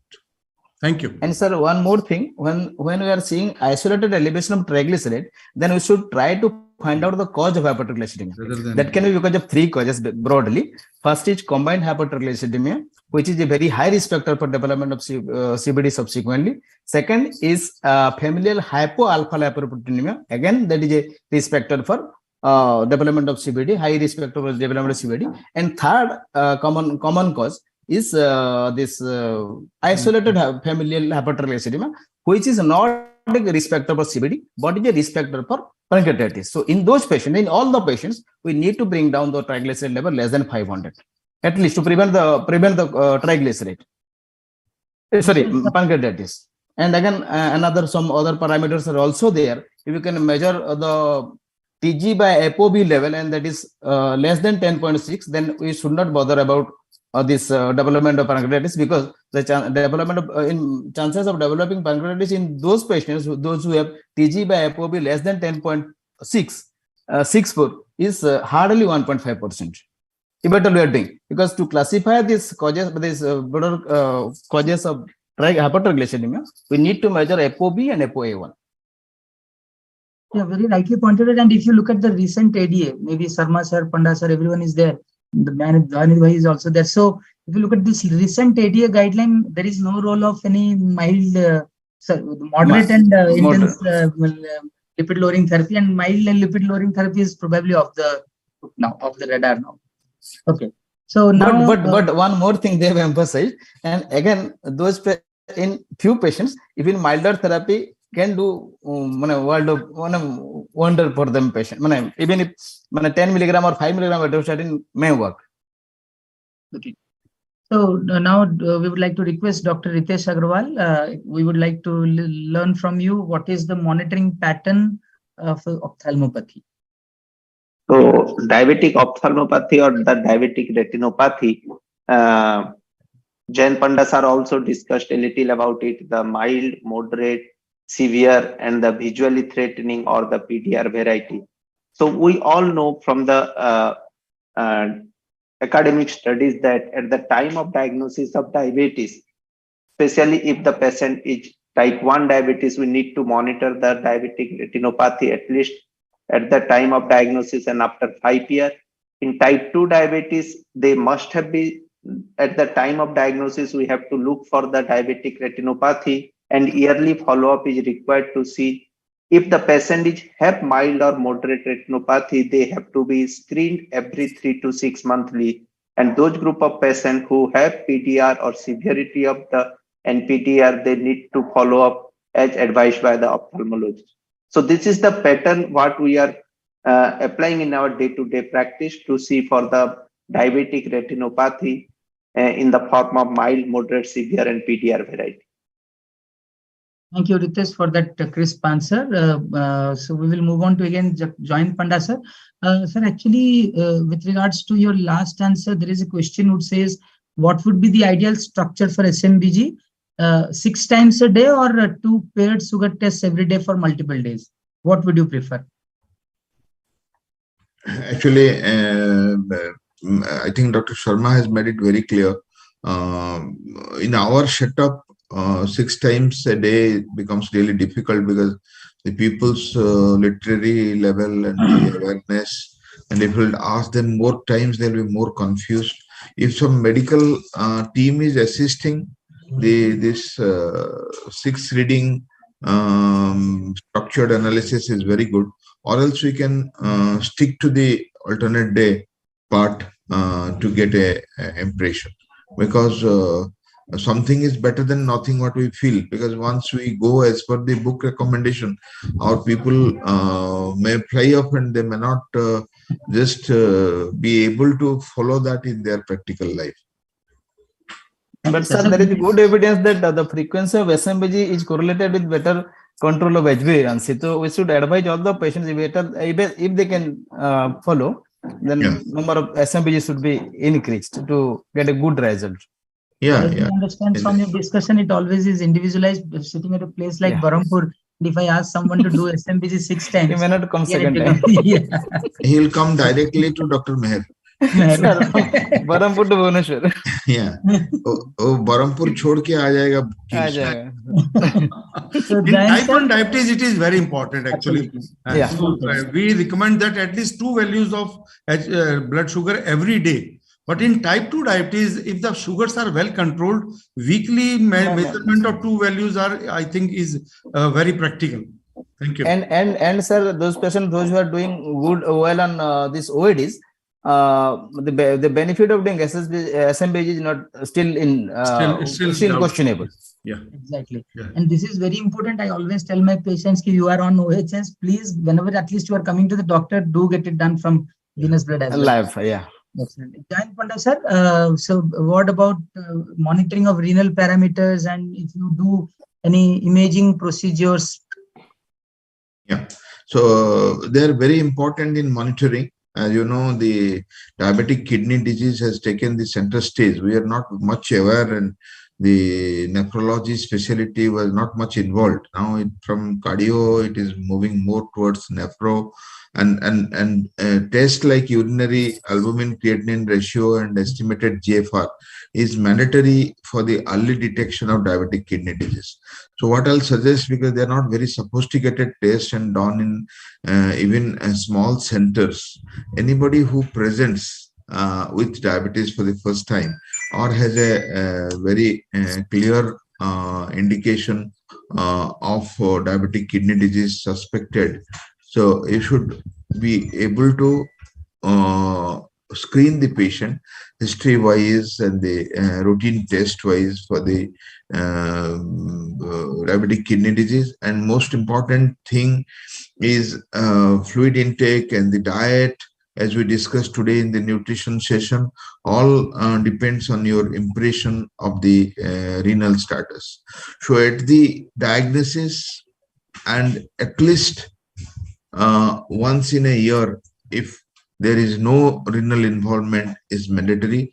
And those who have a early diabetic kidney disease or say macroalbuminuria or microalbuminuria, they have to be monitored more frequently, not later than every quarter or every 3 months, with proper instruction of the fluid intake, with the diet pattern and others. And special imaging procedure for the renal part, I'll suggest that if you can see the corticomedullary differentiation, and there are now the procedures to evaluate the blood supply, the GFR, and the related parameters if patient is attached to a good center or a good city, he can do it from time to time with the advice of the nephrologist.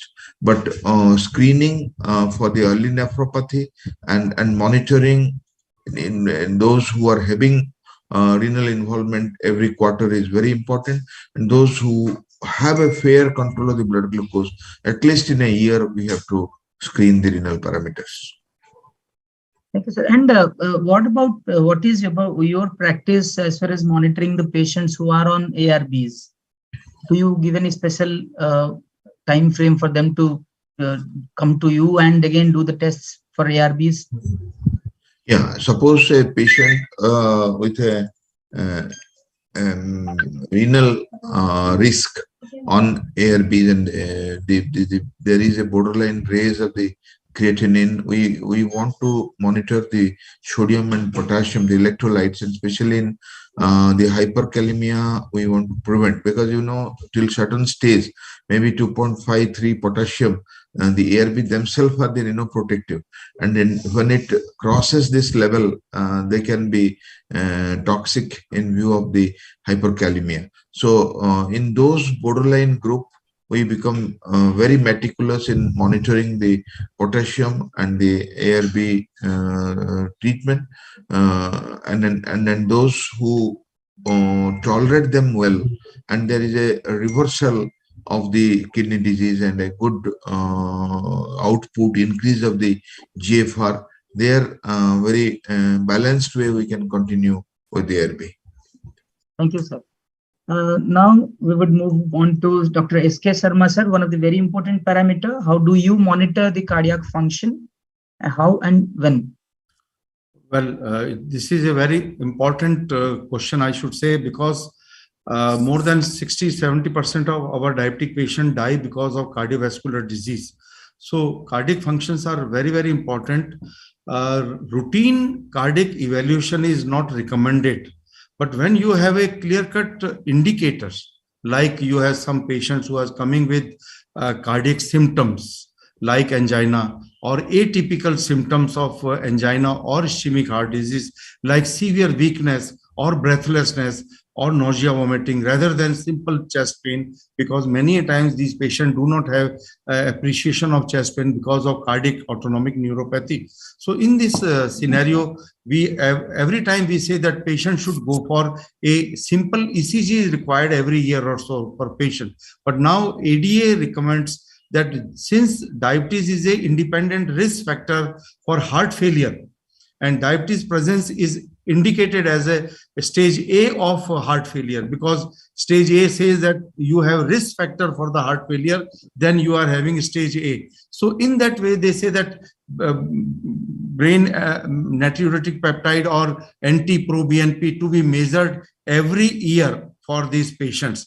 But I don't think we are having this type of you can say pattern still.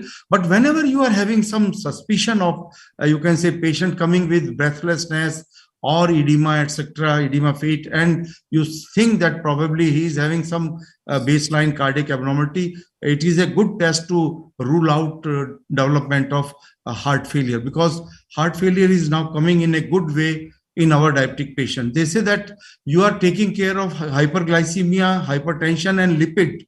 So the chances of ischemic heart disease are now going down, and the chances of developing heart failure is going up, because in spite of good control of hyperglycemia and blood pressure and lipid, patient of diabetes are still developing heart failure. So heart failure is to be coming in forefront for the management of our diabetic patient. For ischemic heart disease, of course, we are going for a battery of tests. Once we think that there is a high probability of ischemic heart disease, so we ask the patient to go for treadmill test or for 2D echo, etc. And then if required, then higher studies are also to be contemplated. Thank you. Thank you, sir. Now it's over to Dr. Dayanidhi Meher, sir. Yes, it's very important. What about monitoring the health of foot? So probably I'm trying to ask you about the vasculopathy and neuropathy, and how often do we need to look at? Yeah, this needs to be discussed, because this is the most neglected part in the management of type 2 diabetes. And the suffering is like anything, because most of the time we ignore this component of this patient, this food aspect of the diabetes management. And any patient having symptoms of diabetic neuropathy like burning, tingling, numbness should be examined for food initially, and any patient diagnosed with diabetes subsequently should have annual screening. And this screening, this comprehensive evaluation of food includes the history that I told, like the symptoms of neuropathy, like your numbness, tingling, burning, and then symptoms of vascular peripheral arterial disease like claudication, then leg fatigue, then rest pain, which is a very severe form of PAD, pain at rest. And again, the patient, these are the history, from the history aspect. And by examination, we need to rule out this peripheral neuropathy by doing one this 10-gram monofilament test. Along with that, either of this pinprick sensation, vibration, or temperature test. And inspection of the skin as well as for any food deformities must be done in the patient, those are who have diabetes for at least 1 year duration. And subsequently, and in those patients, all patients, we have to look for this peripheral pulses in the leg, this from the in the dorsalis pedicellary and posterior tibial artery. And the patient, those who have either diminished pulsation or absence of pulsation, then we should think of subsequent ABI testing.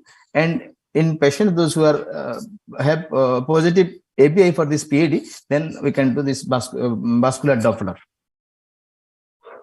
And regarding the frequency, I already told, annually the food should be checked in all patients, particularly the patient, those who are presenting with this loss of protective sensation, this sensation of peripheral neuropathy, like numbness.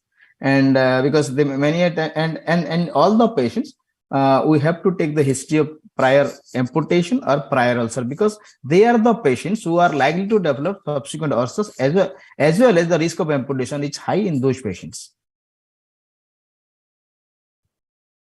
Thank you. We will have the last question and a quick answer from Dr. Ritesh, because we have only 2 minutes to go. I think most of the parts have been well covered, but then still briefly, we would like to learn from you about the AGP, TIR, and do you actually use fructosamine? The GMI part we can omit because Sarma sir has nicely taken us through. So rightly said, Sunil bhai, we have already discussed a lot about the ambulatory glucose profile, CGMS, TIR, and now the world is changing from the management of diabetes, looking forward from the HbA1c form to the glycemic variability and TIR. But here I want to say the fructosamine test, which is most neglected test, but very useful if we will practice in our day-to-day life. Fructosamine, which is the glycated albumin, which can reflect the glucose value for the past 2 to 3 weeks, as compared to the HbA1c, which reflected for the last 3 months. And the variation for the fructosamine is also very less, or the false positive, false negative result for the fructosamine is less compared to the HbA1c. So the fructosamine test, if we will able to perceive in our day-to-day practice, it will give a better outcome in the short-term management of the diabetes. And we have already discussed about others like AGP, CGMS, TIR, and GMI. So this is my point to say in front of the panelist and our delegate to more think about the fructosamine in future to give the better outcome of glucose control in our practice. Thank you so much, Ritesh, for this quick answer. And now that it is already 4:10, we are bang on time. Now it's thanks to all the respected panelists for giving those crisp answers. Now it's over to the organizers. Thank you, Sunil.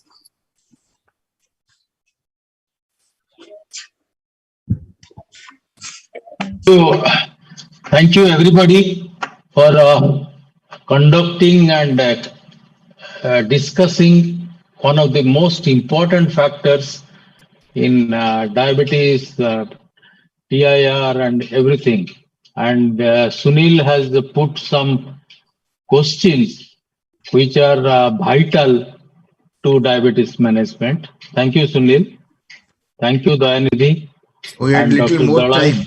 We had little more Yes. time in comparison to other sessions, and that went Yes. very well utilizing for this measurement part, monitoring part.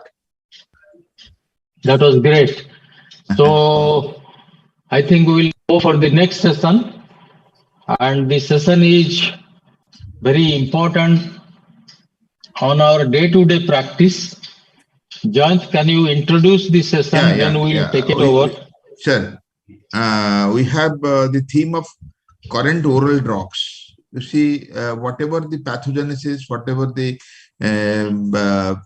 approach and the policy and the diagnostic methods you follow, ultimately will control it with a drug. And the latest oral drugs will be discussed by a panelist who are of international repute. We have Dr. Ranjit Bari and Dr. J.J. Mukherjee, Dr. Shwengshit Mangaraj, and Dr. Kalyan Kumar Gangopadhyay. And to chair the session, we have Dr. K.P. Tripathi and Dr. Alok Kanungo. And we have a very nice panel where Dr. Niroj Mishra is also joining along with our faculties. So I welcome Dr. K.P. Tripathi, Dr. Alok Kanungo to take over the session and invite the speakers for different topics. Over to chairpersons. KP, please start. Sir, thank you very much. This year's NUCD is going brilliant, although in online mode, but time management is excellent.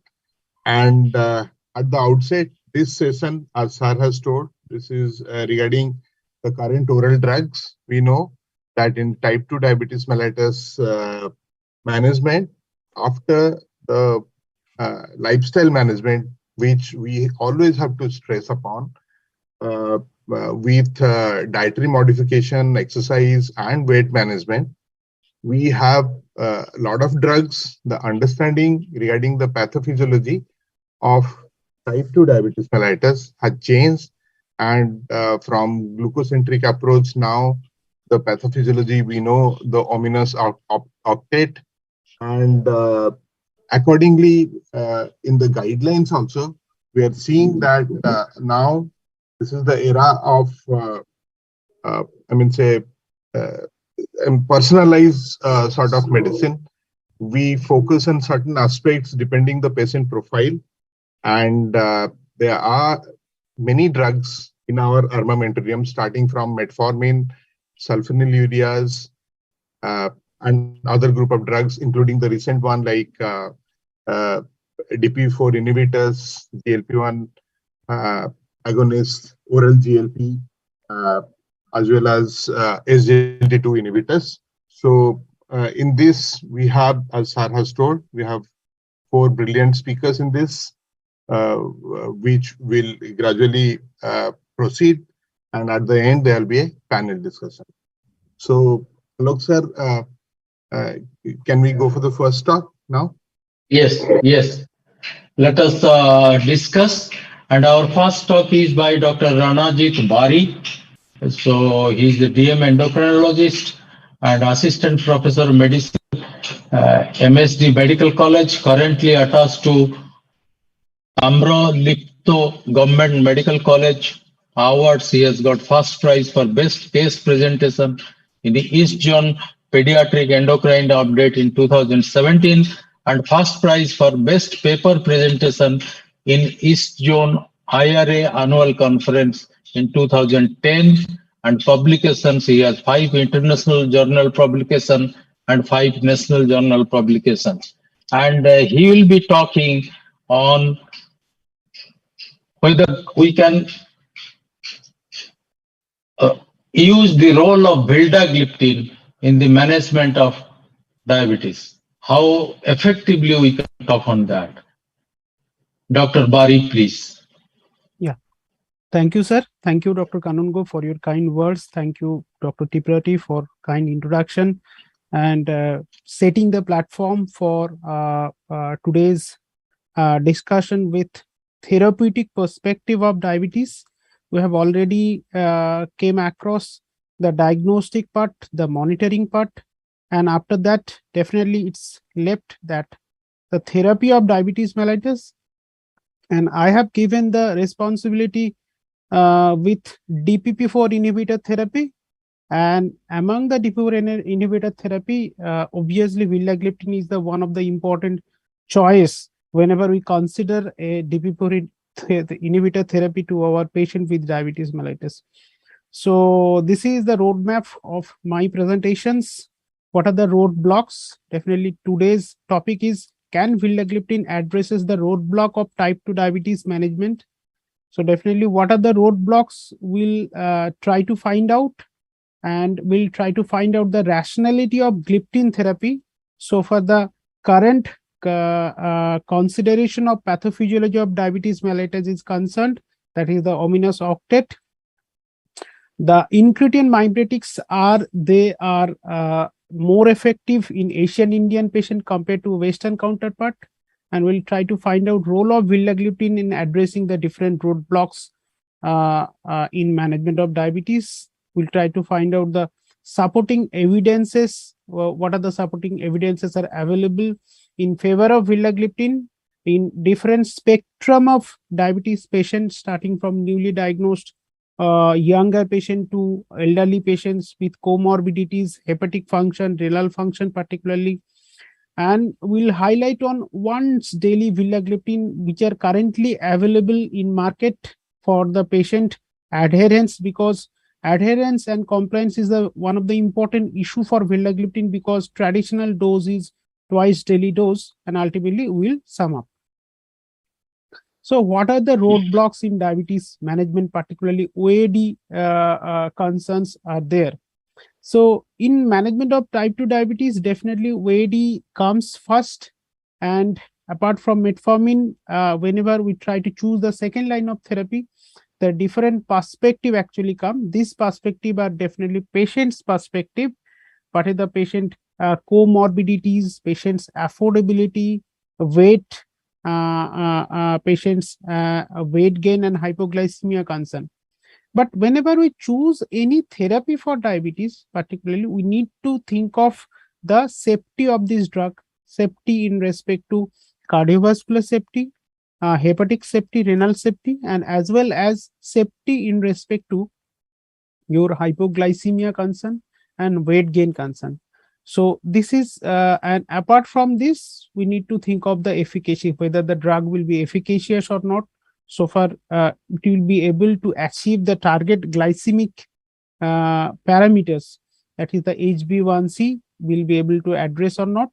What is the durability of the therapy? Are the therapy will be durable enough so that the secondary failure rate can be lessened? We all know that fewer drugs, what are the traditionally available for a long time, are known for high secondary failure rate. So the drug has to be durable enough.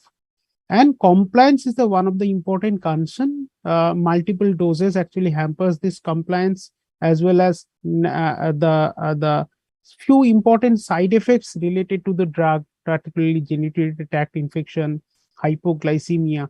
This actually impairs the compliance of the drug. And affordability is one of the important issue, whether drug has to be pocket friendly or not, so that it can be continued for a long-term therapy. So these are basically roadblocks, and we'll try to find out whether vildagliptin will be able to address the roadblock in a long-term management of diabetes. So this is ominous octet. This is the current consensus of pathophysiology of diabetes. These 8 ominous things are actually leads to hyperglycemia.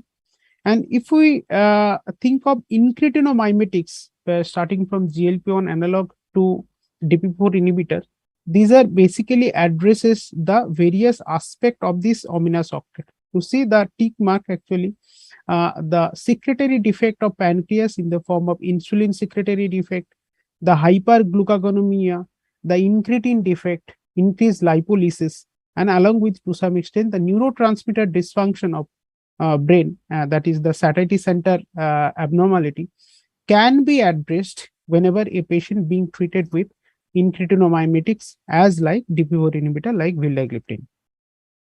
So if the patient is being diagnosed to have diabetes, incretin defect is one of the key concern, and that incretin defects mean that the insulin being secreting less, whether the patient is having unchecked glucagon secretion, and that leads to hyperglycemia.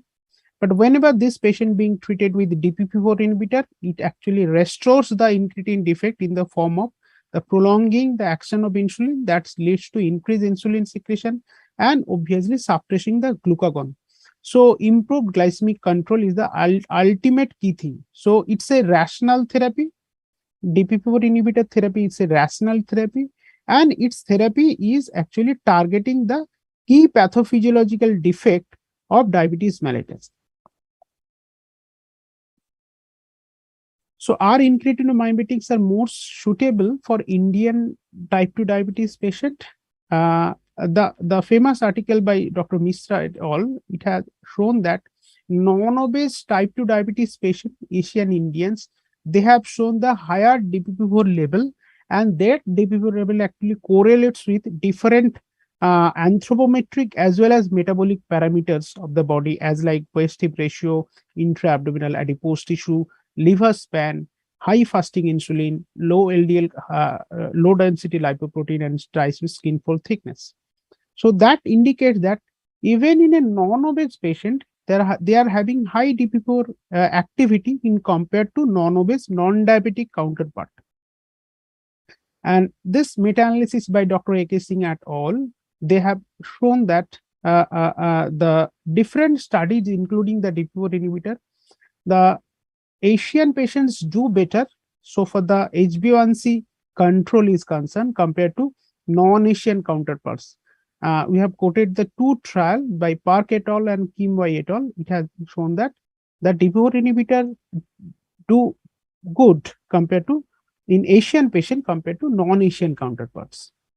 And each patients are different, as sir has been just pointed out, the patient-centric approach.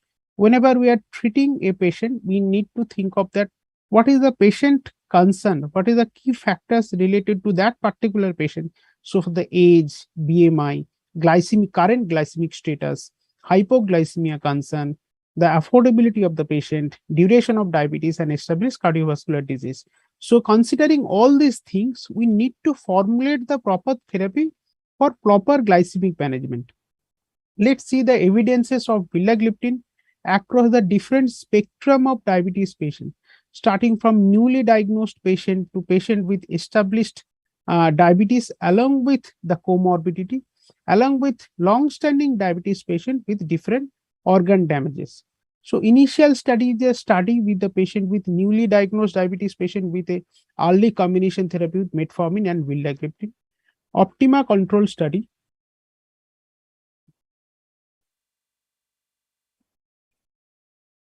Optima control study is the studies for patient with sitagliptin head-to-head with vildagliptin on insulin, and to see the glycemic variability.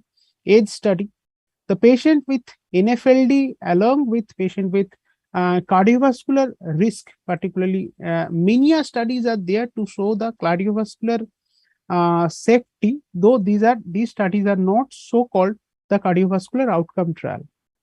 The virtue study is the patient is with Ramadan. It has been shown that the vildagliptin do better in patient with even in Ramadan with a less hypoglycemia. Even in elderly patient with renal impairment, vildagliptin has shown its efficacy with a less risk of hypoglycemia. Though DPP4 inhibitor have a tagline along with patient having heart failure to use with caution, but study with patient vildagliptin with heart failure patients are there. It has been shown that no increased incidences of heart failures are there. Though there are not any head-to-head trial in between the different DPP4 inhibitor, but it has been shown that in this tiny study, the vildagliptin did better to some extent compared to lina and sitagliptin. So for the HbA1c reduction is concerned, and patient attaining their target HbA1c along with requirement of insulin is less in vildagliptin group compared to metformin group. Initial study is a recently diagnosed diabetes mellitus patient. Age study is the real world study as a add-on therapy to metformin. You see the number of patients in these real world studies. This is the add-on therapy to metformin compared to other oral anti-diabetic drug, and it has been shown that vildagliptin did better as a add-on therapy to metformin compared to other comparative anti-diabetic drug in this real world study. Verified trial, as you all know, that verified trial is a well-known trial, is a landmark trial, and this has changed the landscape of management of diabetes with starting with early combination therapy, as the verified trial shows that early combination therapy actually reduces the secondary failure rate to the tune of 49%. So glycemic variability is one of the important concern for the management of diabetes mellitus nowadays. And DPP-4 inhibitor as a whole has a good for glycemic variability, because it not only increases the insulin secretion in a glucose dependent manner, but also it reduces the glucagon secretion. You see that this is the glycemic variability by its sense, and it causes the improvement of the insulin secretion and reduction of the glucagon secretion in the phase of hyperglycemia, but it stimulates the insulin secretion in the phase of hypoglycemia. So this is the head-to-head trial versus glimepiride for glycemic variability, and those patients being treated with vildagliptin has a less glycemic variability compared to glimepiride, and patient on vildagliptin compared to sitagliptin do better so far the time in range is concerned, because time in range is nowadays is the most accepted parameter for glycemic variability. So this is also a time in range study. So this is the VILDIAL study that has been shown that those patients with vildagliptin along with insulin, they do better 76% in time in range compared to insulin only group. So patient treating with insulin, if you add vildagliptin like DPP-4 inhibitor, the glycemic variability can be lessened, and also incidences of hypoglycemia can be lessened because of this dynamic way of action of vildagliptin on glucagon particularly. Safety parameters has been, you see that organ safety parameters, you like the QT prolongation part. The vildagliptin has been studied in a therapeutic dose of 100 milligram and 400 milligram, that is supratherapeutic dose, in comparison to moxifloxacin, which is a well-known drug for QT prolongation. And you see that this is the solid rhomboid is the vildagliptin 100 milligram. It has been shown that less QT prolongation compared to the moxifloxacin. This is the moxifloxacin group. So we can accept this therapeutic dose of vildagliptin so far the QT prolongation is concerned. There is no risk of much QT prolongation. So vildagliptin, this dynamic action of glucagon in phase of hypoglycemia, it has been shown that it stimulates the glucagon secretion. It leads to reduction of the hypoglycemia in hypoglycemic part, whereas in hyperglycemia, it actually suppresses the glucagon. Vector study is basically study with Ramadan patient, and it has been shown that those patients on Ramadan actually less incidences of hypoglycemia and weight gain. And virtue study is a more vector study, the study population is less, but in virtue study is 1300 Muslim patients. Then this is the multi-centric study. You see that those patients on vildagliptin, they had a less incidences of hypoglycemia compared to sulfonylurea. Basically, the sulfonylurea used in this study is glyclazide. So less incidences of hypoglycemia as well as less weight gain in patient being treated with vildagliptin compared to sulfonylurea, that is the glyclazide 80 milligram. Renoprotective action can be postulated by this mechanism, that because patient with diabetic kidney disease, it has been shown that higher expression of the DPP-4 and TGA beta activation as well as microRNA suppression. So by inhibiting DPP4, we can expect that some amount of renal protection by using DPP4 inhibitors. And it has been used in a different spectrum of patient with renal impairment, mild renal impairment, moderate, severe, even in ESRD patient. You say that when patient eGFR comes to around less than 40 or to some extent where it has been shown less than 30, it better to shift to once daily dose of vildagliptin, and it's do good also even in a hemodialyzed patient. Hepatic safety, though vildagliptin, some anecdotal reports are there, it leads to the hepatic impairment, the liver enzyme defect as like that. But various studies, almost 107 studies are being conducted, and it has been shown that it has not been lead to that kind of hepatic enzyme elevation or liver injury. Rather, in a patient with NFLD, so this drug actually do good. And it has been shown that reduction of the hepatic triglyceride content, those patients being treated with vildagliptin compared to placebo. So 100 milligram oral daily, once daily dose, even immediate release tablet also do not lead to significant hepatic injury as it has been thought of earlier. So now problem is that adherence to the therapy of twice daily dose, because in spite of prescription of twice daily dose of vildagliptin, most of the patient takes once daily. So to improve the adherence, once daily dose vildagliptin has been being used, and proper bioequivalence studies has been conducted using this 100 daily, once daily versus twice daily dose. And this bioequivalence data actually proved that it is equally effective, so for the efficacy is concerned, as like twice daily vildagliptin. So this is NJPP trial that actually proves that twice daily vildagliptin actually do almost similar efficacy over the HbA1c, fasting PP, as well as weight neutrality and the safety parameters are like liver enzyme. As like twice daily vildagliptin, there is no difference in between that.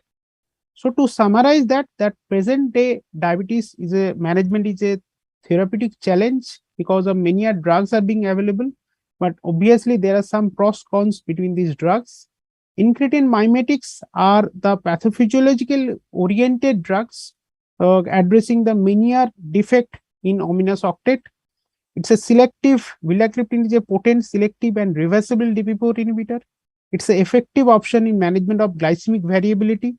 There's a good weight neutrality and cardio-renal safety profile being established, though so-called the CVOT trial is not being conducted. The effective across the spectrum of diabetes mellitus, being as elderly or young. So it may address the major roadblocks in type 2 diabetes management. With this, I'd like to thank you for your patient hearing. Thank you, Ranajit. Excellent talk, and you cleared a lot of doubts on vildagliptin that sometimes discussed and comes to the mind of clinicians. And possibly it is one of the highest prescribed drug in India as regards DPP4 inhibitors are there, and there is no relatively much complication reported on the clinical use. Thank you very much. We'll join for the panel subsequently. Now it is very pleasure to invite a stalwart. Not only from Eastern India, it is from India and abroad.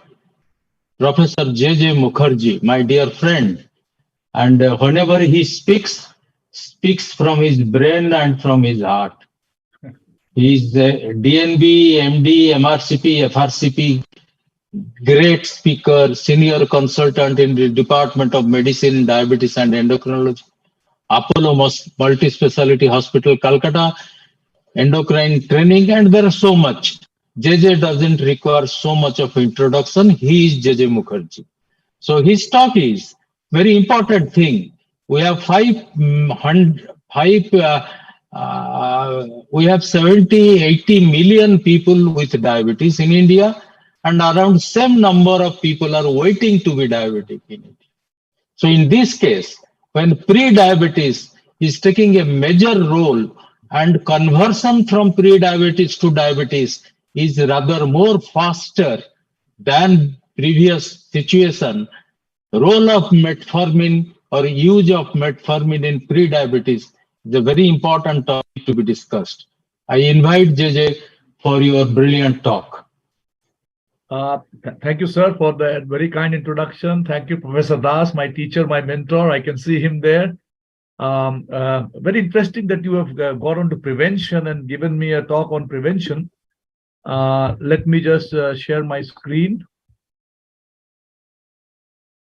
Just 1 second.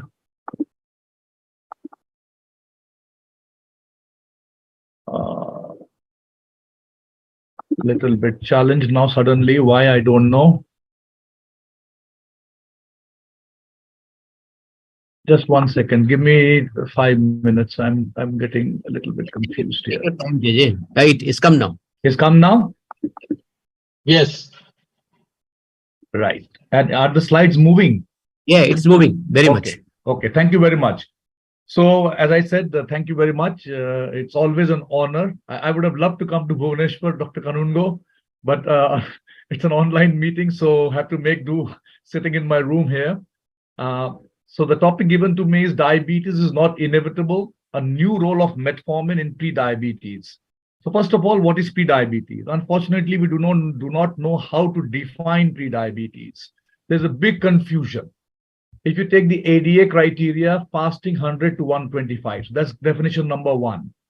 Definition number 2 is 2-hour blood glucose after 75 gram oral glucose, 140 to 199. That's definition number 2.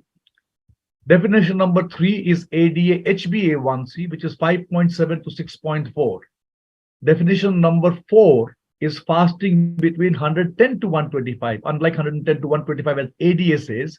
And there was an international expert committee which was brought on to discuss pre-diabetes, and they have come up with the definition of 6 to 6.4. Individually, if any one value is abnormal, is it pre-diabetes? Or should we be using a combination of IFG plus IGT plus HbA1c? Open to question. So when you read the literature, you will get confused with regards to the prevalence, incidence, and all the trials which have been done to prevent progression from pre-diabetes to diabetes depends on what definition has been used to define pre-diabetes. Obviously, if you use the definition of 6.4, you will have lesser number of people having pre-diabetes, but much higher chance of progressing to pre-diabetes, as opposed to somebody who's got a blood glucose of 101.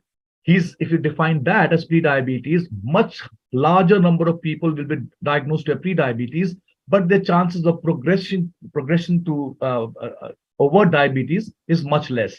And that is what's shown in this slide. This is American data, enhanced 2015 to 2016, quite late. If you take the IEC criteria, 6.4, certainly much lesser number of people are diagnosed with diabetes, same cohort. If you take the ADA 5.7 to 6.4, the number goes up. 12.3% of that population from the American population had diabetes. If you take the ADA or WHO 75 gram oral glucose tolerance, 140 to 190, 14.7% have diabetes. 15.4 if you use the 110, 125 cutoff. And as I said, look, if you use 101, 102, 103 as a cutoff for diagnosing pre-diabetes, almost 40% of the people in this cohort have pre-diabetes. This is the Indian data published in August 2017. This is a large study going on, almost completed now. This is the ICMR study, ICMR INDIAB study, data from 15 states, a large number from Northeast and few from the northern part and a few from the southern part. And if you see, the prevalence of pre-diabetes is about 1 in 6 to 7 people in Chandigarh or Tripura. If you do their blood glucose, these are all adults, mind you, between the age of 20 to 59, they will have diabetes. Whereas if you go to the northeastern states, where I presume they eat well and they exercise a lot because a lot of mountain areas, climb up, climb down. Mizoram, Manipur, you can see 7.5% as the Meghalaya. That's the prevalence of pre-diabetes. So if you take a ballpark figure, you could say about 8 to 9% of the adults in India, irrespective of sex, have pre-diabetes. That's a huge burden. Now, why should you be worried about pre-diabetes? you could always say it's just the earlier part of diabetes. Wait for diabetes to happen, and then we will do something. No, my friends. If you see, certainly pre-diabetes tells you about progression to diabetes, but people in the blood sugar in the pre-diabetic range already have chronic kidney disease. It contributes, it doesn't cause, it contributes to cardiovascular disease, and blood glucose in the pre-diabetic range contributes to all-cause mortality.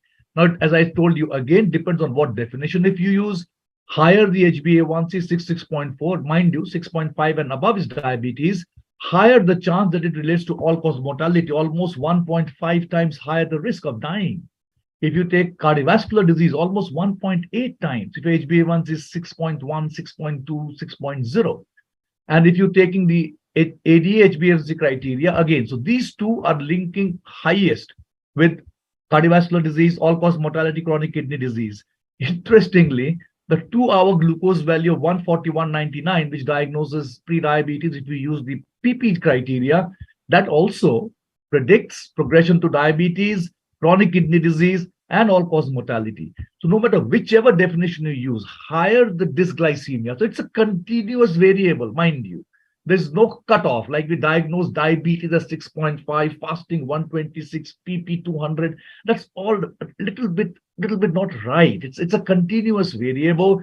We have to somehow choose a point where we divide people into diabetes, non-diabetes, and we have to choose a cutoff where we decide pre-diabetes or no pre-diabetes. So there are 5 different definitions depending on which definition you're using. Higher the dysglycemia, higher the chance of progressing to diabetes, increasing renal dysfunction, increasing cardiovascular disease. After doing all sorts of analysis, doing regression analysis, where only the glucose is being blamed, blood sugar, lipids, smoking, age, sex, all has been taken care of in the analysis, and glucose per se in this range is contributing to chronic kidney disease, cardiovascular disease, and all-cause mortality. So is type 2 diabetes inevitable in people with pre-diabetes? The answer is a big no. Not everybody with pre-diabetes will develop diabetes. Large number of studies. The best evidence comes from Cochrane library. They go through a lot of data, a lot of hard work. This is a 150-page what you call manuscript which you have to go through. What they have done, cumulative type 2 diabetes incidence percentage, and this is regression. Not everybody with pre-diabetes will go on to diabetes. They may regress if they do proper lifestyle modification. And what they're showing is the number of studies, number of participants in the studies, and what they tell you is follow-up in years. Longer is the follow-up, higher is the chance of progressing to diabetes. Next slide, don't pay attention. This is just to tell you how much hard work they have done. They've done a follow-up at 1 year. They're telling you that there are 3 studies, 671 patients, 1 study, 207 patients. The largest evidence comes at 5 years. There are 7 studies, 11 studies, and they have taken all different definitions of pre-diabetes. They've not taken the various combinations, but all different definitions. So to make this slide uncluttered, just look at this slide now. If you have pre-diabetes, and if you have pre-diabetes with the IFG criteria, ADA, glucose is 101, 102, 103. At 5 years, you have 18% chance. So 1 in 6 will go on to develop diabetes. At 10 years, 1 in 4. And at 12 years, 1 in 3. But if you're using both IFG and IGT, look at that. And this has got the best evidence, largest number of studies, larger number of patients, half will go on to develop type 2 diabetes. Again, to answer the question Dr. Kanungo raised, is it inevitable? Answer is not inevitable. Half of them will not develop diabetes. And even 1/3 will reverse back to normoglycemia. And if followed up for 10 years, evidence is weaker, lesser number of studies, maybe 40% can revert back to normoglycemia. So what is the take home? The take home is if you have pre-diabetes, depending on what is the definition you've been using to define pre-diabetes, you could take a ballpark figure of anywhere between 20 to 50% over a long period of time will end up developing diabetes.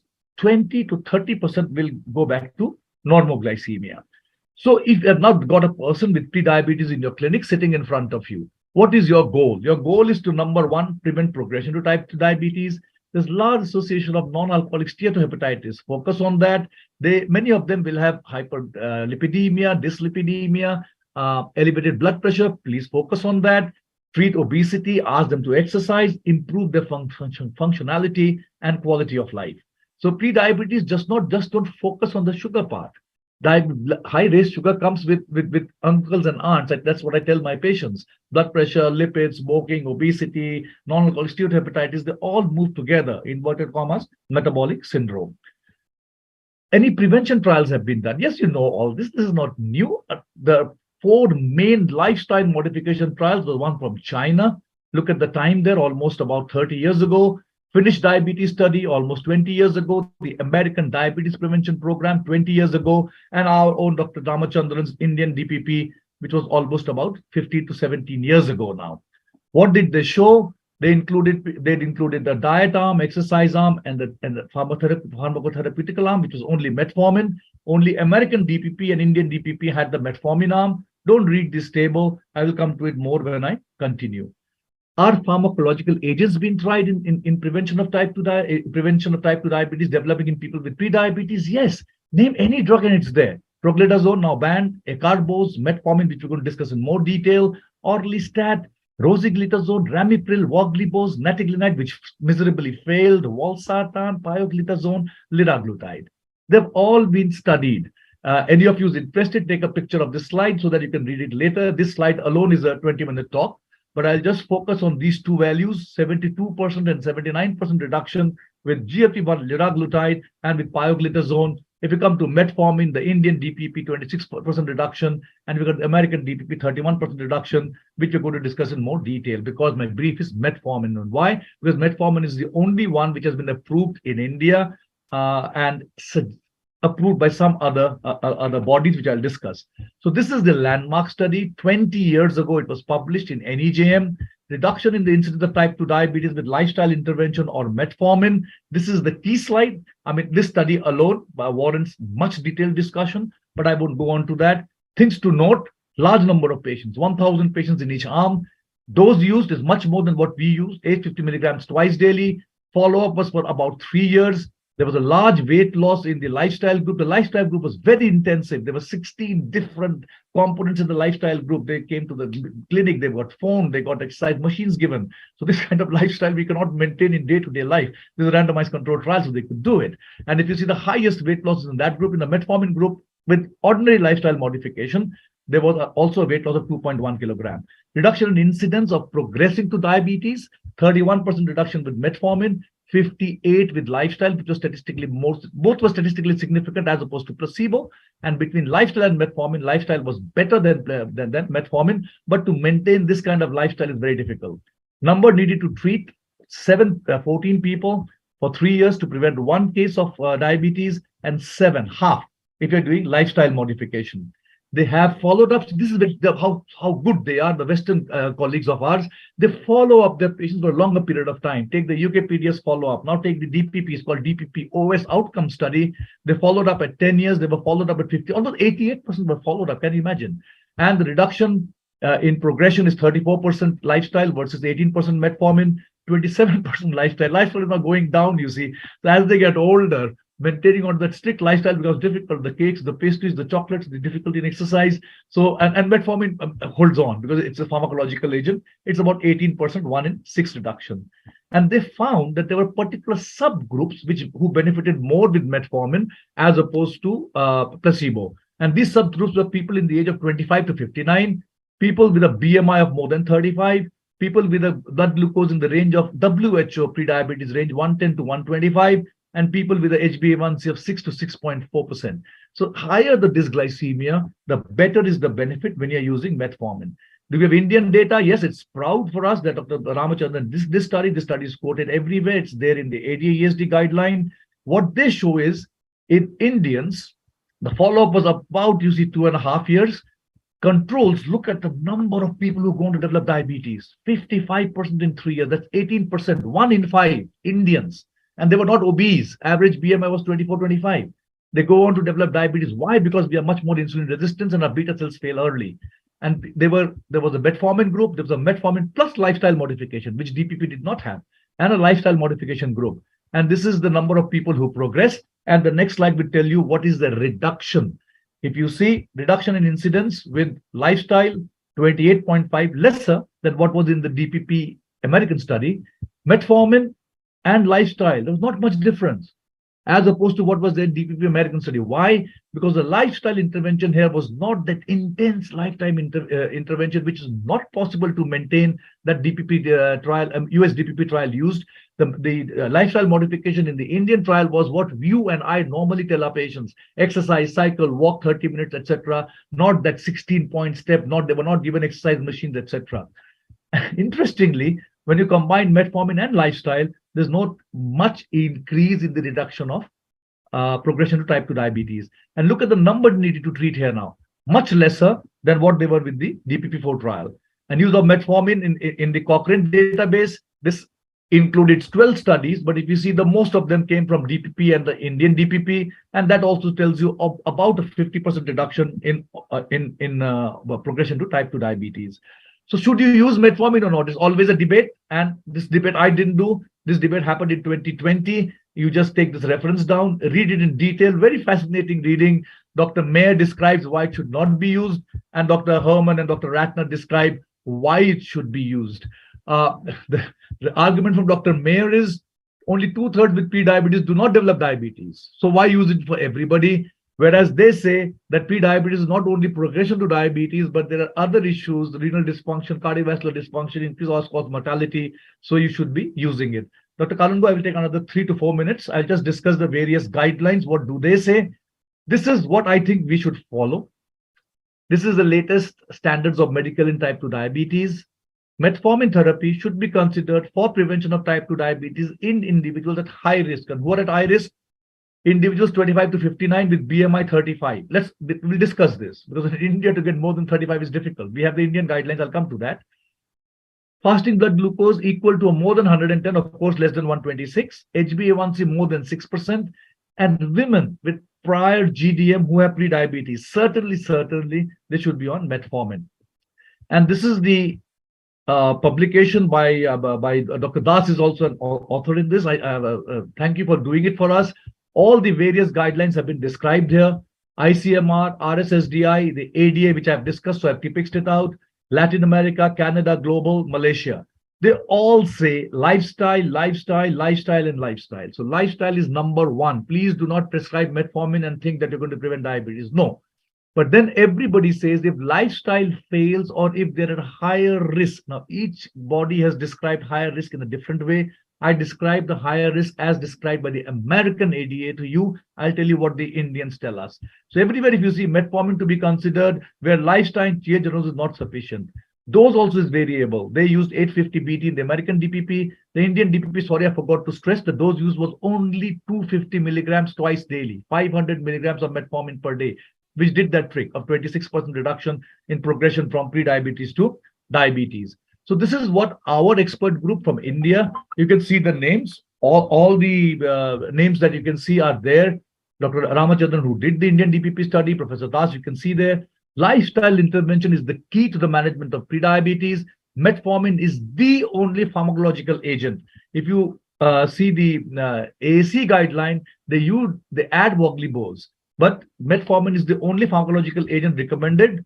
Large randomized clinical trials have provided evidence that metformin is effective, and this is what our DCGI or CDCSO tells you, which has been approved in India. It's the first pharmacological agent which has been approved in April 2022. So almost 8 months now. Many of us don't know this. Indication for use of metformin in adults with pre-diabetes as follows: reduction in the risk of delay or onset of type 2 diabetes in adult overweight patients with IGT or IFG or increased HbA1c, any of the three definitions that you want to use, who are at high risk for developing over type 2 diabetes and still progressing towards type 2 diabetes despite the implementation of intensive lifestyle changes for 3 to 6 months. So the brief to me, Dr. Karungo, you gave what's new. This is what's new. We knew this data for 20 years. FDA has still not approved it, even though ADA is recommending it. But we have gone forward thanks to our stalwarts, as I just showed you, and it's approved. But what is the ground reality? Many of us don't know it's approved. And look at the ground reality. There's a very nice paper, very recent, published just this month, which tells you the use of metformin in people with pre-diabetes, the entire US data for the last 12 years. This is what ADA tells you. It's been telling you since 2016. BMI more than 35 and history of GDM, 47,000 patients. Every year when they got diagnosed diabetes, they looked at how many of them received metformin. 1 in 20. Pathetic. And if you take anybody, I mean, people with pre-diabetes diagnosed whichever way, only 1 in 50 are getting metformin. At least this group, people with pre-diabetes who are so obese and who have past history of GDM, some of them, not all, should be on a metformin. Why not? But they are not. Only 1 in 20 of them on metformin. So my conclusions. These 9 lines are very important, my friends. First, pre-diabetes is common. If I showed you the data in India, anywhere from 6% in our northeastern states to as much as 14% in Chandigarh. I trained from PGI Chandigarh. It's a very nice city, a lot of food is available. It's a major public health issue globally. Why? Because it's not progression to diabetes, but renal dysfunction, cardiovascular dysfunction, all-cause mortality. Individuals with pre-diabetes have these issues. A major challenge in the field is lack of consensus as to how to define. I've said that. Early intervention provides greatest benefit, requires modification of workflow now in a thought processes. Lifestyle modification, say 10 times, is the first line therapeutic approach to pre-diabetes, but often difficult to sustain in practice. And I am your prime example, ladies and gentlemen. I mean, I know I have to do lifestyle modification. I fall in pre-diabetes group, but I can't stop. In the winter months, we get nice, it's called Nolin Gudel Roshogolla. It's so nice. And the Mishti Doi, whenever we go to a meeting, it's all available. So despite Dr. Mukherjee knowing that lifestyle modification is important, he unfortunately miserably fails. FDA has not approved any pharmacological agent specifically for use in prevention of type 2 diabetes. ADA recommends in this particular group. And in India, it is approved, my friends. Despite that, real-world use of metformin among people with pre-diabetes is very, very low, pathetically low, and we should change it. So we have been through the entire pre-diabetes gambit in the 15. I think I've gone to 18 minutes. Apologies for that. Back to you, Dr. Kanungo. Thank you for. Thank you, JJ. Excellent. It was a learning process for all of us. But you know that our doctors do not give importance to any value which is not diagnostic of diabetes. Any value that is lower, our doctors say, it is okay, go, try and come after 6 months. But this will definitely enlighten our doctors at least, and general public also needs a lot of, you also know that retinopathy in pre-diabetes is 14%, whereas in diabetes is 21%. So this is a 2/3 of people in pre-diabetes get retinopathy. So many things are there. Thank you very much. There are many questions to be answered.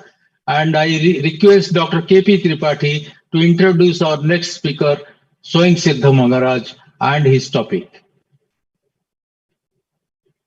Yes, sir. Can I have the slide, please?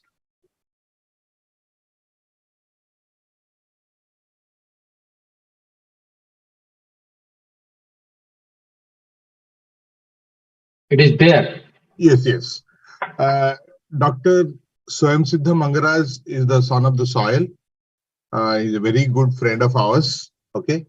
He is DM endocrinology, and he has done SC from UK. He's currently working as associate professor in the Department of Endocrinology in SOM Hospital, Bhubaneswar. He is a national, he has got many other accolades. He has got more than 35 publications in peer-reviewed national and international journals and multiple awards for presentation, including first prize for best oral paper presentation in ATA IFCON in 2019, received scholarship for Scope Global School Obesity in 2020, and peer reviewer in multiple endocrine and medical journals. And he is a treasurer for Odisha Endocrine Society. Currently, he is a office bearer, and he is the professional member of multiple other professional societies like AACC, ATA, US Endo Society, ESI, ITS, and ISBMR. And he is a common face in many of the national as well as regional conferences. So now, Dr. Mangaraj will be speaking on dapagliflozin in off-patent era. We know that these glyphosins are very important drugs, and price was a big concern in our country particularly. And once the patent is over now, dapagliflozin is available for common people. And what is its role? Now he will be speaking on this, having a genuine price for Indian population. Yes, Dr. Mangaraj.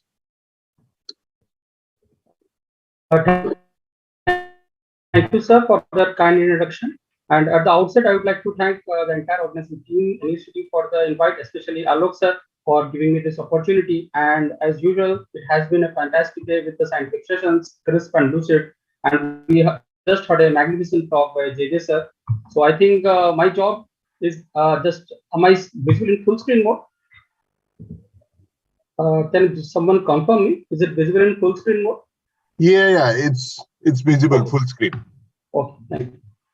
So I will be talking regarding dapagliflozin and SGLT2 inhibitors as a class in particular, with regard to the emerging evidence and how this drug has changed the landscape of diabetes treatment. So as we all know, perhaps if you name a single drug that has actually transformed the way we treat and manage diabetes in the past decade is SGLT2 inhibitors. From mere being a glucose lowering drug to continuing to progress the cardiorenal continuum that has been shown to improve with each passing year with the use of SGLT2 inhibitors. So as we all know, when almost a decade back the molecules were launched, so they offered good metabolic benefits in patients with diabetes with A1C reduction of 0.7 to 0.8%. But what surprise came in the publication of blockbuster randomized CVOT trials that perhaps for the very first time we have an agent which actually reduces your cardiovascular endpoints apart from giving you the glycemic benefits. Two distinct secondary outcomes came from the CVOT trials that they do improve heart failure outcomes and your renal outcomes. And from them, when the dedicated heart failure trials like the DAPA-HF or the Emperor Reduce or the Emperor Preserve, or even the renal trial like the Credence, DAPA-CKD or Emperor renal trial, when they were done, what they have shown is that they have robustly reduced the heart failure outcomes, the renal outcomes, which has never been shown with any drug in the past couple of decades. So I think that speaks volume about the efficacy, safety of the drugs. If you look at dapagliflozin as a class effect, it gives you A1C reduction to the tune of 0.7 to 0.8%. It offers you weight loss as well as reduction in the blood pressure, which may be clinically significant in addition to what is offered by the antihypertensives. The metabolic, cardiovascular, and the renal benefits, they are usually attributed to distinct pathologic benefits and subcellular mechanisms in which these drugs improve the outcomes. So this perhaps induced diuresis, glycosuria, and natriuresis, and that leads to certain biochemical changes, including improvement in the mitochondrial and the cardiomyocyte bioenergetics, in which ketones is perhaps used in a better utilized way, so that the energy utilization becomes better. It improves your vascular function as well as the renal function with regards to decrease in the cardiovascular endpoints, renal endpoints, as well as the glucocentric benefits of the drug. What could not have guessed at least a decade back that these drugs could be used for non-diabetic individuals, and by the virtue of dedicated trials, we do know that even in patients without diabetes, they are going to reduce the heart failure outcomes, they are going to reduce the renal outcomes. So these drugs perhaps have their dedicated benefits with regards to improvement in the metabolic pathways and the non-metabolic pathways, through which they give you the dedicated cardiovascular outcomes. So not only the improvement in the glycemic status or the lipid parameters, they improve the visceral adiposity, they improve the bioenergetics in which how a cell functions, thereby giving you benefits with regards to heart rate, blood pressure, improvement in the cardiovascular outcomes. So if you look at the renal parameters, with that also, it induces the decrease in the intraglomerular pressure, acts as a smart diuretic, reduces the albuminuria, as well as there is certain evidences, especially in the experimental level, of chronic kidney disease. They have an excellent safety safety profile because of the less minimally with education and drugs at certain points. Glycemic decay is still very less, and there is special scenarios in which you can suspect glycemic decay. But the benefit which the give is something which is not offered by any other class of drugs. So if you look at the glycemic efficacy as an solo agent or as an add-on to metformin or other group of drugs, they give you glycemic benefit with regards to A1C reduction to the tune of -8 to 1.4%, depending upon what your baseline A1C was, that they can be added to any class of agents, including DP4 inhibitors, metformin, sulfonylureas, and insulin. The beauty of the drug is that the weight loss which the drug induces comes from the loss of visceral adiposity. That means if you offer the drug to an obese individual, they are likely to lose more weight. And if you offer the agent to a patient who is non-obese or even lean, they are likely to lose less weight. And predominantly, that weight loss is going to come from your visceral fat mass, not from your muscle mass. Hence, if you look at the dedicated CVOT trials, what we can see is that the DECLARE team, the landmark CVOT trial done for DAPA, that particularly represents the typical primary care segment patients which generally come to us for treatment, and these are the targets in which we can target for improved cardiovascular outcomes in future. The pumps, pipes, and filter. So we all know that SGLT2 inhibitors perhaps improve all the dedicated benefits with regards to heart functioning, the vasculature, as well as the renal outcome. So reduction in the MACE endpoints, but the subgroup cohort analysis, when they have shown that individuals who have a baseline ACVD, there they indeed reduce the MACE outcomes. But what was surprising is that there was significant robust reduction of hospitalization for heart failure and the renal outcomes, irrespective of the baseline A1C, glucose status, and the complication status. Fewer newer trials like the DAPA-HF, it is not new to call, but what they have conclusively shown that use of dapagliflozin in patients with reduced ejection fraction resulted in significant reduction in the first and the recurrent events for hospitalization. For heart failure, it improved the all-cause mortality, and there is a significant reduction in the CV death or worsening of heart failure even by 1 month of drug use. So by that, it is now well approved for treatment in patients of heart failure who had reduced ejection fraction. And this benefit was seen irrespective of whether you're a diabetic or non-diabetic on a baseline anti-diabetic therapy, what is your NT-proBNP level or baseline EGFR. So across the class of agents or across the class of groups, this drug performed exclusively well.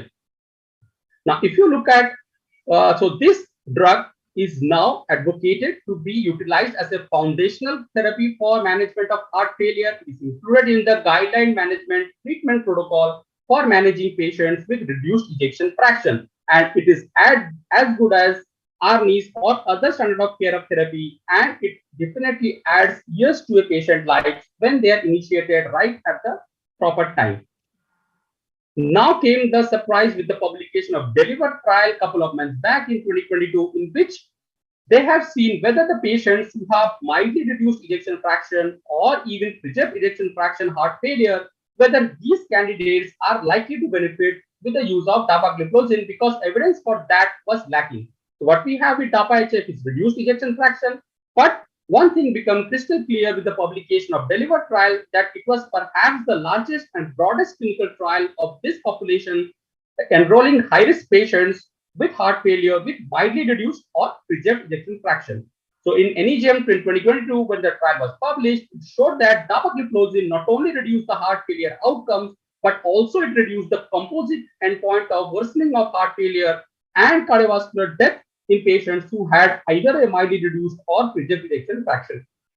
And in Nature Medicine, only a month back, a meta-analysis came which included both the pooled meta-analysis of the DAPA-HF and the DELIVER trial, in which they have shown that perhaps you take into account any endpoint, the CV death, hospitalization for heart failure, all-cause mortality, or the composite of CV death or hospitalization for heart failure, all of these outcomes were significantly reduced with the use of dapagliflozin. Next, coming to renal protection. So DAPA-CKD was one of the very first trials to look for the use of dapagliflozin in both diabetic and non-diabetic, whether they improve your cardiorenal outcomes. So it was terminated prematurely because of the benefit it gave.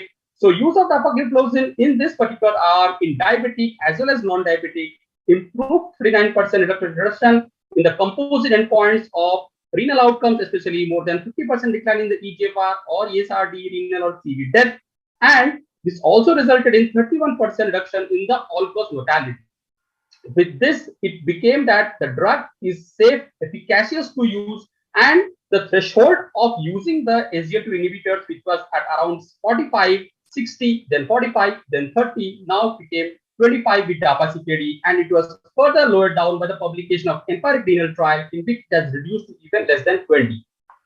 So dapagliflozin, one surprising thing I would also like to show you here is that use of dapagliflozin in these patients of DAPA-CKD trial, to look at the stratification by the ethnicities, we are surprising similar to what is found with other DP4 inhibitor trials, that the Asian cohort performed very well and the hazard ratio was only 0.7 with regards to use of dapagliflozin and having a serious adverse outcome in the DAPA-CKD cohort. So by this we know that use of the drug can be safe and effective in retarding the progression of diabetic kidney disease or even non-diabetic kidney disease, so that we have an agent as of 2022 that can actually bring some clinically meaningful differences in the life of CKD patients.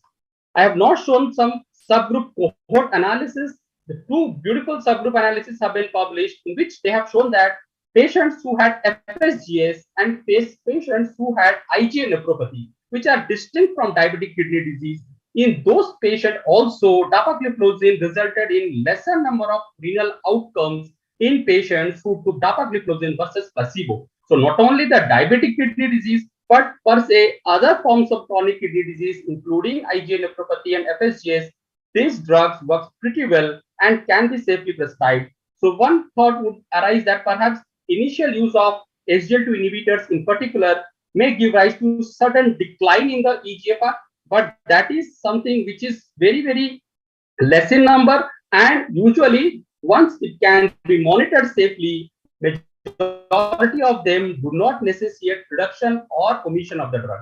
They can safely continue the drug so that they continue to get the benefit from the renal endpoints. However, the glycemic benefits are unlikely to be that bigger once your EGFR falls from less than 25. But definitely, I would endorse using the drugs if the patient continues to have some benefit from the cardiorenal outcome perspective. So what does the guidelines say? If you speak of in 2023, the combination, the ESD ADA joint statement, which was published a couple of months back, they have clearly spoken that in heart failure or in patients of diabetes who are at risk for heart failure, SGLT2 inhibitors as a class should definitely be offered to them, and the drugs like DAPA, EMPA, or CANA, which have shown to improve the outcomes, should definitely be given even before metformin is given.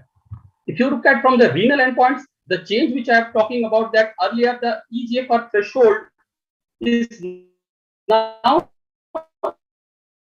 reduced to less than more than, and continue to take the drug, and it should be withheld once the patient is initiated on dialysis or the patient undergoes transplantation. The use of dapagliflozin SGLT2 inhibitors in the PNDD, that is the new onset diabetes after transplant, is the data is very less but interesting, and I think within few years we might see the use of drug in post-transplant diabetes as well.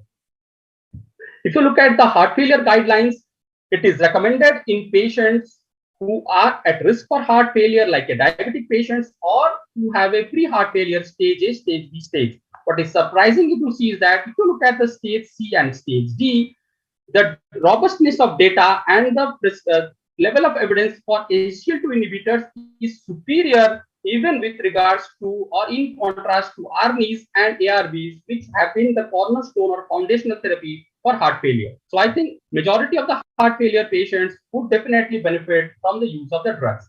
So lastly, I would endorse the use of these drugs as per the KDIGO guidelines. So KDIGO guidelines as of 2022 endorse using the SGLT2 inhibitors in any patient, diabetic or non-diabetic kidney disease, if they are tolerant to drug, to initiate the drug if the EGFR is more than 20, and continue it until and unless the patient is supplemented with hemodialysis or the patient undergoes transplant.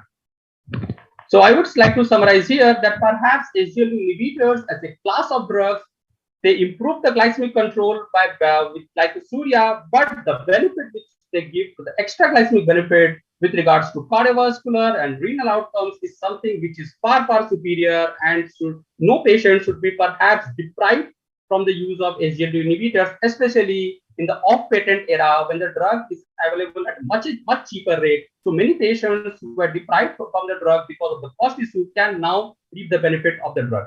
And dapagliflozin in particular, because of the publication of landmark trials like Ticlatini, DAPA-CKD, DAPA heart failure, and DELIVER, it now covers the entire spectrum of cardiorenal continuum backed by robust scientific evidence to give you benefit with regards to extra glycemic benefit that is not given by any other class of agents as of 2023. So I would rest my case here and we can have some discussion. Thank you, Swangsit. Excellent talk. And everybody will agree that your voice quality is excellent. And the quality of the talk, everything was nice.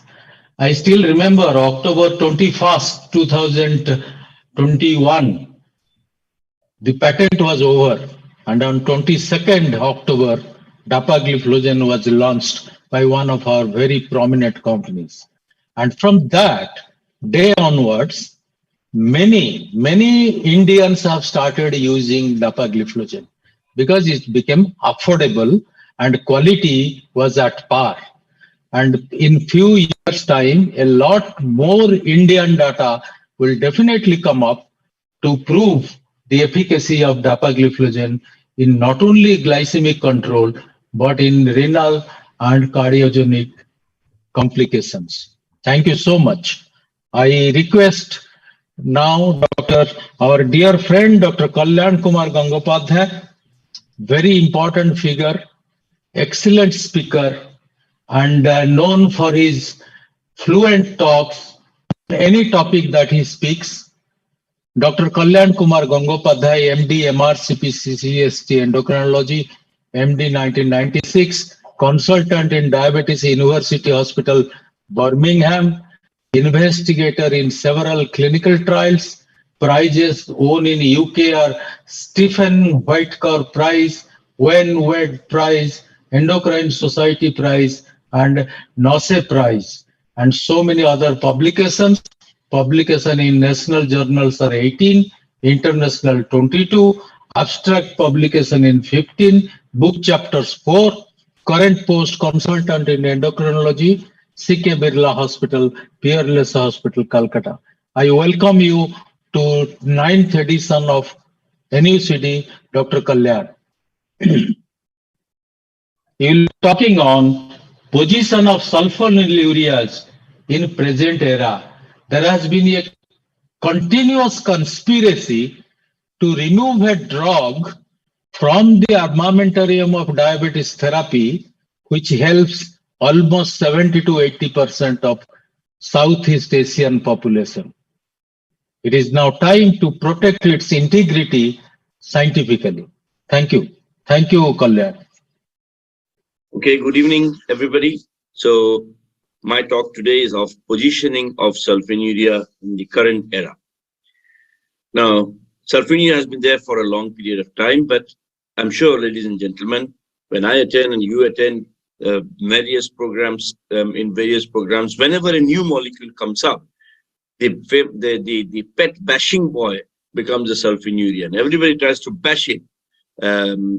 Although about close to half of all the prescriptions worldwide, not only in India and even in the USA, they contain sulfonylurea. So the concerns are efficacy, the beta cell exhaustion theory, the CV safety theory problem, the hypoglycemia, and of course, the weight gain. So I'll tackle it one by one. So I'll give you some hypothetical cases and what I would have done in 1990. And by me, I mean majority of the doctors, and what I would do in 2023. So if we have a 50-year-old, we go back in the past. So 50-year-old with tiredness, newly diagnosed diabetes, 150 fasting, 270 pph, HbA1c 8.5. Now, this is my old photographs, the 1990. So what would we do then? we will start on diet, we may consider metformin, and then we have this attitude of then, and let's see for another 3 months, let's see what happens, just a single drug first, then escalate the dose, then go to the second drug. That's what we would have done in 1990. But now, this is my more recent photograph, 2023. So what would you do now? We do now what I would do now.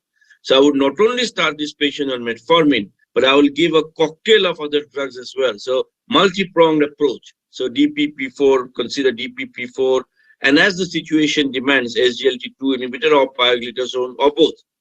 And I might also consider a low-dose sulfonylurea. The theory is hit hard, hit early. So you have to hit hard and hit early. So why this hit hard, hit early? And this is classically brought out by this model made by Rudy Holman based on the UKPDS data. So what they modeled was a 50-year-old male with newly diagnosed type 2 diabetes. If you leave it at 8% for 10 years, and then reduce it to 7% for the next 10 years, you have a reduction of death by 6.6%. You're still doing some good by reducing the HbA1c. But if you straight away reduce it from 8 to 7% right at the diagnosis, then you increase it, the reduction by threefold. So it's always important now that we hit hard right at the beginning. And the most efficacious agent, or one of the most efficacious agents, are the sulfonylureas. The efficacy is much more than the DPP4 inhibitors or the SGLT2 inhibitors or the alpha glucosidase inhibitors, even metformin. So it is one of the highest, one of the very high efficacy anti-hyperglycemic drugs which is available. So now the other thing in the past we would worry is, oh, you want to start one of the most right at the beginning. If you start it, won't you exhaust the beta cell? Won't the patient be exposed to insulin quite earlier rather than later? So let us examine this, because this is often quoted and often thrust down our throat. I might add. So if you look at the UKPDS data, so here this is the HbA1c. It's after the HbA1c coming down with all the therapies. Now there is a Nike sign, it goes up. So why put the blame only on the sulfonylurea? So glimenclamide and chlorpropamide are the green and the blue. There the tick is going up. But the tick is going up for metformin also, for insulin also, for the conventional arm also. So why are we picking up only on the sulfonylurea? Now if you look at the UKPDS data again, so where they measured the beta cell function over the first 6 years. So the first 6 years, they had HOMA estimates of beta cell function. And the yellow is the sulfonylurea, and the red is the conventional, and the blue is the metformin. So if you look at the non-good people, when you give the sulfonylurea, beta cell function improves. And then it begins to drop. But see, the difference between the conventional arm is the same. So at 6 years, there is still a difference between the sulfonylurea and the conventional. It is not that this curve is straight down like this, that after 3 years, the beta cell function drops drastically and it goes much below conventional arm. No, it still stays above conventional arm. It drops parallelly. And in the overweight, same. It drops parallelly to metformin also. Okay. So therefore, this finding refutes a widely held view that sulfonylurea will stress beta cell by increasing insulin secretory demand. So this one slide clearly shows that. Now, the other one, the great study wherein patients on metformin were divided into 4. So sulfonylurea, which was glimepiride, sitagliptin, liraglutide, and glargine. So 4 groups of drugs. But the primary endpoint was time to HbA1c of more than 7%. So basically, which drug fails first? So the longer the time, the better the drug which they are holding on to the beta cells. Now, if you look here, so liraglutide is the winner, 882 days, and followed closely by insulin, 861 days. But glimepiride is not that far off. It is 810 days. And way behind is DPP4 inhibitor, 697. Then we keep hearing that, oh, DPP4 inhibitors, they preserve the beta cells or sulfin because they are much better than the sulfonylureas. Here we have got a big proof. head-to-head comparison, which shows that the glimepiride tends to not fail for a much longer period than the DPP-4 inhibitors. So in the ADAPT trial, as you know, the thiazolidines are the group of agents which has got the maximal effect in preventing onset of insulin treatment. So here they evaluated rosiglitazone, metformin, rosiglitazone in blue, metformin in green, and the sulfonylurea in red. So again, beta cell function over 5 years. Beta cell function goes up initially, it comes down, but it's still better than the other two even at the end of 5 years. So why is this beta cell exhaustion theory still in place? The TOSCA IT trial, so it was a multi-center randomized trial where the patients were divided into, patients on metformin were divided into either pioglitazone or a sulfonylurea, okay? And here again, you can see the sulfonylurea and the pioglitazone, the HbA1c, it is the same at 5 years. So it is not dropping, not going behind any of them. Now, if I change the case a little bit, and if I put higher values of the fasting PP and the HbA1c, in the past, 1990, I would think of metformin, sulfonylurea, and probably think of insulin at this stage. But now, no, I would still say, let us put I might still say, this is newly diagnosed diabetes. This patient is not 20 years diabetes, newly diagnosed. So I might say now that why, if there is catabolic state, is weight loss, more than 5% weight loss, or clear, very bad osmotic symptoms, polyuria, polydipsia, any infection, but all these reasons, and insulin, of course, no question. But why insulin if these are not there? There's ample data to suggest that these newly diagnosed diabetes patients, you can bring it down nicely without causing hypoglycemia. So why not add metformin, sulfonylurea, DPP-4, pioglitazone, any combination of these or all of them together? So as I said, sulfonylurea has got the highest concentration. So I wanted to dig up into the ADA, and you can see here in ADA 2022, there was this data. You can see here that in patients with HbA1c of more than 10% or glucose levels more than 300, they have said insulin. But it is also written there. However, there is evidence that patients with uncontrolled hyperglycemia associated with type 2 diabetes can also be effectively treated with a sulfonylurea. And see this reference 51. So I dug up that reference. A very funny study, really, because I don't know how it passed ethical approval. So what they did was simple and safe and simple emergency treatment discharge for patients with type 2 diabetes and severe hyperglycememia. What they said is that, yes, although most of the guidelines say more than 300 you start insulin, but in our busy emergency department, it is very difficult to start insulin therapy. So we end up starting oral sulfonylurea. But we wanted to say, just by starting oral sulfonylurea in this phase of this high blood sugar level, are we able to bring it down? So what they did, patients with type 2 diabetes who are presented with sugar levels of between 300 to 500, you were in two groups, glipizide 10 milligram, G group, glipizide plus glargine, G plus D group. And what they found was that the success rate for both was similar, and blood glucose levels had come down nicely. The glargine group were statistically not significantly, slightly better than achieving their fasting or pre-meal goals of 80 to 130. But what it suggests is that this, what they have said, this is the first report to indicate that even during severe hyperglycemia, the beta cell retained the capacity to respond to the sulfonylurea stimulation. Now, the commonest sulfonylurea combination you can see from this study is that the 44% of the patients, of the doctors prescribed glimepiride 2 plus metformin. But you see, in newly diagnosed diabetes, high blood sugar levels, I've seen many prescriptions where glimepiride 4 milligrams has been started right at the beginning. Why? I just start with 0.5 of the glimepiride in most instances, because in many patients, it comes down nicely with it. So somebody is having a blood sugar of 400, it comes down to 150, they begin to feel unwell if you bring it down very quickly. So what is the rush? If there is no compelling indication, there's no rush. Bring it down slowly.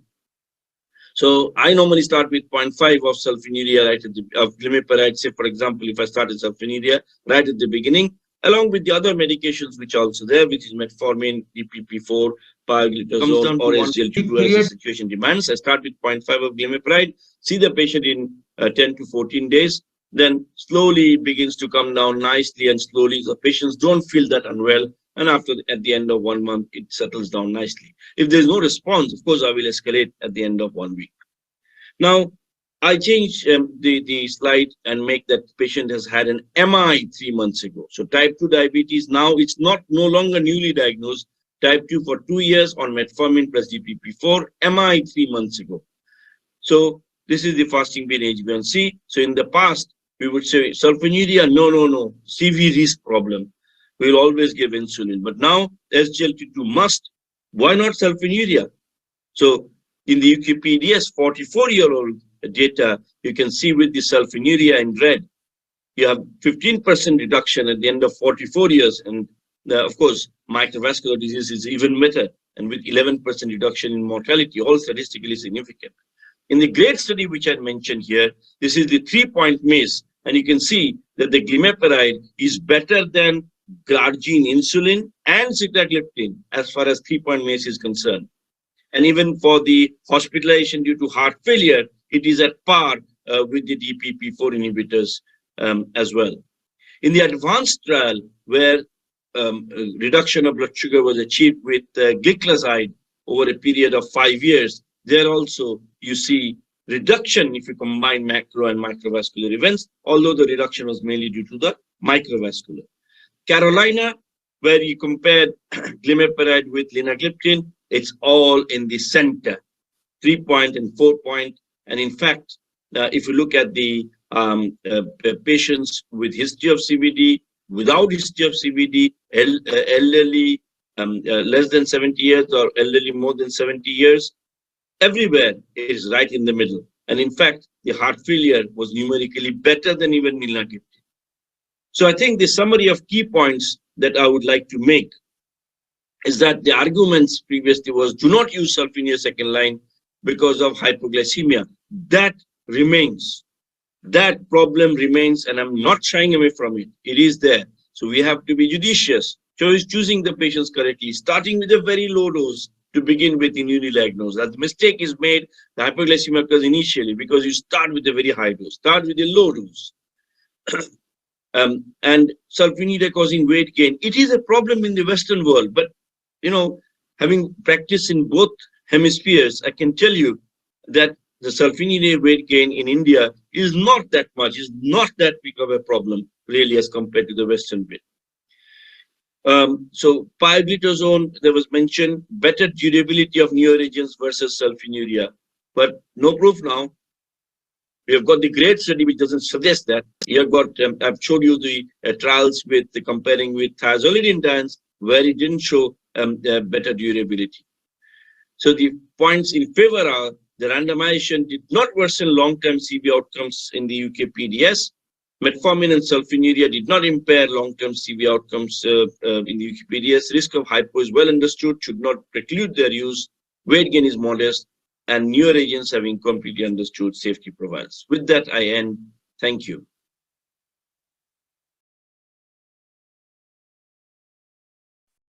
Thank you, Kalyan, for an excellent deliberation.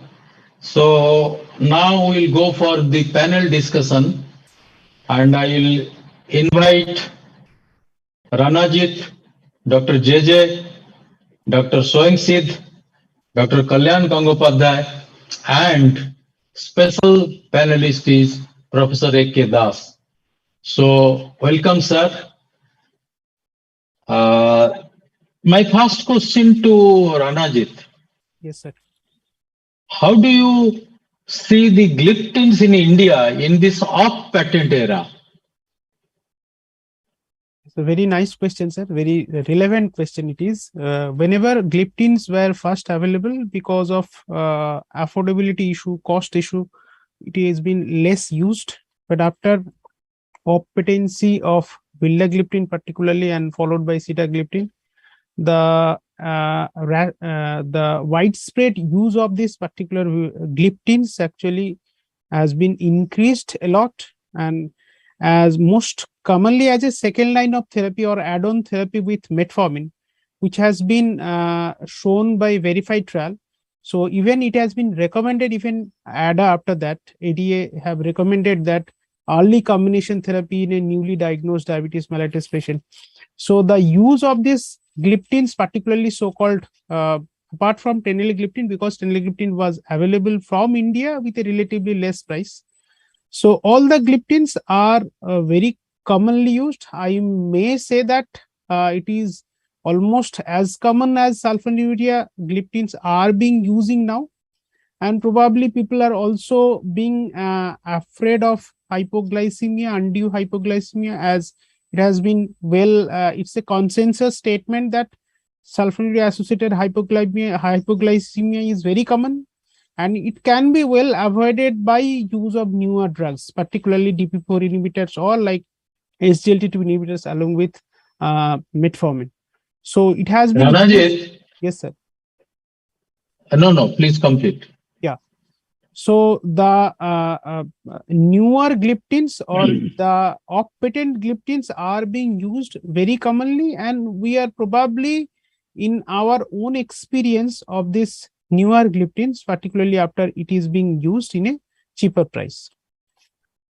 Ranajit, one point that you mentioned, that commonly seen hypoglycemia in sulfonylurea use. I must have used more than 1 lakh prescriptions patients sulfoglimepiride, and my experience is hardly any hypoglycemia. Same hypoglycemia I get in insulin and others. As Kalyan was telling, if the vehicle is good, whether it is a Mercedes or BMW, if the driver is not at the control, then it will hit the road barricades. So yes. Actually, I wanted to mention that in fear of hypoglycemia or apprehension of hypoglycemia, the use of sulfonylurea actually being less commonly used as a first line or second line of therapy along with metformin with a relatively newly diagnosed diabetes mellitus patient, where we have a lot of options. Actually, we are starting with metformin and we are thinking of some additional drug along with metformin. Here, the options of sulfonylurea actually quite lessened, and it is the options of other newer drugs are now in a rising trend. So this is my point, sir, actually. I think, Alok, I'll put one point. I know what, in addition to what Ranjit has already said, I have just reviewed 2 papers for a journal who have referred to a paper by Mohan, one paper by the Korean people, where they have said DPP4 is more effective in Indian population, high carbohydrate population, Korean population than elsewhere. You must have seen the paper, Ranjit. The second thing I would like to say that these gliptins have become the order of the day for 2 regions. It is like the Indian oil advertisement, fill up and forget. You prescribe and forget. There is no weight gain, no hypoglycemia. Third thing I like to mention, what is most important, that after the advent of the verified trial, which established especially vildagliptin on a very firmer footing and saying glycemic durability beyond 5 years, glycemic effectiveness for 5 years, no need of change in drug, and wonderful control. So I think that's how. And then also to cap it all, if you take Diffronjo's octet, ominous octet, 5 out of the 8 octet is addressed by the gliptin. So I think it's a great drug in combination. And also I believe Vilda alone, I think beautiful slides Ranjit showed, alone 100 milligram also is a good choice on many occasions. Yes. So, Kalyan, how do you protect your molecule from Ranajit? So I think, as I said, there are 2 types of things. The one which we write in the exam and what we actually do. So while giving talks for any other molecule, sulfonylurea becomes the bashing boy. The reality is, you see, I asked this question to an American cardiologist, diabetologist in a symposium. He left, right, and center was bashing sulfonylurea. Then I said, see, look, when he said, those who write sulfonylurea are foolish. So I said, just one question. Do you think 45% of American doctors are foolish? Why do you ask this? I said, because 45% of the prescriptions are sulfonylurea, even in USA. So then he said this, that something you should be writing in exam, something else you should be doing at home. So no matter what we do or what we say, the ground reality is you, me, and everybody in this panel will be using sulfonylurea and will be using it in the initial phases. As Dr. Kanungo had very nicely put, that it is the driver which is important driving the car. I take the point. The main drawback of sulfonylurea is hypoglycemia, and that's full stop, nothing else. It doesn't have any pleiotropic effects, therefore no extra additive adverse good effect or bad effect. None are there. If you have any pleiotropic effect, you'll get good and bad both. So there's nothing. Weight gain only in the Caucasians, not amongst us. So if you're careful in using in hypoglycemic agents, you have a drug which is trial and tested for God knows so many decades. You have had CVOTs which have got 50% of the drug which contains sulfonylurea, 50% of the patients who have got sulfonylurea. You have got data to suggest there is no beta cell exhaustion with sulfonylurea, and the patient comes to you for lowering the blood sugar. And if you lower it, you reduce the microvascular events at least. So the best, most efficacious oral agent is the sulfonylurea available right now. If you look at the ADA list, they put high efficacy for sulfonylurea. So what more would I say? Well, all of us are using. Yes, thank you. JJ, yes, sir. You have thrown light on very important aspect of diabetes management, like pre-diabetes and its management. And how do you think this metformin is playing the role there in management of pre-diabetes? You have told where to give, where not to give. Still, your message for the viewers. First of all, I think it was you who chose the topic, so the congratulations should go to you. We don't talk much about prevention. We only talk about therapy. I think in diabetes, especially in a country like ours, prevention should take precedence. I had a slide as to where you should be screening for pre-diabetes. We all know that. The point I should highlight, I don't know how many of my colleagues are listening, above the age of 35. Above the age of 35, I will say 3 times. You should be screening for diabetes. Very simple, fasting, PP glucose, and an HbA1c. With regards to the definition I've discussed with you, but I think any of the 3 will be all right. The lower the glucose values when you're diagnosing pre-diabetes, the lesser the chance of progression to type 2 diabetes. I would again say lifestyle modification. We all, I think, I will not say all, many of us slip on it. We quickly write a prescription. We don't spend, say, about 2 minutes talking about diet control, exercise, alcohol moderation, and giving up smoking. I think if you can get even one person with diabetes to give up smoking or moderate the alcohol intake, that will do much, much better effect than giving an SGLT2 or a GLP-1 receptor agonist. Regarding metformin, I've shown you that there is enough evidence now, the American DPP trial and the Indian DPP trial, which tells you that in the higher risk group. Now, how do you define this higher risk group? That is the issue. Now, the American ADS clearly said what is high risk group. They have said people with a fasting glucose more than 110, HbA1c more than 6%. Somebody with a past history of GDM who's got pre-diabetes, and somebody who's got a BMI more than 35. That is what they say. If you see the Indian CDCO, CDCOSO, when they they allowed metformin to be used in the pre-diabetes, that was April 2022. What they have said is again the same, whichever way you diagnose, IFG, IGT, or HbA1c, if there is high risk, but they haven't gone into more details of what is high risk. But if you see Dr. Ramachandran's paper, the Indian DPP, according to him, every Indian is a high risk. So I would suggest that we take the inclusion criteria in the Indian DPP study, which was IGT. That's all. They were IGT. So 75 gram oral glucose tolerance, IGT. Now again, 75 gram oral glucose tolerance we don't do in our clinical practice. So if you have somebody with a postprandial glucose, no matter whatever they have eaten, more than 140, and less than 199, or an HbA1c above 6%, they should definitely be on metformin for prevention of progression to type 2 diabetes. And also, I forgot, same breath, I should add any lady who's had GDM in the past and who's running, no matter whichever definition you use, fasting 101, HbA1c 5.7, PP 140, HbA1c 6, they should be on metformin. So that's where I will stop. Professor Das, if this is the treatment scenario where oral drugs are taking so much of importance, what is your view on how to start and how to up titrate or how to add on drugs in oral drug therapy? Professor Ashok Das, please. Sir, you are not there.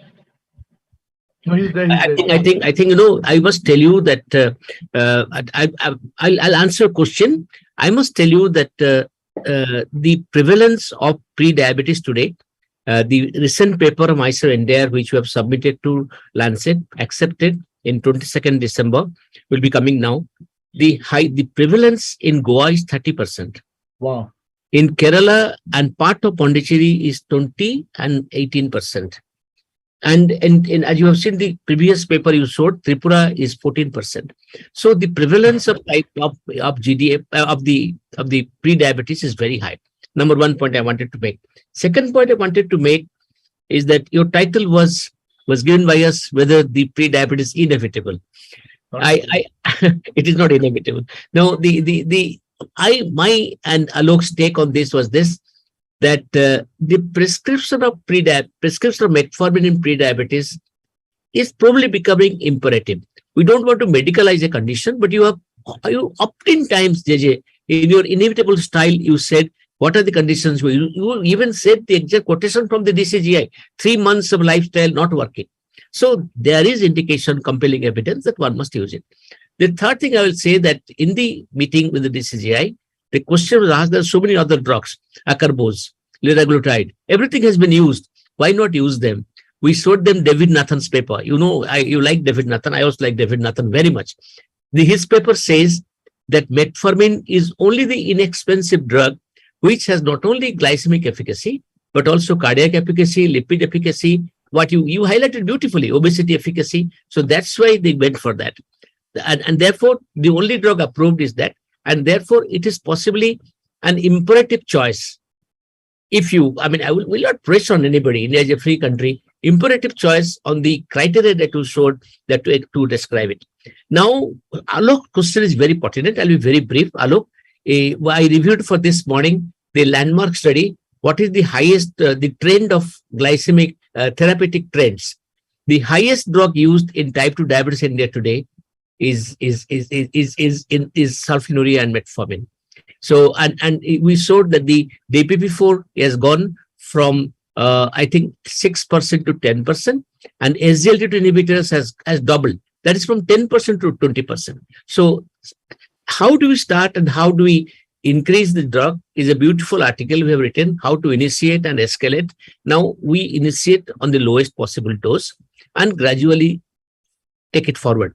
Now, the bottom line of using sulfonylurea and metformin, we usually start with a combination. I am very much in favor of combination because the people come with a higher HbA1c. And when we start the combination, or if you start standalone drug, you must start, depending on the blood glucose HbA1c level, a dose which will be a little less than the appropriate, then gradually escalate it. Now, the escalation we do, according to book, 2 weeks, we do it in 2 weeks. But the standing drug is depending on the HbA1c, blood glucose, and the person's age, whether earlier, the young age or old age, and we escalate it. The dose that we use for the metformin maximum is 2000, rarely 2500 milligram. For the glimepiride, we don't go usually beyond 4. People are there to use up to 8. We do not go beyond 4.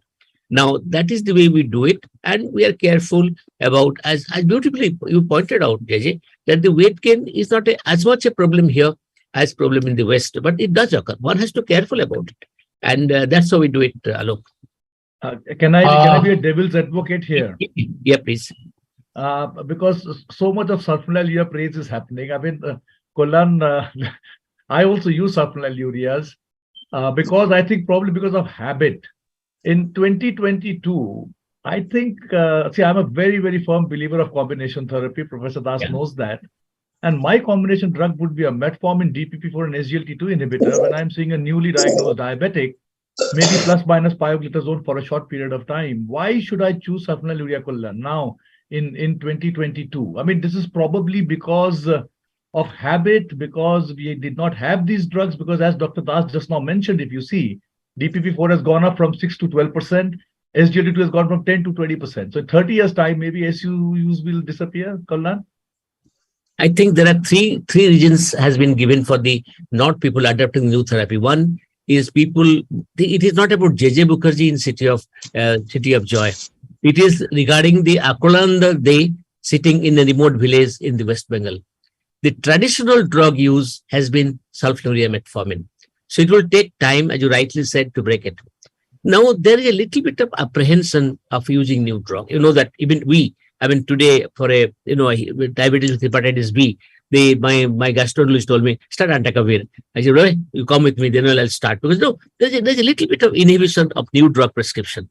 But as you rightly said, the modern combination will move towards metformin, vildagliptin or gliptin, and plus SGLT inhibitor, and of course with pioglitazone. This is what Differencio has been saying, and he said he has not seen any complication for drug, and if it is possible on his part, he sometimes also adds GLP-1 RA injectable, and he says I have not seen any complication. I went to him, he came to India. The second person, which is Paresh Dandona, Paresh uses this combination, and he said, so that's why I told in the morning, JJ, fast your control matters. Heat early, heat hard, heat with the appropriate drugs. Professor Das, as you know, so nicely you have explained, but we still remember that even today, use of glibenclamide in India is enormous. That is a self-prescribed drug and prescribed by pharmacists or pharmacies. So when we get a glimepiride, which is much better than glibenclamide, it is going to stay in India for at least. I was just getting, no, what JJ said. I'm a great prescriber of the sulfonylurea because you believe in me. In the JIPMA, we had only 3 drugs available, and glimepiride was the highest. Number 2, in the Government of India program, in the NCD program, in all the villages and PSCs, 630 district headquarter hospitals, we have taken glibenclamide, we have supplied glimepiride and metformin. So I'm a great prescriber. I was just telling, he was telling that why we are not able to adopt the new. I said it takes time to adopt, but the efficacy. Professor Tripathi, kindly mute your mic. Professor Niranjan Tripathi, kindly mute your mic, sir. So hello.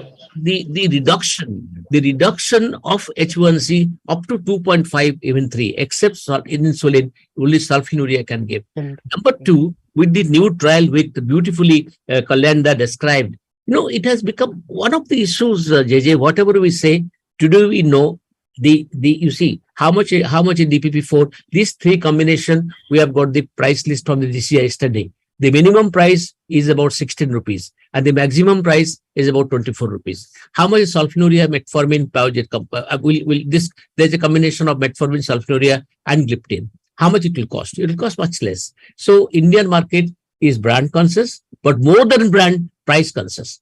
Number two point, I must tell you that, we have been using sulfonylurea without any difficulty. And, to leave behind something for the go to new avatar, discarding old avatar is not possible necessary. And the evidences which Kalyan put, I will say that I call it 4 A's. Today, sulfonylurea has become an appropriate drug, very affordable drug.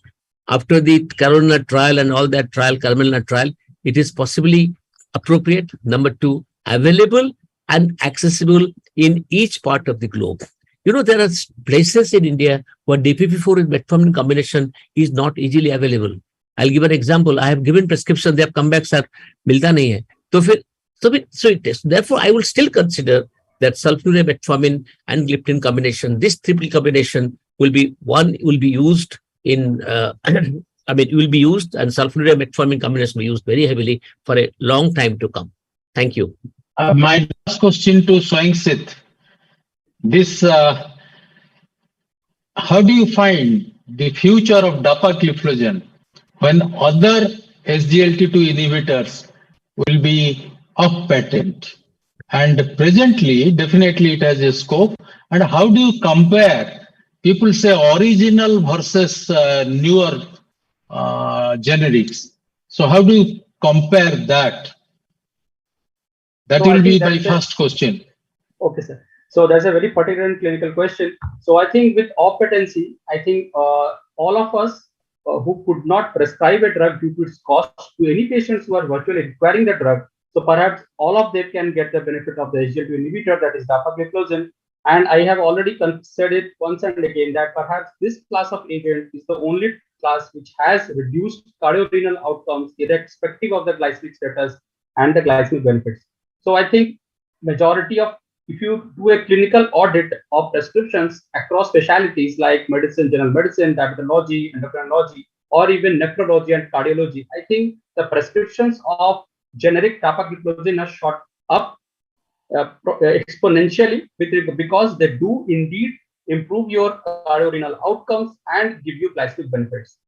Now, the debate of innovator versus generic, I don't think no generic company would bring on a dedicated RCT comparing these two molecules and say that, look, perhaps we are bioequivalent to them. Few companies do that who claim that they are almost bioequivalent to the innovator. But if you look at the clinical practice, and I think you're the best judge and best person with so vast clinical experience, that perhaps generic dapagliflozin do also quite well with regards to glycemic efficacy and the other endpoints. So I don't see any hindrance in prescribing a generic DAPA to a patient who genuinely needs it. And I would offer a innovator DAPA to someone who could afford it because I have science to back it. But that doesn't take away the pride of prescribing a generic dapagliflozin to anyone. I think Alok, very nicely told. Alok, bottom line is what Soham said very, very succinctly. The succinct point here, we have other gliflozins, but DAPA is the one which has the maximum proof of cardiac prevention, heart failure prevention, hospitalization percentage coming down, and the benefit in the NAFLD. It has the maximalist drug. We have other drugs which have given survival benefits. We have other drugs which, for the first time in 2014, put the data. But DAPA has lot of evidences, DAPA kidney, the DAPA HF. So many trials have been done. So to my mind, that it will take DAPA to displace DAPA will take time. Number two, original versus the generic molecules. I think what our children say, same to same. So to conclude, I'll request Dr. Tripathi to conclude it. But what we have understood today, that generic DAPA or the new dapagliflozin is a drug of choice for many people. Pre-diabetes should be treated in at least 50% of cases, and that too with low dose of metformin. Sulfonylureas like glimepiride will remain in day-to-day practice alone or with metformin combination. And as gliptins, vildagliptin is gathering more and more information to give the clinicians strength to prescribe it. Dr. Tripathi, KP Tripathi, kindly conclude. So thank you very much, sir. After these 4 sessions, I will say the 4 talks, which are brilliant, and that gives a very clear understanding regarding which oral drugs to use at which point of time with subset of patients in management of type 2 diabetes mellitus. And all of us has got a very clear idea regarding the role of metformin, which is going to stay. The sulfonylureas has got a very important role, particularly in Indian context, and the newer drugs, particularly when these drugs become off patent and become more affordable to our population, which, so the price benefits will be there for the Indians, and we can have the renal, the cardiac, and other benefits of these drugs. So after this, probably we can very well put our drugs at particular subsets of patients to maximize the benefit.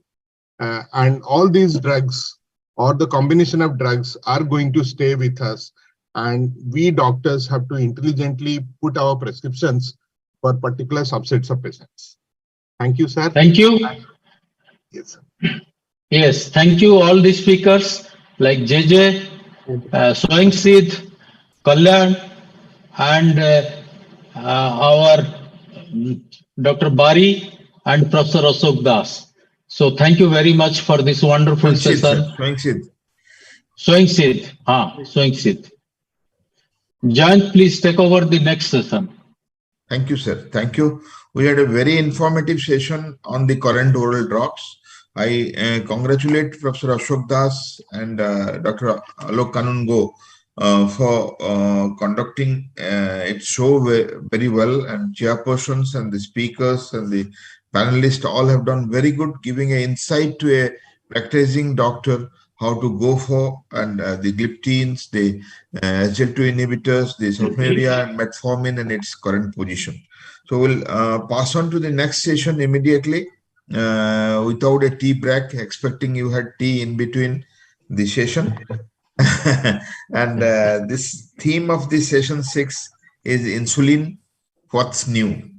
And you all know when the oral drugs fail, we come for the insulin. And insulin has varied molecules, the analogs, the co-formulations, and then now incretin is in place. So to give an update on the insulin and the incretin, this session we have who's who to be chaired by Dr. Bijay Mishra and Surendra Swai, the leaders of diabetes care in the state. And in panel, we have Dr. Shambit Das, Professor of Endocrinology at KIMS, Bhubaneswar. And we have Dr. Alok Kanungo, who is taking a session on oral SEMA along with Dr. Peter Kurjals.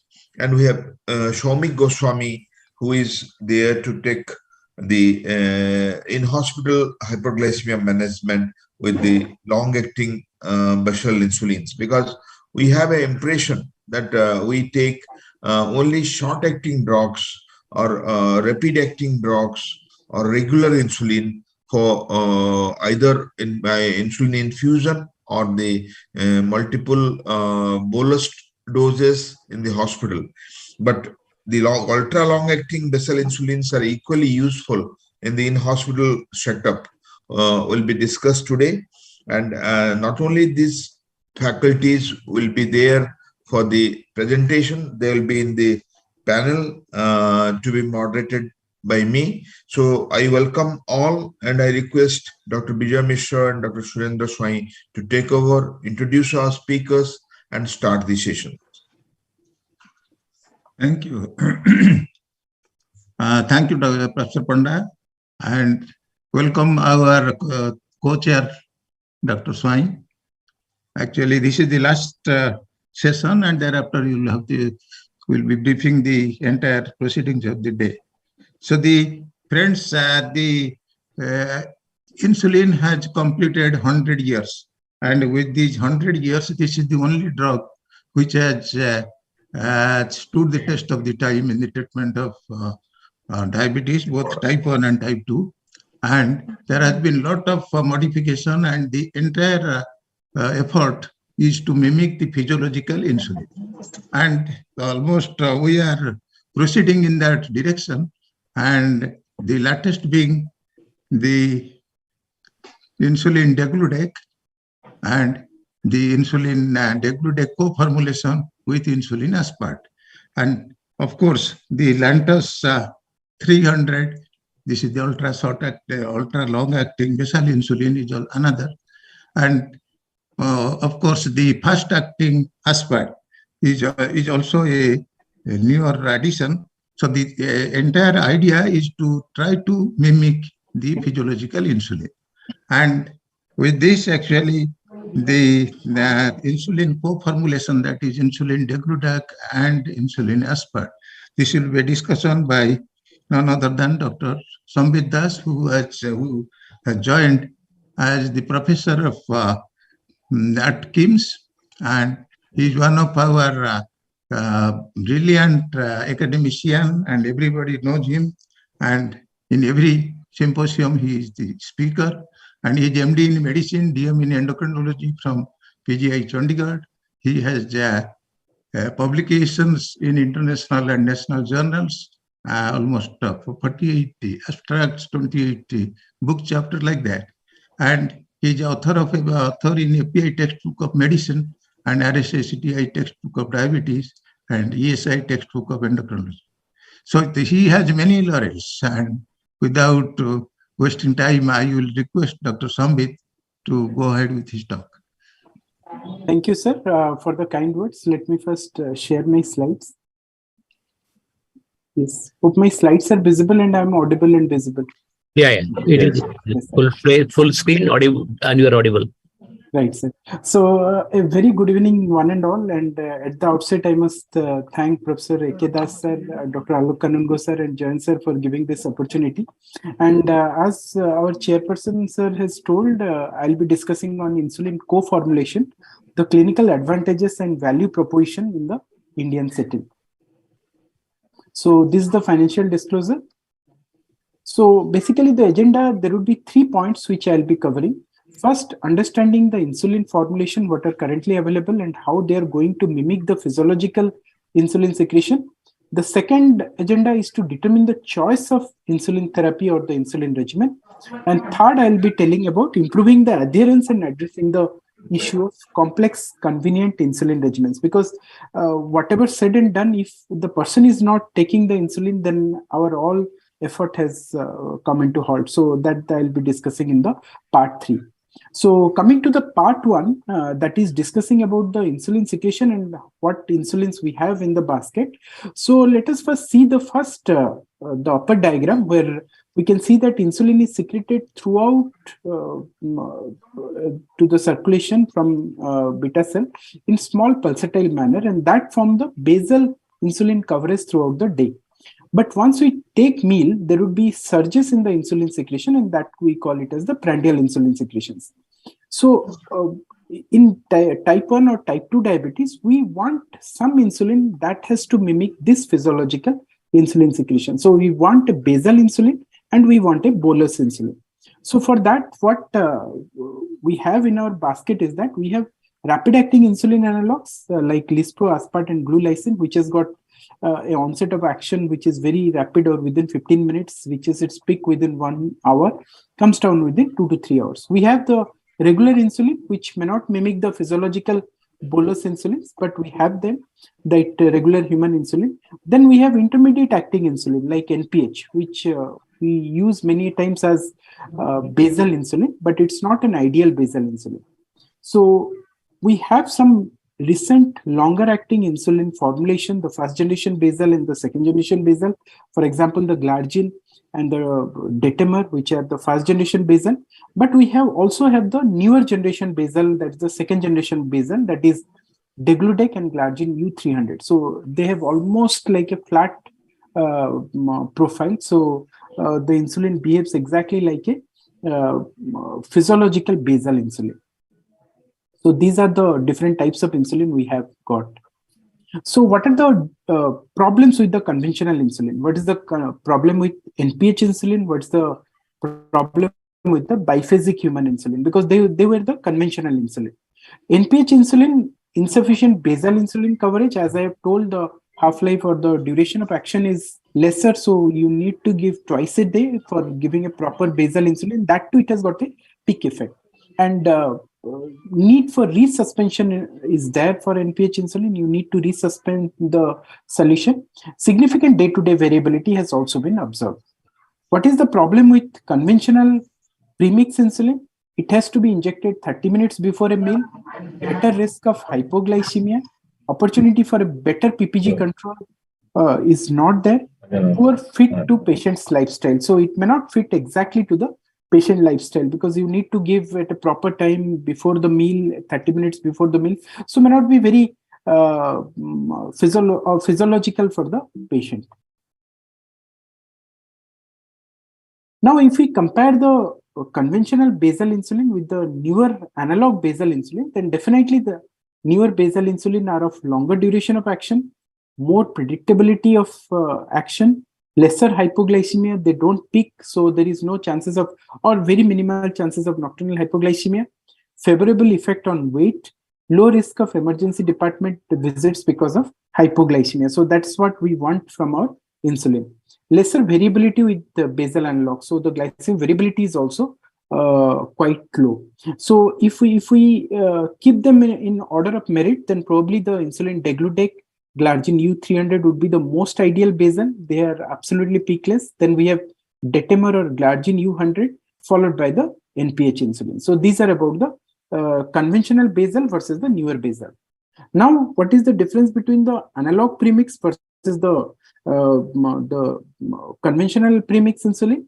Faster absorption is there with analog premix, higher peak concentration, so better postprandial control, more rapid and pronounced glucose lowering effect, similar duration of action of the basal component. And if you see the hypoglycemia ratio, these are the different studies in the forest plot. You can clearly see that there is a significant lower rate of major hypoglycemic events compared to the conventional premix insulin therapy.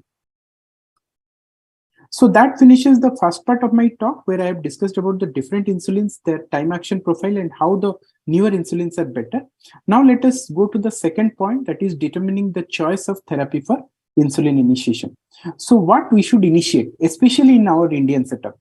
Indian setup, the scenario is different from the Western setup. We have higher baseline PPG in type 2 diabetes. Indians with typical Asian phenotype, we know mostly the waist circumference is high visceral fat and hyperinsulinemia and insulin resistance, high intake of carbohydrate across all part of the country.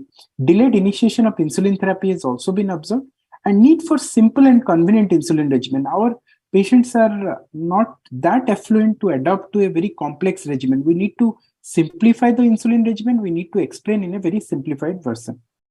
So which regimen to choose? Now coming to the topic where I'll be discussing on IDEGASP.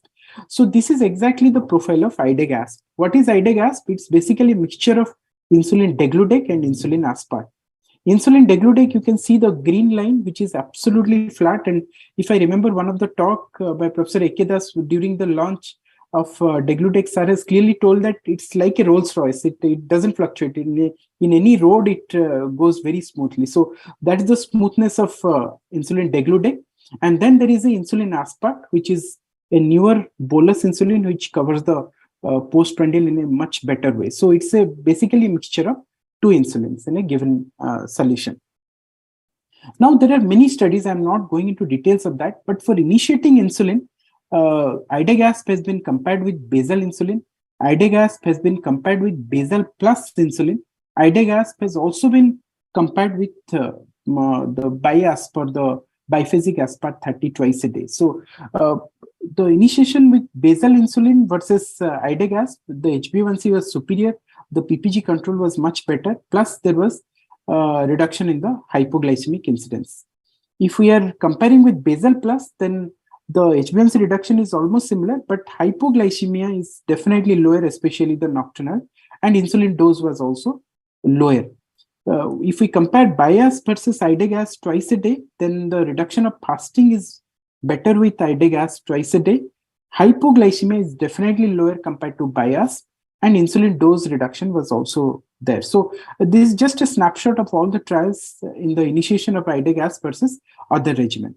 Now, this is a real-world data known as the SMART study by Dr. Jyotidev et al. And what they've done is that they've taken 1,029 diabetic patients. They've given participants IDEGASP, and data was collected at quarterly interval till 1 year. And that was a real-world data. And it's a multi-center prospective single-arm observational study. And the exclusion criteria were men and women with diabetes aged more than 18 years, scheduled to start insulin with IDEGASP based on the clinical judgment. So that's the key inclusion criteria. These are the patients, 52 weeks of duration, 94.4% completion rate.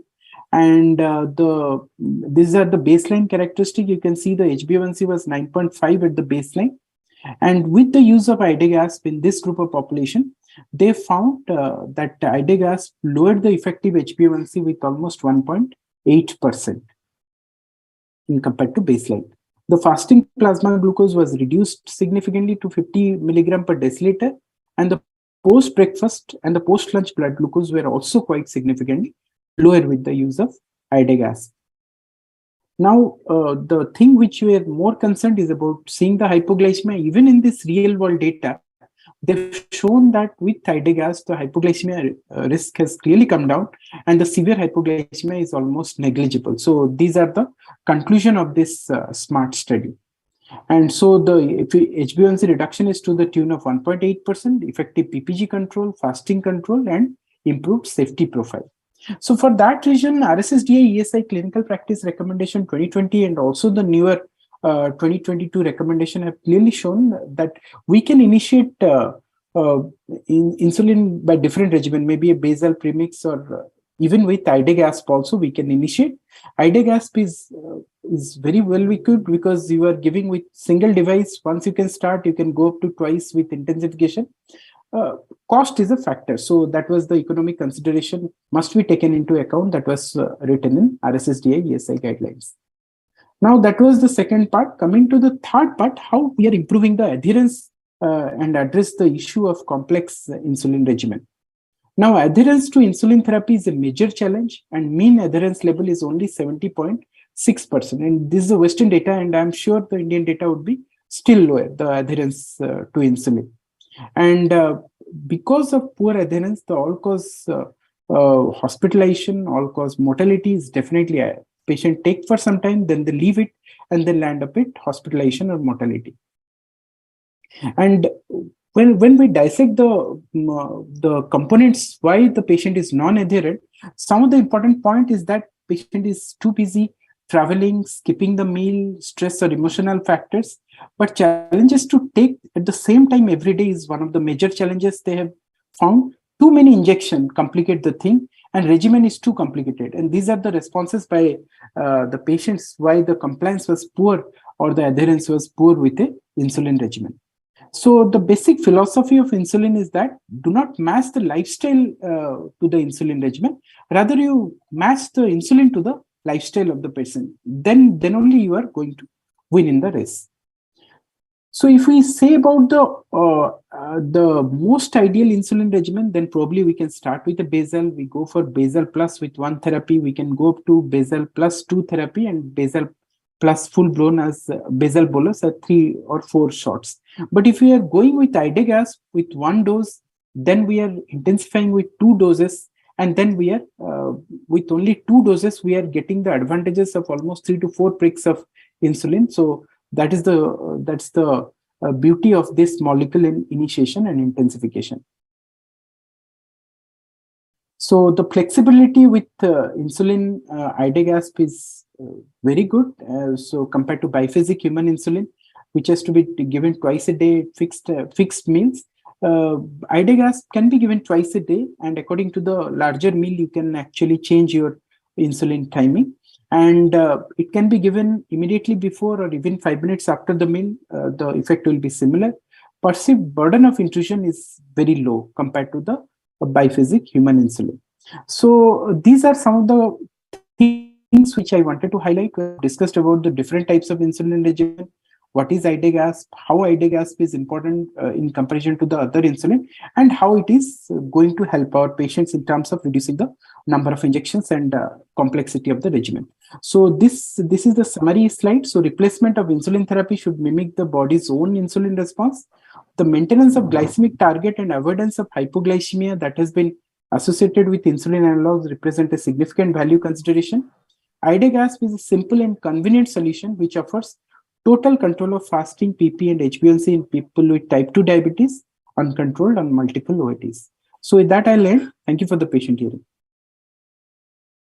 Thank you, Dr. Sambit, for your excellent presentation and stressing that ide-ASP twice regimen is better than other glargines or other basal insulins.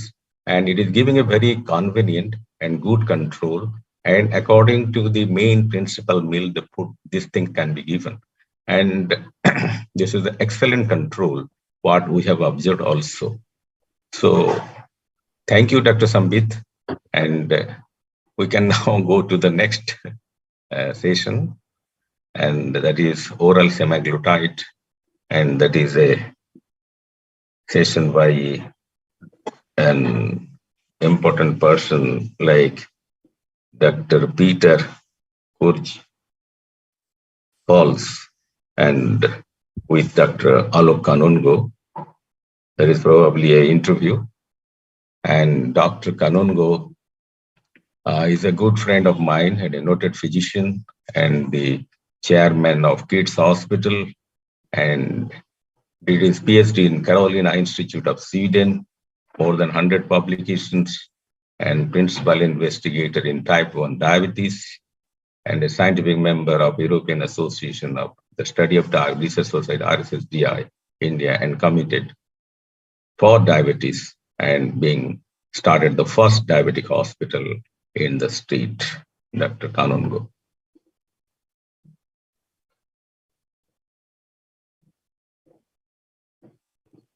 And Dr. Peter Kurchals, to start with, he is currently Senior Vice President and Head Diabetes Research, Novo Nordisk, and the Chairman of the Research Policy and the Danish Association of the Pharmacy and Pharmaceutical Industry, and member of Research Director of the Federation of Pharmaceutical Industries and Association. He is also a member of the Board of Danish University of Pharmaceutical Science and the Board of Steno. And Dr. Peter Kurchals joined Novo Nordisk in 1990. Prior to this, Kurchals worked as an assistant professor of Danish University of Pharmaceutical Science. He has all held position of principal scientist in the group of Novo Nordisk as a visiting scientist at the and in the Harvard Medical School in Boston and diabetes biology at Novo Nordisk. He was appointed as vice president, head of the discount of the senior vice president and member of the Novo Nordisk Management Board in 2001. Has been scientific coordinator for the many insulin analog projects, and Dr. Peter Kurchals is a senior physician and is a noted physician of the international repute. Now he'll tell about the oral semaglutide. Welcome to NUCD 2023. This is the National Update on Clinical Diabetes, and today we are going to discuss on a very important molecule, that is semaglutide, oral semaglutide, and none other than with us is Peter Kurchals, the Chief Scientific Advisor at Novo Nordisk, where he has been since 1990. Dr. Kurchals has also previously been Scientific Coordinator for Novo Nordisk's insulin analog project, including insulin aspart and insulin detemir. Welcome to the meeting. Peter, there are so many GLP-1 receptor agonists, but why do you choose semaglutide for the oral combination? Thank you very much for inviting me here to participate. And let me jump directly into the question here. So semaglutide holds a number of properties that makes it an ideal candidate for oral delivery.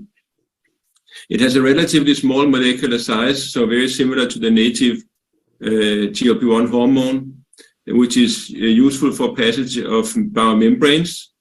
It's also got a fairly good hydrophilicity, so the solubility in aqueous solution is high, also a benefit for oral delivery. And then it has a long half-life and a high potency. And the long half-life and the high potency together means that the dose that you need to give is relatively small. And that's also a benefit for oral delivery. And lastly, but not leastly, it also has a high similarity, 94% similarity to the native GLP-1 hormone, which is a benefit from an immunogenicity point of view. So many parameters contribute to making semaglutide a good candidate for oral delivery. So while preparing the molecule, you added one SNAC, SNAC. So yes. What is that? And why did you add that? Yeah. So if we give semaglutide alone without SNAC, the SNAC component, the bioavailability is extremely low from oral dosing. So we need to have an absorption facilitator or absorption enhancer, so to speak, and that is what SNAC is. SNAC is a small chemical molecule composed of a heterocyclic ring and a short fatty acid chain, and it interacts with biomembranes to increase permeability of biomembranes to macromolecules just temporarily, short-lived, to promote a transcellular transport of biomolecules. And it also acts indirectly and probably also directly as an enzyme inhibitor. So SNAC is a charged molecule that when it gets into the stomach and the stomach fluid, it will increase the pH locally, and due to that increase of pH, the enzymes present in the stomach, such as pepsin, will become less active because they have their optimal activity at low pH, and by increasing pH, SNAC leads to an indirect inhibition of enzymatic activity. So the combinations of an inhibition of enzyme activity in the stomach, an increase of membrane permeability, is making SNAC a useful permeation or absorption enhancer in the stomach. In all dosings, 3, 7, and 14, why do you select such type of dosing for the oral semaglutide? Yeah, so there are 3 doses, that's right. 3 milligrams, the 3 milligram dose is really a titration dose or initiation dose. So the recommendation is to dose with 3 milligrams to limit the gastrointestinal side effects over a period of 30 days, and then to increase to 7 milligram dose and do that for at least 30 days as well, prior to potentially going to 14 milligrams if needed to have the full benefit on glycemic control. So 3, 7, and 14 is a titration dose and 2 maintenance doses for individualized treatment. Absolutely. So there is a problem in getting observed, semaglutide getting observed at the upper GI level and all those things, and which is taken care of by addition of SNAC and all those things. So can we give this molecule to people with GI disturbances, gastrointestinal problems? Can you give this molecule to them? You actually can try. Of course, there are some particular gastrointestinal conditions where you need to take particular attention. That's with pancreatitis, for example, that will be clear from the label. But otherwise, if you are on a PPI, for example, protein pump inhibitor, it doesn't seem to affect the effect of on the uptake of oral semaglutide. So in many cases, it is still useful, but of course you have to, in some way, you can say, test that out in the individual patient, what is tolerated and what is not tolerated. In my Indian patients or our Indian patients, we find GI tolerability is quite high. People don't react that much the way it was proposed earlier.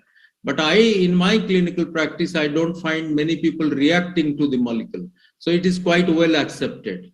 That's great. One question comes, Peter. The SNAC is 300 in all the doses, 3, 7, and 14. How do you select? Because it is molecule to molecule or weight by weight. Yeah. Keep the SNAC dose 300.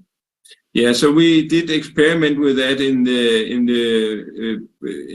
initiation of the clinical pharmacology program, and we concluded that 300 milligrams was the optimal amount of SNAC to give the best absorption in humans. And it is correct that the SNAC amount is the same in the 3, 7, and 14 milligram dose, and that's really because SNAC is affecting the membranes and the enzyme activity, as I was explaining just before, and that is needed to the same extent, no matter the dose of semaglutide.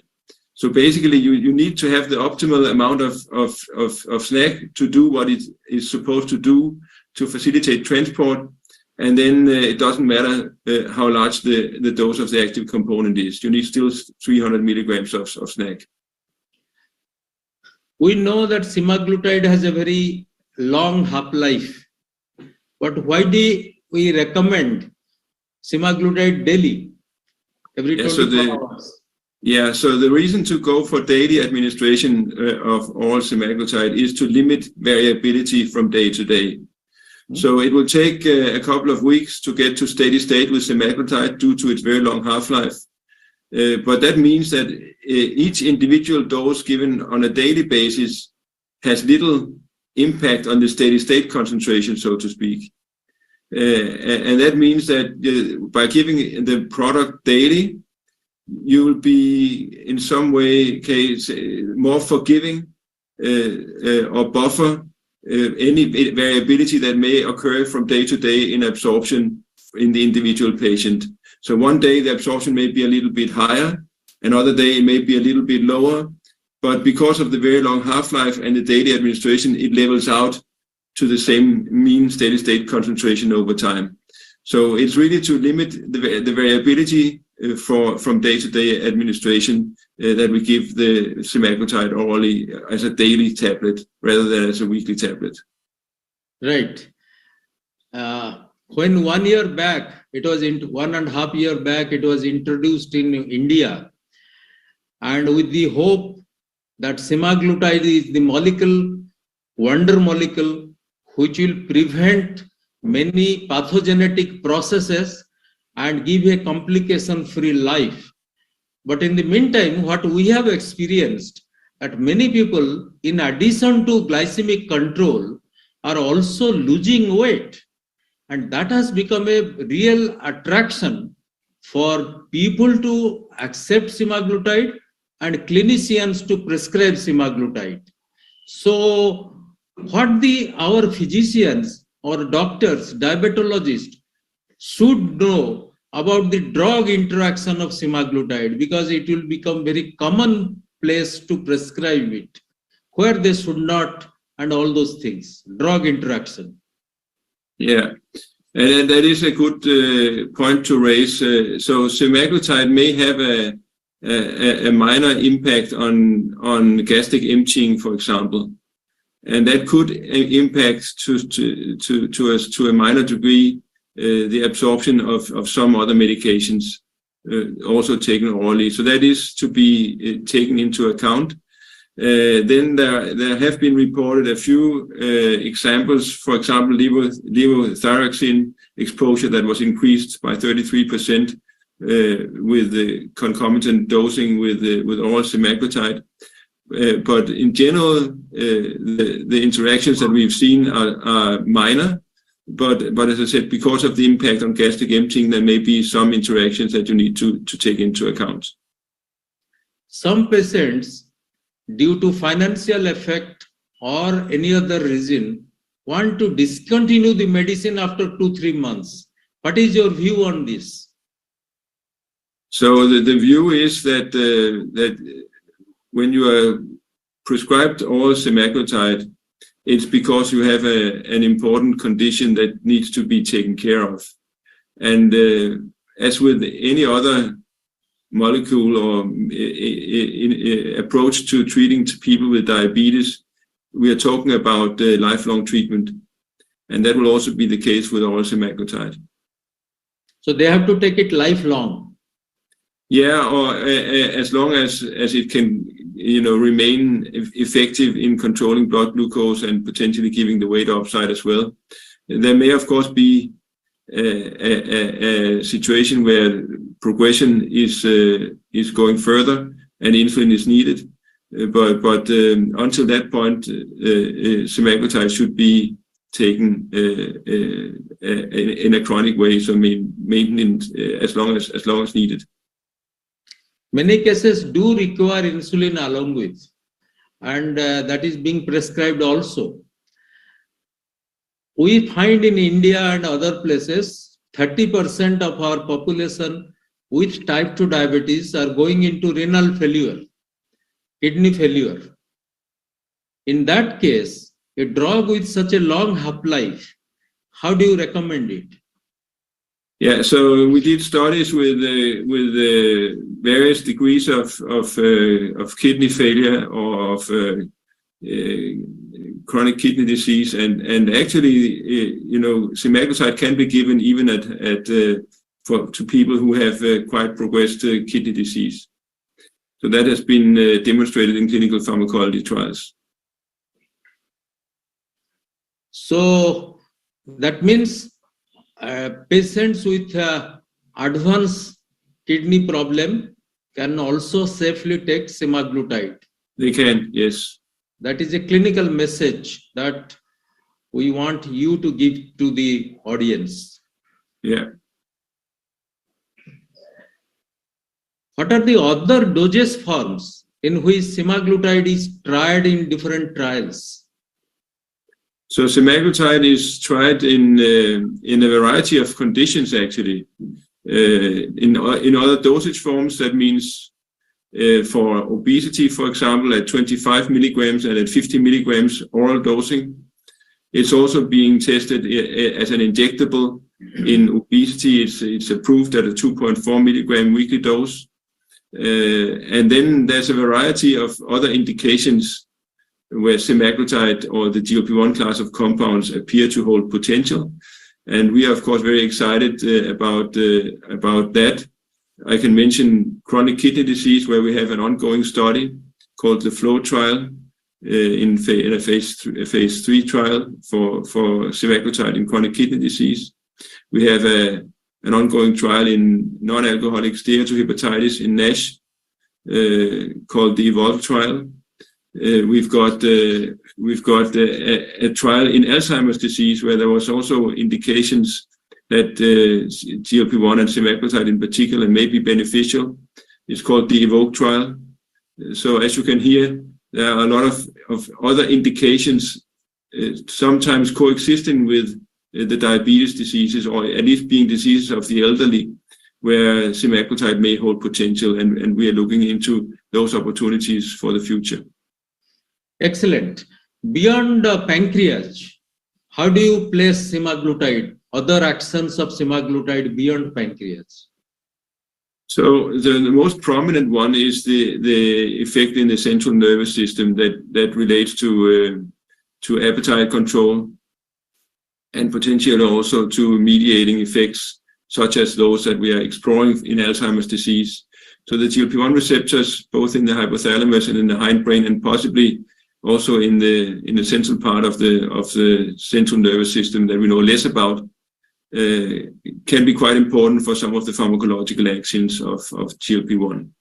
So semaglutide is having a lot of potential benefits in the future also, and people are waiting for its weight-reducing dose of 2.4 into time to come, injectables. So it was so nice to talk to you, Peter. I would love to talk to you for hours together.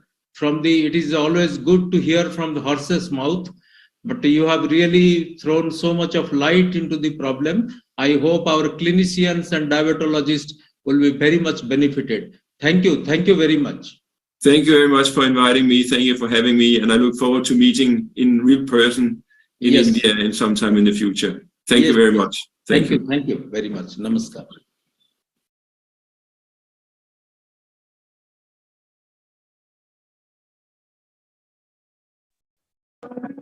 Thank you, Dr. Kurjals. And there are some more questions also are there. So I think we'll talk to him now or later on. I don't know whether he's online. Later, sir. We'll finish up Dr. Shomik Goswami presentation. Okay. Then thank you, Dr. Kurjals, for your excellent presentation and giving insight into the different aspects of oral semaglutide on different days and the incorporation of SNAC, how it works in increasing the membrane permeability and decreasing pepsin digestion and increasing the drug in the stomach. And he has already told also about its core relation in how in chronic kidney disease and how it can be also given with long-term effect, and how it is 3, 7, and 14 milligram in different month interval, how it can be given. everything very lucid style. And we congratulate good Charles for his excellent presentation. Now we can go to the next one, and we'll discuss the questions later on, as Dr. Panda is telling. And next is Dr. Somik Goswami, is MD Medicine, DM Endocrinology, Faculty at Department of Endocrine in NRS Medical College, Kolkata, and Treasurer Endocrine Society of India, and 70 publications to his credit. So now Dr. Goswami is invited to tell about the updates in hospital hyperglycemia management with ultra-long-acting basal insulin. This hospital hyperglycemia was a problem in the recent COVID past, experienced by everybody, and not spending much time, let us give the scope to Dr. Somik Goswami about the updates in hospital hyperglycemia management with ultra long-acting basal insulin, what it desires. Dr. Goswami. Good evening to everyone. We know that a famous saying goes, nothing is permanent but change. But interestingly, while the outpatient management of diabetes has changed drastically, the inpatient management of diabetes has remained the same for a pretty long time. However, recently the winds of change have started blowing, and in-hospital hyperglycemia management is also changing, particularly with regard to the control of basal glucose with ultra-long-acting insulins. And that is what we'll focus on over the next 15 minutes or so. We'll look at certain key pharmacologic concepts. We'll look at some publications with regard to ultra-long-acting insulins. And of course, we'll top it up in the end by looking at our very own Indian publication. Now, when we think of long-acting insulins, we think of insulin degludec, U100 glargine, and U300 glargine. What is interesting is that degludec, in spite of having the longest duration of action, has the quickest onset of action. So it has to do with its method of protraction. We know that degludec is present as a multi-hexamer from where it gets transformed to monomers and gets absorbed. Glargine, on the other hand, is precipitated at a neutral pH, and from these crystals, it gradually gets absorbed. So because of its unique method of protraction, the onset of degludec is quickest amongst the long-acting insulins, in spite of it being the longest acting one. And this gives it the advantage that the blood glucose starts coming down quickly. And interestingly, if you look at its pharmacokinetics, you can titrate it pretty quickly. The time to steady state of degludec is as low or possibly slightly lower than that of U100 or U300 glargine. So quick onset of action, early time to steady state. Now, does it translate into better in-hospital glycemic management? That is what we look at the rest of the presentation. Now, when we talk of in-hospital use of the longer-acting insulins, insulin degludec in particular, I need to say that there are several studies. I'll be focusing on the three most prominent ones amongst them, a study from the United States of America and two studies from Italy. The first study from the United States of America is, I would say, sort of a proof of concept study, where degludec was used in patients admitted to both the medical unit as well as the surgical unit with a daily titration regime. So daily titration in both the units resulted in better blood glucose lowering without any increase in the risk of severe hypoglycemia. Now, again, this study included patients, about 2/3 of whom were already on insulin before the time of admission. So it was the patients had relatively longer duration of diabetes, but with daily titration of degludec, they attained their blood glucose goals without an undue increase in the risk of hypoglycemia. So this study gives us the confidence that yes, degludec can be used in an inpatient setting with a daily titration algorithm. The next study that we would like to discuss is an Italian study, and it's a famous study which goes by the name of IDIOS study. In this study, it was degludec in one arm of patients, and in the other arm of patients, U100 glargine was given. And 4-point capillary blood glucose monitoring was done, fasting, pre-lunch, pre-dinner, as well as bedtime. What was found interestingly was that at every time point of these 4-point capillary blood glucose monitoring, the patients who were on insulin degludec had significant glucose lowering from baseline. However, the patients who were given U100 glargine had significant glucose lowering only in the pre-lunch period, not in the fasting period or in the pre-dinner period or at bedtime. What was even more interesting was that in spite of the patients on degludec attaining better blood glucose control at all the 4 time points, they had a lower incidence of hypoglycemia, a lower incidence of diurnal hypoglycemia compared to patients on glargine, and no episode of nocturnal hypoglycemia, whereas those on glargine had 2 episodes of nocturnal hypoglycemia. Now, this study initially looked at degludec versus U100 glargine, and later in a part of those on U100 glargine, the patients were shifted to insulin degludec to see if the outcomes became any better. What happened was that when patients were shifted from insulin glargine to insulin degludec, their glucose control improved and their rates of hypoglycemia went down.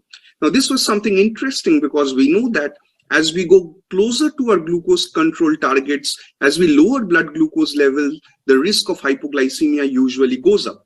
But in this study, the patients who received degludec initially had better glucose control with lesser hypoglycemia rates. Those on U100 glargine, when shifted to degludec, had better glucose control subsequently with a lowering of hypoglycemia. And this unique property of degludec makes it something interesting to use not only in the outpatient setting, but also in the inpatient setting, where you can up-titrate more vigorously with greater confidence without an undue increase in the risk of hypoglycemia. Now, when we talk of glucose control, we also talk nowadays of a decrease in glycemic variability. You need to control the glucose well, and you need to reduce the glycemic variability to improve outcomes over a longer period of time. Now, this is again a study from Italy, the so-called study from Simeoni N et al., which included patients who had significant comorbidities.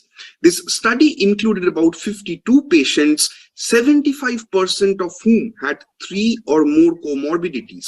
So they were significantly ill patients, and it was done in an inpatient setting. On admission, their fasting plasma glucose was about 237 milligrams per deciliter. However, there was a lot of glycemic variability, with the standard deviation being about 125 milligrams per deciliter above and below the mean fasting plasma glucose level. All of these patients were put on insulin degludec, and at the time of discharge, the fasting came down to 150 milligrams per deciliter, around about 150 milligrams per deciliter. And the standard deviation of fasting variability came down from 125 milligrams per deciliter to only about 38 milligrams per deciliter. So this study nicely demonstrates that with the use of degludec, not only does the fasting come down significantly, but the variability of fasting comes down as well. And I think this predictability of degludec is something which gives it an advantage, not only in the outpatient setting, but also in the inpatient setting. You know that when you give a certain dose of degludec, you will have a certain degree of reduction of blood glucose. It doesn't oscillate between a wide range with a certain dose. And we have a number of pharmacologic studies which actually shows how degludec is different from the other long-acting insulins. As I discussed earlier, the mechanism of protraction of action of degludec is entirely different from that of glargine. And it's possibly this mechanism of protraction of action of degludec which gives it a smooth 24-hour profile. For example, if you compare the profile of degludec on the left to the profile of glargine with a simple example, it will make things clear. Suppose you give 24 units of degludec to a patient and follow up that patient every 6 hours over 24 hours. It will be seen that roughly degludec will act at 1 unit per hour. So 24 unit will be more or less uniformly acting over 24 hours. On the other hand, if you give insulin glargine and followed up that patient at 6-hourly interval, you'll find that over the first 12 hours, about 60% of glargine acts. So roughly about 14 units acts over the first 12 hours. Over the last 12 hours, only 10 units of glargine acts. And this results in increased risk of hypoglycemia in the first 12 hours after giving glargine, and a loss of glycemic effect, glycemic lowering effect towards the end of dose. When you compare degludec with U300 glargine, the results are almost similar, with the only difference being that in U300 glargine, the variability is somewhat lower than U100 glargine. It has a U-shaped curve, but even then, about 55% of its action comes in the first 12 hours. About 45% of the action of U300 glargine comes in the next 12 hours. So within a given day, the fluctuation in the action of U100 glargine and U300 glargine is somewhat more compared to the use of degludec. And it's not only within day variability, but intraday variability from one day to other, that degludec has different pharmacologic properties from U100 or U300 glargine. The dark blue buildings in these graphs are the action profile of degludec, whereas the gray ones on the left is the action profile of U100 glargine. The gray ones on the right is the action profile of U300 glargine. And as you can appreciate, the gray bars are much more heterogeneous. They are all over the place of different heights compared to the dark blue bars, implying that it's not only within a day, but even from one day to other, that the action profile of U100 and 300 glargine varies. And this lesser predictability of glargine is somewhat of a disadvantage compared to the better predictability of degludec. Now, again, I believe that some of you must have seen presentations with U300 glargine. There are actually some studies which shows that its pharmacologic property is as good as degludec, or it might even be better than degludec. And I believe that if you look at it neutrally, it often depends on who is sponsoring the study. But one action profile of degludec, which is a distinct advantage compared to any form of glargine, is its flexibility. U300 glargine has a flexibility of only ±3 hours. U100 glargine has a flexibility of ±1 hour, whereas degludec has a flexibility of as low as 8 hours, as high as 40 hours, which means that if you give a dose of degludec in the morning today, you can give the next dose at dinner tomorrow and the third dose in the morning the day after, without it losing its efficacy, without it losing its flat glycemic action, and without it causing undue hypoglycemia. We know that in an in-hospital setting, a patient might not stay in the ward all across 24 hours. The patient might go for a therapeutic procedure. The patient might go for a diagnostic procedure. And this flexibility profile of degludec gives it a distinct advantage, not only in the outpatient setting, but also in the inpatient setting, where it can be given any time during 24 hours without it losing its efficacy. And of course, degludec, like most other insulins, can be used in patients with renal and hepatic impairment, in the elderly. And of course, it can be used right up to children of 1 year of age. Its label allows it to be used right up to 1 year of age. Now, the last few slides, I'll be looking at an Indian study. This study is interesting not only because it is Indian, but also because it's one of the few studies, or possibly the only study till date, which compared in-hospital use of degludec with U300 glargine, the modern glargine, with degludec. And it did so in patients, all of whom had undergone CABG. We know that post-CABG, you need strict glucose control. And in this study, all the patients underwent continuous glucose monitoring. So this was an Indian study comparing degludec with U300 glargine in a post-CABG setting in patients, all of whom underwent a continuous glucose monitoring over a period of 14 days, to give you exact idea as to what was the efficacy head-to-head of these two insulins and what was the safety profile of these two insulins. It was a treat-to-target trial where the fasting was maintained less than 140 and the pre-meal was maintained less than 180. So over a period of 12 days, it was seen that the average glucose lowering, the mean glucose lowering, was similar between degludec and U300 glargine. However, if you look at different time points, the pre-breakfast glucose lowering was significantly better with degludec compared to U300 glargine. And the number of patients who attained a glucose level of between 100 to 140 was significantly better with degludec compared to U300 glargine. So this study actually tells us that when you use degludec in the inpatient setting, you can attain better fasting glucose levels compared to U300 glargine in a post-CABG setting. And if you go for more intensive glucose control, 100 to 140 milligrams per deciliter, you can attain it safely, much more commonly with degludec compared to U300 glargine. And if you look at the recent guidelines, in certain settings, particularly post-CABG settings, lower inpatient glucose targets might give you long-term benefits. So to sum up, we have looked at some recent studies which shows that unlike popular belief, contrary to popular belief, degludec can be titrated in every 1 to 2 days.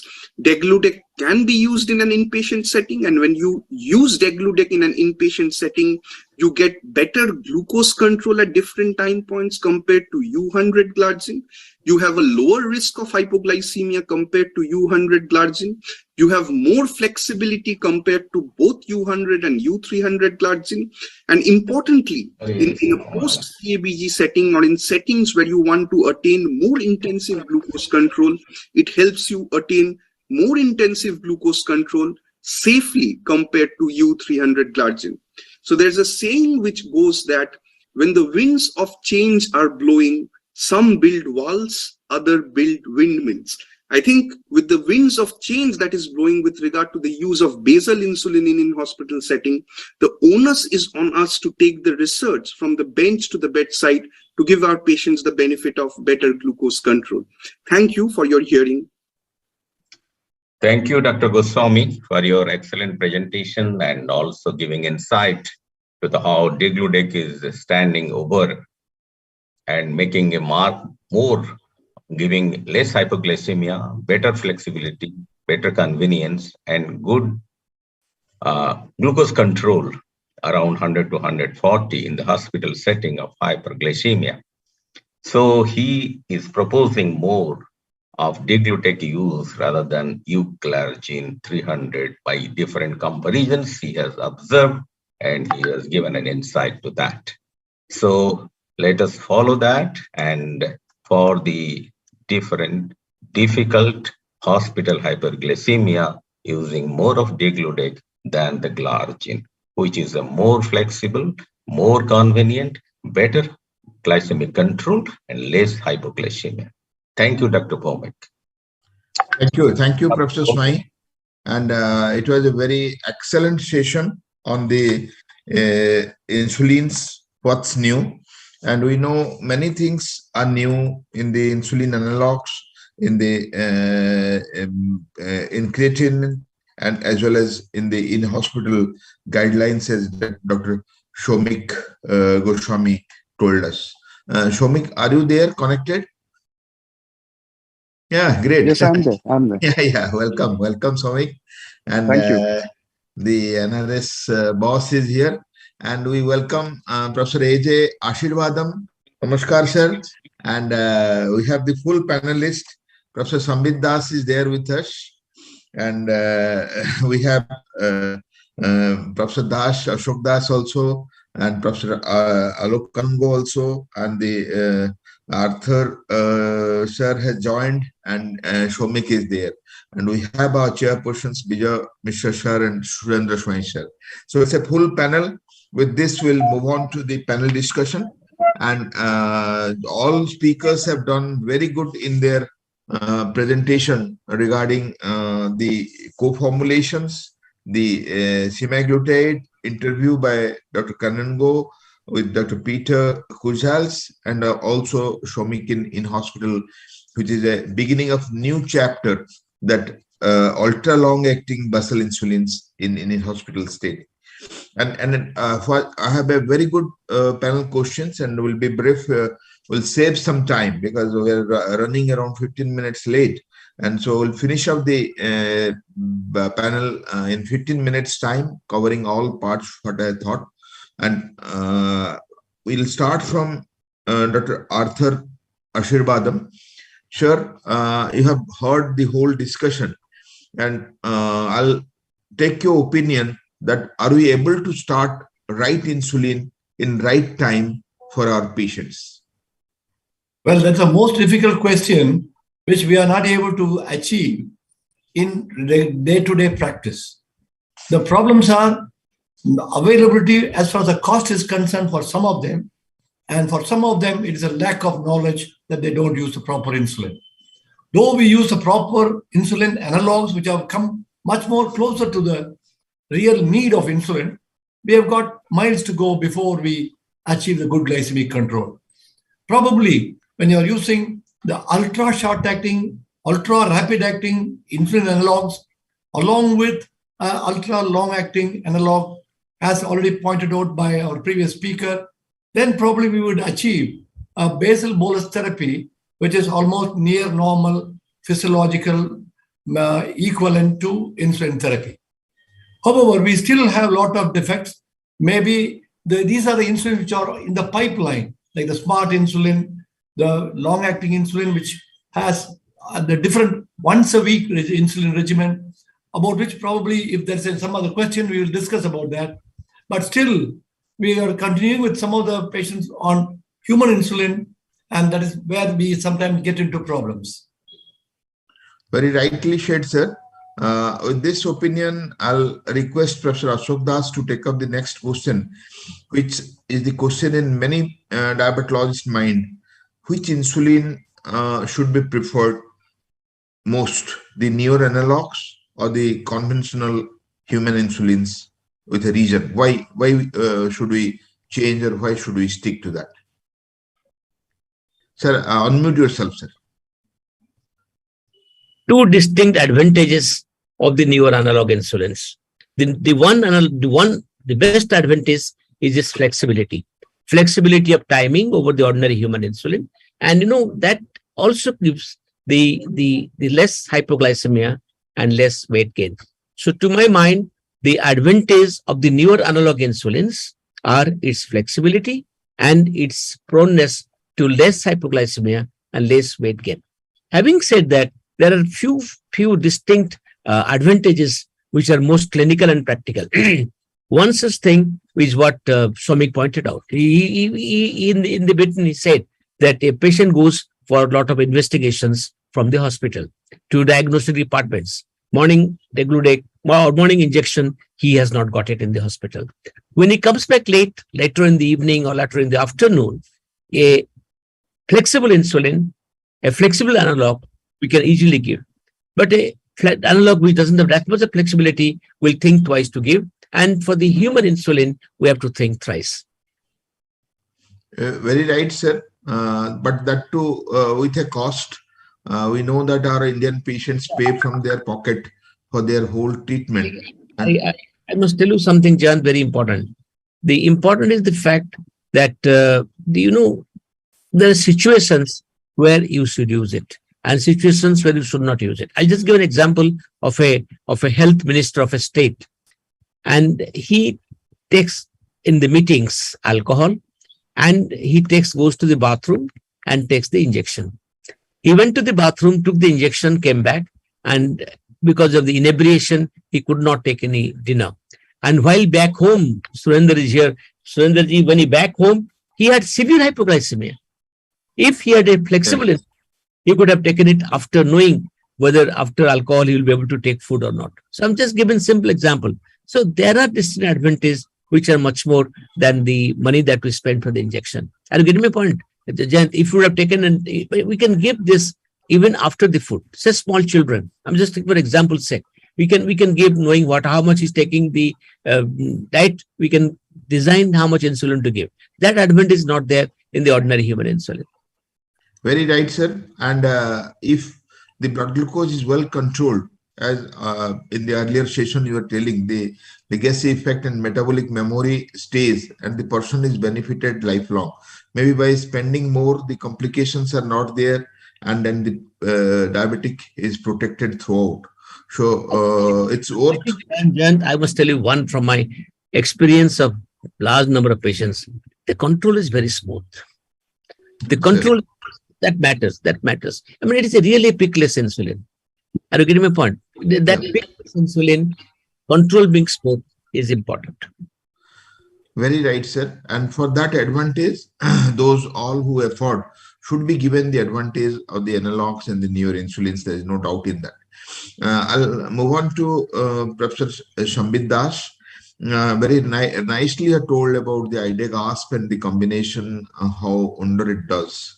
So how do you think that over conventional insulins, as recently we were discussing regarding smoothness of control and the chances of hypoglycemia. So there are, how you think the co-formulations are of better stand than the conventional human insulins and its combinations? Yes, sir. Thank you. That's a very important question, and that partly I had covered in the presentation also. And Ashok sir has nicely told about the two important components why we should choose an IDEG-ASP over the conventional insulin. First of it is again the flexibility, and second is the hypoglycemia. And IDEG-ASP has got two components. One is the ultra long acting, very smooth insulin that covers the basal component, and the short acting aspart, which covers the meal time. Apart from that, the other advantage is that in conventional insulin, you have to give twice a day with the fixed meal, like in the morning and the evening. But IDEG-ASP you can take with the larger 2 meals, so you can change it in day wise also. So that's another advantage of this molecule. So definitely flexibility, hypoglycemia, and especially the nocturnal hypoglycemia and better glycemic control, it should be preferred. Very right, Shambit. And then the same thing what we discussed now, with a extra cost which worth its benefit. All those who can afford, we can give this advantage, and then it returns in the long run. So I'll come to Dr. Alok. Dr. Alok Kanungo, you are there? Or else we'll move on. Yeah, Shar is there. Yeah. Actually, you took a very nice interview with the Peter, and then we knew many things from the study, from the lab level, which was not known till then, the beautiful molecule of semaglutide oral. So here in Indian context, in obesity and diabetes, how do you place, because we have certain experience with this oral sema by now, and Indian patients are usually with high BMI, and there are a lot many type 2 diabetics who are responding very well with a renal outcome improvement, with a cardiovascular outcome improvement, with a weight reduction, with a very good A1C. So what's your opinion in your practice in Indian obese diabetic, the role of this oral semaglutide? Yes, sir, unmute yourself. Thank you, John. This is a very interesting aspect of clinical practice in Odisha and India. We thought of giving semaglutide, oral semaglutide, for better benefit and complication management. But what happened? Those to whom we gave oral semaglutide started losing 3 kilos, 4 kilos per month, and some 5 kilos per month. And then I changed primary use of semaglutide to diabetics with obesity. And now the result is excellent. I have crossed 100 plus, and some of them have lost 24 kgs, and in 6 months' time. So this is a drug, wonder drug, and people are now knowing about it and are asking for the drug. I thought 10,000 rupees per month will be a very difficult situation to prescribe, and it is sometimes morally we don't feel comfortable to give a drug up to 10,000 per month. But the molecule is wonderful, showing its result, blood sugar is controlled, blood pressure is controlled, obesity is controlled, and all type of patients from justice to wage earners, daily wage earners, those who are able to afford, all are happy. So I think this is a wonderful molecule going to take over the future of diabetes management. I'll agree to you, sir. I know many patients who are common to you and me, and they're so happy with the drug. And then they themselves are promoting to other VIPs, and they're also coming, doctor, why don't you give that drug to me also? Why you given him and not me? So that is the situation. Here, one thing I'll take the opinion of Professor Ashok Das in his vast experience and the academic background, that the dyspepsia, which remains as the only effect, need to be counteracted, and for that we are going 3, 7, 14, and those who are already on a GLP-1 agonist, say liraglutide or say dulaglutide, in them can we shortcut this time period of 2 months in escalation of the drug to 14, or we have to go through that? I think it's a very important question. There is one is the academics and the other is the practicality.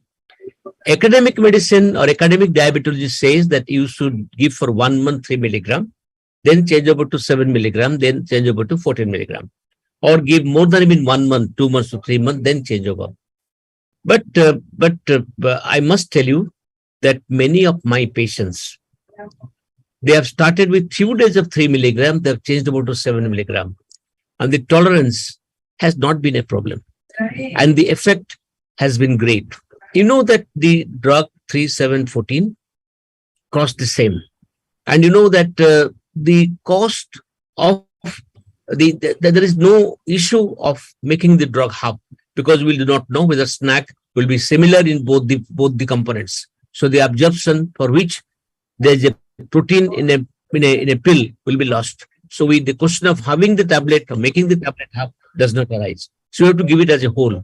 Therefore, I believe, and many of my patients, I myself also, since some patients I have promoted of not the going academically for 3 months 3 milligram, 3 months 7 milligram, 4 milligram, but I have made shortcut between 3 and 7. About the 14, I must have used in very few patients. I think maximum drugs I've used is about 7. Number of patients that are on 7 are maximal in my practice.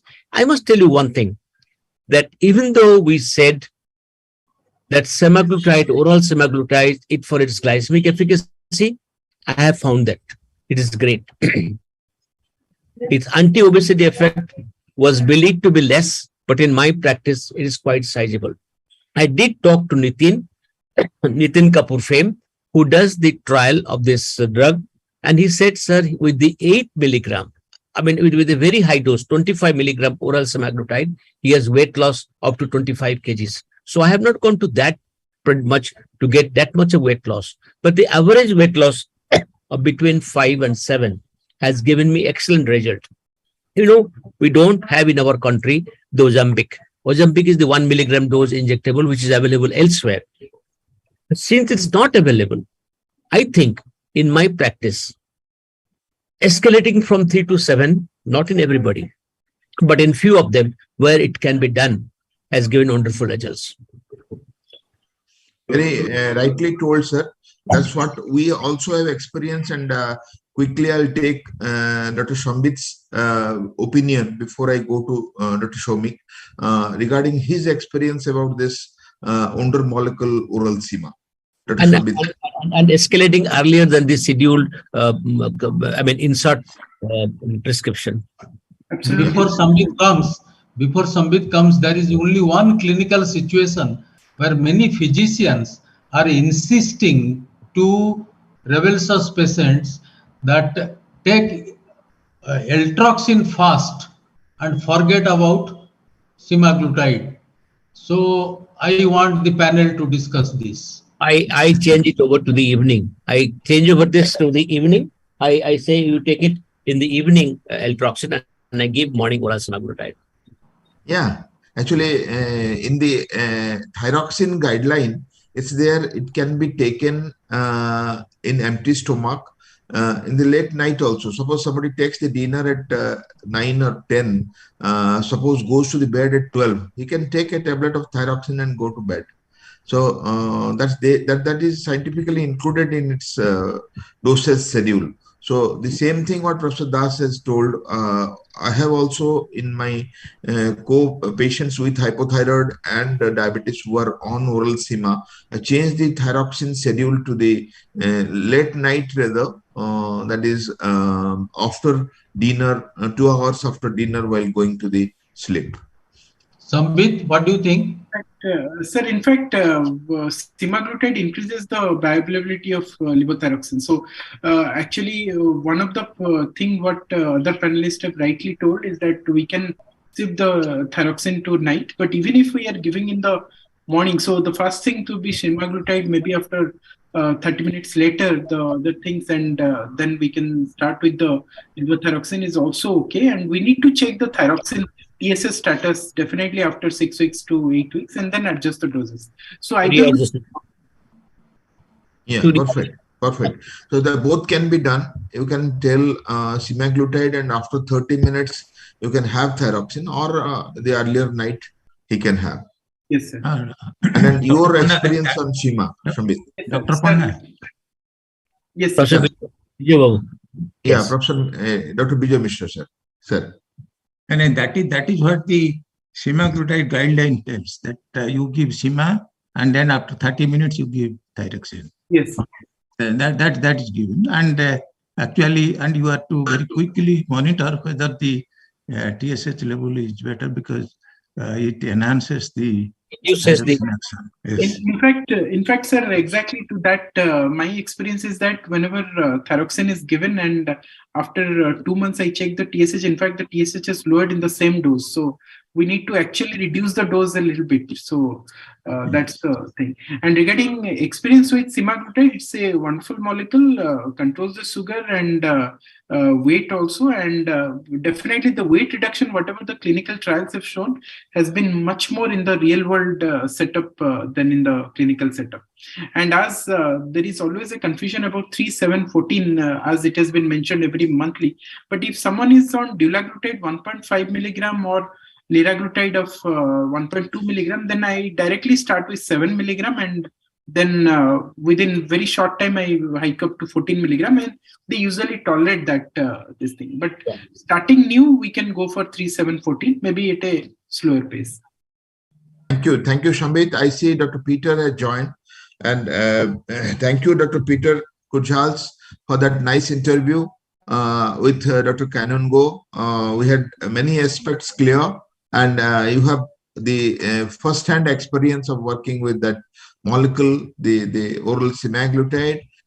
We'd like to have an opinion regarding the efficacy of the drug being altered in different ethnic group.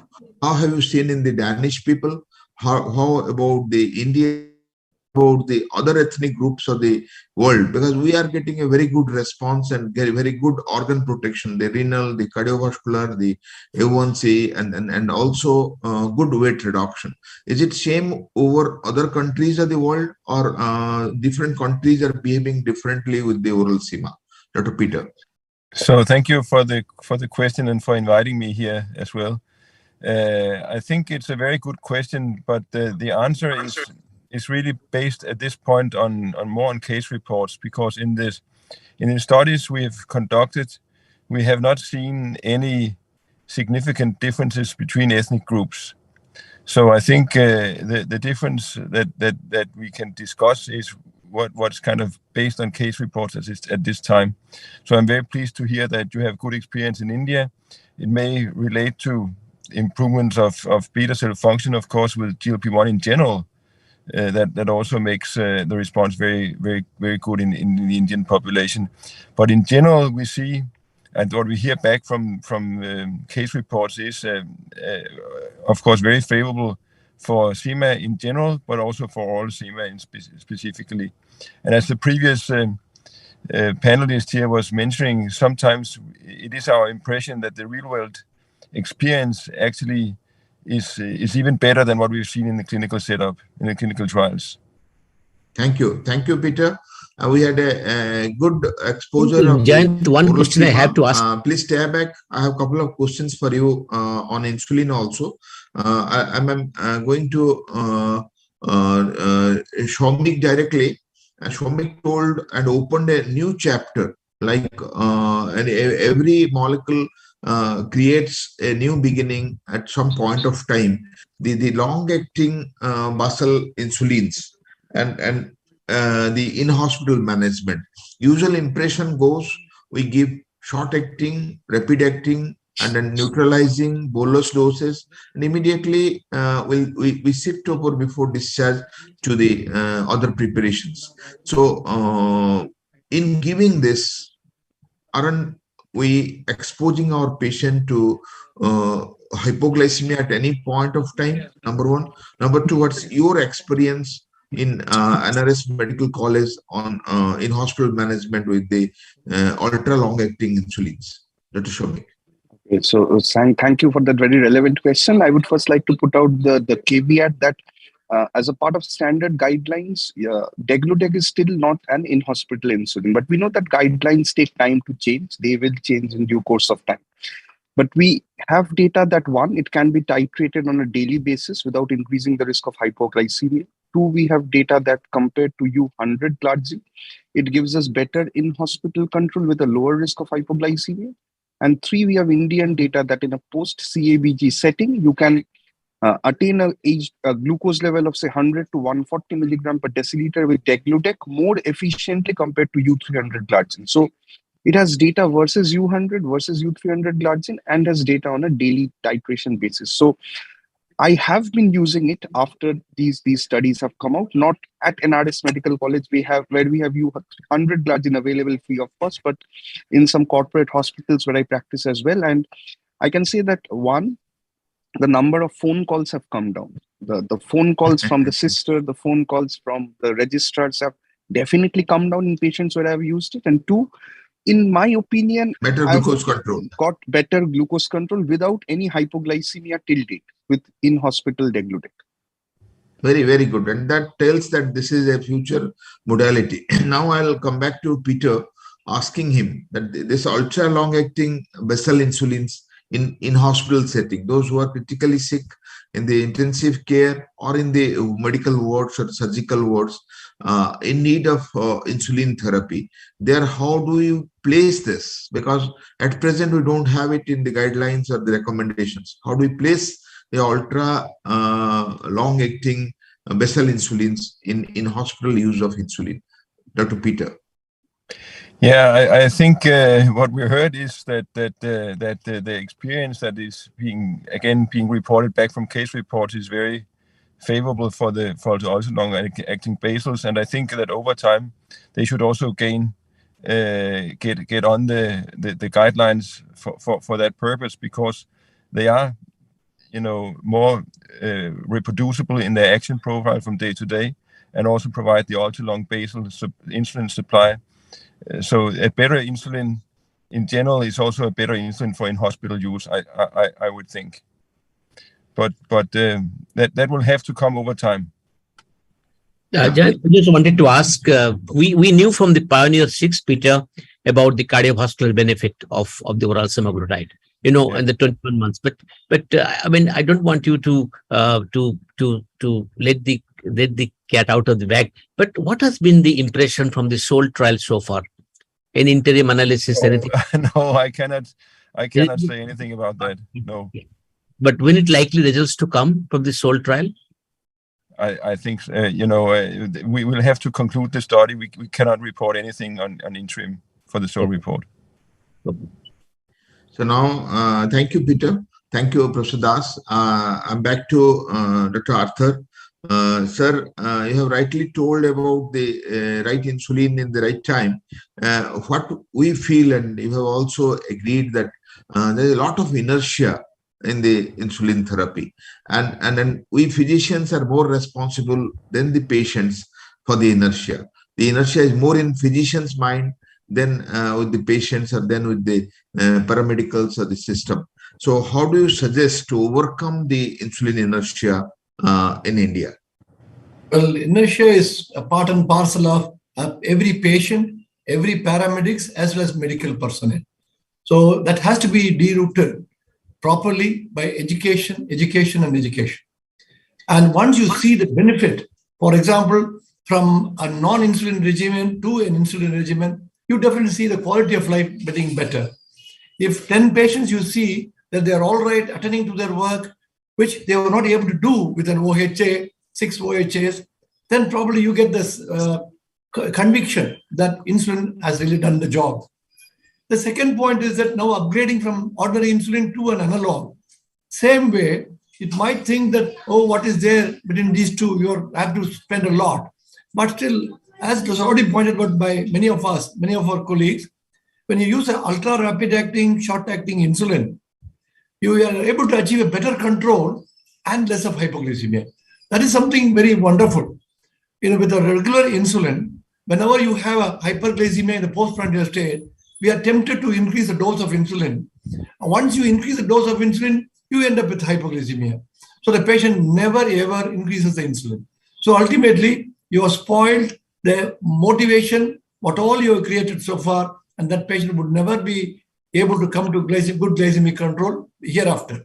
So in these situations, to tide over the real inertia in insulinization, as well as when you are trying to give a good insulin, you will be able to achieve the best, a good glycemic control with less of hypoglycemia, using short-acting analog, as well as avoidance of nocturnal hypoglycemia with a ultra-long-acting analog. That gives a boost or motivated the patient, the paramedics, as well as the doctors. This is again, it is next to education. I think the finding that more than 3 hypoglycemics are counterproductive also has gone a long way in establishing that in timely insulin initiation. Am I correct, Arthur? Timely initiation has to be done. And patients themselves have seen adding one more beyond 3 that used to do up to 4, 5, and 6. It is not useful. We had that landmark study. You remember that landmark study? Second year data, we found that the acceptance of insulin by the subjects was much better when they saw that the sugars are not coming down. And when they saw the results of the first year, not the investigators, that the neuropathy was much more with the people who did not take insulin and their sugars are high. So I think there is a job that has been done by us to bridge the gap between uncontrolled diabetes with the appropriate insulinization, which should be available, affordable, accessible to the Indian diabetic patients. In appropriate cases, they will accept it. Jayant. Thank you, sir. It was an excellent panel discussion. We are in time, and thank you for joining Dr. Ashirvadam, Dr. Peter, and Professor Das and Dr. Kanungo. Our chairpersons have done a marvelous job, and all 3 speakers, Professor Sambit, and then Dr. Alok Kanungo in his interview, and then Dr. Shomik has opened up a new chapter in the insulin therapy. So from NUCD team, I thank all of you and request Professor Das to give concluding remarks, and we'll go to the last part of the day's program, that the headlines round up by the host. It was a wonderful day. We started in time with an inauguration by our teacher of the teachers, Professor K.C. Samal. We had Niranjan Tripathi. We had everybody on the scientific committee members, and from that time we had a wonderful program, and the entire program today has been centered around 7 sessions, and each session had a very important format that we decided earlier. We had the clinical setting by 2 eminent chairpersons. We had 3 lectures by 3 scholars in a particular field, and then we had a panel discussion. And in fact, I can put my hand on the heart and say that this is one of the very interactive programs that we had done this year. And so far, I'm absolutely certain that people have benefited by this interactive program, where many things have been made clear. The nutrition always attracts the maximum attention, And that was the case when we started with the first session of nutritional management of diabetes mellitus. We had Dharini joining us from USA. We had the Rudrashis and Supratik from our place, and we had a wonderful panel discussion, and all the topics were discussed threadbare, and we had a lot of things. We are joined by Dr. Cheryl, and who is excellent in the field of diabetes and nutrition, and moderated by no less a person than Alok himself. It was an excellent session. The take-home message were that throughout the life course of diabetes, nutritional therapy is important. And one has to take this therapy if one want to organize good diabetes control in various complications, plus weight loss. I think that was one of the focus, comprehensive management, nutritional management for weight loss. That was great session. The next session was about the newer concepts. We had two sessions on the concept, session 1, session 2. First was chaired by Jayant Latendu, and we had the remissions and reversals, re-reversal, and the first year control matters, and about the diabetes and mind, a new paradigm of diabetes, mind body medicine. And the speakers were Mohan, myself, and Sanjay Kalra. And this was a session which people liked. The second session on the newer concept was again 3 concepts: sarcopenia, a new concept gaining ground in diabetes mellitus. The second concept discussed is about the new clusters of type 2 diabetes mellitus. New clusters, not the cluster that we found in Finland and Sweden. The clusters found in our country by Dr. Anjana. And we had a very thought-provoking talk by Dr. Sivaram. You know, as usual, in his own style, he asked many questions, and also he gave some guideline like BMI of 22. You bring down BMI 22, then only start treating. And it was a great session to my mind, giving a very clear direction of treating the treatment of the NAFLD. And we had Rajesh Rajput on sarcopenia. We had Dr. Anjana on the clusters, SP Singh on the NAFLD. And a very good discussion at the end of it. Srikant moderated the session. We had Mano Chawla who joined from Mumbai, and we had a great discussion. Dear friends, this next session was regarding monitoring. We did not call it monitoring. People will not be attracted. We called it, you can only change what you measure. And John gave a groundbreaking talk, beautiful talk on the TIR, TBR, and TAR, which was followed by Dr. S.K. Sharma from Jaipur, who spoke about the interpretation of HbA1c and in the CGM era, and also talked about the structured FMBG. The discussion centered around the new metrics, how it can be adapted to our country, how the flash glucose monitoring of not continuous, but flash glucose monitoring of any number of days, say 40 days, can make a great change in the patient monitoring. The huge benefits of the CGMS were discussed. We also discussed, Sharma also discussed, by connected meters, if one can mimic the TI. That is a good thing, because many of our countrymen cannot afford the full CGMS or FGM regularly. So it was also discussed by a connected meter, a structured blood glucose monitoring can be answered to great extent to the monitoring of diabetes mellitus. We had a great discussion by Dr. Sunil Kota, who moderated the session. We had Dr. Ritesh Agarwal from Bhubaneswar, who spoke beautifully on the interchangeable glargine. They had got that stamp, so they talked about the interchangeable glargine and translating evidence to benefit. It was a great session, and Ritesh spoke beautifully well about this molecule. And we had the people who joined us, other people who have joined us for the discussion also. The next session was regarding the oral drugs. Believe me, it was an excellent session. We discussed regarding the can vildagliptin address the roadblocks in type 2 diabetes.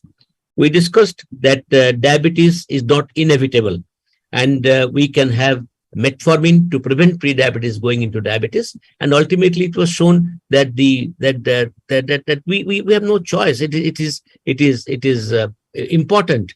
It is that we should use metformin when there is a pre-diabetes to prevent it from going into the choice of using metformin is imperative to produce that change of preventing pre-diabetes going into diabetes. It was a wonderful lecture by JJ.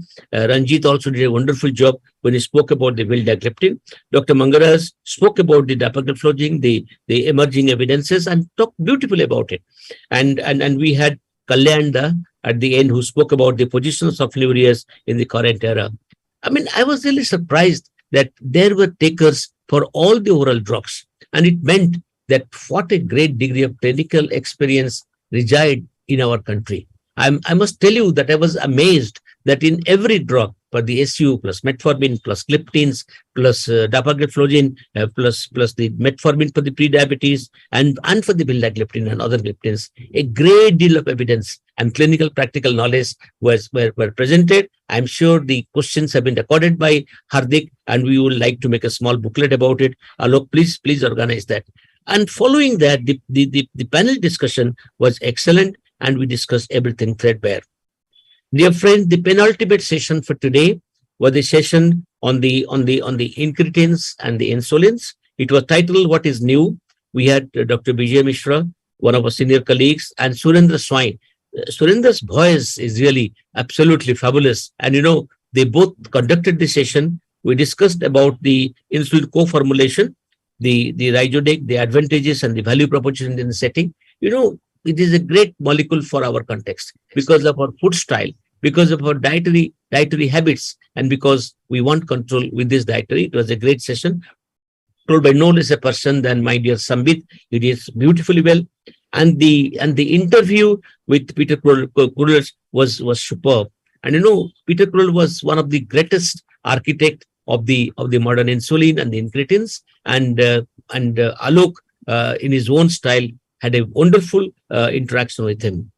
Soumik spoke beautifully. I know he started with what is change. I was observing him, and he had beautifully changed. He said that how this new findings can change the scenario, change the clinical positioning, even though not yet in the ordinary, guidelines. He proposed the way this molecule, the degludec, can become the molecule of the decade, the long-acting molecule, basal molecule of the decade, and he showed evidence because that Soumik, I liked it profusely, the way you told about the change. And he started by saying the only thing constant in the world is change.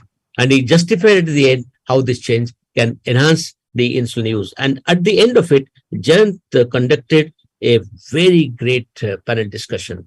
And Jayant, I congratulate you. And everything, all the clinical practical aspects were discussed. Dr. Arthur Asirvadam, the professor of diabetology from the Madurai Medical College, I don't call Parmor or X, he joined us, and we had a great discussion regarding all that. Peter also joined back. I saw him in his car, and he joined back, stopping the car, and we had a great session, panel discussion. Joint, your questions were probing, clinical, practical, day-to-day, what we want to do, and it was great.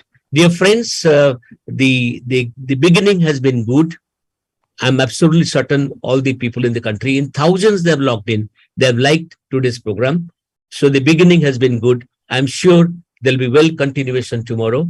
And NUCD will never end.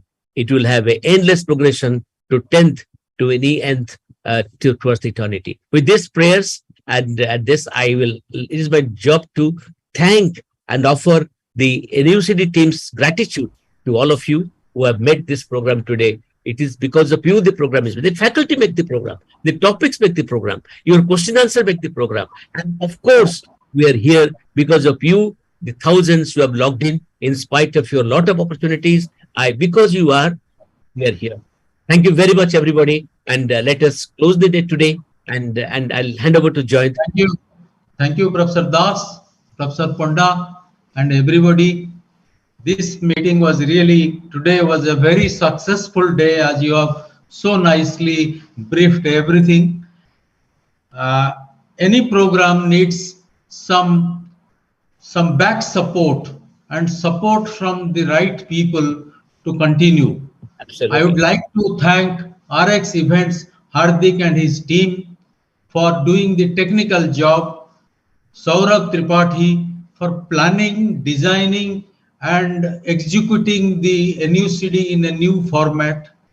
My thanks always goes to USB for their unconditional academic support from Sanofi, support from Novo Nordisk, support from Glenmark, Abbott, Danone, Wockhardt, Dr. Reddy's, Bicon Biologics, Sun, Boehringer Ingelheim, Mankind, Jarun, Alchem, and Medley for their whatever support they have given. We are thankful to all of them. So I request Jayant to conclude this session. Thank you, sir. You heard about today's analysis very beautifully from Professor Das. It's a art he has acquired, and I'm trying to imbibe little from him. And Dr. Kanungo very nicely acknowledged the support of our backup team and the sponsors. I'll just remind you to be before your system tomorrow 10 a.m. We have very excellent sessions, starting with complications in diabetes. 1 and 2, we have 2 sessions with the best of the speakers. The technology in diabetes follows. Autoimmunity and diabetes is a completely new concept, and newer concepts in diabetes management and many more. We have excellent speakers. We have excellent topics provoking your gray matter to participate, and tomorrow's program will be still interesting, and it's a holiday, it's a Sunday. Have your breakfast and sit down before your system. Looking forward to see you all tomorrow 10 a.m. Thank you then. Thank you everyone for today's participation, and we look forward to see you tomorrow morning. Thank you. Thank you very much, sir. Professor Das. Professor Arthur, you want to speak something? Professor Arthur, you want to speak something? Just to thank each one of you, sir. It was really a feast. And to my teacher, Professor A.K. Das, I sincerely thank him. And all credit goes to him. Thank you. Bye. Thank you, sir. Thank you, sir. Thank you for joining us. Good night. Good night. We're leaving now. Thank you. Long day. Thank you. Thank you very much, Alok, for everything. Jan, thank you. Thank you. Thank you. Thank you. Thank you very much. So tomorrow 9:45 will be connected, sir. Thank you.